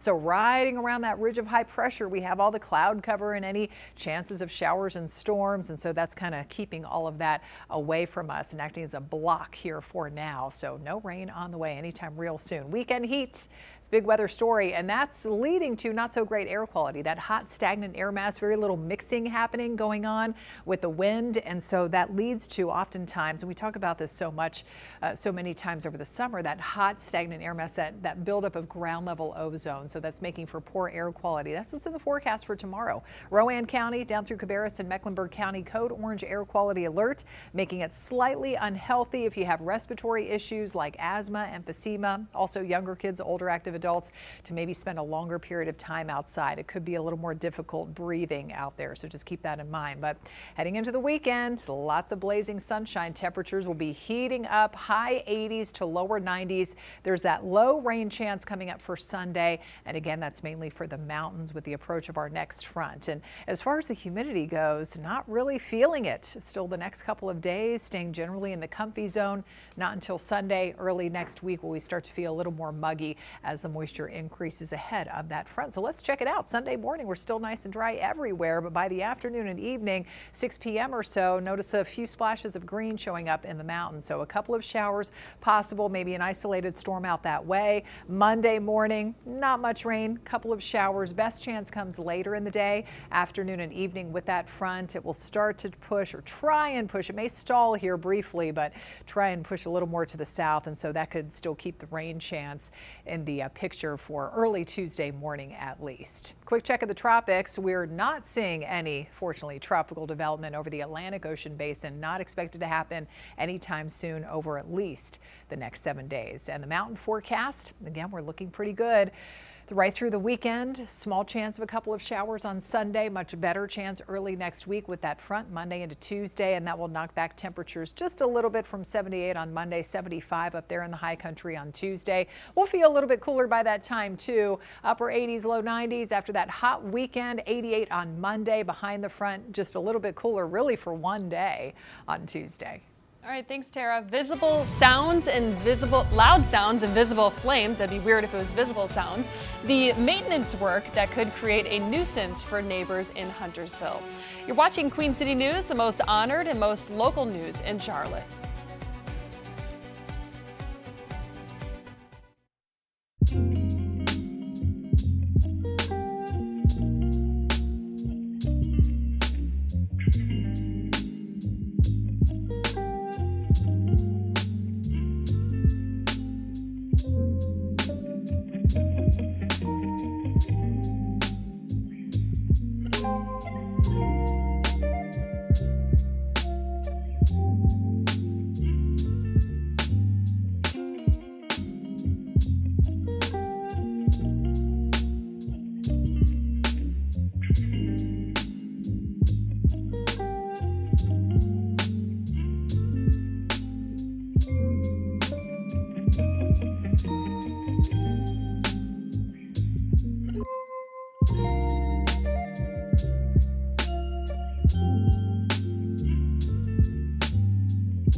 People in Huntersville may hear loud noises and see tall flames over the next several days, but Piedmont Natural Gas crews are performing routine maintenance through next Tuesday. Work is happening along McCoy Road just south of Hambright Road. Officials say crews will be using a large vertical pipe which could cause a loud noise and produce a tall flame that would be visible in nearby neighborhoods and businesses. People may also notice a whistling sound and a natural gas smell. Utility crews say there is no emergency and ask neighbors to not call 911.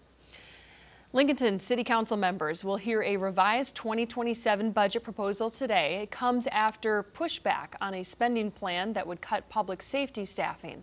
The city faces a revenue shortfall of more than $1 million, and the proposed fix is to cut 14 police and fire jobs.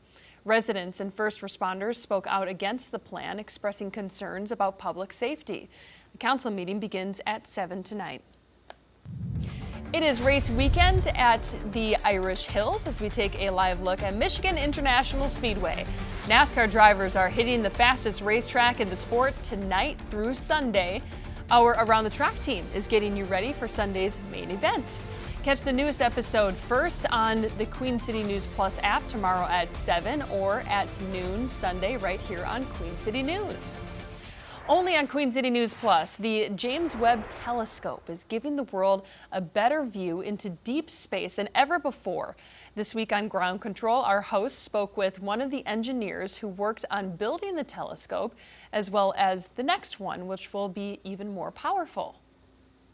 A new telescope here that's going to be launched relatively in the near future. That is, of course, the Nancy Grace Space Telescope. Roman is going to go 1 million miles away, so it's going to go where Webb is. But what it's able to do is take a panoramic view of the universe. With that wide view, going to expand the number of exoplanets, planets around other stars we are going to see. At the moment, we know about 6,000. We keep finding more. When Roman is on orbit, after a few years of operation, we'll have 100,000. And that's what we need to find something special, which, again, this search for something that could look like the Earth. Pretty impressive. You can watch the full episode of Ground Control right now for free. Just download the Queen City News Plus app on your Roku, Apple TV, or Amazon Fire device. On Queen City News at 6, a new study is out on housing in Charlotte, why it shows the city is struggling to keep up with its newest residents. And getting ready for a very important Game 2 in the Stanley Cup Finals. The excitement growing in Raleigh ahead of the Hurricanes taking on the Vegas Golden Knights. You're watching Queen City News, the most honored and local news in Charlotte.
Now on Queen City News, tense testimony in Raleigh as Mecklenburg County leaders are forced to answer questions about the tragic death of a young Charlotte girl, what lawmakers are seeking to accomplish. And the debate over data centers in Charlotte continues as community members and city leaders call for a moratorium why industry officials say that could actually create problems. More great weather out there today if we're doing anything outside. Feeling the heat a little more, though, and that hot, stagnant air mass building over the next few days. That's leading to poor air quality coming up starting tomorrow. We'll talk about that and just how hot it will get by the end of the weekend. Coming up. Good evening. I'm Brian Blakely. Queen City News at 6 starts right now.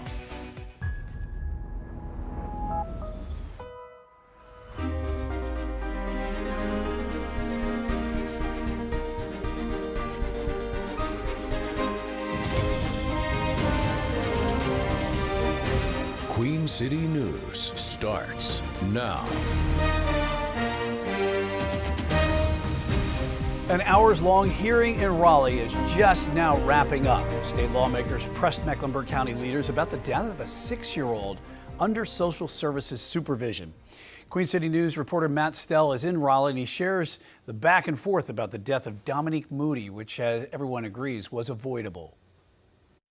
Representative Carla Cunningham says too many eyes were closed as lawmakers here in Raleigh trying to get to the bottom of who failed Dominique Moody. Was it CMPD? Was it the Mecklenburg County Sheriff's Office?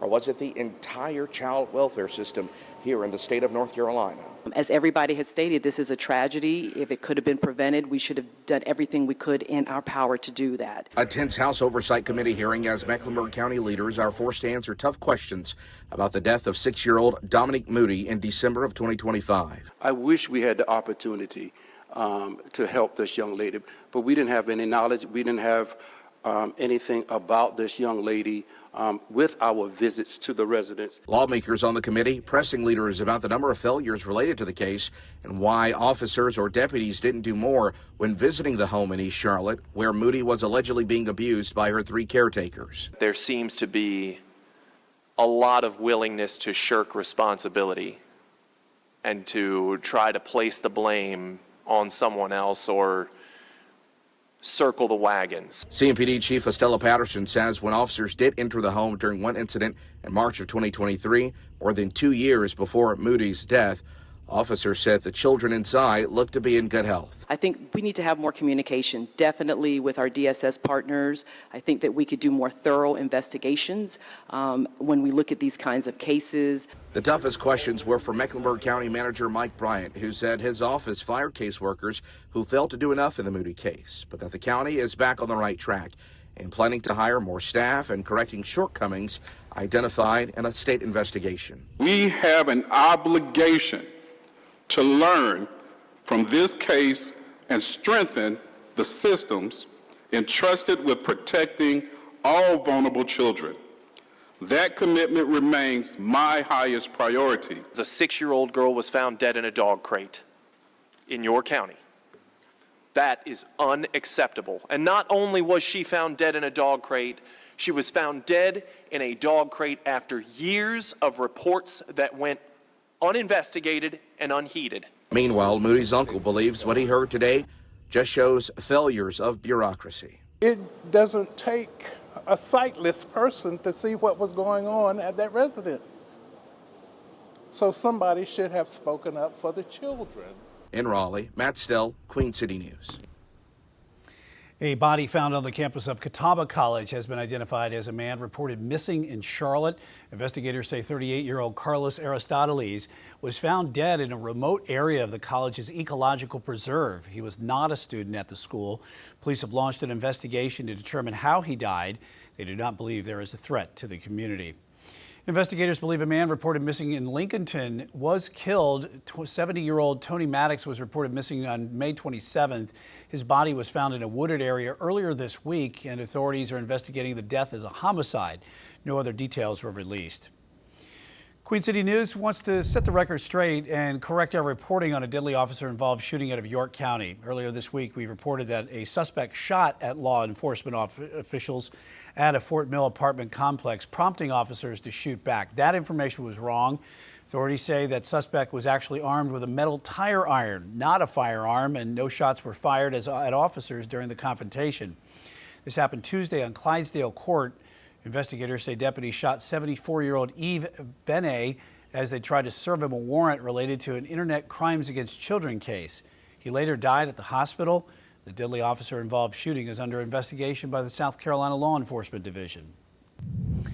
Pass the moratorium on data centers. That is the message from advocates as Charlotte City Council is poised to put a hold on data center construction in the Queen City. But tonight, industry advocates are telling Chief Political Correspondent Andy Weber that plan could create problems.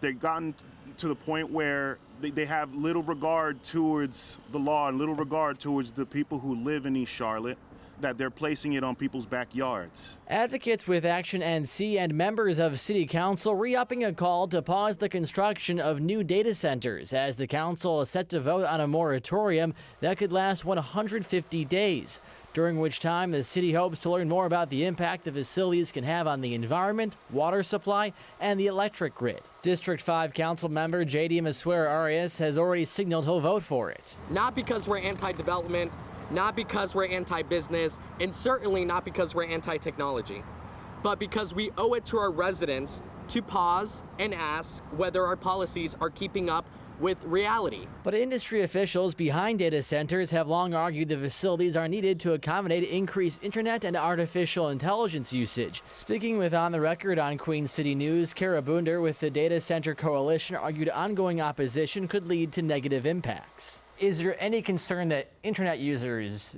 that this might be stunted or AI might be stunted by opposition to the construction of these centers? You know, I think it's a real question right now. We are seeing a lot of different conversations, localities establishing moratoriums on data center construction. And I think that really could make the U.S. less competitive in terms of being able to build these facilities and to have our data secured here in the U.S. I think there's also the question about what that could mean for economic development impacts. And Charlotte City Council will vote on this 150-day data center moratorium at their next meeting set for this coming Monday, June 8th. Reporting in Uptown, I'm Andy Weber, Queen City News. On the state level, House lawmakers on Wednesday approved legislation that would regulate data centers, sending the bill to the Senate. You can see Andy's extended interview with Data Center Coalition in the latest edition of On the Record, which airs every Sunday at 8:30 a.m. with myself, as he and I are hosting that right here on Queen City News. As more communities nationwide push back against data centers, one startup company wants to bring the controversial facilities straight to residential neighborhoods. SPAN is teaming up with technology company NVIDIA to operate or create mini data centers in people's backyards. Operators say that compact server boxes installed outside homes would tap into unused electrical grid capacity to process the AI workloads. Companies claim this would cancel the need to build large hyperscale facilities in the communities. Charlotte is the fastest growing city in the country, but that comes with a price. The housing crunch is getting harder to ignore as more people arrive. Queen City News reporter Jen Cardone explains why finding and affording a home is such a challenge. The U.S. Census Bureau's most recent report shows Charlotte gained more people than any other large city in the country last year. The problem now, where do people live? I haven't really been impressed by the housing market in Charlotte, and I don't know if long term I want to stay here. For some people, still learning the area plays a role. I've had my eye on new developments. New developments are great. Just, am I going to stay out here in Charlotte or where are we going to end up? A housing study published by UNC Charlotte late last year found affordable homes in the Queen City are critically scarce. Less than 2% are under $150,000 and about 18% are sold for under $300,000. This is half of what it was 4 years ago. I don't want to give them false hope. Unfortunately, I don't have very good news for them. Dr. Yongkang Chu is the study's primary author. He says much has not changed since the report was published. I just don't see that the mortgage interest rate will go down much further. So if you are waiting on mortgage interest rate to go down, I think it just won't happen. But perhaps not all hope is lost. People are still buying. I think going into it, we're like, oh my gosh, this is gonna absolutely change our lives. We're gonna have to cut back on everything. And it really hasn't been that bad. It's just, you have to get someone to walk you through the steps. Chu says it's important to find ways to create more spots to live. We should try to solve this problem from the supply side. Is there any way we can develop more houses so that the supply side can keep up with the demand so that house price doesn't increase too fast? Jen Cardone, Queen City News. Carolina Hurricanes faithful are already out in full force ahead of tonight's game, 2 of the Stanley Cup Finals against the Vegas Golden Knights. Haley Kennedy shows us how fans are getting ready in Raleigh for what is a critical game for the Canes. We're here at the Lenovo Center at all of the different tailgates, and you know what? It is a hot Raleigh day, and if you're going to be out here all day long, you have to find a way to cool off. So I found some friends with a pool. How are you doing out here? I'm doing all right. I'm just trying to work on my tan lines. Yeah, I mean, hockey, pool, it's the best combination ever. You can't beat it. You know, when it's hot out and you live in a great place like Raleigh, you know, you gotta show up for your team. You sure do. Now, how excited are you that the Canes are in the Stanley Cup Final Game 2 tonight? I've been waiting for this for 20 years. I'm very, very pumped up, and I'm ready to watch the guys get at it tonight. Danny, come over here. They got little flamingos. They got their drinks. They have the full setup here. Look at this. What are you guys drinking tonight? We got a little Maker's Mark right here. We got a bar set up over there. They set up a bar for us. Margs, bars, whiskey. We have food over here as well. We have some little shish kebab action, some guacamole. We love to see it. This is an amazing tailgate. I think I might stick around over here for a little bit. Well, we are at the we're at the Lenovo Center. I'm Haley Kennedy. Back to y'all. And also, Banana Ball returns to the Queen City tonight, though fans will not be able to catch the Savannah Bananas in action. The 2 other teams in the Banana Ball League are facing off this weekend at Truist Field. Firefighters are going to be taking on the Texas Tailgaters in a 3-game series, completely sold out. First pitch is at 7 o'clock each night from Uptown.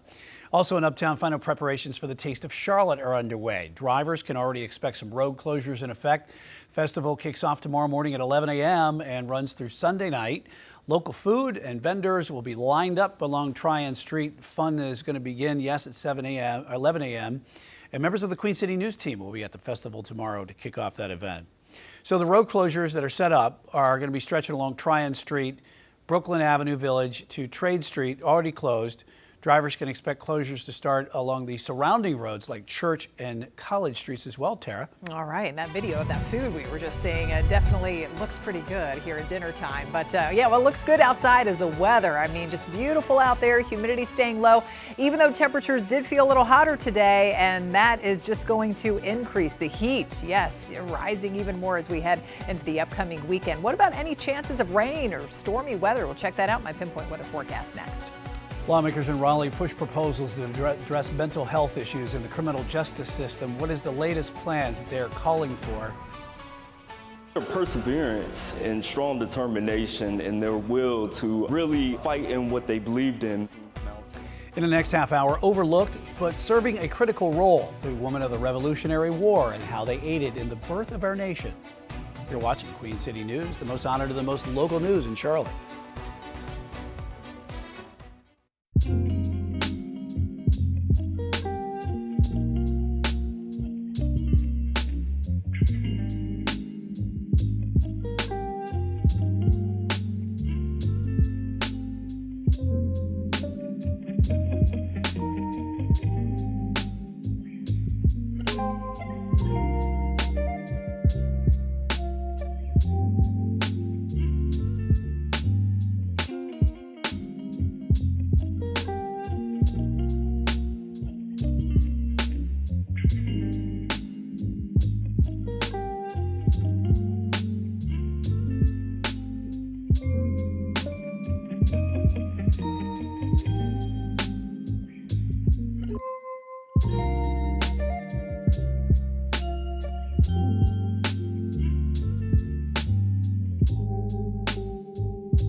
South Carolina lawmakers from both parties say there needs to be a solution for people with mental illness in the criminal justice system. Some Democrats say those problems cannot be solved without making big investments. Our Shabnam Dinesh explains.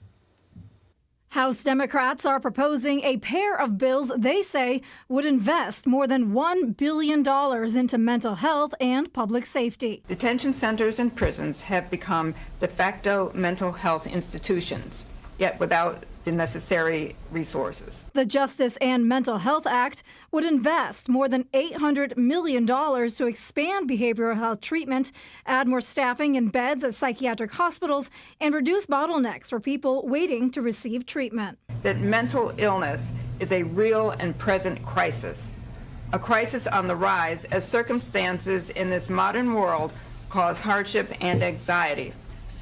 It is a crisis that requires accountability, investment, and urgency from the North Carolina General Assembly. A companion public safety bill would invest more than $400 million in courts, corrections, and juvenile justice. Law enforcement is being tasked with responding to behavioral crises.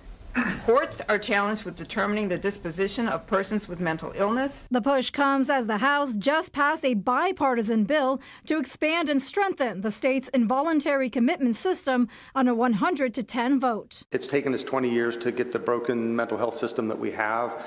We're not going to solve it in 6 months. This is a step forward that will be really focused on people who are criminally involved. Democrats say that step is important, but they argue lasting change will also require significant new investments in treatment, hospitals, courts, and corrections. These aren't radical proposals. They're practical investments in the basic machinery of public safety. In Raleigh, I'm State Capitol reporter Shabnam Dinesh. Law enforcement officials in central North Carolina are going door to door as they search for 2 escaped inmates. Michael Miles and LaShawn Knott are considered armed and dangerous. Police say the inmates escaped from the Vance County Jail yesterday afternoon. 2 $20,000 rewards are being offered for information that leads to the arrest of each suspect. Didn't work out for me this time because of just a myriad factors, including some of the nastiest politics I've ever experienced in my life. Total slander and absolute libelous attacks against my family and me from the day that I decided to get in this race back in early June of 2025. At this time, I am suspending my campaign for governor of South Carolina and returning to my duties in the Senate. Strong words from South Carolina Senator Josh Kimbrell as he suspends his campaign for governor just days before the primary election next Tuesday. That decision comes as recent polling shows Kimbrell has fallen behind the other Republican candidates. Early voting for the South Carolina primary election wraps up tomorrow as polling sites are open from 8:30 a.m. to 5 p.m. If you're still in line when the polls close, you will still be allowed to place your vote. A valid photo ID is required to cast your ballot. Primary election, next Tuesday, June 9th. What about the weather right now as we head into the weekend? Let's take a live look at uptown Charlotte from our Arlington camera. Great weather as we head into this very busy weekend in the Queen City. Let's talk to Tara a little bit more about how hot it's going to be because it has been getting warmer today for sure. It has, typical temperatures actually for early June. Highs up into the mid 80s, humidity still not too bad, so we'll take that. When is that going to be changing, you may say? Yes, along with more heat, by the end of the weekend, we'll start to feel a little more muggy, and eventually we'll talk about some rain chances by early next week. That's next week, yeah. That's next week. We'll worry about that then. The rain is still a little bit needed here around here, especially north and east of Charlotte, where we did not see so much improvement in the updated drought conditions and the drought monitor, and I'll show you that coming up here shortly. But we'll take this too. I mean, just lots of sunshine as far as the eye can see. Beautiful Chamber of Commerce weather and great conditions will be sticking around all the weekend long for any of the many events or outdoor activities that you may or may not be doing outside here coming up. It's just going to be a little hot out there. With that hot, stagnant air mass developing and through tomorrow, that's leading to poor air quality expected to develop across parts of the Charlotte metro. So Mecklenburg County, where you see the orange here, Cabarrus and Rowan County on up into the Triad and down into portions of upstate South Carolina. Code orange air quality alert for tomorrow because of a buildup expected of ground level ozone.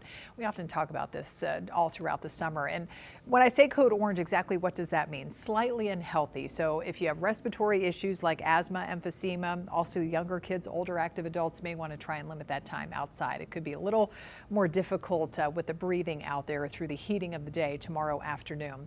Did end up at 85 degrees here coming in officially at the airport in Charlotte, so 1 degree above normal compared to most of this week here and prior days here. We've stayed a little bit below average and on the cooler side like we did still for a low this morning, 56 degrees. We won't be quite that cool tomorrow morning, but still nice and comfortable out there as the humidity does stay low. Actually, we've got 86 right now in the Queen City, so we've jumped up a little bit more with all this sun.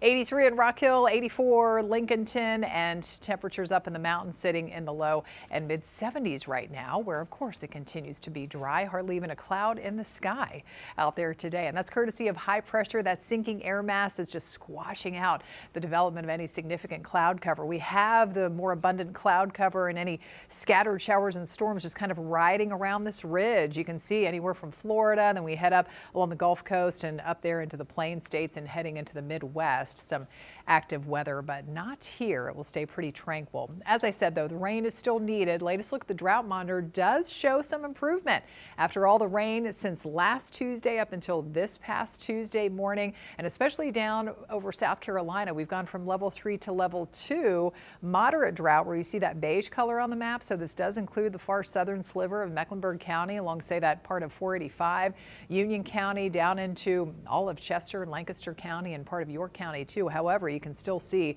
we do have that red level 4 out of 5 drought still showing up. Mountain communities and down through Rowan County, parts of northeastern Cabarrus and Stanley County as well.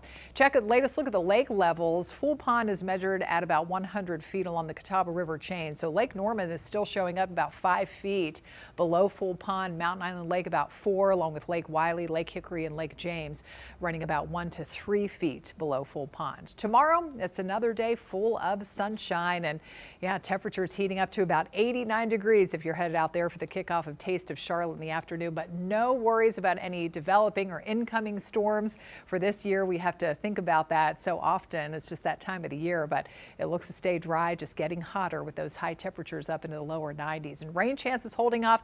Do have a minor chance on Sunday. That's mainly for the mountains. Could see a couple of isolated showers, maybe a pop-up storm by the end of the day with the approach of our next front. But much better chance comes early next week on Monday. And behind that front, we're a little bit cooler, really just for one day on Tuesday. Tara, thanks. Loud sounds and visible flames, the maintenance work that could create a nuisance for neighbors in Huntersville. You're watching Queen City News, the most honored and the most local news in Charlotte.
People in Huntersville may hear some loud noises and tall flames over the next few days. Piedmont Natural Gas crews are performing routine maintenance through next Tuesday. The work is happening along McCoy Road, just south of Hambright.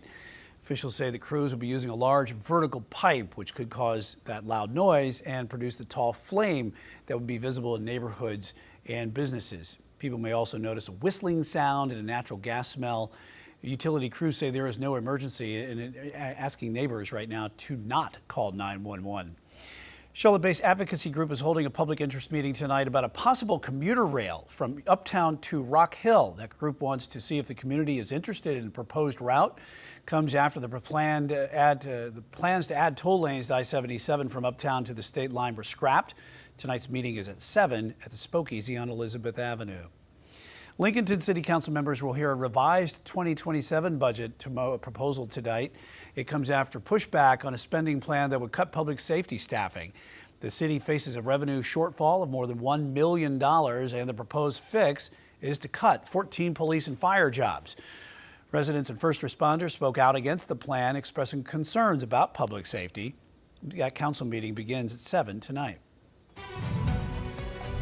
New studies out in housing in Washington, in Charlotte, that is, and why it shows the city is struggling to keep up with its newest residents.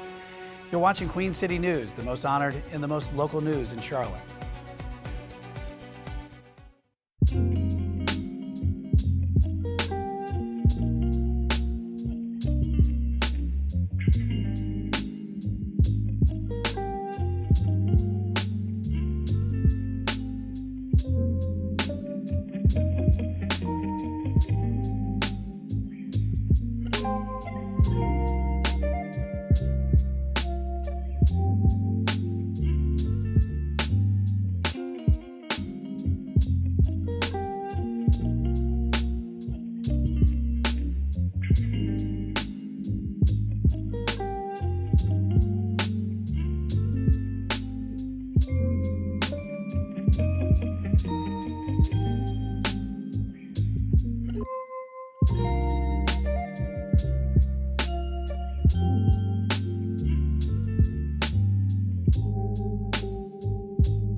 An hours-long hearing in Raleigh is just now wrapping up. State lawmakers pressed Mecklenburg County leaders about the death of a 6-year-old under social services supervision. Queen City News reporter Matt Stell is in Raleigh. He shares the back and forth about the death of Dominique Moody, which everyone agrees was avoidable.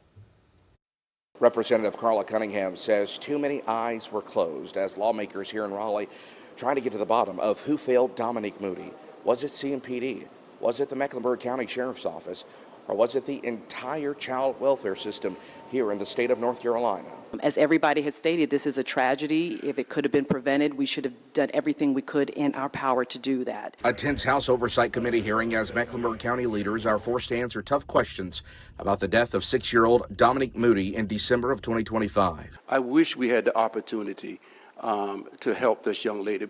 But we didn't have any knowledge. We didn't have anything about this young lady with our visits to the residents. Lawmakers on the committee pressing leaders about the number of failures related to the case and why officers or deputies didn't do more when visiting the home in East Charlotte, where Moody was allegedly being abused by her 3 caretakers. There seems to be a lot of willingness to shirk responsibility and to try to place the blame on someone else or circle the wagons. CMPD Chief Estella Patterson says when officers did enter the home during one incident in March of 2023, more than 2 years before Moody's death, officers said the children inside looked to be in good health. I think we need to have more communication, definitely with our DSS partners. I think that we could do more thorough investigations when we look at these kinds of cases. The toughest questions were for Mecklenburg County Manager Mike Bryant, who said his office fired caseworkers who failed to do enough in the Moody case, but that the county is back on the right track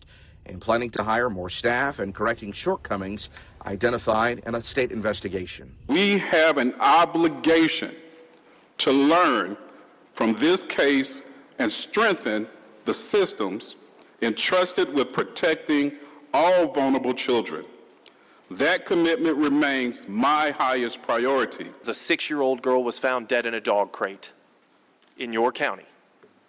That is unacceptable. And not only was she found dead in a dog crate, she was found dead in a dog crate after years of reports that went uninvestigated and unheeded. Meanwhile, Moody's uncle believes what he heard today just shows failures of bureaucracy. It doesn't take a sightless person to see what was going on at that residence.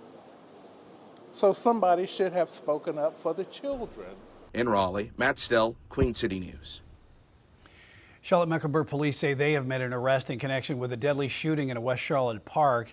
Jaden Almendarez Vigil is now charged with murder. Officials say he was taken into custody today during a SWAT raid at his home, and he is accused of shooting and killing 18-year-old Isaiah Shorter in the Westerly Hill neighborhood park yesterday morning.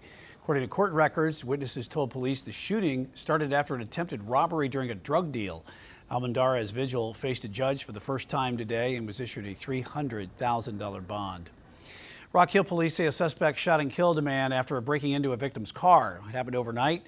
Police say the victim saw someone in his car that was parked on Amelia Avenue and started chasing them. That's when the suspect fired shots, killing the 39-year-old victim. Police are still searching for the suspect. Former Trump National Security Advisor John Bolton is agreeing to plead guilty to 1 count of retaining classified information. Bolton reportedly cut a deal with the Justice Department after originally being charged with 18 counts of retaining classified information. Bolton now faces up to 60 months in prison and a $2 million fine. The plea comes within weeks of indictments filed against other enemies of President Trump, including former FBI Director James Comey and New York Attorney General Letitia James. The investigations sparked concerns that the White House was using the federal prosecutors to target the president's political opponents. Pass the moratorium on data centers. That is a message from advocates as Charlotte City Council is poised to put a hold on data center construction in the Queen City. But tonight, industry advocates are telling Chief Political Correspondent Andy Weber that plan could create more problems.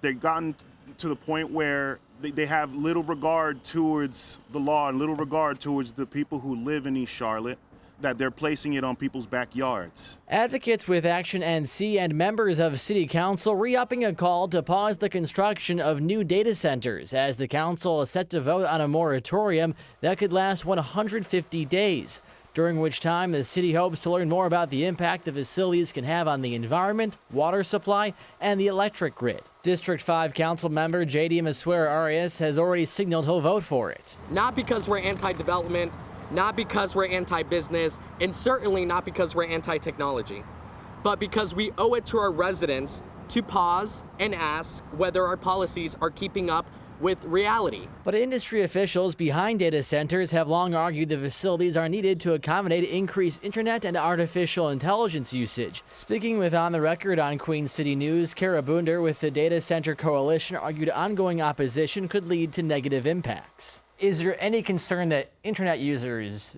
that this might be stunted or AI might be stunted by opposition to the construction of these centers?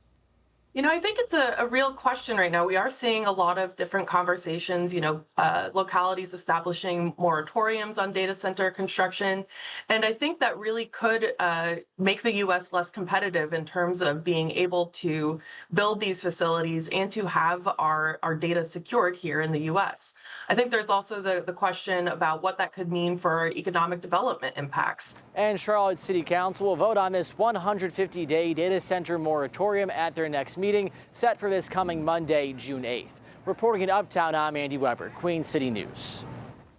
On the state level, House lawmakers on Wednesday approved legislation that would regulate data centers, sending that bill to the Senate. You can see Andy's extended interview with the Data Center Coalition in the latest edition of On the Record, which airs every Sunday at 8:30 a.m. right here on Queen City News.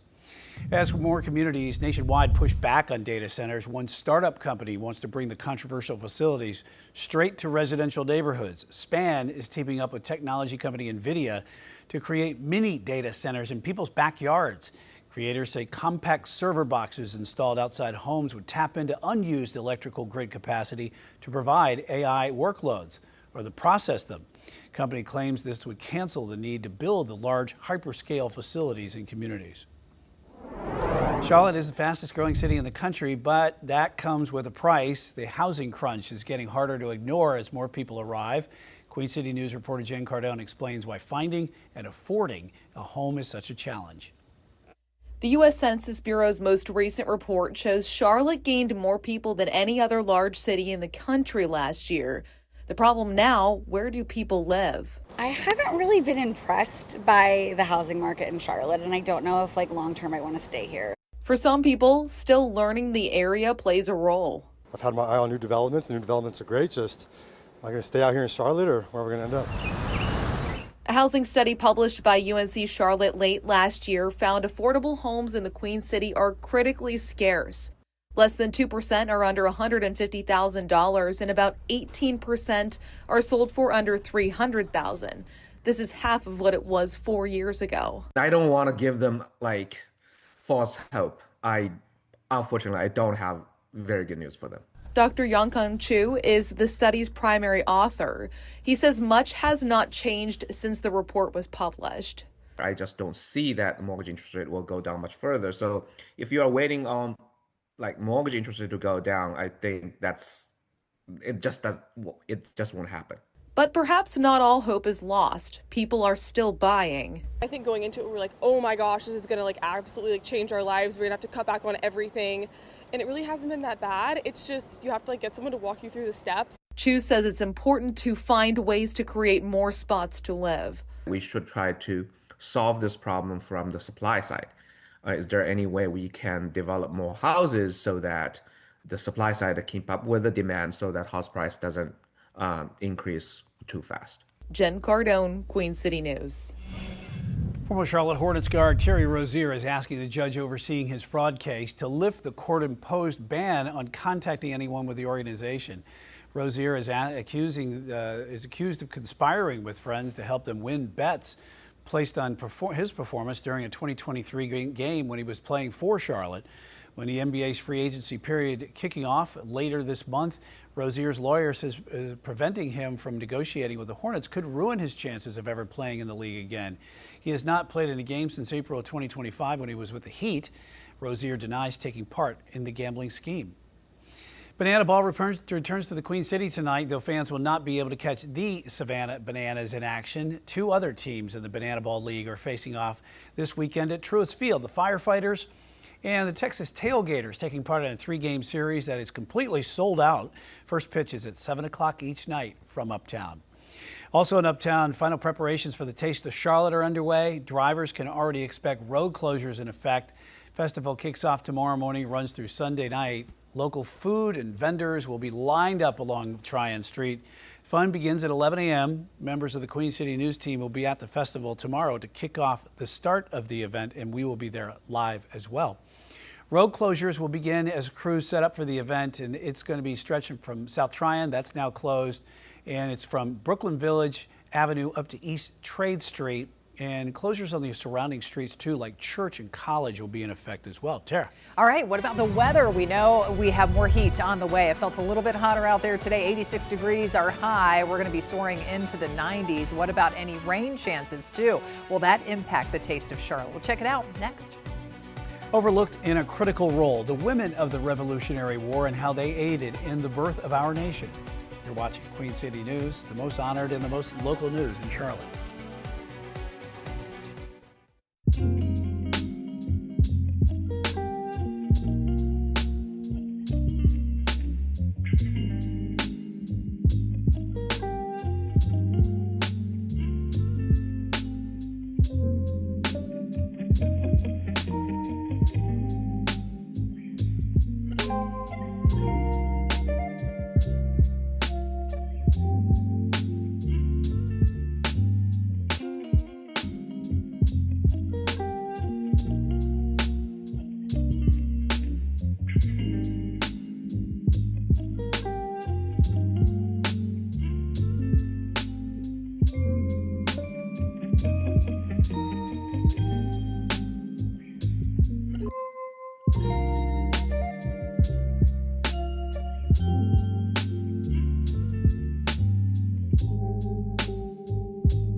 Charlotte celebrates MECDEC Day every May 20th, but historians disagree on whether Mecklenburg County actually declared full independence on May 20th, 1775. Thomas Jefferson called the claim spurious. Still, the date is memorialized on Charlotte's city flag. And what is beyond the dispute is that on May 31st, 1775, over a year before Philadelphia, Mecklenburg County declared itself free of the British crown. The document, known as the Mecklenburg Resolves, is one of the earliest acts of independence in American history. And we're inching closer to the America 250 commemoration, marking 2.5 centuries since the signing of the Declaration of Independence. The prominent men we usually hear about from that era didn't fight for independence alone. In an exhibit in Kings Mountain, show the important role of women and what they played during the Revolutionary War. Queen City News reporter John Lee has the story. At Kings Mountain Historical Museum, an exhibit reminds us that it takes a village to raise a nation. It doesn't only just take one movement or one person, it takes a whole community, a whole village. Women on the Edge of War sheds light on the heroines of the American Revolution.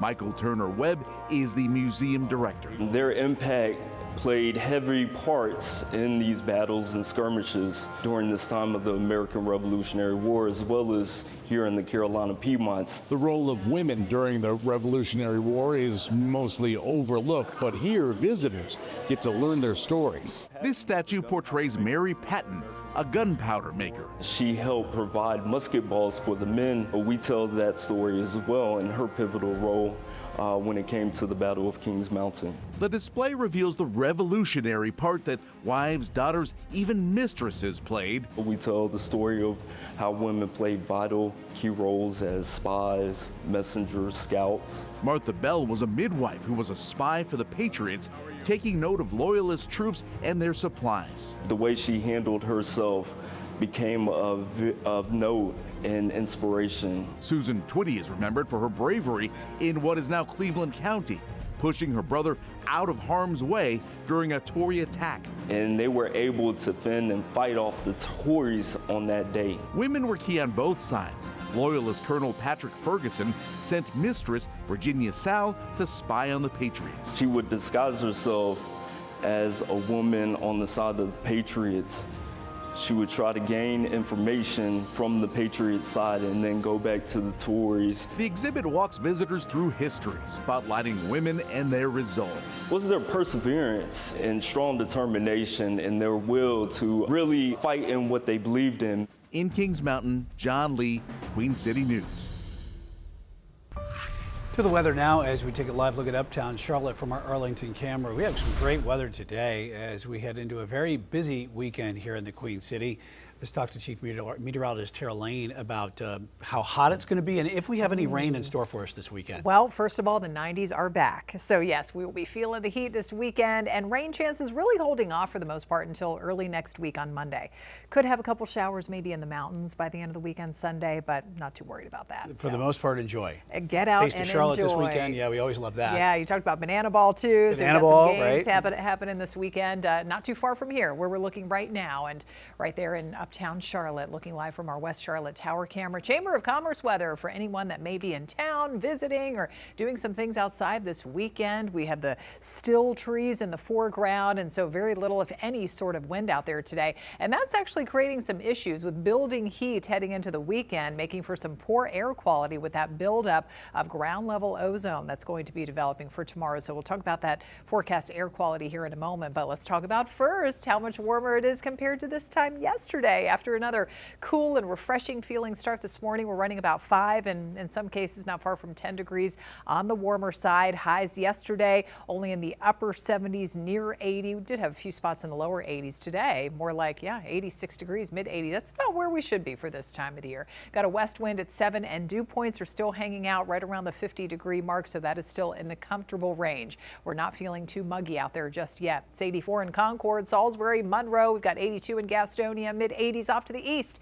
Into Anson and Richmond County, 84 in Lancaster down through Kershaw there, and low 70s up in the mountains. More of the same, low and mid 80s up through the foothills where it continues to be dry all around as we look around on radar. Nothing to show you here when it comes to any showers or storms until we look around this ridge of high pressure and show you areas around, say, the Plain States and down through the Gulf Coast and heading into Florida closer to that stalled front. They still have some real rainy and at times flooding conditions happening over parts of South Florida around the Miami area. But we have, yes, sprawling high pressure in charge, giving us wall-to-wall sunshine and eventually more heat as we head into the weekend. So let's talk about that air quality. Air quality alert in effect for tomorrow for Mecklenburg up through Cabarrus and Rowan County up through the Triad and heading into upstate South Carolina.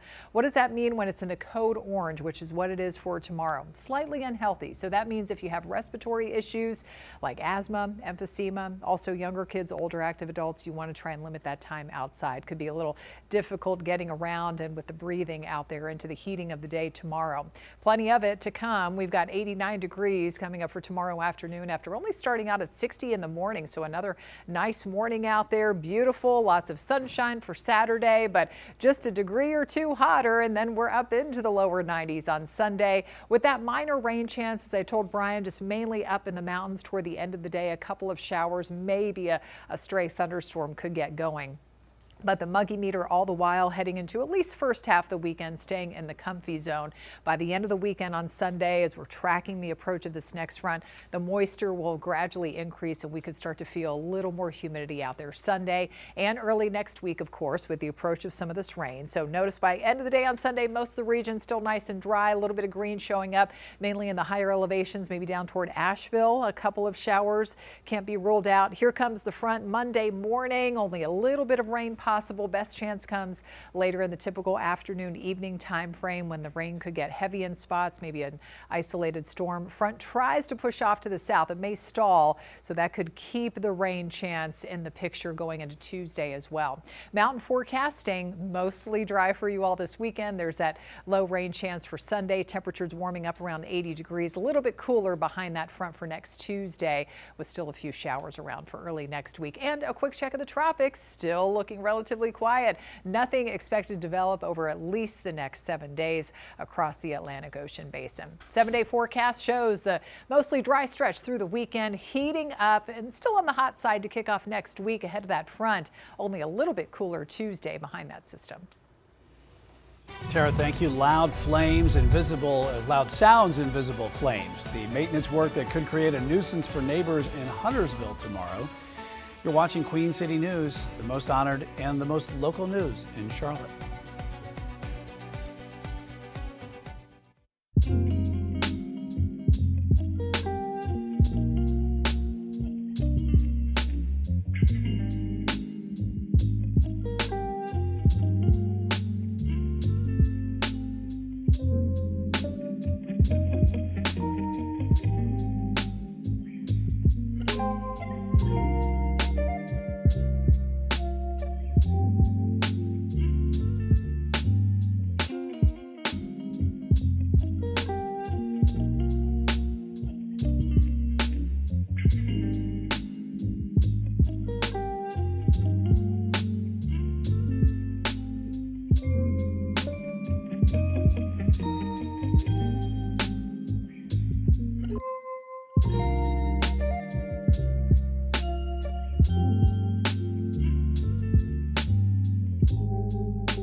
People in Huntersville may hear loud noises and see tall flames over the next several days. Piedmont Natural Gas crews are performing routine maintenance through next Tuesday. The work is happening along McCoy Road, just south of Hambright. Officials say the crews will be using a large vertical pipe, which could cause a loud noise and produce the tall flame that would be visible in nearby neighborhoods and businesses. People may also notice a whistling sound and a natural gas smell. Utility crews say there is no emergency and ask neighbors to not call 911. Charlotte-based advocacy group is holding a public meeting tonight about a possible commuter rail from Uptown to Rock Hill. The group wants to see if the community is interested in the proposed route. This comes after plans to add toll lanes to I-77 from Uptown to the state line were scrapped. Tonight's meeting starts in just a little over about 5 minutes or so at 7 o'clock at the Spokeasy on Elizabeth Avenue. Lincolnton City Council members will hear a revised 2027 budget proposal. It comes after pushback on a spending plan that would cut public safety staffing. City faces a revenue shortfall of more than $1 million, and the proposed fix is to cut 14 police and fire jobs. Residents and first responders spoke out against the plan, expressing concerns about public safety. Council meeting begins at 7 tonight. The group Beds for Kids is bringing a new warehouse to Charlotte. Ribbon cutting held today at the facility on Hutchison McDonald Road. Staff say the new site will help them serve thousands of families who may not be able to provide for their children with a good place to sleep. We're excited. It's been a long time coming, and it feels we're just like pinching ourselves that we're in this space now, and what it means for our community. It's more than just look at this great building. It means this furniture is going out to families here in this city. The event also marked the organization's 15th anniversary. It is race weekend at the Irish Hills as we take a live look at the Michigan International Speedway. NASCAR drivers are hitting the fastest racetrack in the sport tonight through Sunday. Our Around the Track team is getting you ready for Sunday's main event. Catch the newest episode first on the Queen City News app tomorrow at 7 or at noon Sunday right here on Queen City News. Tonight's lineup on the app, we got 7 o'clock Carolina Sports Live, then at 7:30 Order of the Court with myself and Khalif Rhodes, followed by Across America, Next Door Special at 8. Watch it all on our new Queen City News Plus app. You're watching Queen City News, the most honored and the most local news in Charlotte.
Tonight, a News Nation exclusive. Blanche, Patel, Pavlich. They're in the headlines every day, but tonight they're only talking with Katie. From investigating fraud to the very latest on the Nancy Guthrie mystery. Don't miss the exclusive interview. Katie Pavlich tonight, 10/9 Central on News Nation. To find News Nation, go to newsnationnow.com.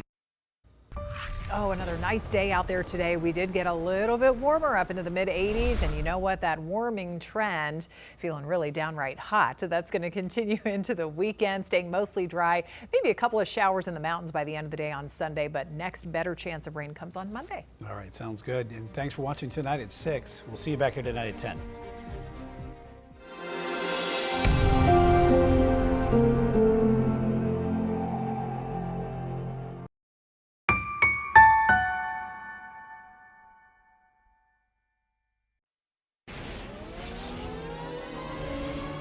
Now, it's CSL, Carolina Sports Live. I don't think anyone said I tore into them. That's not my style, but you got to learn. And after losing Game 1 of the Stanley Cup Final, the Canes have to learn fast. Tonight on CSL, we'll tell you what they have to do to get back on track. Rod Brindamore not mincing any words, and neither are we. This is Carolina Sports Live. He's Gabe McDonald. I'm Mike Lissette. Thanks for joining us. Yeah, on this Wednesday night, we'll check in with the Crown as they continue their first ever season on the hardwood. Also, talking about how the Panthers are switching things up in the secondary a little bit and some college football news. But first, we start with the Canes in the leadoff spot as they now face a must-win Game 2 coming up tomorrow night, Mike. My goodness gracious, what went wrong? That's the question the Canes have asked themselves over and over again in the last 24 hours since coming up short to Vegas. At home, the Canes jumped out to a 2-0 lead in the opening period before going on to lose 5-4. After watching the tape, Carolina head coach Rod Brindamore arrived at this conclusion. His team was good, but Vegas was just a little bit better. We were not as good as we need to be if we're going to win. And there's certainly areas we got to clean up, but we're still right there. Listen, you're playing